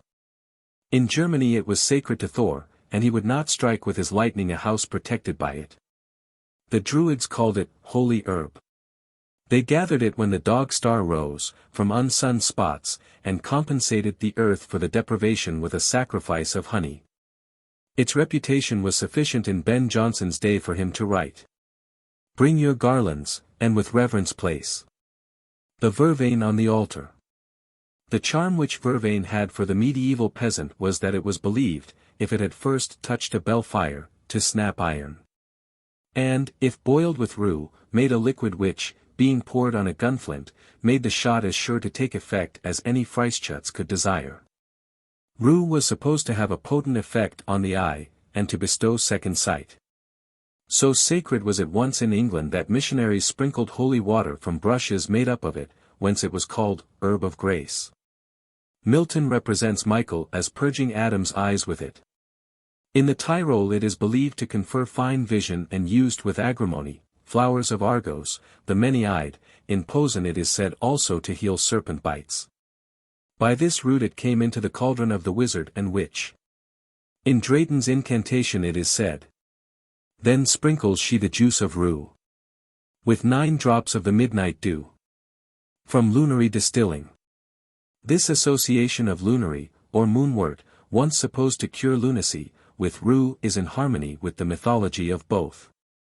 An old oracle, said to have been revealed by Hecate herself, ran thus: "From a root of wild rue fashion and polish a statue. Adorn it with household lizards, grind myrrh, gum, and frankincense with the same reptiles, and let the mixture stand in the air during the waning of a moon, then address your vows in the following terms." The formula is not preserved. "As many forms as I have, so many lizards let there be, do these things exactly, you will build me an abode with branches of laurel, and having addressed fervent prayers to the image, you will see me in your sleep." 174. Rue was thus consecrated as the very substance of Hecate, the mother of all European witches. M. Maury supposes that it was because it was a narcotic and caused hallucinations. Hallucinations were, no doubt, the basis of belief in second sight. But whatever may be the cause, rue was the plant of witchcraft, and Bishop Taylor speaks of its being used by exorcists to try the devil, and thence deriving its appellation, herb of grace. More probably it was used to sprinkle holy water because of a traditional sanctity. All narcotics were supposed to be children of the night. And if, in addition, they were able to cause hallucinations, they were supposed to be under more especial care of the moon. After reading a large number of reports concerning the ordeals and trials of witches, and also many of their alleged confessions, I have arrived at the conclusion that there were certainly gatherings held in secret places. That some of the ordinary ceremonies and prayers of the Church were used, with names of traditional deities and oriental demons substituted for those of the Trinity and saints. That with these were mingled some observances which had been preserved from the ancient world by Gnostics, astrologists, and alchemists. That at these gatherings there was sometimes direct devil worship is probable, but oftener the invocations were in other names, and it is for the most part due to the legal reporters that the devil is so often named. As to the confessions, many, no doubt, admitted they had gone to witches' Sabbaths who had been there only in feverish dreams, as must have been the case of many young children and morbid pietists who were executed. Others confessed in hope of escape from charges they could not answer, and others were weary of their lives. The writer of this well remembers, in a small Virginian village, Falmouth, more than 30 years ago, the terrible persecutions to which an old white woman named Nancy Calamise was subjected because of her reputation as a witch. Rumors of lizards vomited by her poor neighbors caused her to be dreaded by the ignorant, the Negroes were in terror of her, she hardly dared pass through the streets for fear of being hooted by boys. One morning she waded into the Rappahannock River and drowned herself, and many of her neighbors regarded the suicide as her confession. Probably it was a similar sort of confession to many that we read in the reports of witch trials. The retribution that followed was more ferocious than could have visited mere attempts by the poor and ignorant to call up spirits to their aid. Every now and then the prosecutions disclosed the well-known animus of heresy, persecution, and also the fury of magistrates suspicious of conspiracies. In England, New England, and France, particularly, an incipient rationalism was revealed in the party called Sadducees, who tried to cast discredit on the belief in witchcraft. This was recognized by Sir Matthew Hale in England and Cotton Mather in New England, consequently by the chief authorities of church and state in both countries, as an attack on biblical infallibility, since it was said in the Bible, "Thou shalt not suffer a witch to live." The leading wizards and witches were probably also persons who had been known in connection with the popular discontent and revolutionary feeling displayed in so many of the vindictive conjurations which were brought to light. The horrors which attended the crushing out of this last revival of paganism are such as recall the Bartholomew massacre and the recent slaughter of communists in Paris. So vividly that one can hardly repress the suspicion that the same sort of mingled panic and fanaticism were represented in them all. Dr. Reville has summed up the fearful history of 300 years as follows: in the single year 1485, and in the district of Worms alone, 85 witches were delivered to the flames. At Geneva, at Bâle, at Hamburg, at Ratisbon, at Vienna, and in a multitude of other towns, there were executions of the same kind. At Hamburg, among other victims, a physician was burnt alive, because he saved the life of a woman who had been given up by the midwife. In Italy, during the year 1523, there were burnt in the diocese of Como alone more than 200 witches. This was after the new bull hurled at witchcraft by Pope Adrian VI. In Spain it was still worse. There, in 1527, 2 little girls, of from 9 to 11 years of age, denounced a host of witches, whom they pretended to detect by a mark in their left eye. In England and Scotland political influence was brought to bear upon sorcery. Mary Stuart was animated by a lively zeal against witches.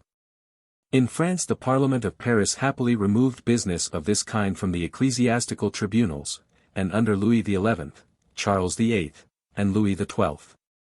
There were but few condemnations for the practice of magic, but from the time of Francis I, and especially from Henry II, the scourge reappeared.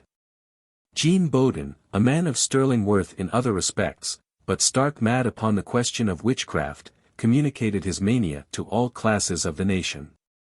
His contemporary and disciple, Boguet, showed how that France swarmed with witches and wizards. They increase and multiply on the land, said he, even as do the caterpillars in our gardens. Would that they were all got together in a heap, so that a single fire might burn them all at once. Savoy, Flanders, the Jura Mountains, Lorraine, Béarn, Provence, and in almost all parts of France, the frightful hecatombs were seen ablaze. In the 17th century the witch fever somewhat abated, though it burst out here and there, centralizing itself chiefly in the convents of hysterical nuns. The terrible histories of the priests Goffredy and Urban Grandier are well known. In Germany, and particularly in its southern parts, witch-burning was still more frequent. In one small principality at least 242 persons were burnt between 1646 and 1651. And, horrible dictu, in the official records of these executions, we find that among those who suffered were children from 1 to 6 years of age. In 1657 the witch judge, Nicholas Remy, boasted of having burnt 900 persons in 15 years. It would even seem that it is to the proceedings against sorcery that Germany owes the introduction of torture as an ordinary mode of getting at the truth. Mr. Roscoff reproduces a catalogue of the executions of witches and wizards in the episcopal town of Würzburg, in Bavaria, up to the year 1629. In 1659 the number of those put to death for witchcraft amounted, in this diocese, to 900. In the neighboring bishopric of Bamberg at least 600 were burnt. He enumerates 31 executions in all, not counting some regarded by the compilers of the catalogue as not important enough to mention. The number of victims at each execution varies from 2 to 7. Many are distinguished by such surnames as the Big Hunchback, the Sweetheart, the Bridge Keeper, the Old Pork Woman, and among them appear people of all sorts and conditions, actors, workmen, jugglers, town and village maidens, rich burghers, nobles, students, magistrates even, and a fair number of priests. Many are simply entered as a foreigner. Here and there is added to the name of the condemned person his age and a short notice. Among the victims, for instance, of the 20th execution figures little Barbara, the prettiest girl in Würzburg. A student who could speak all manner of languages, who was an excellent musician, Vocaliter et Instrumentaliter, the master of the hospice, a very learned man. We find, too, in this gloomy account the cruel record of children burnt for witchcraft. Here a little girl of about 9 or 10 years of age, with her baby sister, younger than herself, their mother was burnt a little while afterwards. Here boys of 10 or 11, again, a young girl of 15, 2 children from the poorhouse, the little boy of a counselor. The pen falls from one's hand in recapitulating such monstrosities. Cannot those who would endow Catholicity with the dogma of papal infallibility hearken, before giving their vote, to the cries that rise before God, and which history re-echoes, of those poor innocent ones whom pontifical bulls threw into flames? The 17th century saw the rapid diminution of trials and tortures. In one of his good moments, Louis XIV mitigated greatly the severity of this special legislation. For this he had to undergo the remonstrances of the Parliament of Rouen, which believed society would be ruined if those who dealt in sorcery were merely condemned to perpetual confinement. The truth is, that belief in witchcraft was so widespread, that from time to time even throughout the 17th century there were isolated executions. One of the latest and most notorious was that of Renata Senger, superior of the convent of Unterzell, near Würzburg, 1748. At Landshut, in Bavaria, in 1756, a young girl of 13 years was convicted of impure intercourse with the devil, and put to death. Seville in 1781, and Glaris in 1783, saw the last 2 known victims to this fatal superstition. 175. The Reformation swept away in northern countries, for the upper classes, as many Christian saints and angels as priestcraft had previously turned to enemies for the lower. The poor and ignorant simply tried to evoke the same ideal spirit guardians under the pagan forms legendarily associated with a golden age. Witchcraft was a pathetic appeal against a cruel present to a fair, however visionary, past. But Protestantism has brought on famine of another kind, famine of the heart. The saints of the Church have followed those of paganism. And although one result of the process has been a vast increase in enterprise, science, and wealth, man cannot live by these alone. Modern spiritualism, which so many treat with a superciliousness little creditable to a scientific age, is a cry of starved sentiment and affections left hopeless under faded heavens. As full of pathetic meaning as that which was wrung from serfs enticed into temples only to find them dens of thieves. Desolate hearts take up the burthen of desolate homes, and appeal to invisible powers for guidance, and for attestation of hopes which science has blighted, ere poetry, art, and philanthropy have changed these ashes into beauty. Because these so-called spirits, evoked by mediums out of morbid nerves, are really longed for ideals, the darker features of witchcraft are not called about them. That fearful movement was a wronged Medea whose sorrows had made Hecate, to remember the dreadful phrase of Euripides, the chosen assistant dwelling in the inmost recesses of her house. Modern spiritualism is Rachel weeping for her children, not to be comforted if they are not. But the madness of the one is to be understood by the plaintive appeal of the other. Chapter 25. Faust and Mephistopheles. Mephisto and Mephitis, the Raven Book, Papal Sorcery, Magic Seals, Mephistopheles as Dog, George Sibyllicus alias Faustus, The Faust Myth, Marlowe's Faust, Good and Evil Angels, El Magico Prodigioso, Cyprian and Justina, Klingers. Faust, Satan's Sermon, Goethe's Mephistopheles, His German Characters, Moral Skepticism, Devil's Gifts, Helena, Redemption through Art, Defeat of Mephistopheles. The name Mephistopheles has in it, I think, the priests shudder at the fumes of the laboratory. Dunser 176 finds that the original form of the word was Mephistopheles, and conjectures that it was a bungling effort to put together three Greek words, to mean not loving the light. In this he has the support of Bayard Taylor, who also thinks that it was so understood by Goethe. The transformation of it was probably amid the dreaded gases with which the primitive chemist surrounded himself. He who began by not loving the light became the familiar of men seeking light, and lover of their mephitic gases. The ancient Romans had a mysterious divinity called Mephitis, whose grove and temple were in the Esquilii, near a place it was thought fatal to enter. She is thought to have been invoked against the mephitic exhalations of the earth in the grove of Albunia. Sulphur springs also were of old regarded as ebullitions from hell, and both Schwartz and Roger Bacon particularly dealt in that kind of smell. Considering how largely Asmodeus, as fine gentleman, entered into the composition of Mephistopheles, and how he flew from Nineveh to Egypt, Tobit, to avoid a bad smell. It seems the irony of mythology that he should turn up in Europe as a mephitic spirit.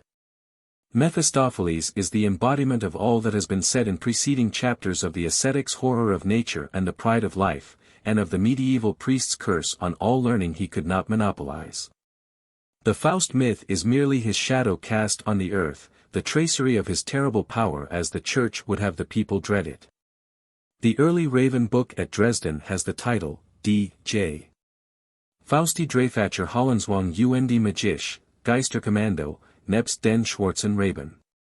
Romi ad Arcanum Pontificatus unter Papst Alexander VI. Gedruckt. Anno, Christi, MDI. In proof of which claim there is a preface purporting to be a proclamation signed by the said Pope and Cardinal Piccolomini concerning the secrets which the celebrated Dr. Faust had scattered throughout Germany, commanding ut ad arcanum pontificatus mandenter sicit pupilla oculi in archivio nostro serventer custodianter, ac extra valvas vaticanus non imprimanter nec in transportenter. Si vero quiscunc temor contra agira ossis furit, divinum maledictionum ladi sententiae ipso facto servatus nobis solis reservandus esse incursurum siet. Ita mandamus et constitumus virtut apostolici ecclesiae Jesu Christi sub pena excommunicationis ut supra. Anno secundo vicariatus nostrae. Romi verbi incarnati anno MDI. This is an impudent forgery, but it is an invention which, more than anything actually issued from Rome, indicates the popular understanding that the contention of the Church was not against the validity of magic arts, but against their exercise by persons not authorized by itself. It was, indeed, a tradition not combated by the priests, that various ecclesiastics had possessed such powers, even popes, as John XXI, Gregory VII, and Clement V. The first Sylvester was said to have a dragon at his command. John XXI denounced his physicians and courtiers for necromancy, and the whispers connecting the Vatican with sorcery lasted long enough to attribute to the late Pius IX. A power of the evil eye. Such awful potencies the Church wished to be ascribed to itself alone. Faust is a legend invented to impress on the popular mind the fate of all who sought knowledge in unauthorized ways and for non-ecclesiastical ends. In the Raven book just mentioned, there are provisions for calling up spirits which, in their blending of Christian with pagan formulas, oddly resemble the solemn proceedings sometimes effected by our spiritual mediums. The magician, magister, had best be alone, but if others are present, their number must be odd. He should deliberate beforehand what business he wishes to transact with the spirits, he must observe God's commandment, trust the Almighty's help. Continue his conjuration, though the spirits do not appear quickly, with unwavering faith, mark a circle on parchment with a dove's blood, within this circle write in Latin the names of the 4 quarters of heaven. Write around it the Hebrew letters of God's name, and beneath it write Sadan, and standing in this circle he must repeat the 91st Psalm. In addition there are seals in red and black, various Hebrew, Greek, and Latin words, chiefly such as contain the letters Q, W, X, Y, Z, e.g., Iskyros, Theos, Zebaoth, Adonai. The specimen, Fig. 22, which I copied from the book in Dresden, is there called Sigillum Telschenhab. The black raven is pictured in the book, and explained as the form in which the angel Raphael taught Tobias to summon spirits. It is said also that the magician must in certain cases write with blood of a fish, Tobit again, or bat on maiden parchment, this being explained as the skin of a goat, but unpleasantly suggestive of a different origin. Figure 22. Seal from Raven Book. In this book, poorly printed, and apparently on a private press, Mephistopheles is mentioned as one of the chief princes of hell. He is described as a youth, adept in all arts and services, who brings spirit servants or familiars, and brings treasures from earth and sea with speed. In the Frankfurt Faust book, 1587, Mephistopheles says, I am a spirit, and a flying spirit, potently ruling under the heavens. In the oldest legends he appears as a dog, that, as we have seen, being the normal form of tutelary divinities, the symbol of the scribe in Egypt, guard of Hades, and psychopomp of various mythologies.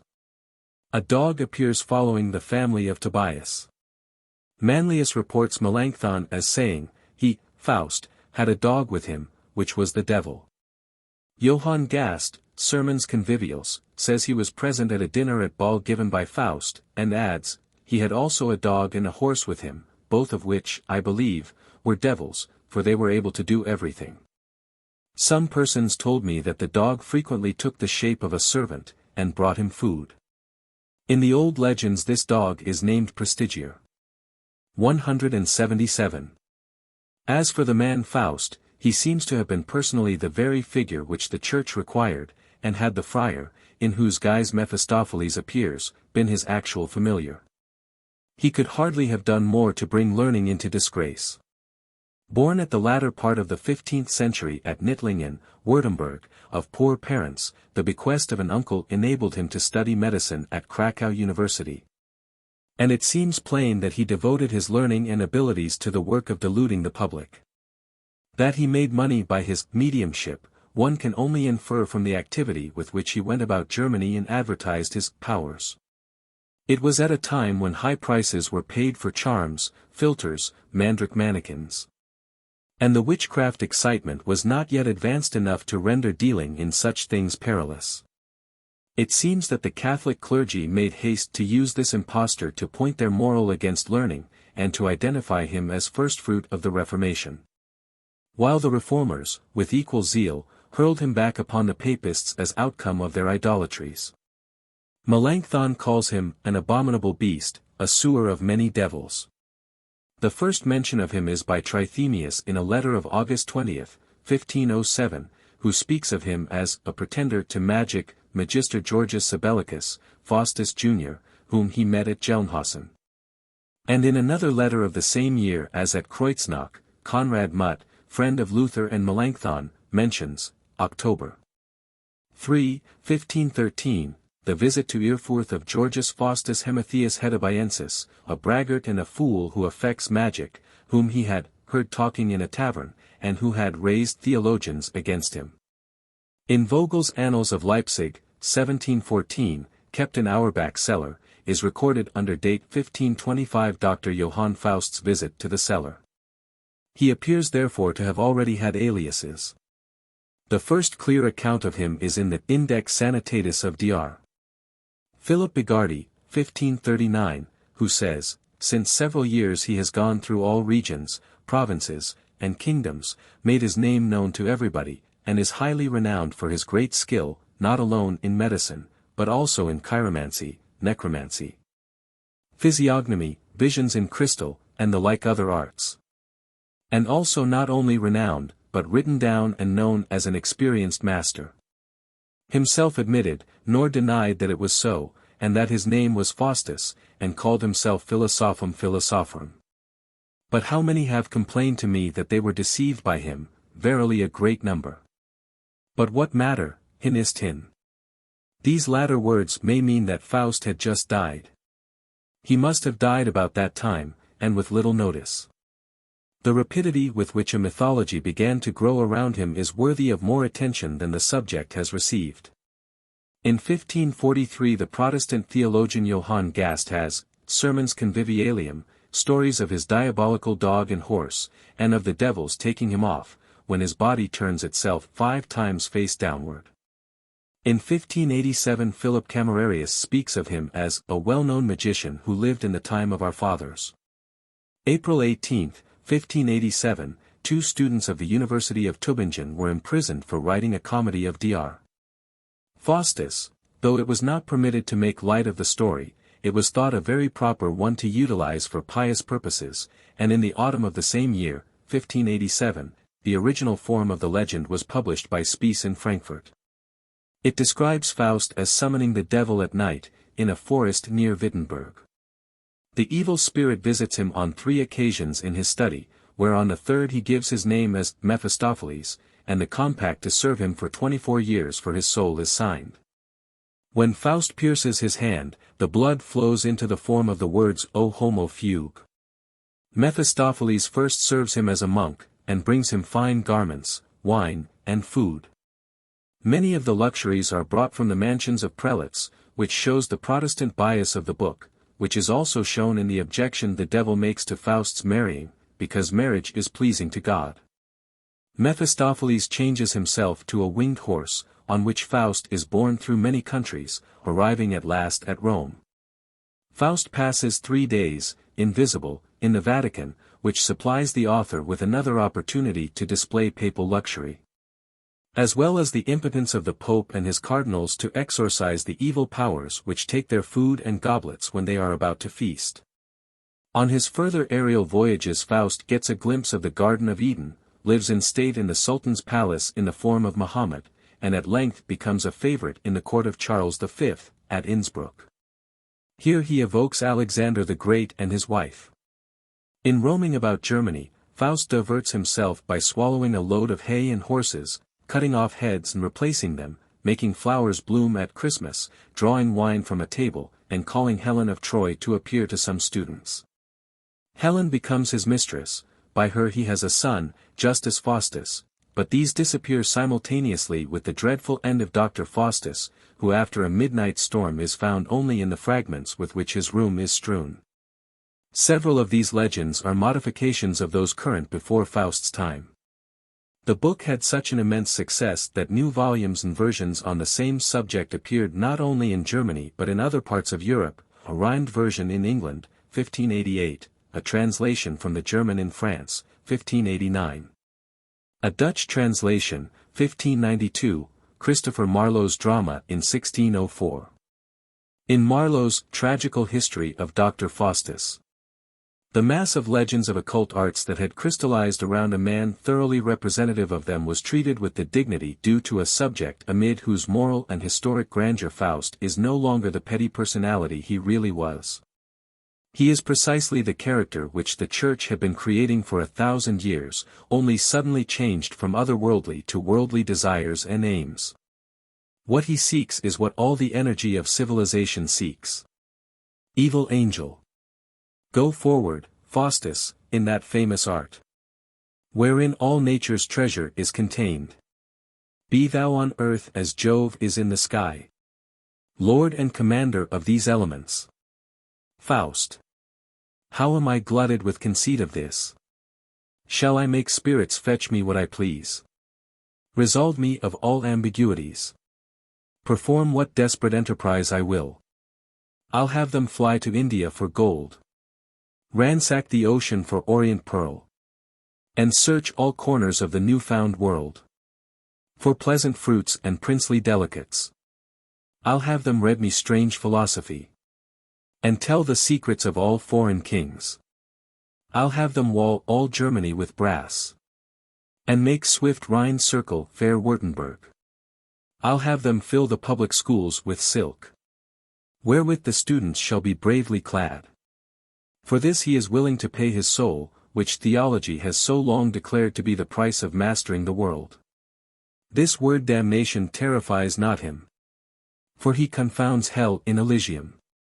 His ghost be with the old philosophers. The good angel warns him. O Faustus, lay that damned book aside, and gaze not on it, lest it tempt thy soul, and heap God's heavy wrath upon thy head. Read the scriptures, that is blasphemy.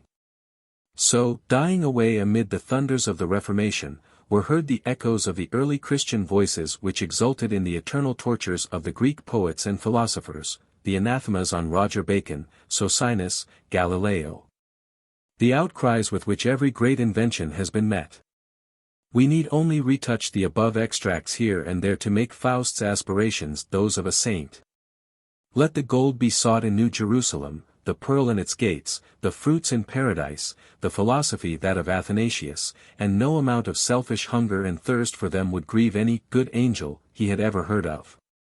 The good angel has not yet gained his wings who will tell him that all he seeks is included in the task of humanity.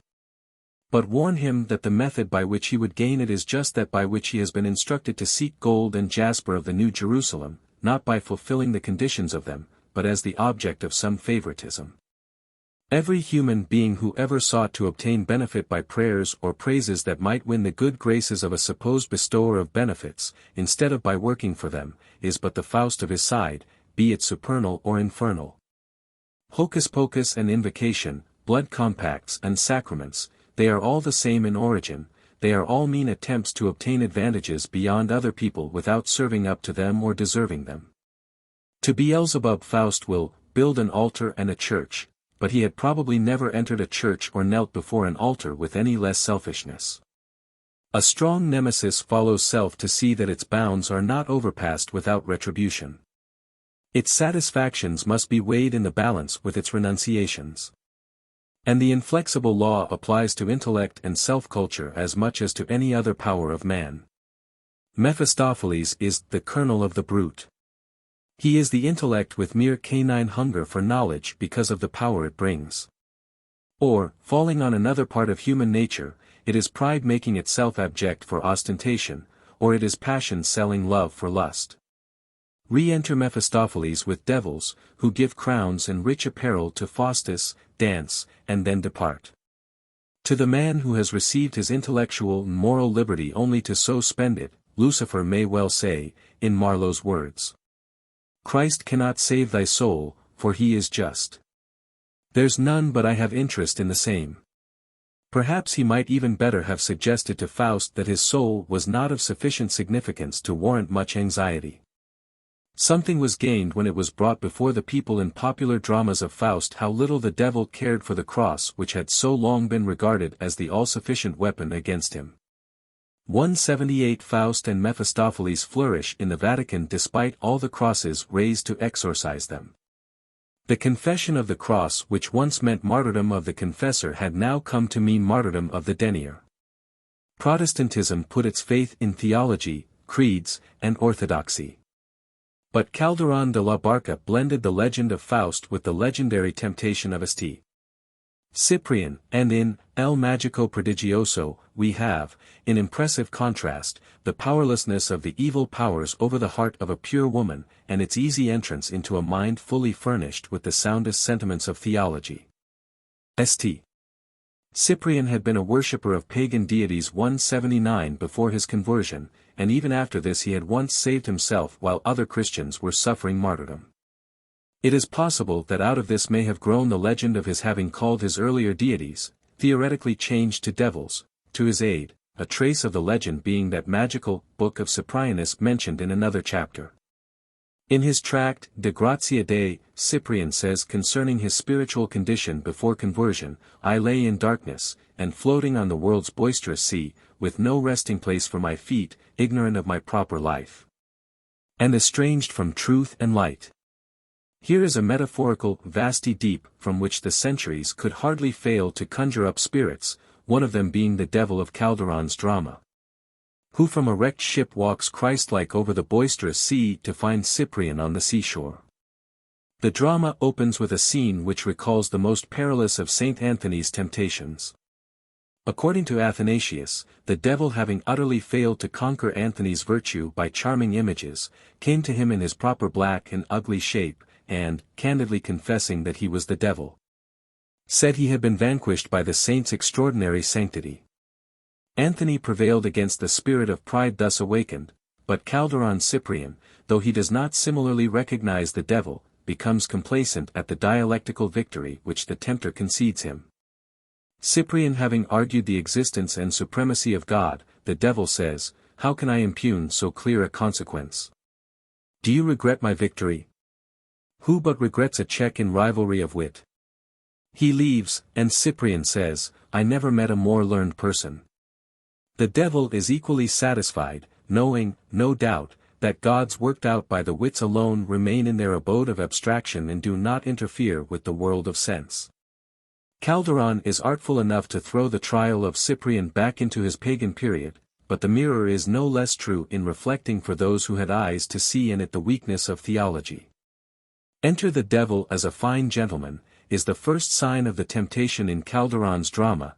It is Asmodeus 180 again, and the pride of life he first brings is the conceit of a clever theological victory. So sufficient is the doorway so made for all other pride to enter, that next time the devil needs no disguise, but has only to offer him a painless victory over nature and the world, including Justina, the object of his passion. Wouldst thou that I work a charm over this waste and savage wood, this Babylon of crags and aged trees, filling its coverts with a horror thrilling and strange? I offer thee the fruit of years of toil in recompense. Whatever thy wildest dream presented to thy thought, as object of desire, shall be thine. 181. Justina knows less about the philosophical god of Cyprian, and more of the might of a chaste heart. To the devil she says, Thought is not in my power, but action is. I will not move my foot to follow thee. The devil is compelled to say at last, Woman, thou hast subdued me. Only by not owning thyself subdued. He is only able to bring a counterfeit of Justina to her lover. Like Goethe's Mephistopheles, Cyprian's devil is unable to perform his exact engagements, and consequently does not win in the game. He enables Cyprian to move mountains and conquer beasts, until he boasts that he can excel his infernal teacher, but the devil cannot bring Justina. She has told Cyprian that she will love him in death. Cyprian and she together abjure their paganism at Antioch, and meet in a cell just before their martyrdom. Over their bodies lying dead on the scaffold the devil appears as a winged serpent, and says he is compelled to announce that they have both ascended to heaven. He descends into the earth. What the story of Faust and Mephistopheles had become in the popular mind of Germany, when Goethe was raising it to be an immortal type of the conditions under which genius and art can alone fulfill their task, is well shown in the sensational tragedy written by his contemporary, the playwright Klinger. The following extract from Klinger's Faust is not without a certain impressiveness. Night covered the earth with its raven wing. Faust stood before the awful spectacle of the body of his son suspended upon the gallows. Madness parched his brain, and he exclaimed in the wild tones of despair. Satan, let me but bury this unfortunate being, and then you may take this life of mine, and I will descend into your infernal abode, where I shall no more behold men in the flesh. I have learned to know them, and I am disgusted with them, with their destiny, with the world, and with life. My good action has drawn down unutterable woe upon my head. I hope that my evil ones may have been productive of good. Thus should it be in the mad confusion of earth. Take me hence, I wish to become an inhabitant of thy dreary abode. I am tired of light, compared with which the darkness in the infernal regions must be the brightness of midday. But Satan replied, Hold. Not so fast, Faust. Once I told thee that thou alone shouldst be the arbiter of thy life, that thou alone shouldst have power to break the hourglass of thy existence. Thou hast done so, and the hour of my vengeance has come, the hour for which I have sighed so long. Here now do I tear from thee thy mighty wizard wand, and chain thee within the narrow bounds which I draw around thee. Here shalt thou stand and listen to me, and tremble. I will draw forth the terrors of the dark past, and kill thee with slow despair. Thus will I exult over thee, and rejoice in my victory. Fool! Thou hast said that thou hast learned to know man. Where? How and when? Hast thou ever considered his nature? Hast thou ever examined it, and separated from it its foreign elements? Hast thou distinguished between that which is offspring of the pure impulses of his heart, and that which flows from an imagination corrupted by art? Hast thou compared the wants and the vices of his nature with those which he owes to society and prevailing corruption? Hast thou observed him in his natural state, where each of his undisguised expressions mirrors forth his inmost soul? No, thou hast looked upon the mask that society wears, and hast mistaken it for the true lineaments of man. Thou hast only become acquainted with men who have consecrated their condition, wealth, power, and talents to the service of corruption. Who have sacrificed their pure nature to your idol, illusion. Thou didst at one time presume to show me the moral worth of man. And how didst thou set about it? By leading me upon the broad highways of vice, by bringing me to the courts of the mighty wholesale butchers of men, to that of the coward tyrant of France, of the usurper in England. Why did we pass by the mansions of the good and the just?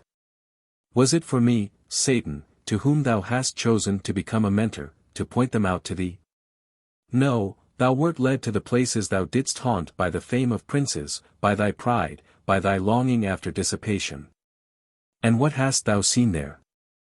The soul-seared tyrants of mankind, with their satellites, wicked women and mercenary priests, who make religion a tool by which to gain the object of their base passions. Hast thou ever deigned to cast a glance at the oppressed, who, sighing under his burden, consoles himself with the hope of an hereafter? Hast thou ever sought for the dwelling of the virtuous friend of humanity, for that of the noble sage, for that of the active and upright father of a family? But how would that have been possible? How couldst thou, the most corrupt of thy race, have discovered the pure one, since thou hadst not even the capacity to suspect his existence? Proudly didst thou pass by the cottages of the pure and humble, who live unacquainted with even the names of your artificial vices, who earn their bread in the sweat of their brow, and who rejoice at their last hour that they are permitted to exchange the mortal for the immortal. It is true, hadst thou entered their abode, thou mightst not have found thy foolish ideal of an heroic, extravagant virtue, which is only the fanciful creation of your vices and your pride. But thou wouldst have seen the man of a retiring modesty and noble resignation, who in his obscurity excels in virtue and true grandeur of soul your boasted heroes of field and cabinet. Thou sayest that thou knowest man. Dost thou know thyself? Nay, deeper yet will I enter into the secret places of thy heart, and fan with fierce blast the flames which thou hast kindled there for thee. Had I 1,000 human tongues, and as many years to speak to thee, they would be all insufficient to develop the consequences of thy deeds and thy recklessness. The germ of wretchedness which thou hast sown will continue its growth through centuries yet to come, and future generations will curse thee as the author of their misery. Behold, then, daring and reckless man, the importance of actions that appear circumscribed to your mole vision. Who of you can say, time will obliterate the trace of my existence? Thou who knowest not what beginning, what middle, and end are, hast dared to seize with a bold hand the chain of fate, and hast attempted to gnaw its links, notwithstanding that they were forged for eternity. But now will I withdraw the veil from before thy eyes, and then, cast the spectre despair into thy soul. Faust pressed his hands upon his face, the worm that never dieth gnawed already on his heart. The essence and sum of every devil are in the Mephistopheles of Goethe. He is culture. Culture, which smoothed the whole world licks. Also unto the devil sticks. He represents the intelligence which has learned the difference between ideas and words, knows that 2 and 2 make 4, and also how convenient may be the dexterity that can neatly write them out 5. Of metaphysics learn the use and beauty. See that you most profoundly gain what does not suit the human brain. A splendid word to serve, you'll find. For what goes in, or won't go in, your mind. On words let your attention center. Then through the safest gate you'll enter. The temple halls of certainty. 182. He knows, too, that the existing moment alone is of any advantage, that theory is gray and life evergreen, that he only gathers real fruit who confides in himself. He is thus the perfectly evolved intellect of man, fully in possession of all its implements, these polished till they shine in all grace, subtlety, adequacy. Nature shows no symbol of such power more complete than the gemmed serpent with its exquisite adaptations, freed from cumbersome prosaic feet, equal to the winged by its flexible spine, every tooth artistic. From an ancient prison was this Ariel liberated by his Prospero, whose wand was the Reformation, a spirit finely touched to fine issues. But his wings cannot fly beyond the atmosphere. The ancient heaven has faded before the clearer eye, but the starry ideals have come nearer. The old hells have burnt out, but the animalism of man couches all the more freely on his path, having broken every chain of fear. Man still walks between the good and evil, on the hair-drawn bridge of his moral nature. His faculties seem adapted with equal precision to either side of his life, upper or under, to wisdom or cunning, self-respect or self-conceit, prudence or selfishness, lust or love. Such is the seeming situation, but is it the reality? Goethe's Faust is the one clear answer which this question has received. In one sense Mephistopheles may be called a German devil. The Christian soul of Germany was from the first a changeling.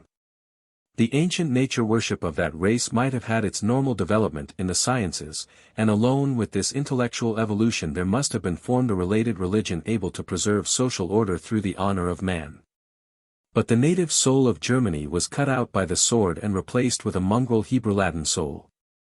The metaphorical terrors of tropical countries, the deadly worms, the burning and suffocating blasts and stenches, with which the mind of those dwelling near them could familiarize itself when met within their scriptures, acquired exaggerated horrors when left to be pictured by the terrorized imagination of races ignorant of their origin.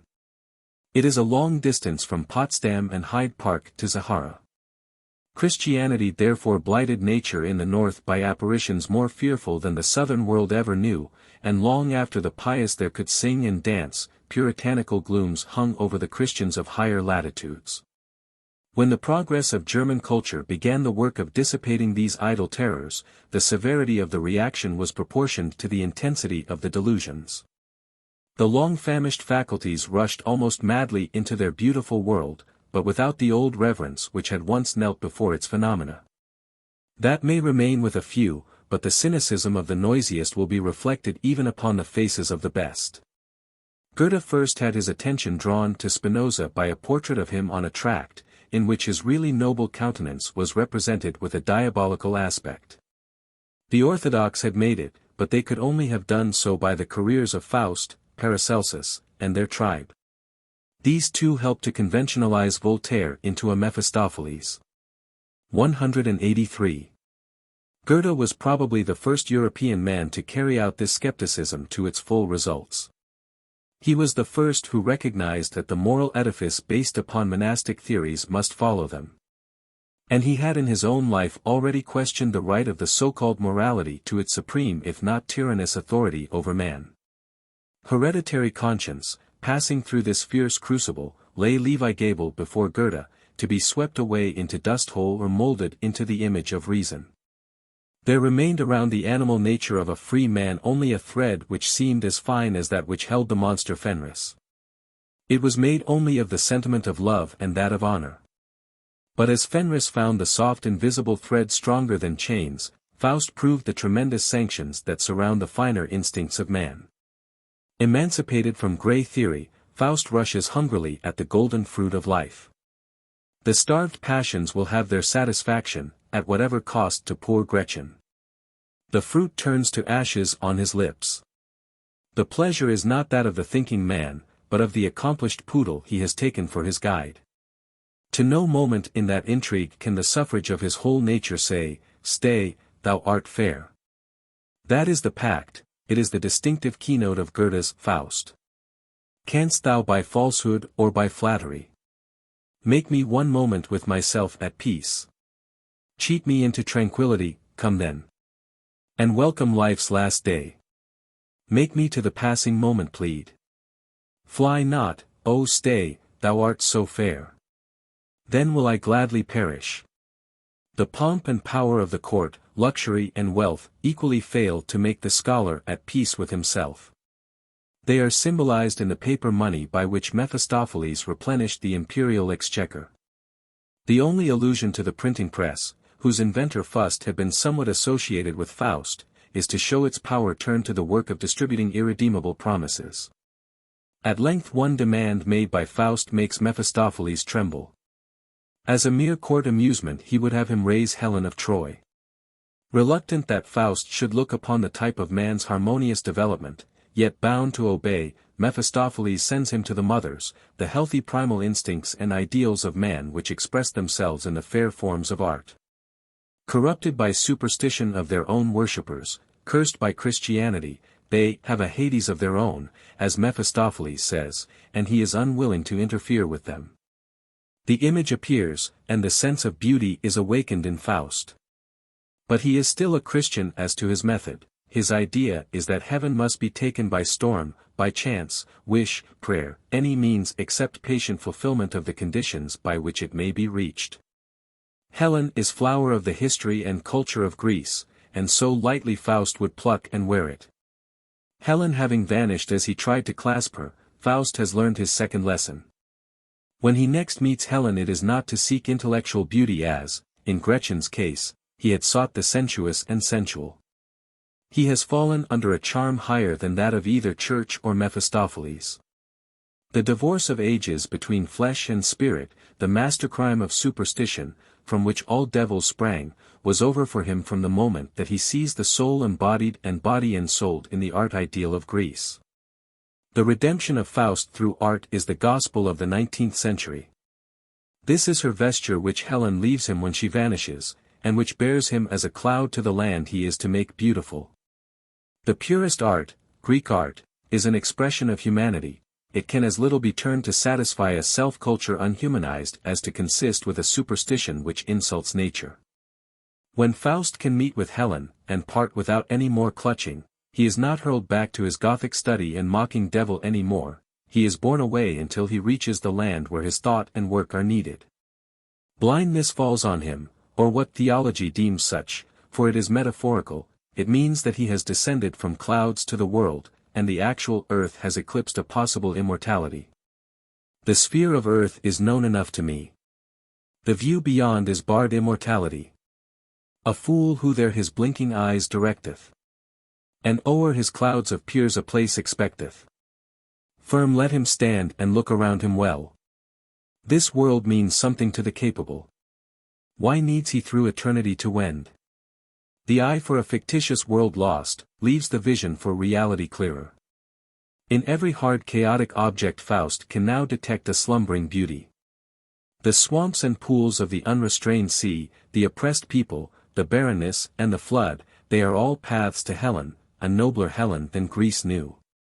When he has changed one scene of chaos into order, and sees a free people tilling the happy earth, then, indeed, he has realized the travail of his manhood, and is satisfied. To a moment which Mephistopheles never brought him, he cries, "Stay, thou art fair." Mephistopheles now, as becomes a creation of the theology of obtaining what is not earned, calls up infernal troops to seize Faust's soul, but the angels pelt them with roses. The roses sting them worse than flames. The roses which Faust has evoked from briars are his defense. They are symbols of man completing his nature by a self-culture which finds its satisfaction in making some outward desert rejoice and blossom like the rose. Chapter 26. The Wild Huntsman. The Wild Hunt, euphemisms, Skimmelreiter, Odenwald, Pied Piper, Lyshi, Waldemar's Hunt, Palm Hunter, King Abel's Hunt, Lords of Glorup, Le Grand Veneur, Robert le Diable, Arthur, Hugo, Herne, Tregeagle, Der Freischütz, Elijah's Chariot, Mahan.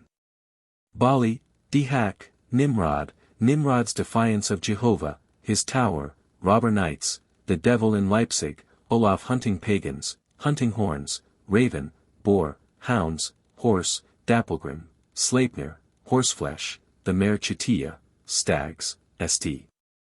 Hubert, the White Lady, myths of Mother Rose, Woden hunting Saint Valpurga, Friar Eckhart.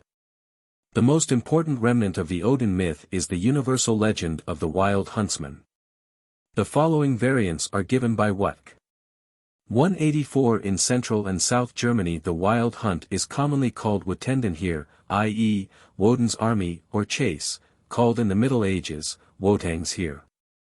The hunter, generally supposed to be abroad during the 12 nights after Christmas, is variously called Wand, Wall, Wodejager, Heljager, Nightjager, Hackelberg, Hackelberend, Man in Armor, Frogode, Banditrich, Jenner.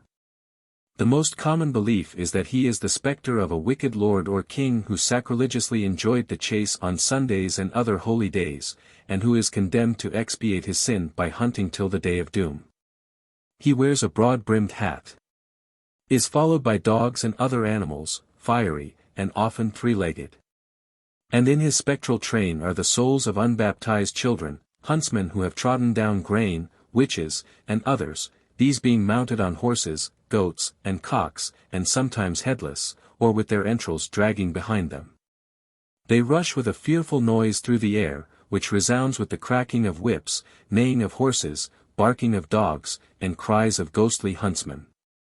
The unlucky wight encountered is caught up into the air, where his neck is wrung, or he is dropped from a great height. In some regions, it is said, such must hunt until relieved, but are not slain. The huntsman is a nemesis on poachers or trespassers in woods and forests. Sometimes the specters have combats with each other over battlefields. Their track is marked with bits of horseflesh, human corpses, legs with shoes on. In some regions, it is said, the huntsmen carry battle axes, and cut down all who come in their way. When the hunt is passing, all dogs on earth become still and quiet. In most regions there is some haunted gorge, hill, or castle in which the train disappears. In Thuringia, it is said that, when the fearful noises of the spectral hunt come very near, they change to ravishing music. In the same euphemistic spirit some of the prognostications it brings are not evil, generally, indeed, the apparition portends war, pestilence, and famine, but frequently it announces a fruitful year. If, in passing a house, one of the train dips his finger in the yeast, the staff of life will never be wanting in that house. Whoever sees the chase will live long, say the Bohemians, but he must not hail it, lest flesh and bones rain upon him. In most regions, however, there is thought to be great danger in proximity to the hunt.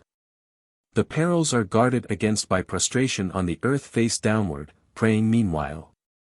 By standing on a white cloth, Bertha's linen, or wrapping the same around the head, by putting the head between the spokes of a wheel, by placing palm leaves on a table. The hunt may be observed securely from the crossroads, which it shuns, or by standing on a stump marked with 3 crosses, as is often done by woodcutters in South Germany. Woden also appears in the Skimmelreiter, headless rider on a white horse, in Swabia called Backrider or Junker Jekiel. This apparition sometimes drives a carriage drawn by 4 white, or black, horses, usually headless. He is the terrible forest spectre Hoyman, a giant in broad-brimmed hat, with moss and lichen for beard. He rides a headless white horse through the air, and his wailing cry, "Hoi, hoi," means that his reign is ended. He is the bugbear of children.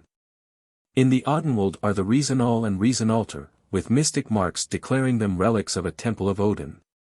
Near Urbach is Castle Rodenstein, the very fortress of the wild Jaeger, to which he passes with his horrid train from the ruins of Schnellert.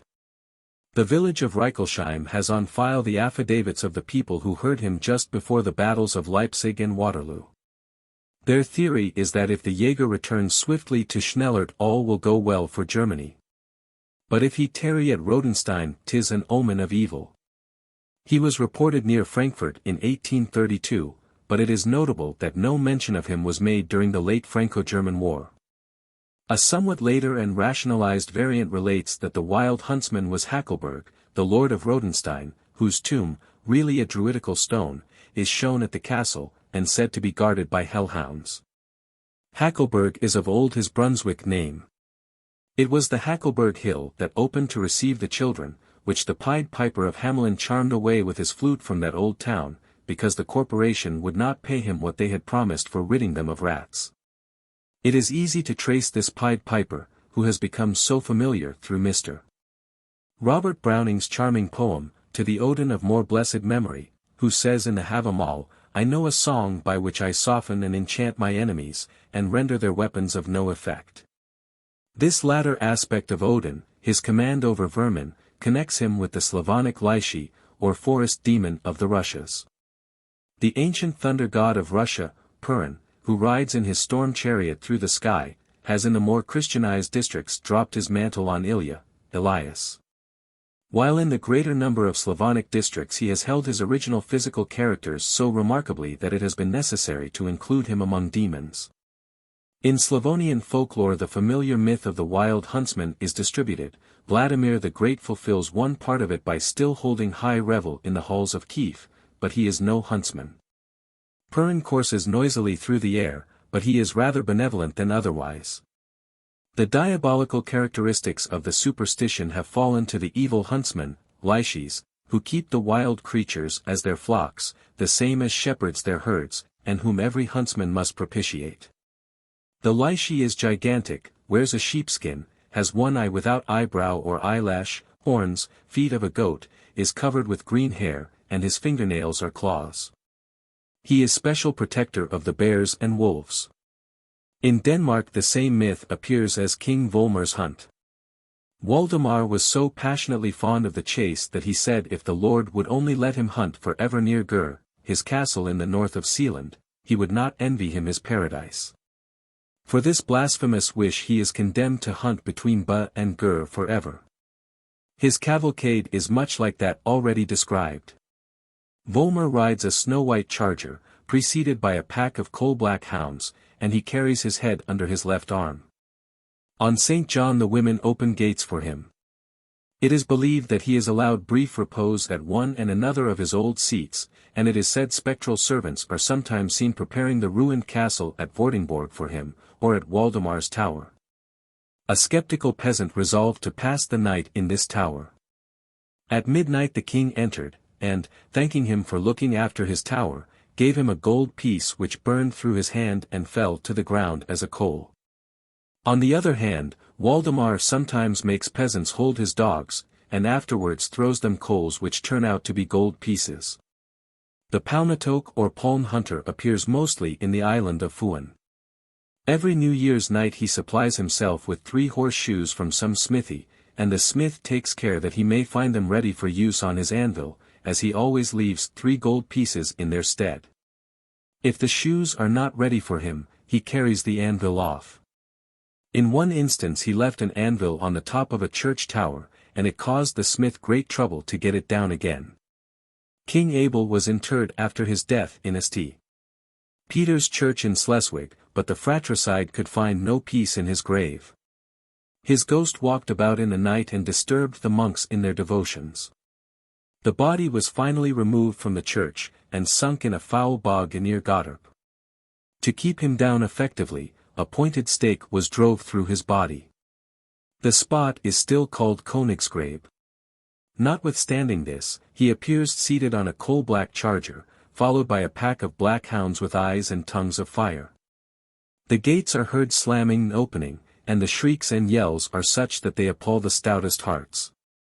At the ancient capital of Fuan, Odense, said to have been built by Odin, the myth has been reduced to a spectral Christmas night equipage, which issues from St. Canute's Church and passes to the ancient manor house of Glorup. It is a splendid carriage, drawn by 6 black horses with fiery tongues, and in it are seated the lords of Glorup, famous for their cruelty to peasants, and now not able to rest in the church where they were interred. It is of evil omen to witness the spectacle. A man who watched for it was struck blind. In France Le Grand Veneur bears various names. He is King Arthur, Saint Hubert, Hugo.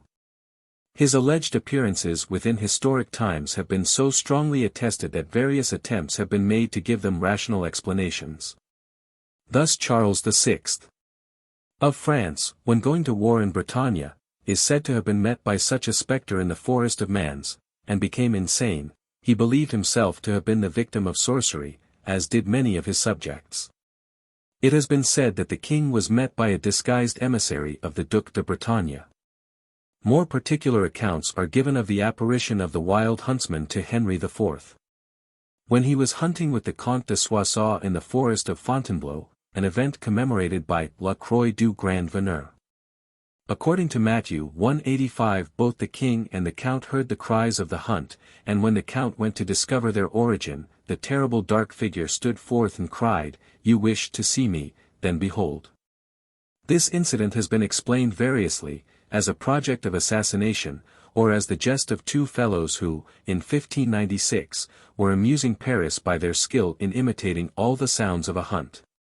But such phantoms had too long hunted through the imagination of the French peasantry for any explanation to be required. Robert le Diable, wandering in Normandy till Judgment Day, and King Arthur, at an early date domesticated in France as a spectral huntsman, the figure most popularly identified at the time with the phantom seen by Henry IV. Are sufficient explanations.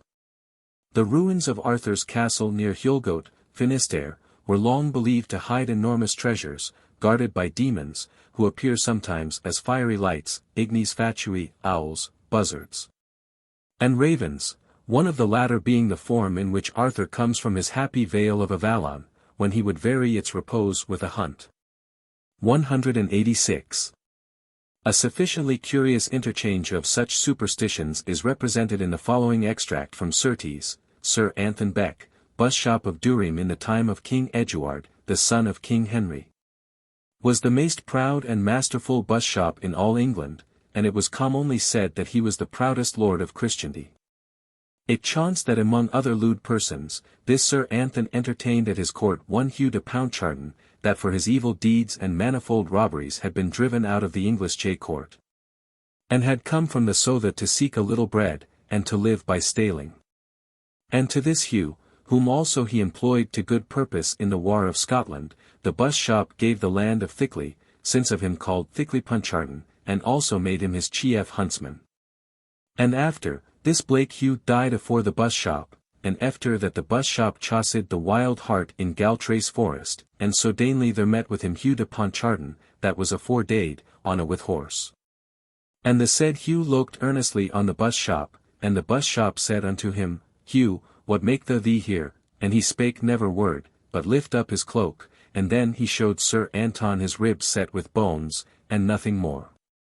And none other of the varlets saw him but the bus shop only, and ye said Hugh went his way, and Sir Anton took a courage, and cheered the dogs, and shortly after he was made Patriarch of Hierusalem, and he same nothing no mo. And this Hugh is him that the silly people in Galtrace do call le Gros Veneur, and he was seen twice after that by simple folk, afore yet the forest was felled in the time of Henry, father of King Henry yet now ys. Upon this uncanny fellow fell the spectral mantle of Hugo Capet, elsewhere as is probable, worn by nocturnal Protestant assemblies, Huguenots. The legend of the wild huntsman tinges many old English stories. Herne, the hunter, may be identified with him, and the demons, with ghostly and headless wish-hounds, who still hunt evildoers over Dartmoor on stormy nights, are his relations. The withered look of horses grazing on Penzance Common was once explained by their being ridden by demons, and the fire-breathing horse has found its way by many weird routes to the service of the exciseman in the Ingoldsby legends. Or that of Earl Garrett, who rides round the Curragh of Kildare on a steed whose inch-thick silver shoes must wear as thin as a cat's ear, ere he fights the English and reigns over Ireland. The Teutonic myth appears very plainly in the story of Tregeagle. This man, traced to an old Cornish family, is said to have been one of the wickedest men that ever lived.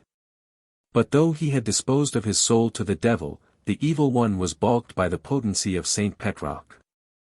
This, however, was on condition of Tregeagle's labouring at the impossible task of clearing the sand from Porthcurno Cove, at which work he may still be heard groaning when wind and wave are high. Whenever he tries to snatch a moment's rest, the demon is at liberty to pursue him, and they may be heard on stormy nights in hot pursuit of the poor creature, whose bull-like roar passed into the Cornish proverb, to roar like Tregeagle. On a pleasant Sunday evening in July 1868, I witnessed Der Freischütz in the newly opened Opera House at Leipzig. Never elsewhere have I seen such completeness and splendor in the weird effects of the infernal scene in the Wolf's Glen. The White Lady started forth at every step of Rodolph's descent to the glen, warning him back.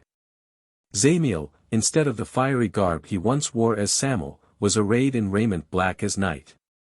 And when the magic bullet was moulded, the stage swarmed with huge reptiles, fiery serpents crawled on the ground, a dragon-drawn chariot, with wheels of fire, driven by a skeleton, passed through the air. And the wild huntsman's chase, composed of animals real to the eye and uttering their distinguishable cries, hurried past. The animals represented were the horse, hound, boar, stag, chamois, raven, bat, owl, and they rushed amid the wild blast of horns. I could but marvel at the yet more strange and weird history of the human imagination through which had flitted, from the varied regions of a primitive world, the shapes combined in this apotheosis of diablerie. Probably if Elijah in his fire chariot, preached about in the neighboring church that morning, and this wild huntsman careering in the opera, had looked closely at each other and at their own history, they might have found a common ancestor in the mythical Mahan Bali of India, the king whose austerities raised in power till he excited the jealousy of the gods, until Vishnu crushed him with his heel into the infernal regions, where he still exercises sovereignty, and is permitted to issue forth for an annual career, at the Onam festival, as described in Southey's Curse of Kehama. And they might probably both claim mythological relationship with Yami, Lord of Death, who, as Jamie, began in Persia the career of all warriors that never died, but sometimes sleep till a magic horn shall awaken them, sometimes dwell, like Jamie himself and King Arthur, in Happy Isles, and in other cases issue forth at certain periods for the chase or for war, like Odin and Waldemar, with an infernal train. But how did these mighty princes and warriors become demon huntsmen? In the Persian Desatir, it is related that the animals contested the superiority of man, the two orders of beings being represented by their respective sages. And the last animal to speak opposed the claim of his opponent that man attained elevation to the nature of angels, with the remark, in his putting to death of animals and similar acts man resembleth the beasts of prey, and not angels. The prophet of the world then said, we deem it sinful to kill harmless, but right to slay ravenous, animals. Were all ravenous animals to enter into a compact not to kill harmless animals, we would abstain from slaying them, and hold them dear as ourselves. Upon this the wolf made a treaty with the ram, and the lion became friend of the stag. No tyranny was left in the world, till man, Dihak, broke the treaty and began to kill animals. In consequence of this, none observed the treaty except the harmless animals. 187. This fable, from the Aryan side, may be regarded as showing the reason of the evil repute which gathered around the name of Dihak or Zohak. The eating of animal food was among our Aryan ancestors probably the provisional commissariat of a people migrating from their original habitat. The animals slain for food had all their original consecration, and even the ferocious were largely invested with awe. The woodcutters of Bengal invoke Koreu, an archer tiger mounted, to protect them against the wild beasts he, a form of Shiva, is supposed to exterminate. But while the exterminator of the most dangerous animals may, albeit without warrant in the Shastra, be respected in India, the huntsman is generally of evil repute. The gentle Krishna was said to have been slain by an arrow from the bow of Ungudu, a huntsman, who left the body to rot under a tree where it fell, the bones being the sacred relics for which the image of Juggernath at Orissa was constructed. 188. It is not known at what period the notion of transmigration arose, but that must have made him appear cannibalistic who first hunted and devoured animals. Such was the Persian Zohak or Dihak. His Babylonian form, Nimrod, represented also the character of Esau, as huntsman, that is, the primitive enemy of the farmer, and of the commerce in grains. The preserver of wildness, and consequently of all those primitive aboriginal idolatries which linger in the heaths, whence heathen, and country villages, whence pagans, long after they have passed away from the centers of civilization. Hunting is essentially barbarous. The willingness of some huntsmen even now, when this serious occupation of an early period has become a sport, to sacrifice not only animal life to their pleasure, but also the interests of labor and agriculture, renders it very easy for us to understand the transformation of Nimrod into a demon. In the Hebrew and Arabian legends concerning Nimrod, that mighty hunter is shown as related to the wild elements and their worshipper. When Abraham, having broken the images of his father, was brought by Terah before Nimrod, the king said, "Let us worship the fire." "Rather the water that quenches the fire," said Abraham. "Well, the water."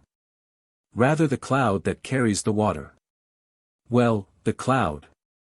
"Rather the wind that scatters the cloud." "Well, the wind."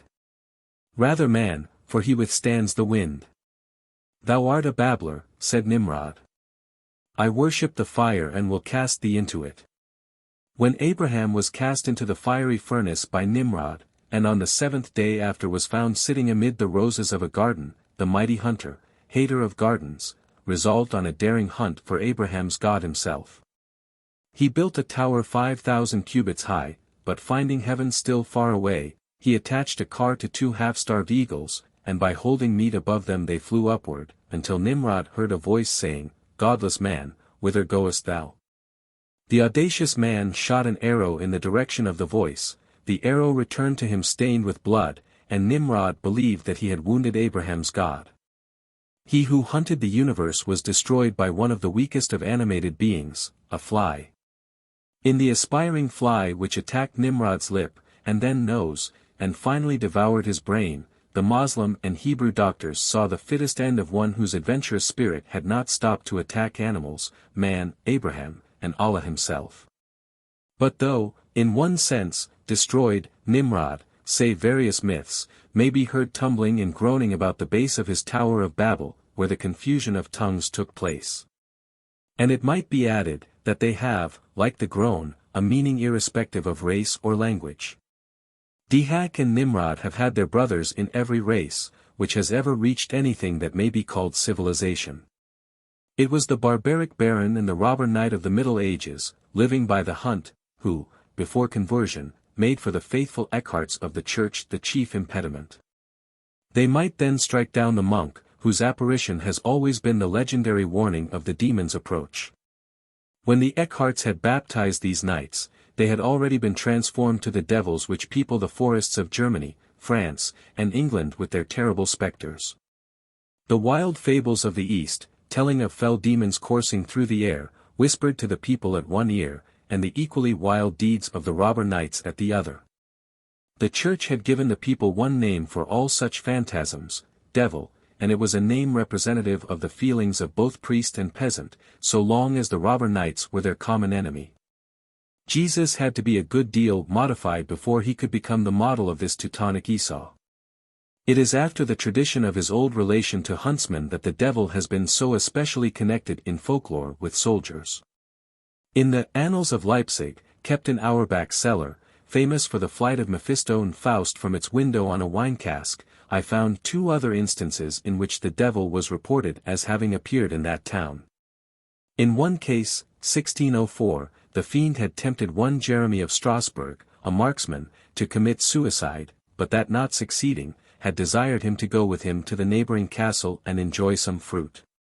The marksman was saved by help of a dean. In 1633, during a period of excessive cold and snow, the devil induced a soldier to blaspheme. The marksman and the soldier were, indeed, the usual victims of the wild huntsman's temptations. And it was for such that the unfailing magic bullets were molded in return for their impawned souls. How King Olaf, whose name lingers among us in Tooley Street, so famous for its 3 tailors. 189, spread the gospel through the north after his baptism in England is well known. Whatever other hunt may have been phantasmal, it was not Olaf's hunt of the heathen. To put a pan of live coals under the belly of one, to force an adder down the throat of another, to offer all men the alternatives of being baptized or burnt, were the arguments which this apostle applied with such energy that at last, but not until many brave martyrdoms, the chief people were convinced. Olaf encountered Odin as if he had been a living foe, and what is more, believed in the genuine existence of his former god. Once, as Olaf and his friends believed, Odin appeared to this devastator of his altars as a one-eyed man in broad-brimmed hat, delighting the king in his hours of relaxation with that enchanting conversation for which he was so famous. But he, Odin, tried secretly to induce the cook to prepare for his royal master some fine meat which he had poisoned. But Olaf said, "Odin shall not deceive us," and ordered the tempting viand to be thrown away. Odin was god of the barbarian Junkers, and the people rejoiced that he was driven into holes and corners. His rites remained mainly among huntsmen, and had to be kept very secret. In the Gulathing's Legion of Norway it is ordered, "Let the king and bishop, with all possible care, search after those who exercise pagan rites, who use magic arts, who adore the genii of particular places, of tombs, or rivers, and who, after the manner of devils in traveling, are transported from place to place through the air." Under such very actual curses as these, the once sacred animals of Odin, and all the associations of the hunt, were diabolized. Even the hunting horn was regarded as having something preternatural about it. The howling blast when Odin consulteth Mimir's head 190 was heard again in the Pied Piper's flute, and passed southward to blend its note with the horn of Roland at Roncesvalles, which brought help from distances beyond the reach of any honest horn. And even with the pipe of Pan. That the Edda described Odin as mounted on a mysterious horse, as cherishing 2 wolves for pets, having a roasted boar for the daily piece de resistance of his table, and with a raven on either shoulder, whispering to him the secret affairs of the earth, was enough to settle the reputation of those animals in the creed of Christian priests. The raven was, indeed, from of old endowed with the holy awfulness of the Christian dove, in the Norse mythology. To this day no Swede will kill a raven. The superstition concerning it was strong enough to transmit even to Voltaire an involuntary shudder at its croak. Odin was believed to have given the raven the color of the night that it might the better spy out the deeds of darkness. Its natural theology is, no doubt, given correctly by Robert Browning's Caliban, who, when his speculations are interrupted by a thunderstorm, supposes his soliloquy has been conveyed by the raven he sees flying to his god Setebos. In many parts of Germany ravens are believed to hold souls of the damned. If a raven's heart be secured it procures an unerring shot. From an early date the boar became an ensign of the prowess of the gods, by which its head passed to be the device of so many barbaric clans and ancient families in the northern world. In Vedic mythology we find Indra taking the shape of a wild boar, also killing a demon boar, and giving Tritas the strength by which a similar monster is slain. 191 According to another fable, while Brahma and Vishnu are quarreling as to which is the firstborn, Shiva interferes and cries, "I am the firstborn. Nevertheless I will recognize as my superior him who is able to see the summit of my head or the sole of my feet." Vishnu, transforming himself to a boar, pierced the ground, penetrated to the infernal regions, and then saw the feet of Shiva, who on his return saluted him as firstborn of the gods. De Gubernatus regards this fable as making the boar emblem of the hidden moon. 192 He is hunted by the sun. He guards the treasure of the demons which Indra gains by slaying him. In Sicilian story, Zaffarana, by throwing 3 hogs' bristles on embers, renews her husband's youth. In Esthonian legend, a prince, by eating pork, acquires the faculty of understanding the language of birds, which may mean leading on the spring with its songs of birds. But whether these particular interpretations be true or not, there is no doubt that the boar, at an early period, became emblematic of the wild forces of nature. And from being hunted by King Odin on earth passed to be his favorite food in Valhalla, and a prominent figure in his spectral hunt. Enough has already been said of the dog in several chapters of this work to render it but natural that this animal should take his place in any diabolical train. It was not as a hellhound, or descendant of the guardians of Orcus, that he entered the spectral procession of Odin, but as man's first animal assistant in the work of obtaining a living from nature. It is the faithful friend of man who is demoralized in Waldemar's Listig, the spectre-hound of Peel Castle, the Manth Dug of the Isle of Man, the Skydogs, Cwn Wyber or Onwy, of Wales, and Roscommon Dog of Ireland. Of the goat, the dog, and some other diabolist animals, enough has been said in previous pages. The nocturnal animals would be as naturally caught up into the wild huntsman's train as belated peasants. But it is necessary to dwell a little on the relations of the horse to this wild hunt. It was the horse that made the primitive king among men. The horse, says Dasent, was a sacred animal among the Teutonic tribes from the first moment of their appearance in history. And Tacitus has related how, in the shade of those woods and groves which served them for temples, white horses were fed at the public cost, whose backs no mortal crossed, whose neighings and snortings were carefully watched as auguries and omens, and who were thought to be conscious of divine mysteries. In Persia, too, the classical reader will remember how the neighing of a horse decided the choice for the crown. Here in England, at any rate, we have only to think of Hengist and Horsa, the twin heroes of the Anglo-Saxon migration, as the legend ran, heroes whose name meant horse, and of the Vale of the White Horse, in Berks, where the sacred form still gleams along the down, to be reminded of the sacredness of the horse to our forefathers. The Eddas are filled with the names of famous horses, and the sagas contain many stories of good steeds, in whom their owners trusted and believed as sacred to this or that particular god. Such a horse is Dapplgrim in the Norse tales, who saves his master out of all his perils, and brings him to all fortune. And is another example of that mysterious connection with the higher powers which animals in all ages have been supposed to possess. It was believed that no warrior could approach Valhalla except on horseback, and the steed was generally buried with his master. The Scandinavian knight was accustomed to swear by the shoulder of a horse and the edge of a sword.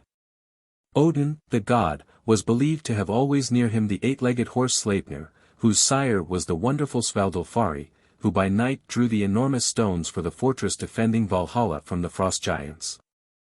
On Sleipnir the deity rode to the realm of Hela, when he evoked the spirit of the deceased prophetess, Vala, with runic incantations, to learn Baldur's fate. This is the theme of the Vedamsvita, paraphrased by Gray in his ode beginning. Up rose the king of men with speed, and saddled straight his coal-black steed. The steed, however, was not black, but grey. Sleipnir was the foal of a magically created mare. The demon mare, Mara, holds a prominent place in Scandinavian superstition, besetting sleepers. In the Ynglinga saga, Vanland awakes from sleep, crying, "Mara is treading on me." His men hasten to help him, but when they take hold of his head Mara treads on his legs, and when they hold his legs she tramples on his head, and so, says Theodulf, trampled to death, to Skyda's shore. The corpse his faithful followers bore. And there they burnt, with heavy hearts. The good chief, killed by witchcraft's arts. All this is, of course, the origin of the common superstition of the nightmare. The horseshoe used against witches is from the same region. We may learn here also the reason why hippophagy has been so long unknown among us. Odin's boar has left his head on our Christmas tables, but Olaf managed to rob us of the horseflesh once eaten in honor of that god. In the 11th century he proclaimed the eating of horseflesh a test of paganism, as baptism was of Christianity, and punished it with death, except in Iceland, where it was permitted by an express stipulation on their embracing Christianity. To these facts it may be added that originally the horse's head was lifted, as the horseshoe is now, for a charm against witches. When Witkind fought 20 years against Charlemagne, the ensign borne by his Saxon followers was a horse's head raised on a pole. A white horse on a yellow ground is today the Hanoverian banner, its origin being undoubtedly Odinistic. The Christian edict against the eating of horse flesh had probably a stronger motive than sentimental opposition to paganism. A Roman emperor had held the stirrup for a Christian pontiff to mount, and something of the same kind occurred in the north. The horse, which had been a fire-breathing devil under Odin, became a steed of the sun under the baptized noble and the bishop. Henceforth we read of coal-black and snow-white horses, as these are mounted in the interest of the old religion or the new. It is very curious to observe how far and wide has gone religious competition for possession of that living tower of strength, the horse. In ancient Ceylon we find the Buddhist immigrants winning over the steed on which the Aborigines were fortified.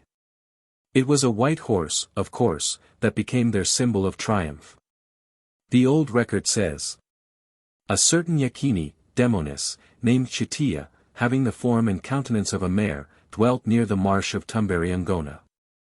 A certain person in the prince's, Pandacabeo, retinue having seen this beautiful creature, white with red legs, announced the circumstance to the prince. The prince set out with a rope to secure her. She seeing him approach from behind, losing her presence of mind from fear, under the influence of his imposing appearance, fled without, being able to exert the power she possessed of, rendering herself invisible. He gave chase to the fugitive. She, persevering in her flight, made the circuit of the marsh 7 times. She made 3 more circuits of the marsh, and then plunged into the river at the Kochchaka ferry.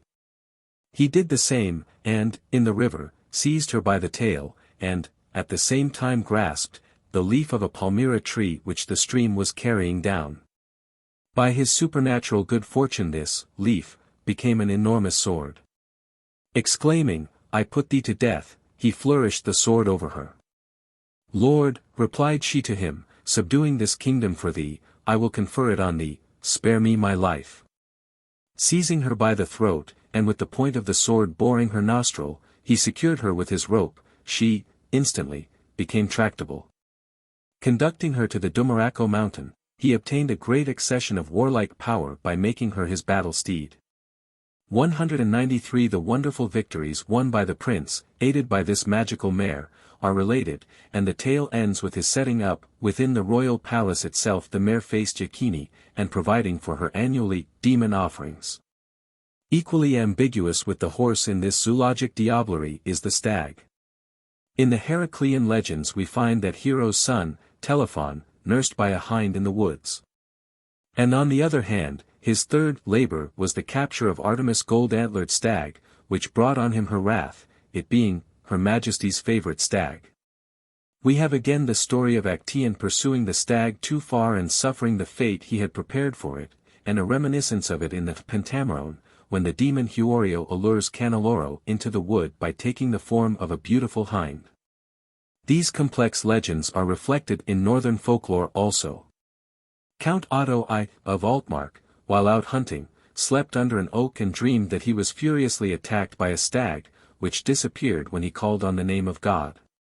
The count built a monastery, which still stands, with the oak stump built into its altar. On the other hand, beside the altar of a neighboring church hang 2 large horns of a stag said to have brought a lost child home on its back.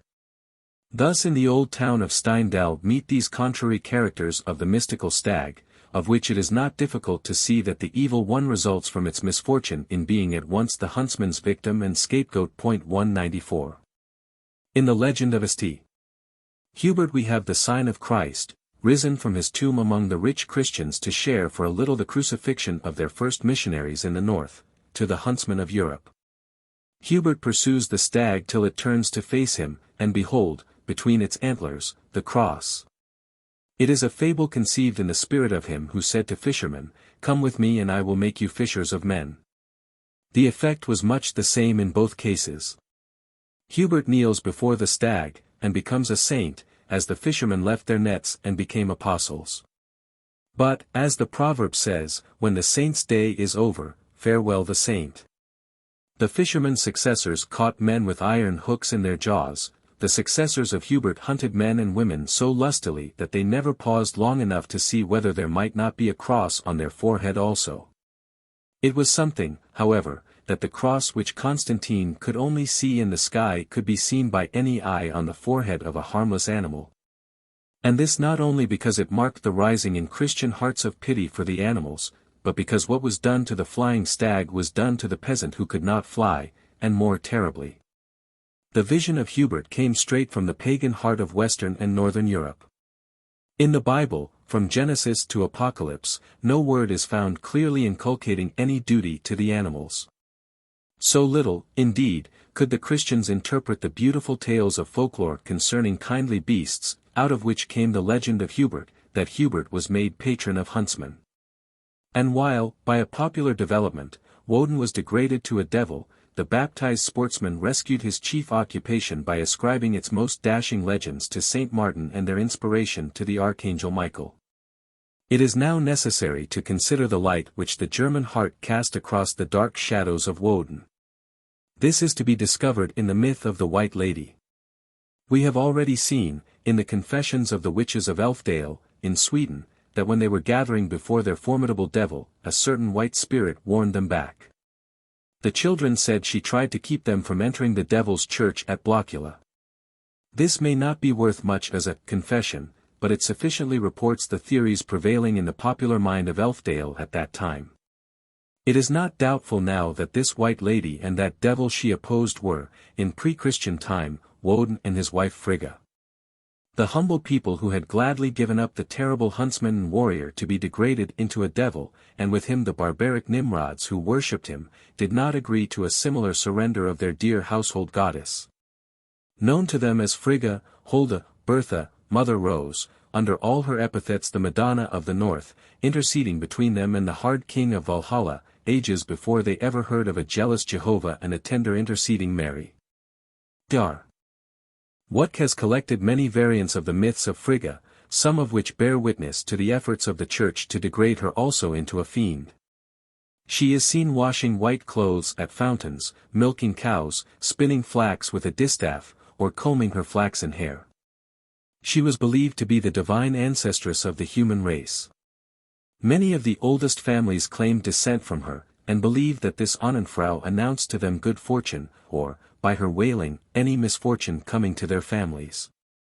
She brought evil only to those who spoke evil of her. If anyone shoots at her the ball enters his own heart. She appears to poor wandering folk, especially children, and guides them to spots where they find heaps of gold covered with the flower called forget-me-not, because her gentle voice is heard requesting, as the only compensation, that the flowers shall be replaced when the gold is removed. The primroses are sacred to her, and often are the keys, thence called key blossoms, which unlock her treasures. The smallest tribute she repays, even a pebble consecrated to her. Every child ascending the Bergeyser Alp places a stone on a certain heap of such, with the words, "Here I offer to the wild maidens." These are Bertha's kindly fairies. When Friederike Bremer was with a picnic on the Hudson Heights, which Washington Irving had peopled with the spirits he had brought from the Rhine, she preferred to pour out her champagne as a libation to the good spirits of Germany and America.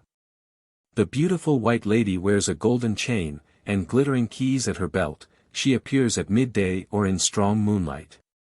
In regions where priestly influence is strong she is said to be half black, half white, and to appear sometimes as a serpent. She often helps the weary farmer to stack his corn, and sorely tasks Cinderellas in their toil. In pre-Christian time this amiable goddess, called oftenest Bertha, Shining, and Mother Rose, was related to Woden as the spring and summer to the storms of winter, in which the wild huntsman's procession no doubt originated. The Northman's experience of seed time and harvest was expressed in the myth of this sweet rose hidden through the winter's blight to rise again in summer.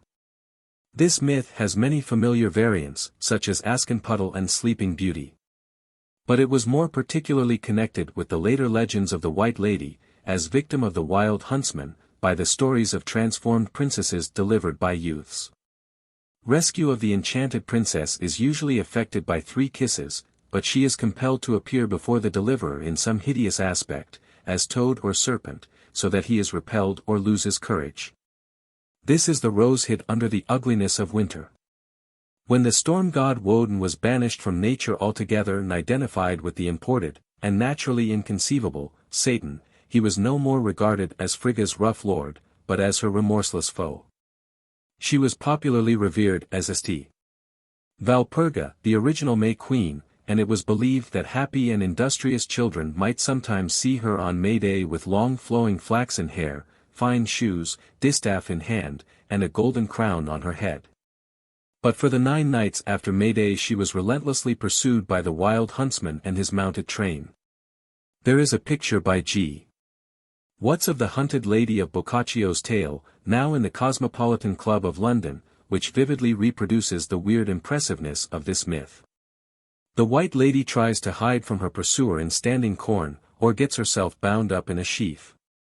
The wild huntsman's wrath extends to all her retinue, moss maidens of the wood, or Holtzweibeln. The same belief characterizes Waldemar's hunt. It is a common legend in Denmark that King Volmar rode up to some peasants, busy at harvest on Sobjerg Hill, and, in reply to his question whether they had seen any game, one of the men said, "Something rustled just now in yonder standing corn." The king rushed off, and presently a shot was heard. The king reappeared with a mermaid lying across his horse, and said as he passed, "I have chased her 100 years, and have her at last." He then rode into the hill. In this way Frigga and her little people, hunted with the wild creatures, awakened sympathy for them. The Holy Friar Eckhart, who may be taken as a myth and type of the Church ad hoc, gained his legendary fame by being supposed to go in advance of the wild huntsman and warn villagers of his approach. But as time went on and a compromise was effected between the hunting barons and the Church, on the basis that the sports and cruelties should be paid for with indulgence fees, Eckhart had to turn his attention rather to the White Lady. She was declared a wild huntress, but the epithet slipped to other shoulders. The priests identified her ultimately with Freyja, or Frau Venus, and Eckhart was the holy hermit who warned young men against her sorceries in Venusberg and elsewhere. But Eckhart never prevailed against the popular love of Mother Rose as he had against her pursuer, he only increased the attractions of Frau Venus beyond her deserts. In the end it was as much as the Church could do to secure for Mary the mantle of her elder sister's sanctity. Even then the earlier faith was not eradicated. After the altars of Mary had fallen, Frigga had vitality enough to hold her own as the White Witch who broke the Dark One's spells. It was chiefly this helpful mother goddess to whom the wretched were appealing when they were burnt for witchcraft. At Urselberg, Württemberg, there is a deep hole called the Night Maiden's Retreat, in which are piled the innumerable stones that have been cast therein by persons desiring good luck on journeys. These stones correspond to the bones of the 11,000 virgins in St. Ursula's church at Cologne. The White Lady was sainted under her name of Ursel, the glowing one, otherwise Horsel. Horselberg, near Eisenach, became her haunt as Venus, the temptress of Tannhausers. Urselberg became her retreat as the good fairy mother. But the attractions of herself and her moss maidens, which the Church wished to borrow, were taken on a long voyage to Rome, and there transmuted to Saint Ursula and her 11,000 virgins. These saints of Cologne encountered their ancient mythical pursuers, the wild huntsman's train, in those barbarian Huns who are said to have slaughtered them all because they would not break their vows of chastity. The legend is but a variant of Woden's hunt after the White Lady and her maidens. When it is remembered that before her transformation by Christianity Ursula was the huntsman's own wife, Frigga, a quaint incident appears in the last meeting between the two. After Woden had been transformed to the devil, he is said to have made out the architectural plan for Cologne Cathedral, and offered it to the architect in return for a bond for his soul. But, having weakly allowed him to get possession of the document before the bond was signed, the architect drew from under his gown a bone of Saint Ursula, from which the devil fled in great terror. It was bone of his bone. But after so many mythological vicissitudes Woden and his Horsel could hardly be expected to recognize each other at this chance meeting in Cologne. Chapter 27 Le Bon Diable. The Devil Repainted, Satan a Divine Agent, St. Oren's Heresy, Primitive Universalism, Father Sinistrari, Salvation of Demons, Medieval Sects, Aquinas, His Prayer for Satan, Popular Antipathies, The Devil's Gratitude, Devil Defending Innocence, Devil Against Idol Lords, The Wicked Alewife, Pious Offenders. Punished, Anachronistic Devils, Devils Turn to Poems, Devil's Good Advice, Devil Sticks to His Word, His Love of Justice, Charlemagne and the Serpent, Merlin, His Prison of Air, Mephistopheles in Heaven. The phrase which heads this chapter is a favorite one in France. It may have had a euphemistic origin, for the giants dreaded by primitive Europeans were too formidable to be lightly spoken of. But within most of the period concerning which we have definite knowledge, such phrases would more generally have expressed the half-contemptuous pity with which these huge beings with weak intellects were regarded. The devil imported with Christianity was made over, as we have seen, into the image of the Dummteufel, or stupid good-natured giant. And he is represented in many legends which show him giving his gifts and services for payments of which he is constantly cheated. Le Bon Diable in France is somewhat of this character, and is often taken as the sign of tradesmen who wish to represent themselves as lavishing their goods recklessly for inadequate compensation. But the large accession of demons and devils from the East through Jewish and Moslem channels, of a character far from stupid, gave a new sense to that phrase and corresponding ones. There is no doubt that a very distinct reaction in favor of the devil arose in Europe, and one expressive of very interesting facts and forces. The pleasant names given him by the masses would alone indicate this: Monsieur de Sélestat, Lord Volland, Blumlin, Floweret, Federspiel, Gay-Plumed, Maître Bernard, Maître Parsin, Parisian. The devil is not so black as he's painted. This proverb concerning the long-outlawed evil one has a respectable antiquity, and the feeling underlying it has by no means been limited to the vulgar. Even the devout George Herbert wrote, "We paint the devil black, yet he hath some good in him, all agree." Robert Burns naively appeals to Old Nick's better nature. "But fare ye will, Auld Nicky Ben. Oh, wad ye tak a thought and men? Ye Ablin's might, I dinna ken. Still hae ye a stake. I'm way to think upon yon den. E'en for your sake." It is hard to destroy the natural sentiments of the human heart. However much they may be overlaid by the transient exigencies of a creed, their indestructible nature is pretty certain to reveal itself. The most orthodox supporters of divine cruelty in their own theology will cry out against it in another. The saint who is quite satisfied that the everlasting torture of Satan or Judas is justice, will look upon the doom of Prometheus as a sign of heathen heartlessness. And the burning of one widow for a few moments on her husband's pyre will stimulate merciful missionary ardor among millions of Christians whose creed passes the same poor victim to endless torture, and half the human race with her. It is doubtful whether the general theological conception of the functions of Satan is consistent with the belief that he is in a state of suffering. As an agent of divine punishment, he is a part of the divine government. And it is even probable that had it not been for the necessity of keeping up his office, theology itself would have found some means of releasing him and his subordinates from hell, and ultimately of restoring them to heaven and virtue. 195. It is a legend of the island Iona that when Street Columba attempted to build a church there, the devil, i.e., the same druid magicians who tried to prevent his landing there by tempests, threw down the stones as often as they were piled up. An oracle declared that the church could arise only after some holy man had been buried alive at the spot, and the saint's friend Oren offered himself for the purpose. After Oren had been buried, and the wall was rising securely, St. Columba was seized with a strong desire to look upon the face of his poor friend once more. The wall was pulled down, the body dug up. But instead of Oren being found dead, he sat up and told the assembled Christians around him that he had been to the other world, and discovered that they were in error about various things, especially about hell, which really did not exist at all. Outraged by this heresy, the Christians immediately covered up Oren again in good earnest. The resurrection of this primitive universalist of the 7th century, and his burial again.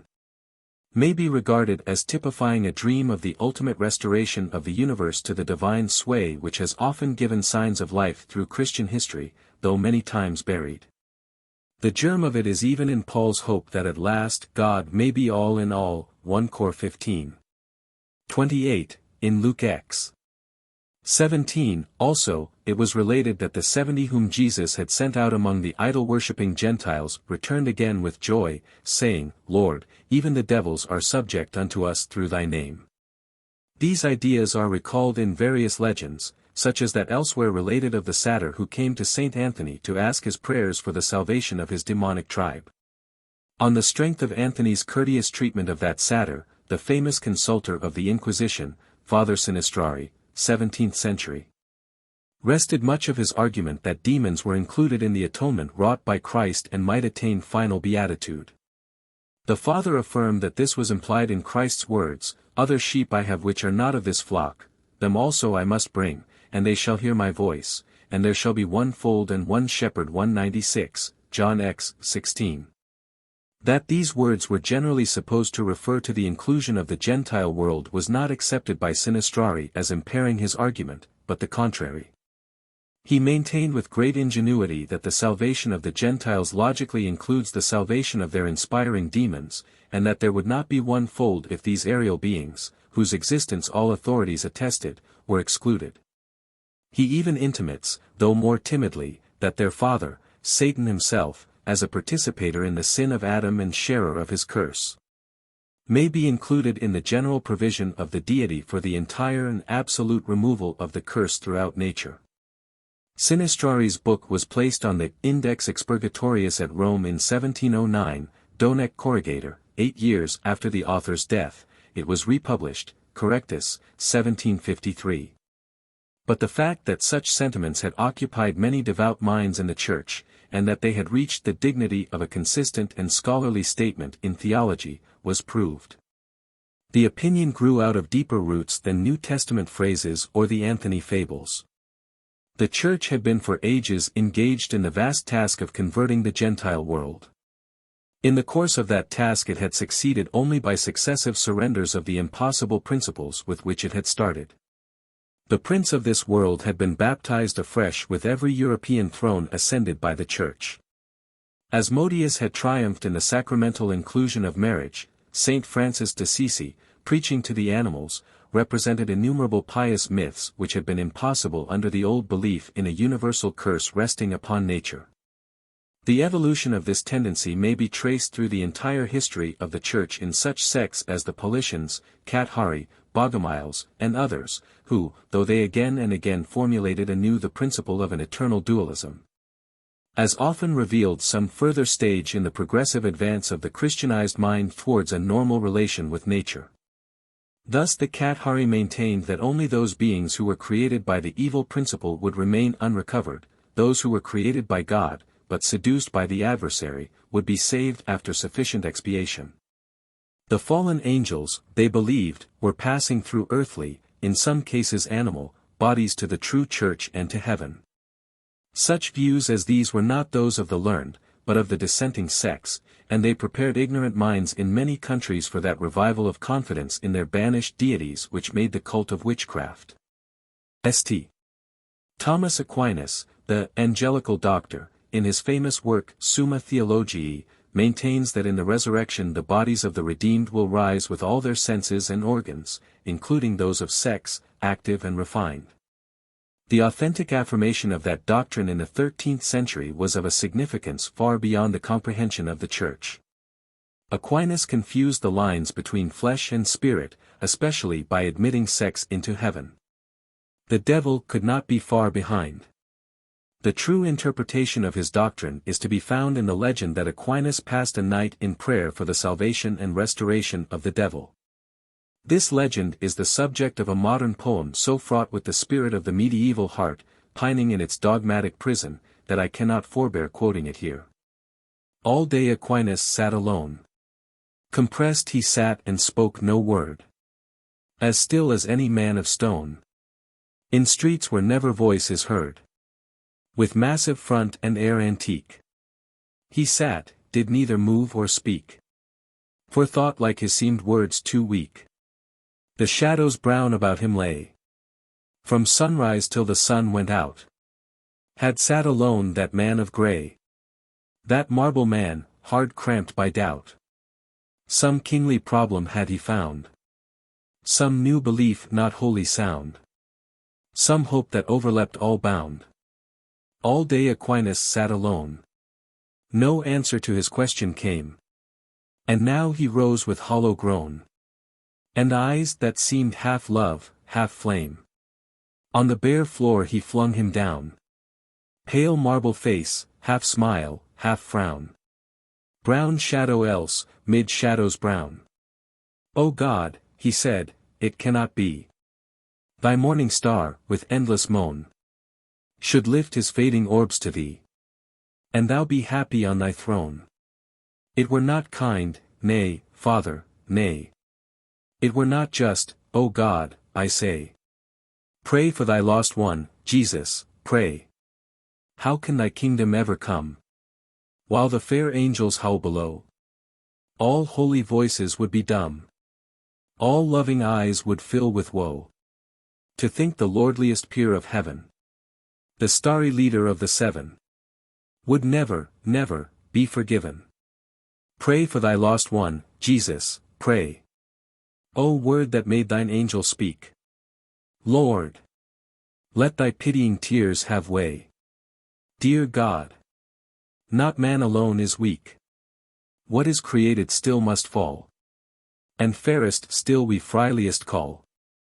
Will not Christ's blood avail for all?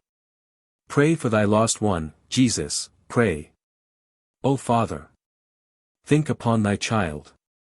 Turn from thy own bright world away. And look upon that dungeon wild. O God, O Jesus, see how dark that den of woe. O Saviour, mark how angels weep, how groan. Hark, hark. He will not do it more. Restore him to his throne again. Oh, open wide that dismal door, which presses on the souls in pain. So men and angels all will say, our God is good. Oh, day by day. Pray for thy lost one, Jesus, pray. All night Aquinas knelt alone. Alone with black and dreadful night. Until before his pleading moan, the darkness ebbed away in light. Then rose the saint, and God, said he, if darkness change to light with thee, the devil may yet an angel be. 197. While this might be the feeling of devout philosophers whose minds were beginning to form a conception of a cosmos in which the idea of a perpetual empire of evil could find no place, the humble and oppressed masses, as we have seen in the chapter on witchcraft, were familiarizing their minds with the powers and glories of a Satan in antagonism to the deities and saints of the Church. It was not a penitent devil supplicating for pardon whom they desired, but the veritable prince of the world, to whom as well as to themselves their Christian oppressors were odious. They invested the powers which the priests pronounced infernal with those humanly just and genial qualities that had been discarded by ecclesiastical ambition. The legends which must be interpreted in this sense are very numerous, and a few of the most characteristic must suffice us here. The habit of attributing every mishap to the devil was rebuked in many legends. One of these related that when a party were driving over a rough road the wagon broke down and one of the company exclaimed, "This is a bit of the devil's work." A gentleman present said, "It is a bit of corporation work. I don't believe in saddling the devil with all the bad roads and bad axles." Some time after, when this second speaker was riding over the same road alone, an old gentleman in black met him, and having thanked him for his defense of the devil, presented him with a casket of splendid jewels. Very numerous are legends of the devil's apparition to assist poor architects and mechanics unable to complete their contracts, even carving beautiful church pillars and the like for them, and this sometimes without receiving any recompense. The devil's apparition in defense of accused innocents is a well-known feature of European folklore. On one occasion a soldier, having stopped at a certain inn, confided to the innkeeper some money he had for safekeeping, and when he was about to leave the innkeeper denied having received the deposit.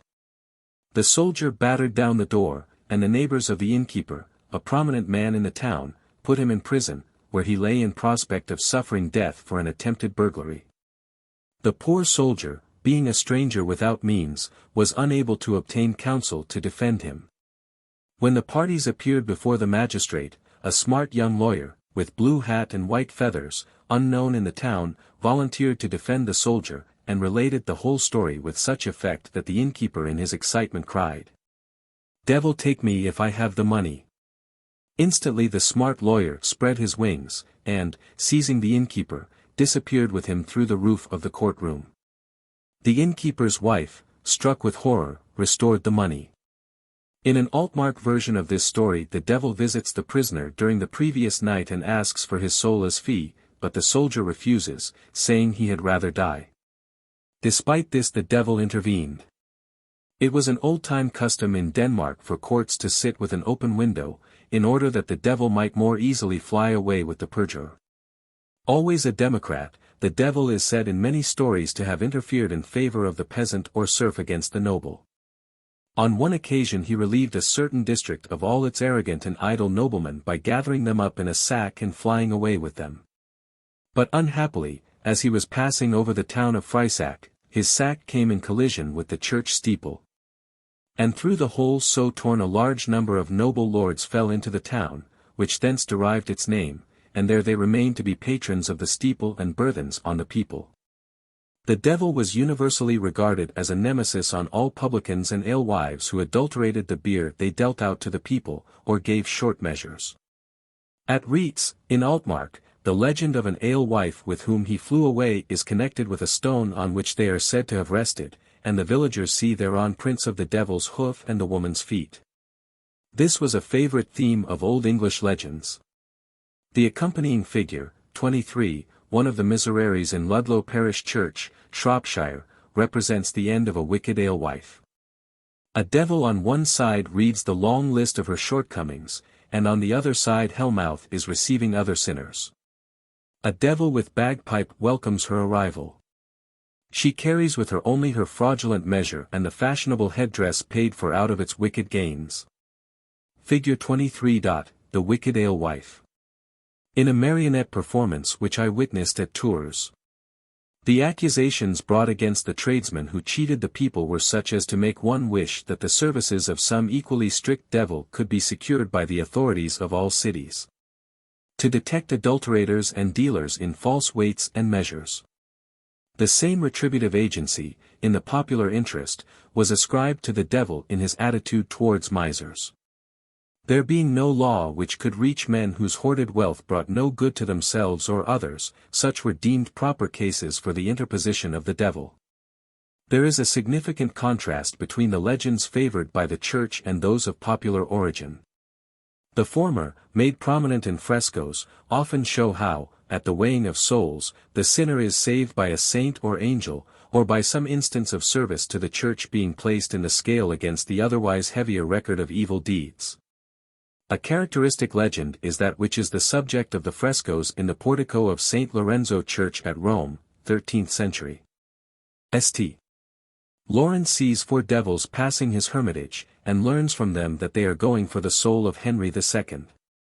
In the next scene, when the wicked count is weighed, the scroll of his evil deeds far outweighs that of his good actions, until the saint casts into the scale a chalice which the prince had once given to his church. For that one act Henry's soul ascends to paradise amid the mortification of the devils. Though Charles Martel saved Europe from Saracen sway, he once utilized episcopal revenues for relief of the state. Consequently a synod declares him damned, a saint sees him in hell, a sulphurous dragon issues from his grave. On the other hand, the popular idea of the fate of distinguished sinners may be found hid under misereres, where kings sometimes appear in hell, and in the early picture books which contained a half-Christianized folklore. It has been observed that the early nature deities, reflecting the evil and good of nature, in part through the progress of human thought and ideality, and through new ethnical rivalries, were degraded into demons. They then represented the pains, obstructions, and fears in nature. We have seen that as these apparent external evils were vanquished or better understood, the demons passed to the inward nature, and represented a new series of pains, obstructions, and fears. But these, too, were in part vanquished, or better understood. Still more, they so changed their forms that the ancient demons turned devils were no longer sufficiently expressive to represent them. Thus we find that the Jews, Mohammedans, and Christians did not find their several special antagonists impressively represented by either Satan, Iblis, or Beelzebub. Each, therefore, personified its foe in accordance with later experiences, an opponent called Armilis, Aldajael, Antichrist, all meaning the same thing, in whom all other devils were merged. As to their spirit. But as to their forms they shrank in size and importance, and did duty in small ways. We have seen how great dragons were engaged in frightening boys who fished on Sundays, or oppressive squires. How Satan presided over wine casks, or was adapted to the punishment of profanity. How hosts of once tremendous fiends turned into the grotesque little forms which Cowlot, truly copying the popular notions around him, painted as motley imps disturbing monks at their prayers. Such diminutions of the devils correspond to a parallel process among the gods and goddesses, by which they were changed to little people or fairies. In both cases the transformation is an expression of popular disbelief in their reality. But revivals took place. The fact of evil is permanent, and whenever the old chains of fear, after long rusting, finally break, there follows an insurrection against the social and moral order which alarms the learned and the pious. These see again the instigations of evil powers, and it takes form in the imagination of a Dante, a Luther, a Milton. But when these new portraits of the devil are painted, it is with so much contemporary coloring that they do not answer to the traditional devils preserved in folklore. Dante's worm does not resemble the serpent of fable, nor does Milton's Satan answer to the feathered clown of miracle plays. Thus, behind the actual evils which beset any time, there stands an array of grand diabolical names, detached from present perils, on which the popular fancy may work without really involving any theory of absolute evil at all. Were starry Lucifer to be restored to his heavenly sphere, he would be one great brand plucked from the burning, but the burning might still go on. Theology itself had filled the world with other devils by diabolising all the gods and goddesses of rival religions. And the compassionate heart was thus left free to select such forms or fair names as preserved some remnant of ancient majesty around them, or some ray from their once divine halo, and pray, or hope for their pardon and salvation. Fallen foes, no longer able to harm, can hardly fail to awaken pity and clemency. With the picture of Dives and Lazarus presented elsewhere, Volume 1, page 281, may be instructively compared the accompanying scene of a rich man's deathbed, Fig. 24, taken from Ars Moriendi, one of the early block books. This picture is very remarkable from the suggestion it contains of an opposition between a devil on the dying man's right and the hideous dragon on his left. While the dragon holds up a scroll, bidding him think of his treasure, in 10 Thesauro, the devil suggests provision for his friends, Providias Amicis. This devil seems to be a representative of the rich man's relatives who stand near, and appears to be supported by his ugly superior, who points towards hell as the penalty of not making such provision as is suggested. There would appear to be in this picture a vague distinction between the mere bestial fiend who tempts, and the ugly but good-natured devil who punishes, and whom rich sinners cannot escape by bequests to churches. Figure 24. A medieval deathbed. One of the most notable signs of the appearance of the good devil was the universal belief that he invariably stuck to his word. In all European folklore there is no instance of his having broken a promise. In this respect his reputation stands far higher than that of the Christians, seeing that it was a boast of the saints that, following the example of their Godhead, who outwitted Satan in the bargain for man's redemption, they were continually cheating the devil by technical quibbles.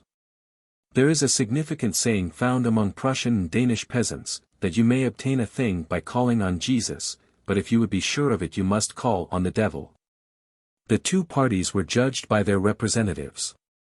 One of the earliest legendary compacts with the devil was that made by Saint Theophilus in the 6th century, when he became alarmed and penitent, the Virgin Mary managed to trick Satan out of the fatal bond. The golden legend of Jacobus de Voragine tells why Satan was under the necessity of demanding in every case a bond signed with blood. "The Christians," said Satan, "are cheats.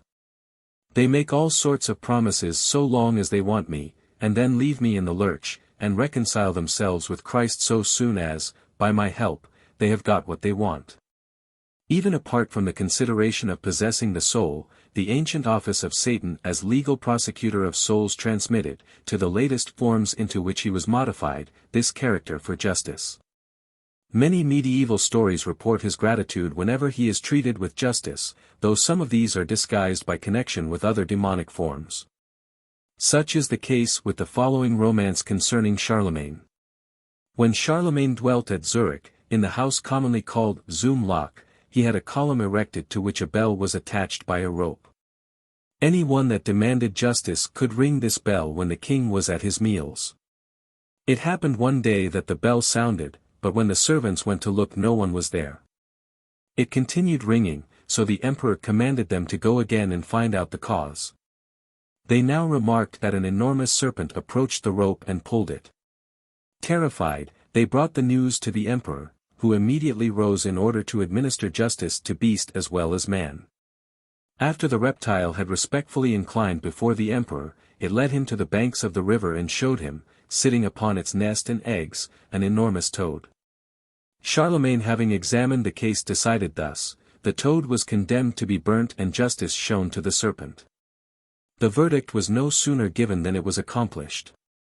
A few days after the snake returned to court, bowed low to the king, crept upon the table, took the cover from a gold goblet standing there, dropped into it a precious stone, bowed again and crept away. On the spot where the serpent's nest had been, Charlemagne built a church called Wasserkelch. The stone he gave to his much-loved spouse. This stone possessed the power of making the owner especially loved by the emperor, so that when absent from his queen he mourned and longed for her. She, well aware that if it came into other hands the emperor would soon forget her, put it under her tongue in the hour of death. The queen was buried with the stone, but Charlemagne could not separate himself from the body, so had it exhumed, and for 18 years carried it about with him wherever he went.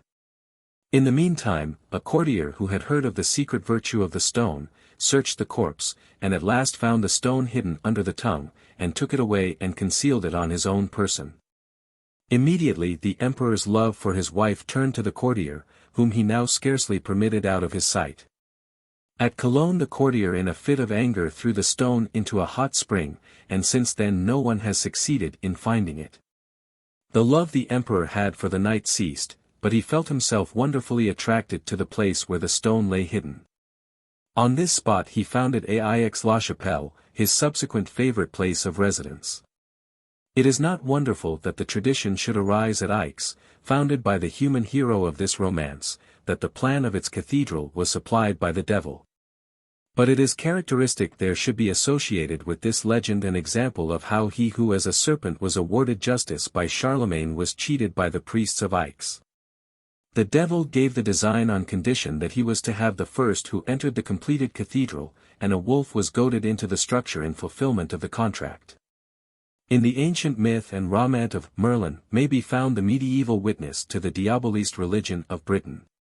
The emasculated saints of the southeast could not satisfy the vigorous race in the northwest, and when its gods were outlawed as devils they brought the chief of them back, as it were. Had him duly baptized and set about his old work in the form of Merlin.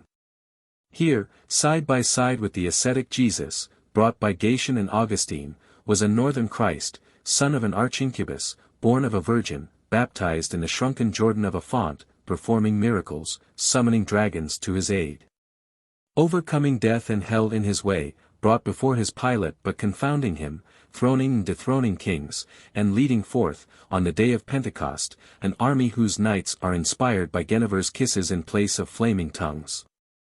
How Merlin went about doing good, after the Northman's ideal of such work, how he saved the life of his unwed mother by proving that her child, himself, was begotten by a devil without her knowledge. How, as a child, he exposed at once the pretension of the magistrate to high birth and the laxity of his lady and his parson.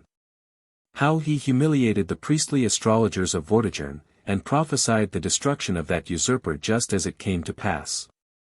How he served Uther during his 7 years' reign, and by enabling him to assume the shape of the Duke of Cornwall and so enjoy the embraces of the Duchess Igerna, secured the birth of Arthur and hope of the Sangreal. 198 How he defended Arthur's legitimacy of birth and assisted him in causing illegitimate births, and how at last he was bound by his own spells, wielded by Vivian, in a prison of air where he now remains. This was the great medieval gospel of a baptized Christian Antichrist which superseded the imported kingdom not of this world. Merlin was the good devil, but baptism was a fatal Vivian spell to him. He still dwells in all the air which is breathed by Anglo-Saxon men, an ever-expanding prison. Whether the Briton is transplanted in America, India, or Africa, he still carries with him the Sermon on the Mount as inspired by his baptized Prince of the Air, and his gospel of the day is, if thine enemy hunger, starve him. If he thirst, give him fire, if he hate you, heap melted lead on his head. Such remains the soul of the greatest race, under the fatal spell of a creed that its barbarism needs only baptism to be made holiness and virtue. In the reign of George II. When Lord Bute and a princess of easy virtue were preying on England, and fanatical preachers were directing their donkeys to heaven beside the conflagration of John Bull's house, the eye of Hogarth at least, as is shown in our figure 25. From his raree show, was able to see what the baptized Merlin had become in his realm of air. The otherworldly devil is serpent-legged hypocrisy. The 19th century has replaced Merlin by Mephistopheles, the devil who, despite a cloven foot, steps firmly on earth, and means the power that wit and culture can bring against the baptized giant force. Figure 25. From the raree show. Him the gods fear not, even look upon with satisfaction. In the Prologue in Heaven, of Goethe's Faust, the Lord is even more gracious to Mephistopheles than the Jehovah of Job was to Satan. The like of thee have never moved my hate, he says. Man's active nature, flagging, seeks too soon the level. Unqualified repose he learns to crave. Whence, willingly, the comrade him I gave. Who works, excites, and must create, as devil. This is but a more modern expression of the rabbinical fable, already noted, that when the first man was formed there were beside him two spirits, one on the right that remained quiescent, another on the left who ever moved restlessly up and down. When the first sin was committed, he of the left was changed to a devil. But he still meant the progressive, inquiring nature of man. The spirit I, that evermore denies, says the Mephistopheles of Goethe. How shall man learn truth if he know not the spirit that denies? How shall he advance if he know not the spirit of discontent? This restless spirit gains through his ignorance a cloven hoof, a divided movement, sometimes right, sometimes wrong. From his selfishness it acquires a double tongue. But both hoof and serpent tongue are beneath the evolutional power of experience, they shall be humanized to the foot that marches firmly on earth, and the tongue that speaks truth. And, the baptismal spell broken, Merlin shall descend, bringing to man's aid all his sharp-eyed dragons transformed to beautiful arts.